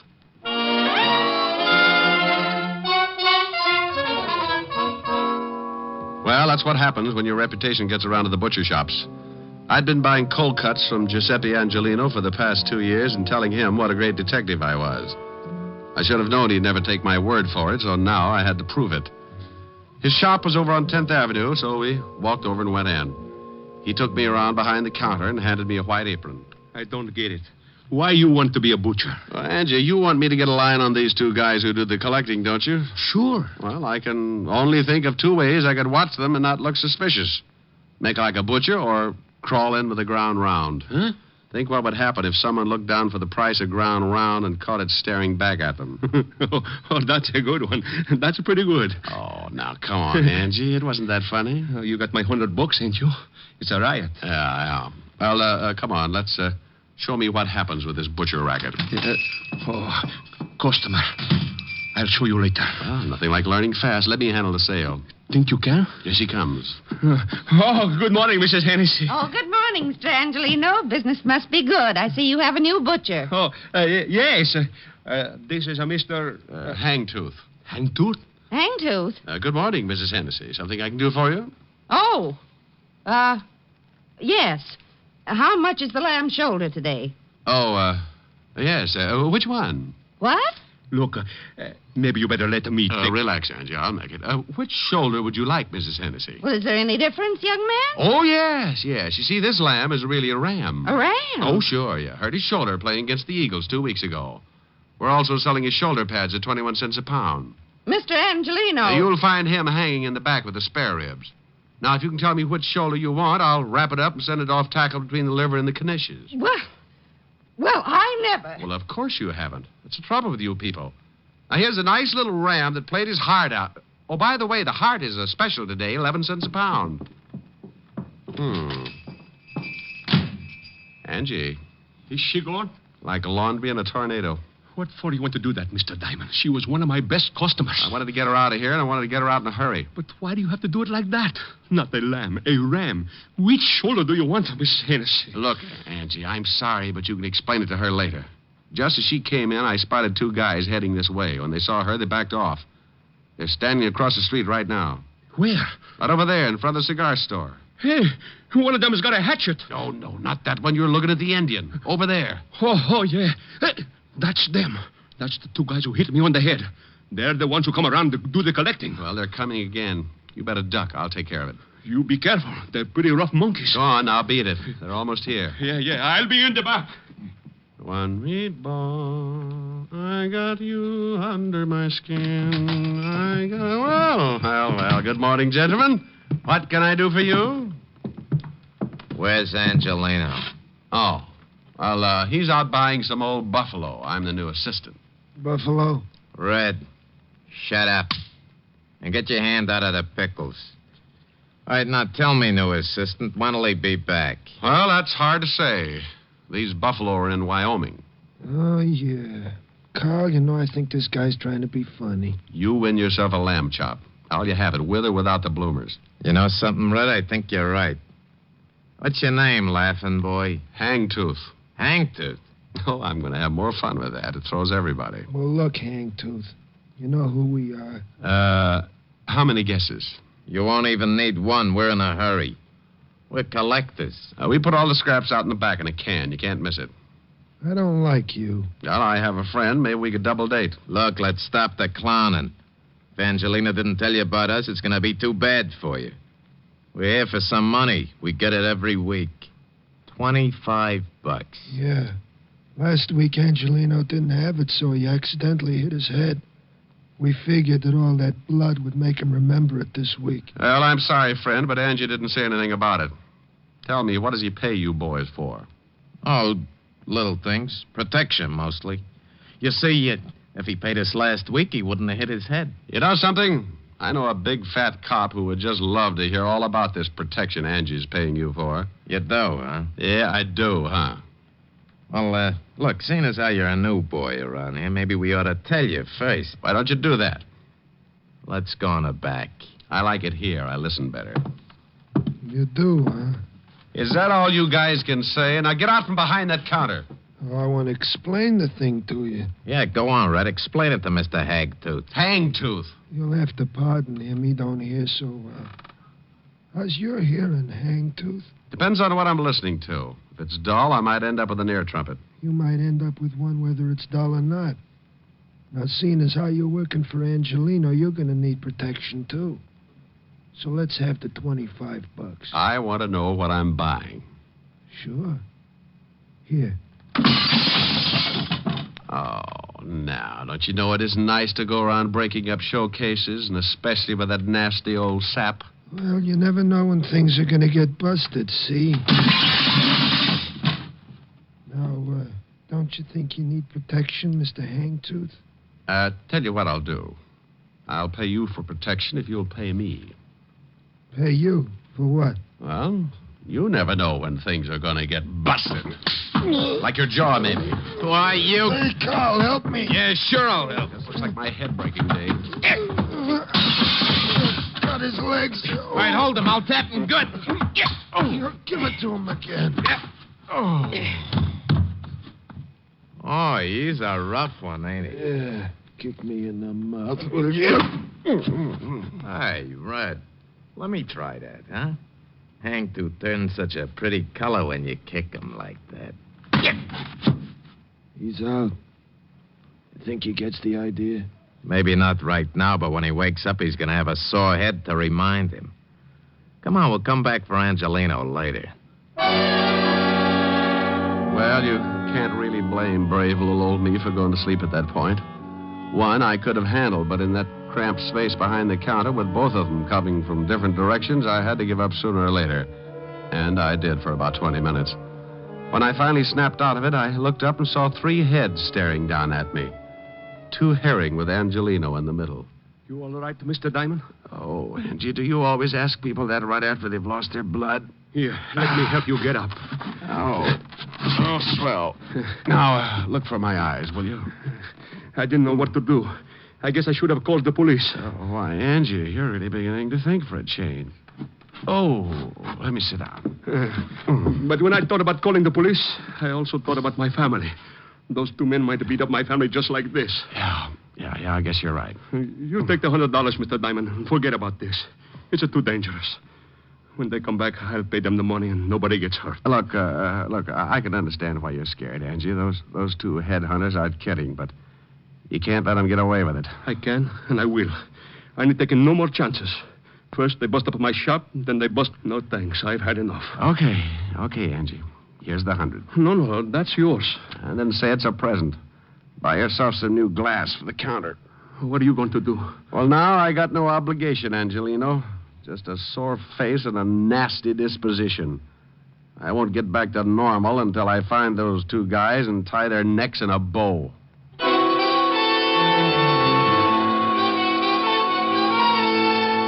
I left Angelino's shop and headed for the 5th Precinct Police Station. I wanted to look up 2 sure bets for the police gallery. One named Carl, the other Red. 2 guys who went around scaring poor little businessmen like Angelino. By the time I reached the station, the aches from the beating were making me very unhappy, and when I walked into the squad room, I spotted something that didn't make things any better. Yeah, what do you... Holy cow, Diamond. Well, Otis, I'm glad you noticed. It means I put myself together all right. What's the matter with your voice? I got a cold. Sounds like you swallowed a rattlesnake. Yeah? Well, what happened to you? Oh, don't be silly. I always bleed just before lunch. Yeah, how'd it happen? It wasn't easy.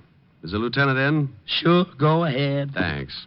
Say, Otis, when are you going to start shaving in the morning? Why? What's wrong? Your 5 o'clock shadow is 4 hours fast. Oh. Hello, Walt. Now you listen to me. Wow. You like it? What hit you? Wait till the bruises show up. I come on in Technicolor. Someone sure did a good job. And that someone is 2 guys. One named Red and the other Carl. Red, then Carl. Yeah. I got closest to Red. Name matches the hair, busted nose, about 190, and very nasty with a sap. And Carl? Dark greasy. Well-dressed, if you like the type. Big boy with a scar under his right eye. You sure pick 'em. You know them? Yeah, I think so. Here's one of them. Let's see. Yeah, you are so right. This is sweet little Carl, all right. Carl Tate, sort of a new boy, import from Chicago. Here's the other one. Yeah? Yeah, that's Red. They work together, a couple of muscle men. Red Dillon. Arrests all over the place. One conviction, assault with a deadly weapon. What'd they go after you for? They've been pulling a protection racket on some of the independent butcher shops. Who do they work for? They used to work for Jack Arnold before he got sent up. Well, I know they're not working this setup alone. It's too big. No, they wouldn't be. Hey, Tiny Easter's in town. Tiny Easter? Oh, used to be Arnold's right-hand boy. That's right. Came in about a month ago. I'd love to get something on him. Nobody has ever been able to nail him. Well, it adds up. He used to work for Arno, so did Carl Tate and Red Dillon. Now, if we can't pick him up just because two of his boys worked you over, I just say they weren't his boys. I don't want him picked up. I want Carl and Red. If Easter goes along with the deal, you can have him. And what are you going to do? Get cleaned up and pay Mr. Tiny Easter a visit. What's his address? Well, he's got an office on East 48th Street, 804. Thanks, Walt. Tiny's a bad boy. Well, I'll take along my 38 just in case I have to spank him. Bye. I left Walt and went back to my office. Took a clean shirt out of the closet and washed up. I locked up again, went down to the street, grabbed a cab. 20 minutes later, I was standing in the reception room of Tiny Easter's office. A big guy with a bulge under his arm was trying to be as unreceptive as possible. So you want to see Easter? You got an appointment? No, I haven't got an appointment. Now tell Easter I'm out here. What's your name? You're going to get hung up on this. What do you mean? The name's Hangtooth. Huh? Yeah, you see? Now make like an office boy and tell Easter I got a message for him from Carl and Red. You're a pretty fresh guy, ain't you? Yeah, and I'm going to spoil if I have to stand around much longer. You can spoil rotten for all I care. You ain't going to see Easter. He's busy. Okay. You know, you'll get so excited you'll ruin your stomach someday. I don't think so. You don't, huh? Skeptic.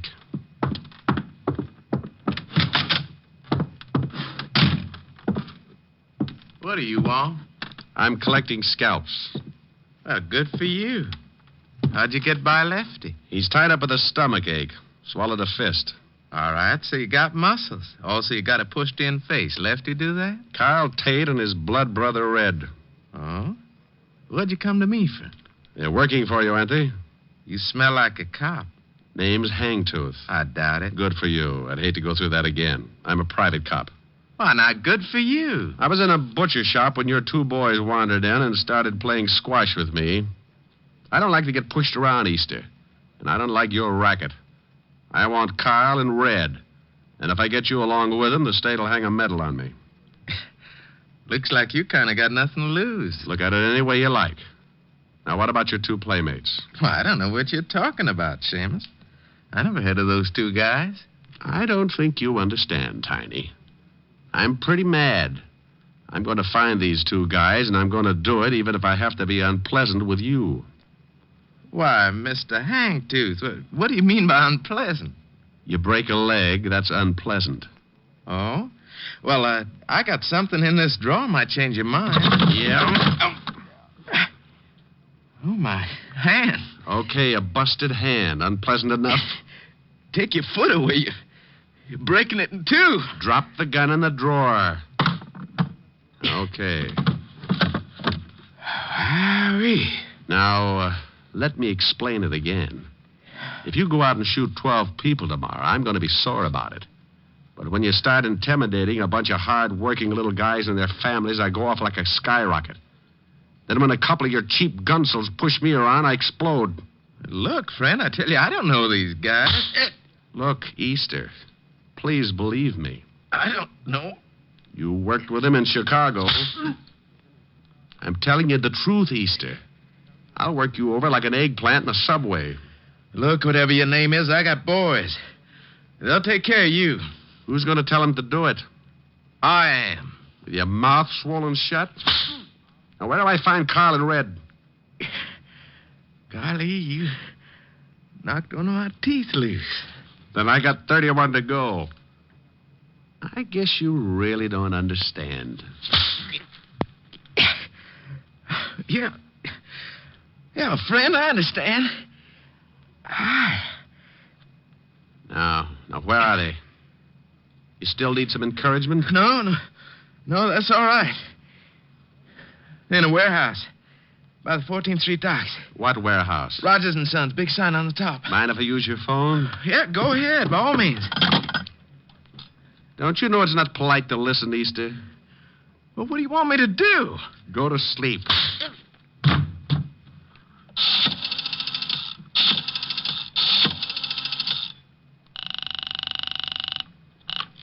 Homicide, Lieutenant Levinson. Walt, Rick, I'm up at Easter's. He let you use the phone? He's asleep. I'm going down to Rogers' warehouse near the 14th Street docks. Carl and Red are down there. May need some help. I'll be right down. You better hop down here to Easter's and pick him up first. On what What charge? I'll give you a charge after I see Red and Carl. Now step on it. But. Contact. I left Easter's office looking like a second-class rest home and headed for the warehouse on 14th Street. It was getting late in the afternoon when my cab pulled up near the river and I got out. The cold breeze was kicking up little patches of white on the water, and a light fog was moving in from the Atlantic as I started toward a big building with a sign on the top that read, Rogers & Sons, Importing. The place was boarded up, but a window in the basement showed signs of recent use, so I jimmied it open and dropped down on the dark, cold pavement. I held my breath and listened. There was a radio playing from somewhere in the front of the building, so I started moving toward it. I went up a flight of stairs and onto the first floor. The radio was louder now, and I could make out an office door with a small light shining under the crack at the bottom. I moved up close and listened. Hey, Carl. Yeah? Shut off the radio. Okay. What do we have to hide out in here for? Because Easter said to. Besides, we don't know who that guy was we worked over this morning. He might have been a cop. So he was a cop. We worked cops over before. Look, Easter said we should stay undercover for a few days, so we stay undercover. Why not deal the cards? Oh. Off that top. Get it? That's probably Easter. Yeah. Yeah? Yeah. What? He did, huh? Hey, what's the matter? Boss! What's going on? I don't know. That was Easter. The guy we worked over was in his office, pushed him around, and now that guy's headed down here. We can handle him. Sure, but something's wrong. Just as Easter was going to say what to do, it sounded like he got into a fight. I heard some guy tell him to drop the phone. Hey, the cops. Yeah. Come on, let's get out of here. Yeah. Good afternoon, boys. Hangtooth. Hagtooth. Come back here, Carl. Help me. You shouldn't have pulled a gun, Red. Since when do you butchers carry rods? Since we get pushed around by guys like you. I'm going to go get your friend. You can't leave me. I'm shot bad. I can't take it back. The law will be here in a minute. You're a lousy butcher.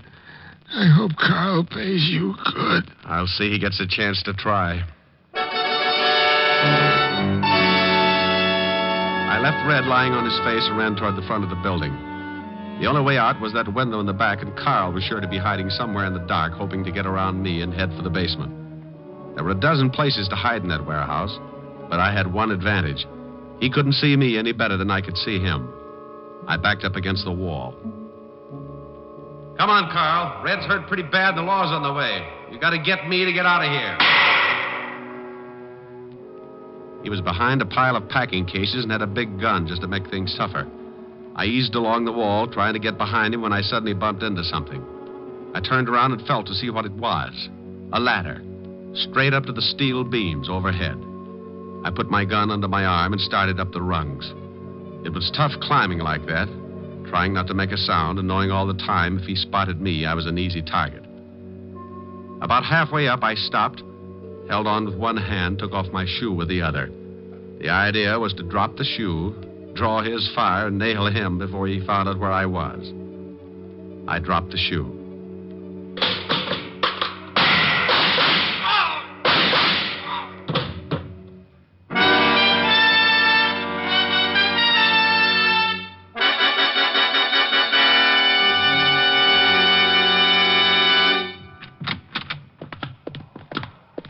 Otis. Okay, only take it easy. I can't see nothing, Lieutenant. You can't say nothing either. Shut up. You sound awful. Oh. Rick. Walt? I hear him, Lieutenant. Hey. Huh? Here's some guy that's been shot. Now, Diamond's been around here, all right. Rick! Here, Walt.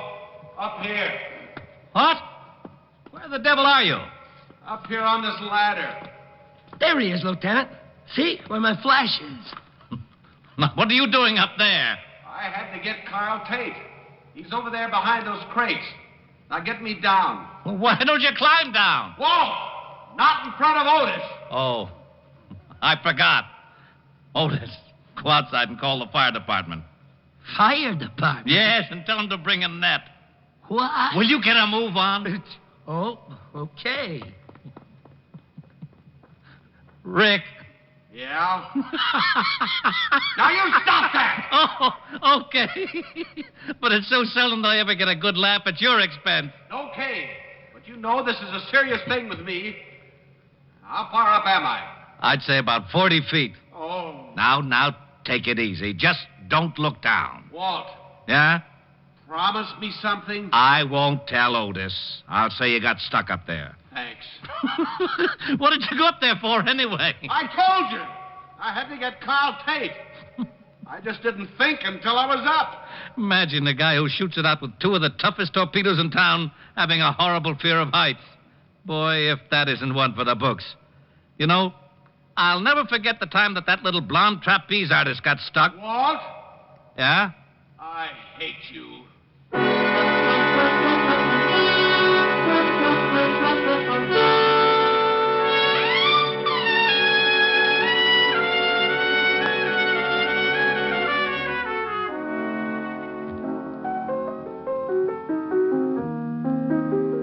Rick, how's your face?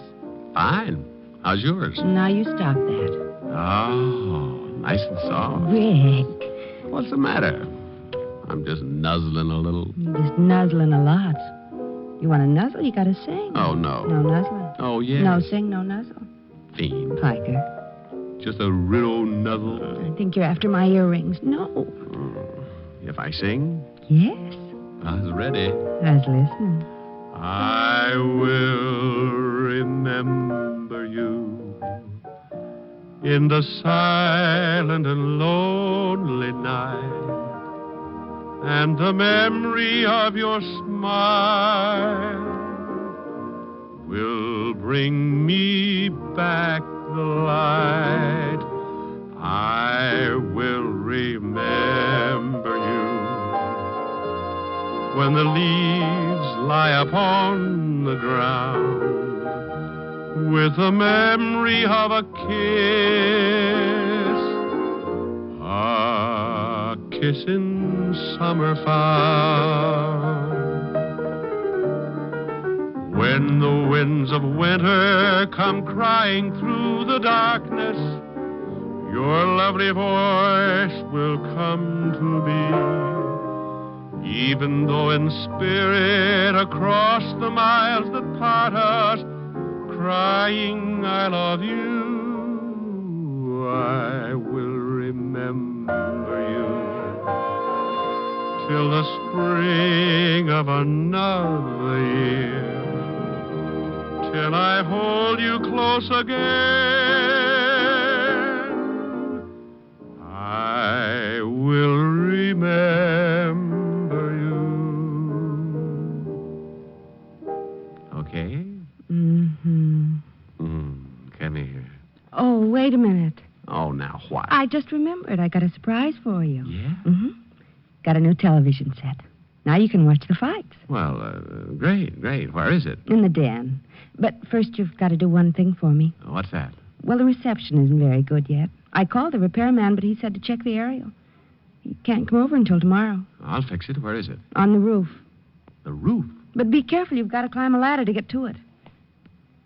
What's the matter?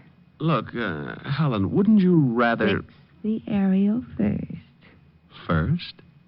First. Oh. Whom are you calling? Hello, operator. Give me the fire department.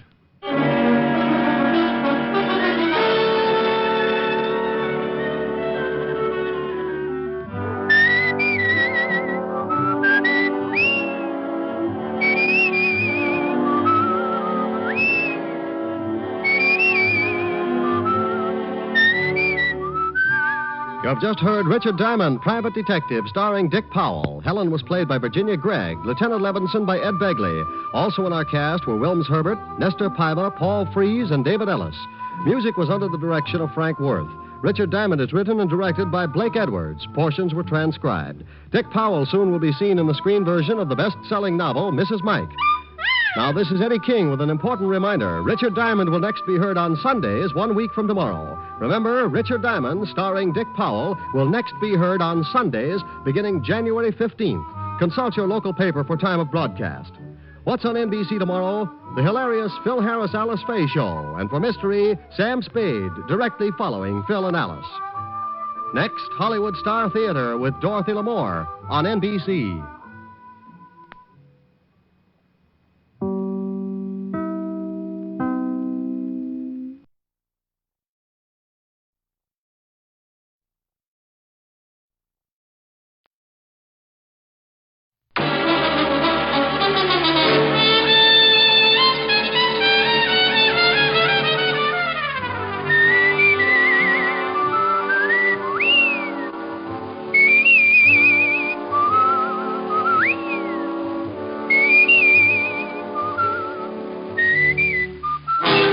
Dick Powell as Richard Diamond, private detective.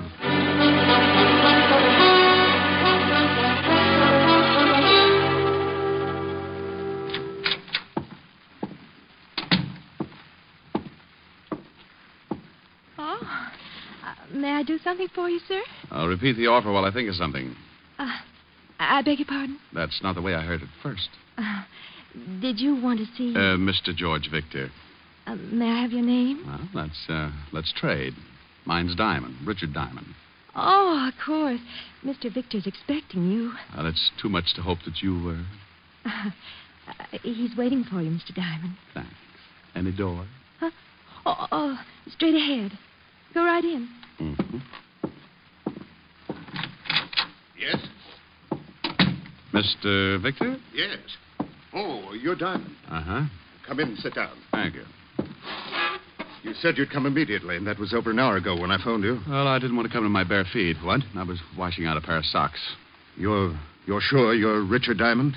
Reasonably sure, yes. My credentials. All right. You were recommended to me by Lieutenant Levinson of the police department. I want to hire you. My fee is $100 a day in expenses. Unless we settle that first, I couldn't solve the case if it was tagged 100 proof. Here are 2 checks. One for 100, the other for 5. Oh. You get the 100 if you take the job, and the other one if you do the job satisfactorily. Tell me all about it. You may have heard that I bought the controlling interest in one of the biggest newspapers in the city. That I heard. All right. I'm going to expose the numbers racket. That's been tried before. I know, but this time it's different. I have all the evidence I need to expose one of the biggest operators. Aaron Ziegler.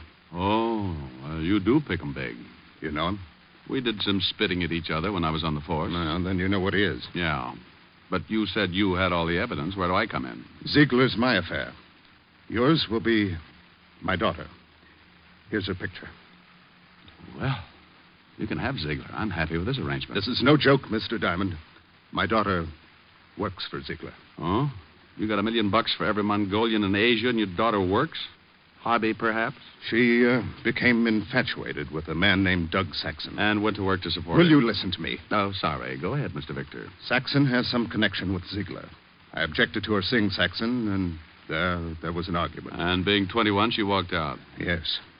Ziegler gave her a job singing in the Nocturne Club. I know the place. Now, what I want you to do is... I think I know, Mr. Victor. You got evidence on Ziegler.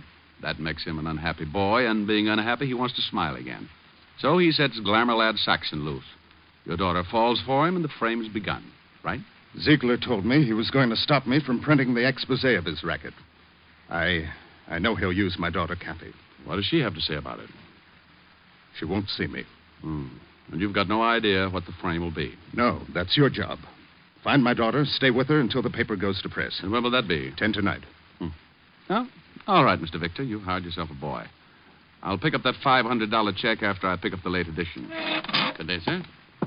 Oh, Yes? If you will excuse the expression, the retainer, $100. Oh, here you are. Oh, well, thank you. I'd bow from the waist, but my empty money belt might choke me. I'll keep in touch. A couple of phone calls to old acquaintances who still kept in touch with the shady side of our city, and I had Saxon's address. A half hour after I left George Victor, I was punching the buzzer to Saxon's apartment.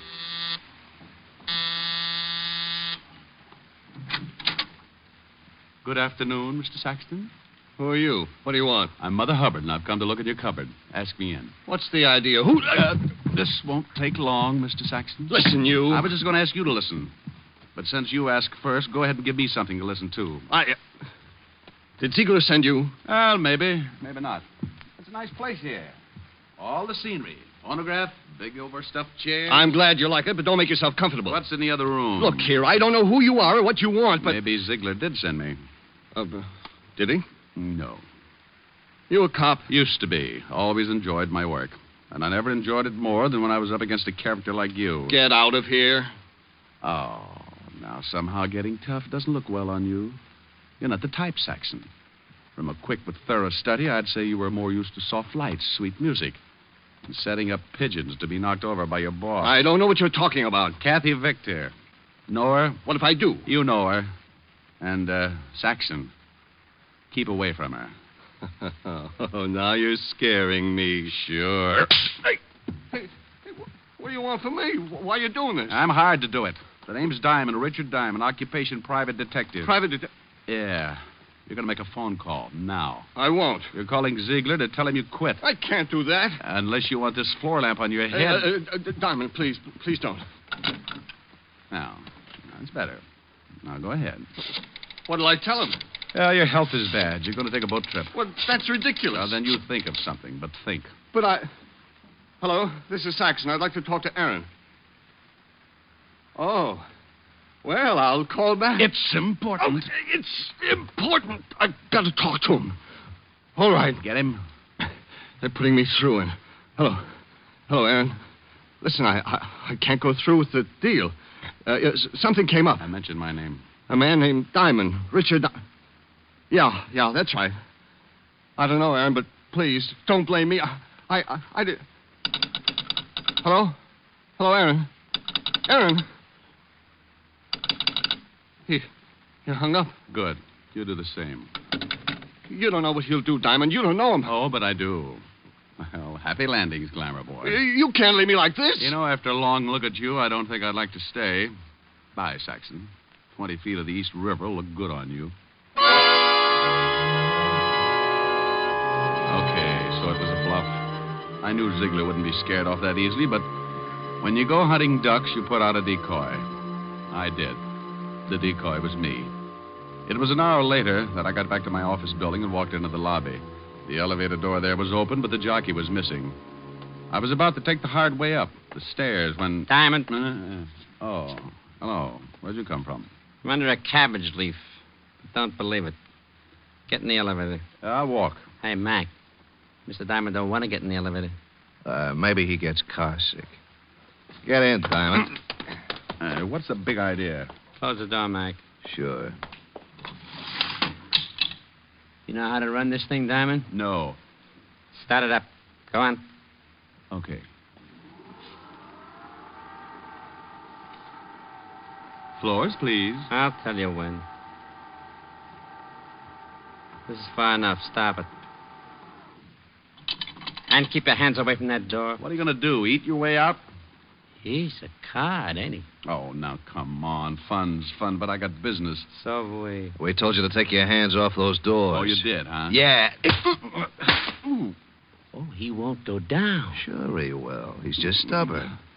Give me that sap. You see? Yeah. Think he's still tuned in? Let's see. Diamond. Hey, Diamond. Oh, he should know better than that. It ain't polite not to listen. Kick him in the ribs. Now, how about it, Diamond? You want to listen? He's shaking his head. He says yes. Okay. Now, stay away from the dame you're supposed to take care of. Go back to Victor and tell him you don't want the job. Tell him it's too rough, and if he don't understand, show him your bruises. Hey, give him a bruise where it shows. Look at that. I don't think he likes you kicking him in the chops. What does he want? Bedroom slippers? Okay, open the doors and let's get out of here. Hey, think I ought to give him another boot, just to make sure? Ain't you ever satisfied? Go ahead. Okay, let's go. You know something? You got an awful disposition.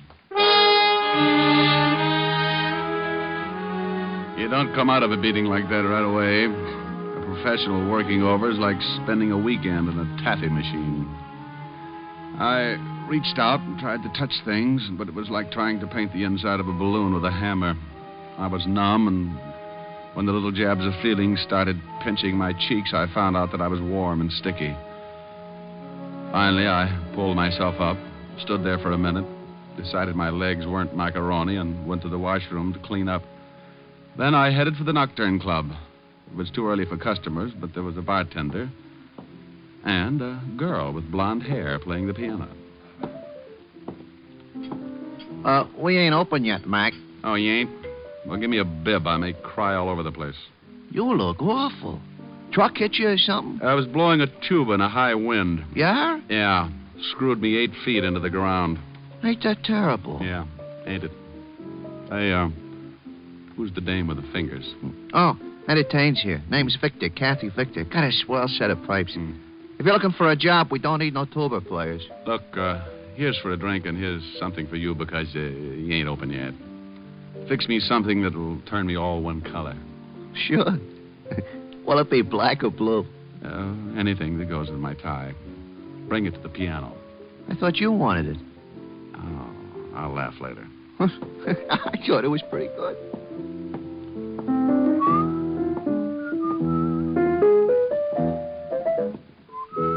Hey, know the words to that? Yeah. Time in my hands. From your looks, I'd say you needed time. Oh, don't let the bruises fool you, honey. When the swelling goes down, my face is fairly normal. Hey, blue and yellow make green, don't they? Yeah, why? I wasn't sure, but here's a drink anyway. Who knows? Maybe you'll turn plaid. Sure. Here, put this in your pocket and go back in the bottle. Sure, thanks. Yell when you want another one. Hey. What's the matter? Why'd you stop? I need a drink, too. You get the jumps early, huh? I work late. Catches up with me. Oh, try out running them for a day. It does wonders. Oh, I know you. You're a spy from Alcoholics Anonymous. Go ahead, play some more. All right.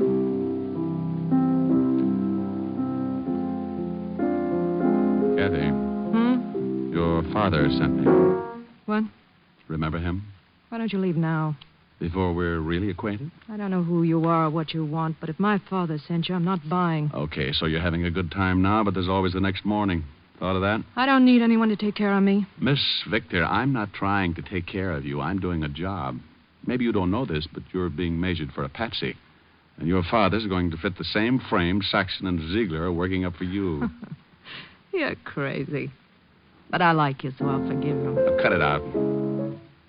I thought you wanted me to play. Look, you're spoiled. You had a mouthful of silver spoons and a handful of gold pieces for building blocks when you were a kid. But you're not a kid anymore. You're playing with bad boys. Maybe that's the way I like them. What do I have to say to make you realize, young lady? What, Diamond? Doug. Oh, well, Mr. Saxon. I thought you weren't going to be around here anymore. I changed my mind. You're changed, too, since I last saw you. Well, only my looks. They'll heal. But tomorrow, you'll still be a greasy little gigolo. You can't talk that way to me. Oh, shut up. Never mind. Mr. Ziegler would like to see you. He saw you come in. And where is Mr. Ziegler? In his office, right back that way. Okay. I haven't seen Ziegler for a long time. Maybe he wants me to set his broken arm. His arm's all right. Well, stick around. You may find out you're a chronic liar. Keep playing, baby. I'll be right back. Like I said, I knew my bluff with Saxon wouldn't work, but I had what I wanted. A look in on Ziegler. And maybe a hint on what the frame was going to be. I walked to and into his office. Well, Diamond. Hello, Ziegler. Oh, what happened to your face? Oh, got it caught in an elevator. Oh. What do you want with me? Diamond, here's $1,000. Go out and have fun tonight, huh? All night. Oh, that money won't do me any good. Why not? That ain't counterfeit. Well, it's yours. That makes it so lousy, it's liable to crawl right out of my pocket. Well, then get rid of it in a hurry. You get rid of it. You know, it's better waking up with a headache than not being able to find your head at all. Oh, look, Ziegler, you don't scare me. Now, let's level. You know why I'm here. Let Kathy Victor alone. You want to see me, boss? Well, look who's here. Oh, you know Tony Diamond? We met, yes. He stubbed his toe on my chin. I don't know what you're talking about. When was this, Diamond? You know what it was, about an hour ago. You're crazy. Yes, Diamond. Tony was right here with me all morning. Okay. Are you leaving, Diamond? Yeah. Got any other ideas? Yes. I think you should consider my proposition. I'll let you know. About what? Things in general. Oh, no. All of a sudden, you're happy. You make me that way, Diamond. You're working the dark, aren't you? I'll feel my way around. Believe me, Diamond, there ain't a thing wrong. Why, we love Miss Victor here. Just because her old man gets excited and hires you to bend an eye over her, don't mean anything is wrong, does it? Since you asked me, I'll tell you. The answer's yes. You think so? Yeah. Otherwise, why beat me up? Why offer me $1,000 to look the other way? I don't know nothing about the beating. And as for the grand, I like you. Oh, yeah. Well, okay, Ziegler. I think I'll go now. And just to make you happier, I'll probably stick with the case. So long, Diamond. Oh, by the way, Ziegler. What now? Did you say this gentleman's name was Tony? That's his name. Okay, Tony. What? I wouldn't do this for everyone, but your shoelace is untied and you're allowed to trip over it. What are you talking about, Bombs away. Oh, that ain't nice, Diamond. When you do that to a man, you're liable to bust all his teeth. So what? You probably had your eye on the gold ones anyway. Be good, Ziegler. Well, hi there. You looking for another drink? Now, I got one here that I just fixed. You know, you kind of got me started on that color business. Where'd the girl go? Huh? What girl? You know, Ann Saxon. Where's he? Never heard of him.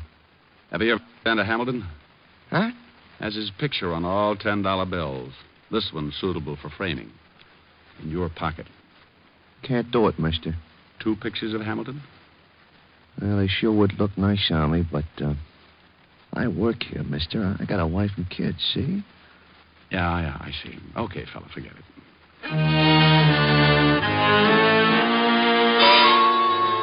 Well, I fell for the oldest gag in the world. Kept busy someplace else while Saxon walked out with the girl. Now I had to find her. But where? I had until 10 that night to stop a frame-up I didn't know anything about. But I played a hunch and headed for the 5th Precinct Police Station and Lieutenant Walt Levinson. I walked in on him. Diamond, oh, no. Hiya, Walt. No, please go home. Nothing good can come of this. Why, Walt, I'm surprised at you. Well, I'm not. You've got some horrible joke up your sleeve. I don't want any part of it. I can only stay a few minutes. I want to know about a guy named Saxon. Douglas Saxon? That's it. What's the matter? Can't you find things out for yourself? Right now, Lieutenant, I'm a citizen asking about a guy. Now, what have you got on Saxon, Walt? Not a thing. He was clean when we picked him up a couple of times. Why was he picked up? Why are you so interested in him? Oh, it goes with my business. Oh. And if I tell you? Well, I'll tell you something sometime. Now, come on, Walt, give. Okay. He was picked up on suspicion of handling narcotics. But that's a job for the Vice Squad. Why is he so dear to you? He's working for Aaron Ziegler. This, Mr. Diamond, is not news. He'd be just the boy to work a frame for Aaron, wouldn't he? If it involved a gal, yeah. This does. How? Don't know. Yet. But, if she was picked up with narcotics on her, it'd be a nice frame, wouldn't it? What makes you think it would be a frame? This gal looks too healthy. Yeah, but you could be wrong. Why? Because for some stupid reason I like you, and I don't want to see you make a fool of yourself. Oh, why would I do that? For this dame. What dame? The one that Saxon's going to frame. Is he going to frame her? Of course he is. I better get her out of it. Certainly, that's just what I was saying. Bye, Walt. Rick. Yeah? Thanks. What for? For not dragging out that who's on first routine. I don't think my stomach could have stood it today. Oh, Walt, you're an idiot. Yeah. Be a good boy.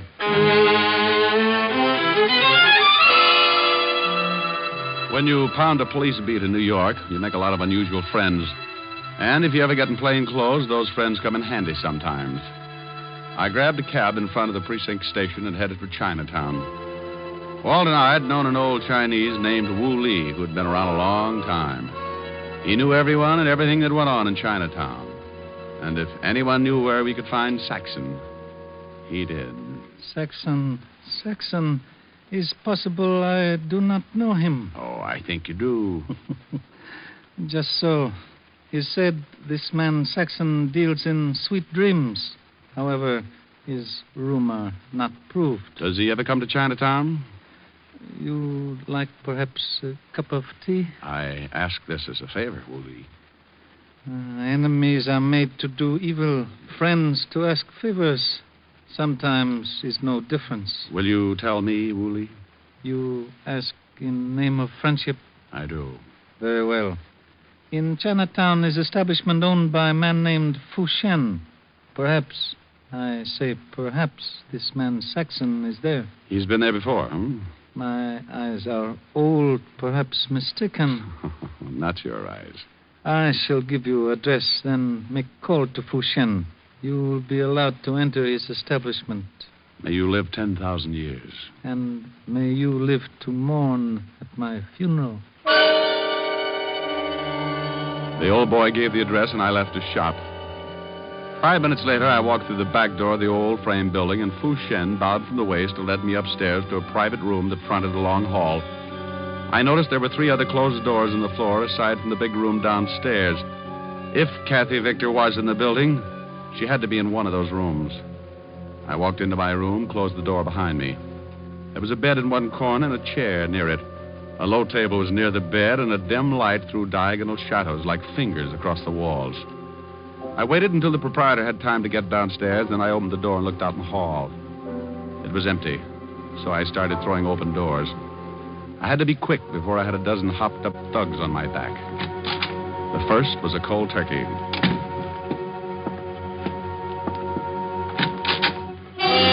Beat it! This room's in use.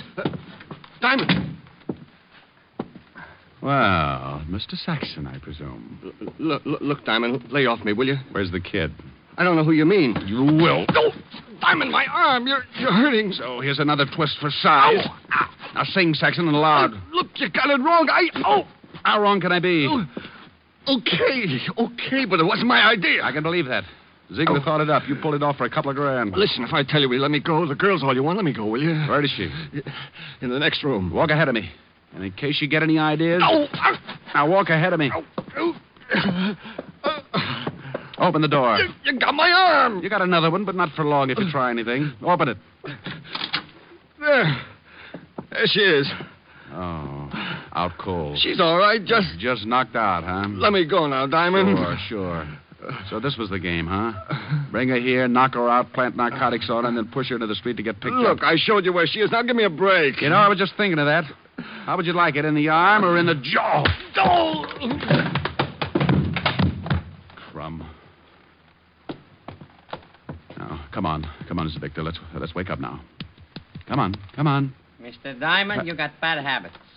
Yeah, Tony, and one of them is running into you. Okay, Diamond, keep your hands where I can see them. Right on the ends of my arms. Oh, what a sense of humor. All right, Diamond. All right, what? I think you're going to get a hole in the face. Just a minute, Tony. You hear anything? Yeah? Those are police cars, Tony, coming here. You're crazy. Yeah? You don't think I'd come here alone, do you? Get over there by the door. Look, Tony, you got yourself all dirtied up for Ziegler. Is he here? No, he let you and Saxon walk around in the mud. Those cars are almost here, Tony. Shut up, I got orders. To rub me out, I know, but what if you do? How are you going to get out? Got an answer for that? They ain't coming here. They didn't go past, Tony. Now, listen. I got nothing against you. Make a break for it. Out the back door. All I want is the girl. Go on, fast, before it's too late. Yeah, I ain't going to take the rap for nobody. Diamond! Rick! Diamond, you in here? Diamond! Up here, Walt. Come on. You all right? Sure, but I sent a package, special delivery out the back door. We've got that covered. Otis will sign for him. Okay, wonderful. And now... Hey, wait a minute. Huh? What are you doing here? Why'd you come? Why? My ulcers told me you were up to some stupid business. I know when you left me you had some dizzy idea in your thick skull. I'm a cop, you know. I checked with Wu Lee, too. Hey, that the girl? Yeah. She'll be all right. Coming around okay. Uh-huh. Oh, and Saxon. Mm-hmm. Hey, what did you hit him with? Still out? Limp. Yeah, Walt, listen. If the papers get word of this kid's father will be ruined. If she's in the clear, you've got my word. No one will hear about it. Well, I know she's in the clear, but I can't leave her here. I got a job to do. I was hired. Oh, you want to take her, huh? Yeah, I think she'd like to go home. Okay, I'll take your word she's all right. Now, beat it fast before the narcotics boys get here. Thanks, Walt. Come on, baby. Snap out of it. Come on. Get her out of here before we're all booked for obstructing justice. I'm going. Hey, Walt. Yeah? How are you going to explain knocking over this joint before the vice squad? Why, didn't you know I got a reported homicide here? I'll let you know what happens. Where'll you be? Oh, silly boy. Where else but Helen's? Now, come on, Kathy, baby. On your feet. On your feet. Walt. Now what? I love you. I'll marry you later. Now take off. Oh, my stomach.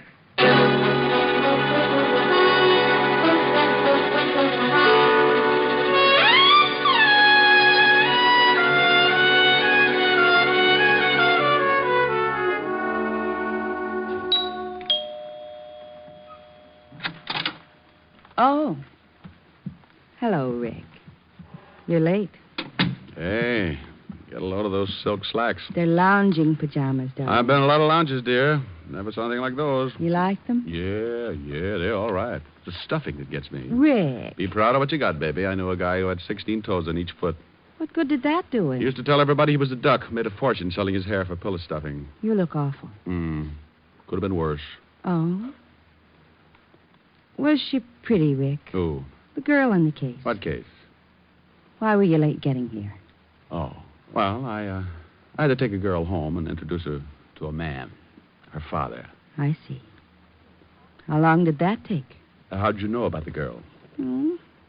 Lieutenant Levinson phoned, asking for you. I took the message. He said, she's all right. And a man named Saxon did a lot of talking. Oh, wonderful. Who's she? Who's Saxon? Oh, read all about it in the papers, dear. Is she blonde or brunette? Both. Blonde with a brunette disposition. Got the piano too, huh? She's pretty as I am. Oh, honey, nobody is. Oh, well, nothing to do until the office opens again tomorrow. Time on my hands. You in my arms. Nothing but love in view. And then if you fall once and for all, I'll see my dreams come true. Moments to spare for someone you care for. One love affair, just the two. With time on my hands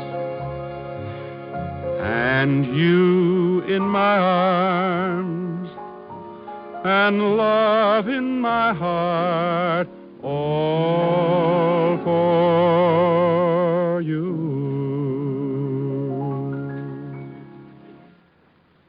How long did it take you to take her home? Oh, let's forget her, Helen. I'm willing.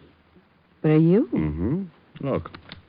Oh, what nice big checks. Yeah, another day, another $600. Are we going out for dinner? With what? Well, you've got a handful of checks. Baby, I got news for you. The banks are closed. Oh, come on. I know the bartender at the Nocturne Club. Oh, no.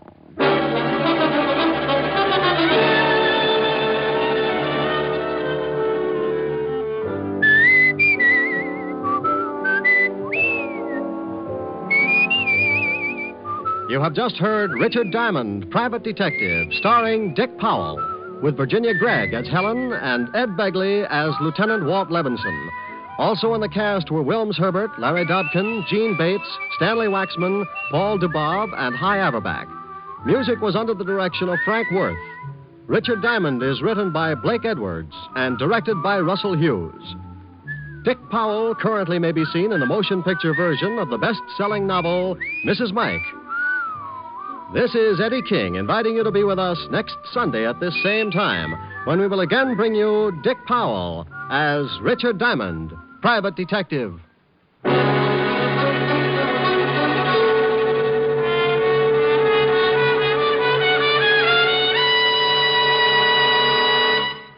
What's on NBC today? Great shows for Sunday on NBC include The Adventures of Sam Spade and Theater Guild on the Air. Helen Hayes and Walter Abel co-star on Theater Guild today. And for his caper, Sam Spade turns to television for help. You'll enjoy both these stellar shows. Sam Spade, then Theater Guild, today on NBC. Now stay tuned for James Melton and Harvest of Stars on NBC.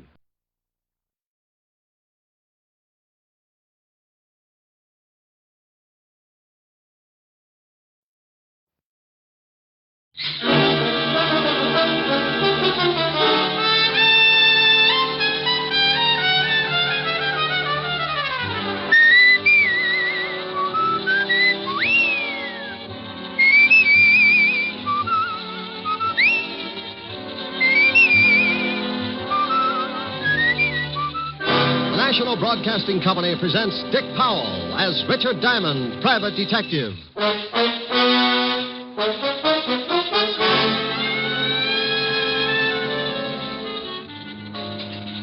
Are you Mr. Diamond? Yeah, unless there's a warrant out. Mr. Diamond, I'd like to talk to you about a man. Oh, don't look so unhappy. Can't talk about girls all the time. Mr. Diamond, this is pretty serious. I'm scared stiff of him. Why? Because he's dead. And here's another exciting case from the files of Richard Diamond, private detective, starring Dick Powell.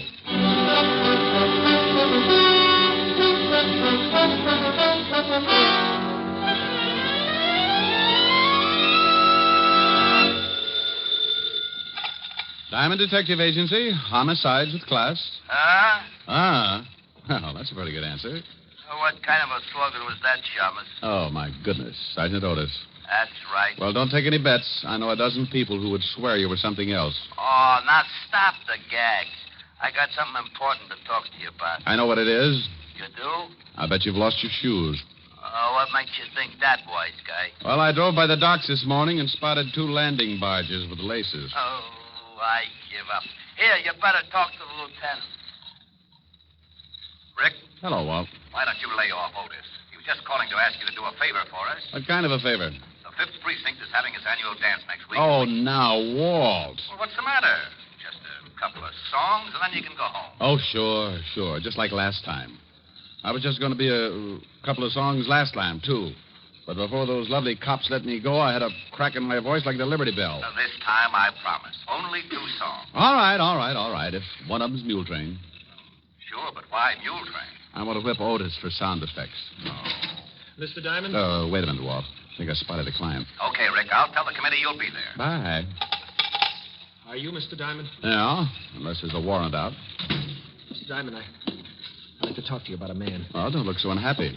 Can't talk about girls all the time. Mr. Diamond, this is pretty serious. I'm scared stiff of him. Why? Because he's dead. Hmm. That's right. He's supposed to be dead. Well, bring him over. We can make a fortune from Barnum and Bailey. I guess I better go. No, wait a minute. Maybe you better tell me about it. Okay. I'm Martin White. I go to Barrett College. I'm an ex-GI. I'm a senior now because I couldn't start until I was released from the hospital 3 years ago. Hospital, huh?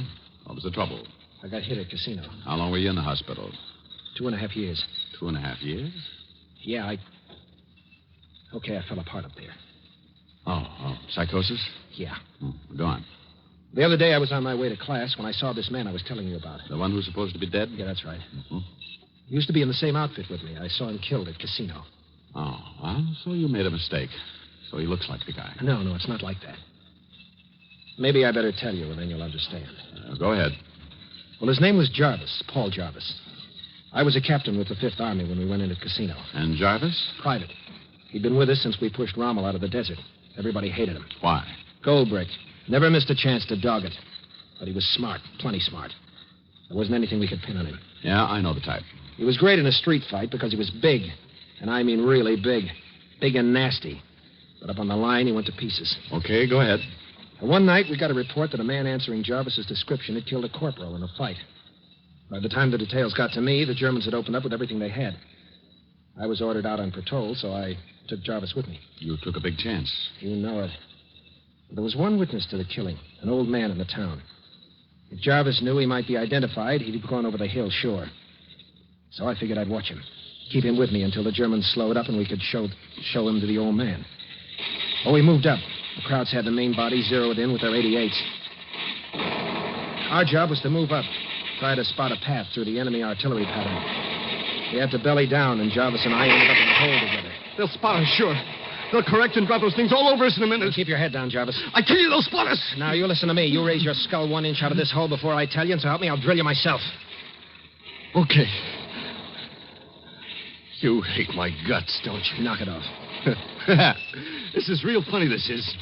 2 guys this close hating each other. Next time I'll pick a bigger hole. Captain White. What? About that murder. Can it? You think I killed the guy, don't you? I don't think anything right now, just those cocked tanks down there. You're thinking about it all right. You and everybody else.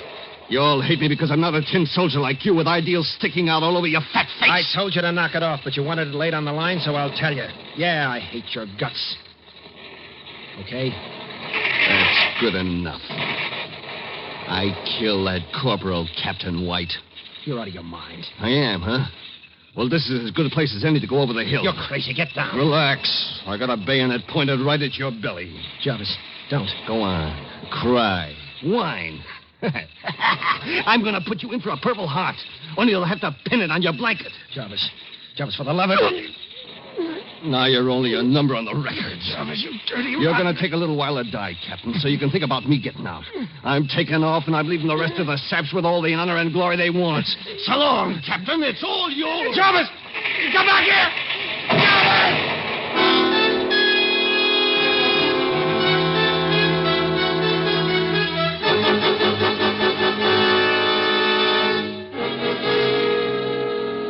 Well, it was one of those lucky things, Mr. Diamond. I got out. Spent a day and a night in that hole until the medics found me. What about Jarvis? I'd swear he got the 88 right on top of him. But now you think you've seen him and you're not sure. I'm not sure of anything right now. But I saw that 88 hit, and I saw Jarvis go down. Okay. Let's say you did see Jarvis. He got out some way. Looks pretty simple to me. Call up the authorities and tell them you spotted a man wanted for murder. There certainly should be a lot of guys from your outfit who could identify him. No. He's done something to his face. Maybe the shell did it for him, but I know it's him. You can't miss a guy that size. A lot of big boys. Sure, but he's got the same rotten eyes. That didn't change, and that nasty smile he gets. I'd know him anywhere. In a dark room, I'd know him. No. Well, you said you were scared. Why not go to another school? I can't. I've got a job up there, and I've got a wife and a kid. That's why I came to you. I can't go to the police. They might put me back in that hospital. They'll think I'm slipping again. Up here. Uh-huh. Well, let's say it is Jarvis. What in the world would a guy like that be doing in a college? Don't you think I've asked myself those questions? Just forget the whole thing. No, wait, Martin. Look, if I prove to you one way or another about this Jarvis, will you forget about Casino? Yeah. What name is he using? Blackwell. John Blackwell. Okay, let's go. Don't you get a fee or something? Your wife a good cook? The best. Well, I'm staying for dinner, and after you see what I put away, you'll probably wish you'd paid the $100 a day in expenses.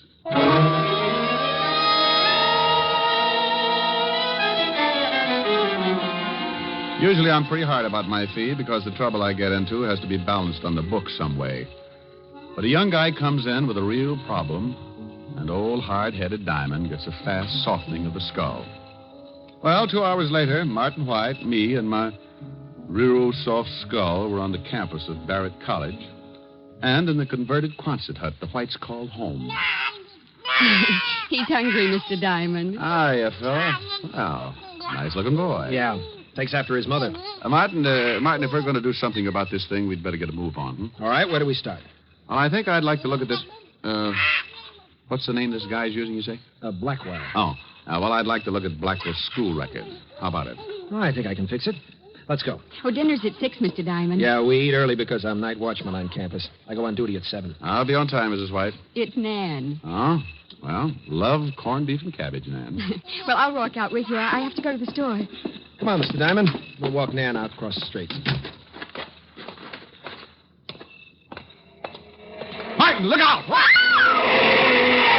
Oh, that idiot. Must have been drunk. Nanny, all right? Oh, sure, but you, Martin, he came right at you. I know. Mr. Diamond, that guy wasn't drunk. Yeah. Well, Nan, you think you can go to the store alone? Oh, certainly. I'm fine now. But that car... Now, come on, Martin. We've got to check those records. Well, I see you at dinner. And, Martin, you listen to what Mr. Diamond has to say. That man was probably drunk. Good girl. Yeah. What about that car? Could have been an accident. Let's think it was for a while, anyway.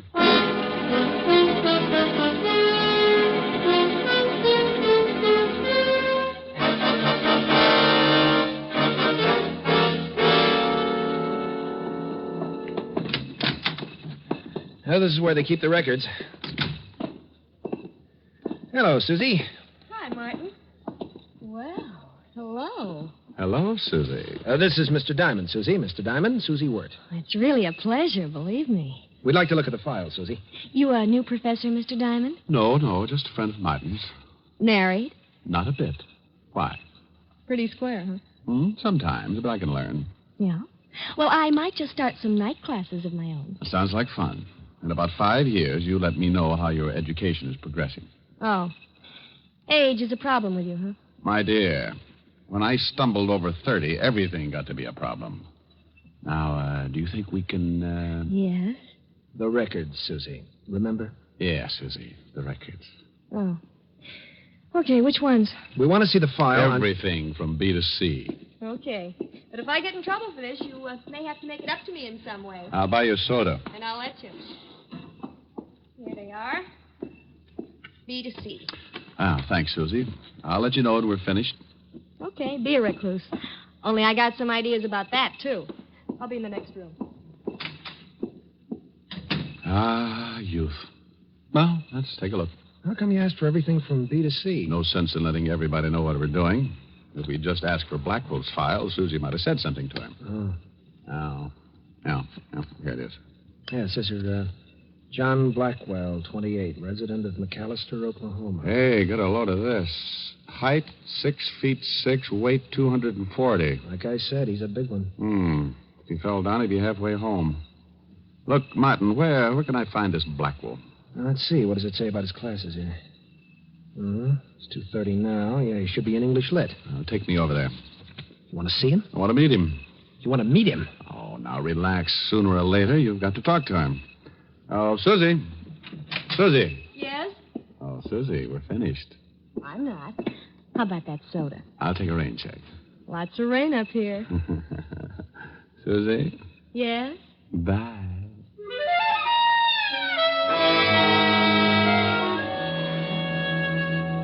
Well, we left Susie in the middle of a pout. Martin took me across the campus to another building. We went up a long hall and stopped at a door marked English Lit. Martin looked in for a minute and then pointed. That's him. That's him right there. Now, relax. Hey, he must get a bloody nose from the altitude. He's head and shoulders over the whole room. I'm sure of it. I tell you, when I get around to that guy, I'm sure of it. That's Jarvis. Get back from the door. The class is breaking up. Let's get out of here, Mr. Diamond, please. No. Now, I want you to introduce me to him. I can't. I tell you, I got the shakes. Oh, you're going to have to face it sooner or later, Martin. Here they come. Okay, I'll try. There he is. Blackwell. He sees you. Over here. Now, what do I say? Just introduce me. I'll do the rest. Yes? You call me? Yeah. You don't know me, but I understand you're a new student. I'd like you to drop by the fraternity house and meet some of the boys. Oh, well, thank you. I'd be glad to. SAE. This is Mr. Diamond, Mr. Blackwell. How do you do? Fine, thank you. You a professor here, Mr. Diamond? No, just a friend of Martin's. This your first year at college? Yeah. You're a little late, aren't you? What held you up? Service? That's right. Oh, well, I was in the Army myself. What outfit were you in? I didn't say I was in the Army, Mr. Diamond. Matter of fact, I was in the Navy. Oh. Well, Mr. White, I have to be going now. When would you like me to stop by the house? Oh, anytime. Around 6. Most of the boys are in then. See you then. Nice meeting you, Mr. Diamond. Yeah. Well? You've never met him before. I mean, here on the campus? No, why? When he left, he called you Mr. White. Yeah, and I didn't introduce myself. Well, I do know one way to clear this whole thing up. How? Fingerprints. Washington's got a record of Jarvis. If I can get Blackwell's, we can compare them. It's a swell idea, but about as easy as going after a mountain lion's molar. Oh, I'll think of something. And you go on home and stay with the wife and baby. All right.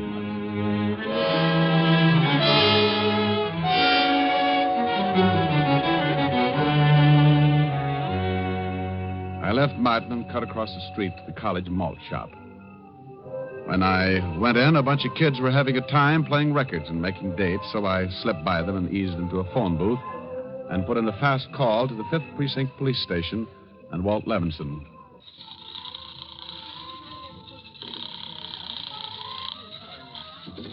Fifth Precinct, Sergeant Otis. Oh, good grief. I got the zoo. Oh, you just call up to make wisecrack, Shamus? Now, put the lieutenant on. But don't growl at him. He's close enough to snap a collar on you. Oh. Yeah, what do you want, Diamond? That's a pleasant way to answer the phone. What have you noticed been doing? Setting fire to the commissioner? Oh, I give up. Where are you? I'm up at Barrett College. College? Sure. I'm trying to talk the science department into bidding on your sergeant's brain. They've got gargantuas, and they need a match set. Now, will you please be serious? Okay, Walt. Now, look. I've run into something that has a good chance to end up looking like homicide. I can use some help. You know that's out of my district. Look, I just want you to do some checking for me. Find out about a John Blackwell who's supposed to come from McAllister, Oklahoma. He's a student here. What do you want to know about him? Oh, how long he lived in McAllister? Family, friends, the usual things. And then do some checking on a boy named Jarvis, Paul Jarvis. Check his fingerprints with the military authorities. See if he was ever in McAllister and if he knew Blackwell. Okay. Now, where can I call you and how fast do you need it? Wait a minute. What's the matter? I just spotted someone in this malt shop. Are you in a malt shop? Yeah, and I gotta hang up. I don't want to lose this boy. Well, where can I reach you? Call the local law and tell him I'm on the campus. Wearing a beanie? Funny. Pretty funny.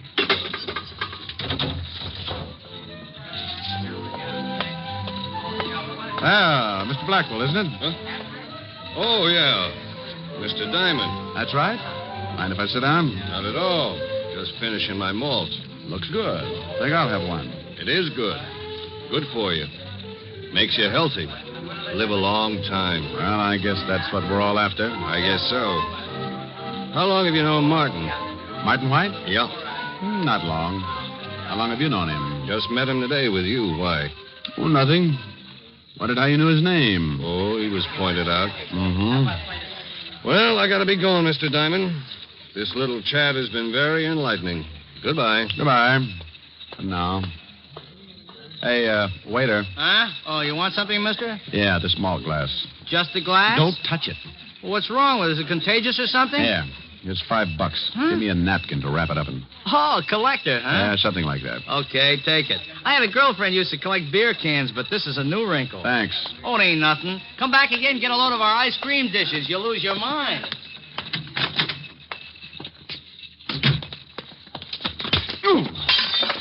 Oh, I'm sorry. I didn't look where I was going. Yeah. I hope I didn't break anything of value, Mr. Diamond. You're going to hog a sidewalk, that's for sure. Let me help you. I can make it. It's a mess, isn't it? Taking one of our famous malts back home? It might be, Jarvis. I beg your pardon. I said it might be, Jarvis. Name's Blackwell, remember? Oh, yeah, I forgot. You see, Martin White says he thinks he was in the service with you. I told you I was in the Navy. I didn't say Martin wasn't. Well, you're mistaken. My name's not Jarvis. Oh, well, now, isn't that funny? Martin was so sure. He was even going into New York in the morning to see if he couldn't find some of his old buddies who might have remembered you. I hope he has a nice trip. I'll tell him when I see him.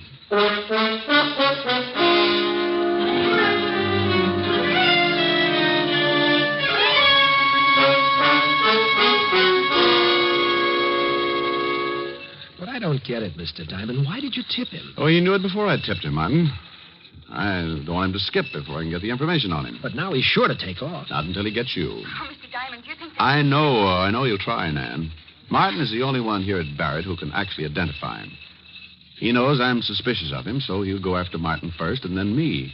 He's got to make his play. But you said that he'd... Martin, give me your hat and coat. Why? What are you going to do? Take your place as night watchman. Whatever he's going to do, he'll try it tonight. I want him to try it on me. No, I won't let you do it. Look, I've pushed it this far. It's all set up. Oh, honey, don't let him do it. Yeah, Mr. Diamond, Now, you two lock yourself in, and I'll come back, huh? Oh, please, Mr. Diamond. Hey, the hat fits pretty good. How about a look? But there must be something we can do. Oh, sure, Nan, there is. What? Save me some corned beef and cabbage, huh?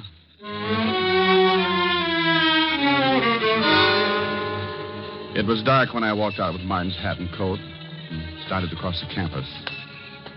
I had a flashlight. The night was black, solid black. But I had a feeling that sat on my shoulder and raised goosebumps. When you've been in this business as long as I have, that feeling is an alarm ringing inside, telling you that trouble is creeping up. Halfway across the campus, I stopped.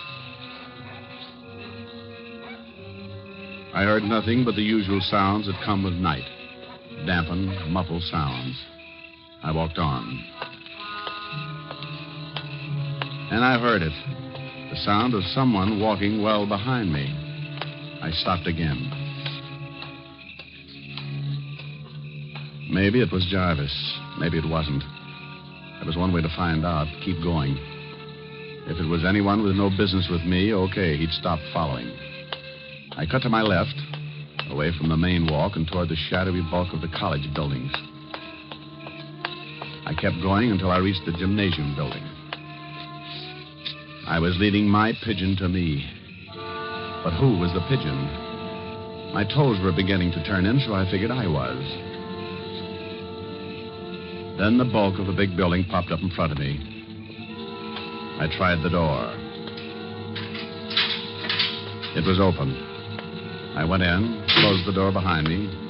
There was no light at all. Only a funny sound that I couldn't identify. A peculiar humming, and there was a smell. Chlorine. Yeah, chlorine. Now I knew where I was, an indoor pool.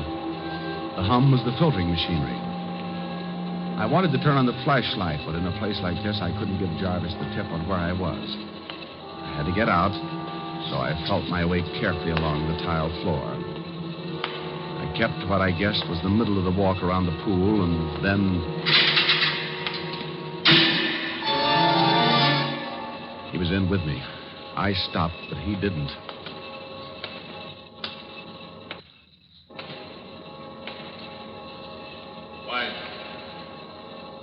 White,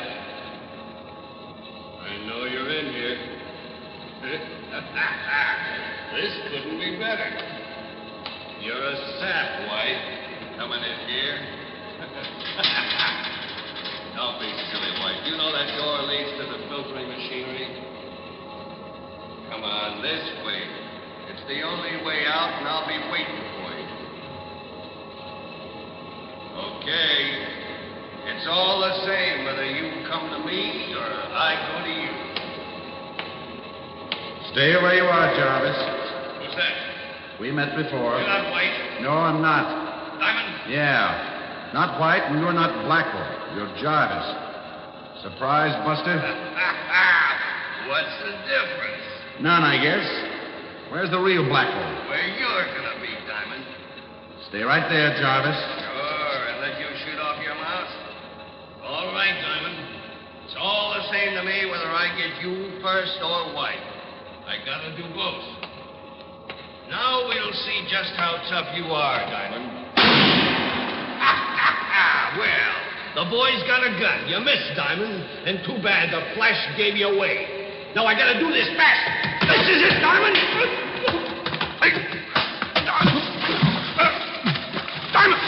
Diamond, put I can't swim. No. Well, Buster, I got news for you. I'm not going to teach you. This won't take long. Just enough to get you a little waterlogged. Hold your nose, Jarvis. It helps. Diamond. Martin. Lights, Martin. Get them on. Yeah. I have to come. I won't let you do it alone. I heard the shot and Where's Jarvis? Jarvis? Oh, I think we can take him out now. He's done. Here, grab him. Yeah. Is he dead? No. Here, give me your hand, Mr. Diamond. Wait. I'll get my breath. You know, Martin, Jarvis was a bad soldier, but in the Navy, he had just been plain lousy.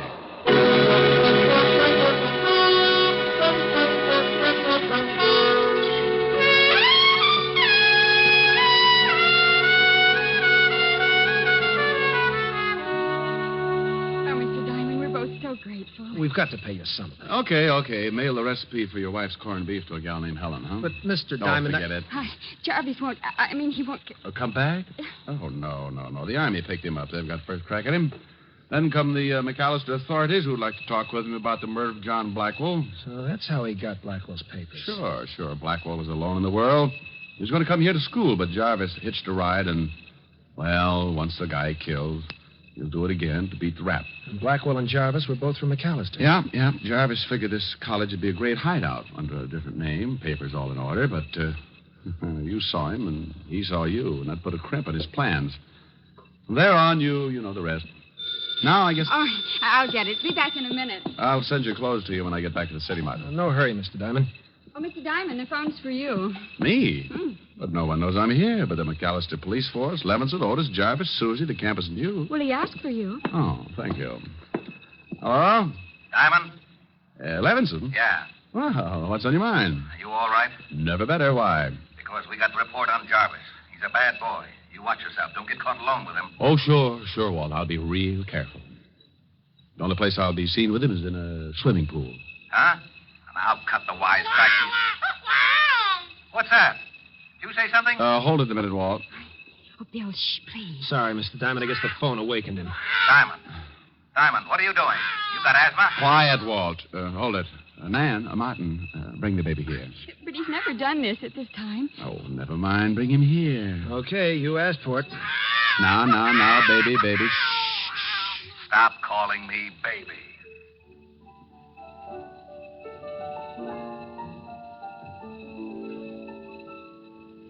It's twilight on the prairie, and the moon will soon be high.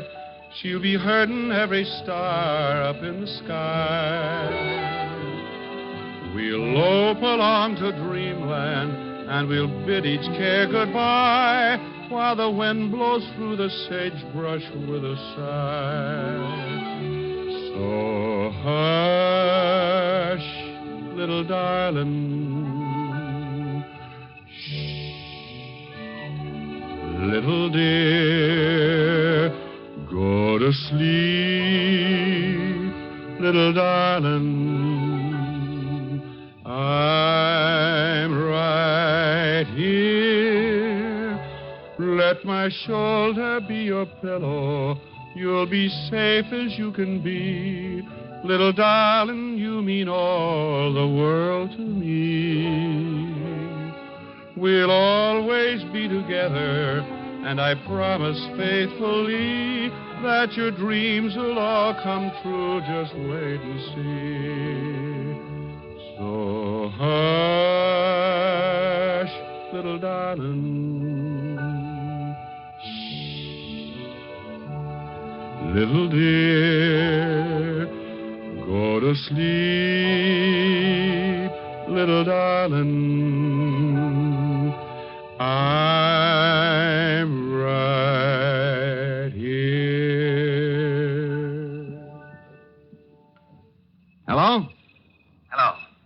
Hello. Say, what's going on over there? Oh, now, hold it a second, Walt. I got somebody who wants to say hello to you. That's a good boy. Now, say hello to the lieutenant. Otis, get off the line. Walt. Yeah? Bye.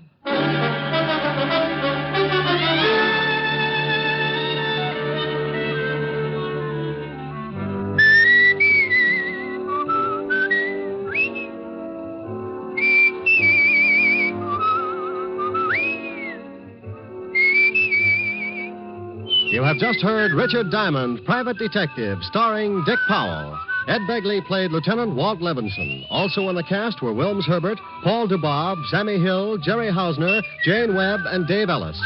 Music was under the direction of Frank Worth. Richard Diamond is written by Blake Edwards and directed by Russell Hughes. Dick Powell currently may be seen in the motion picture version of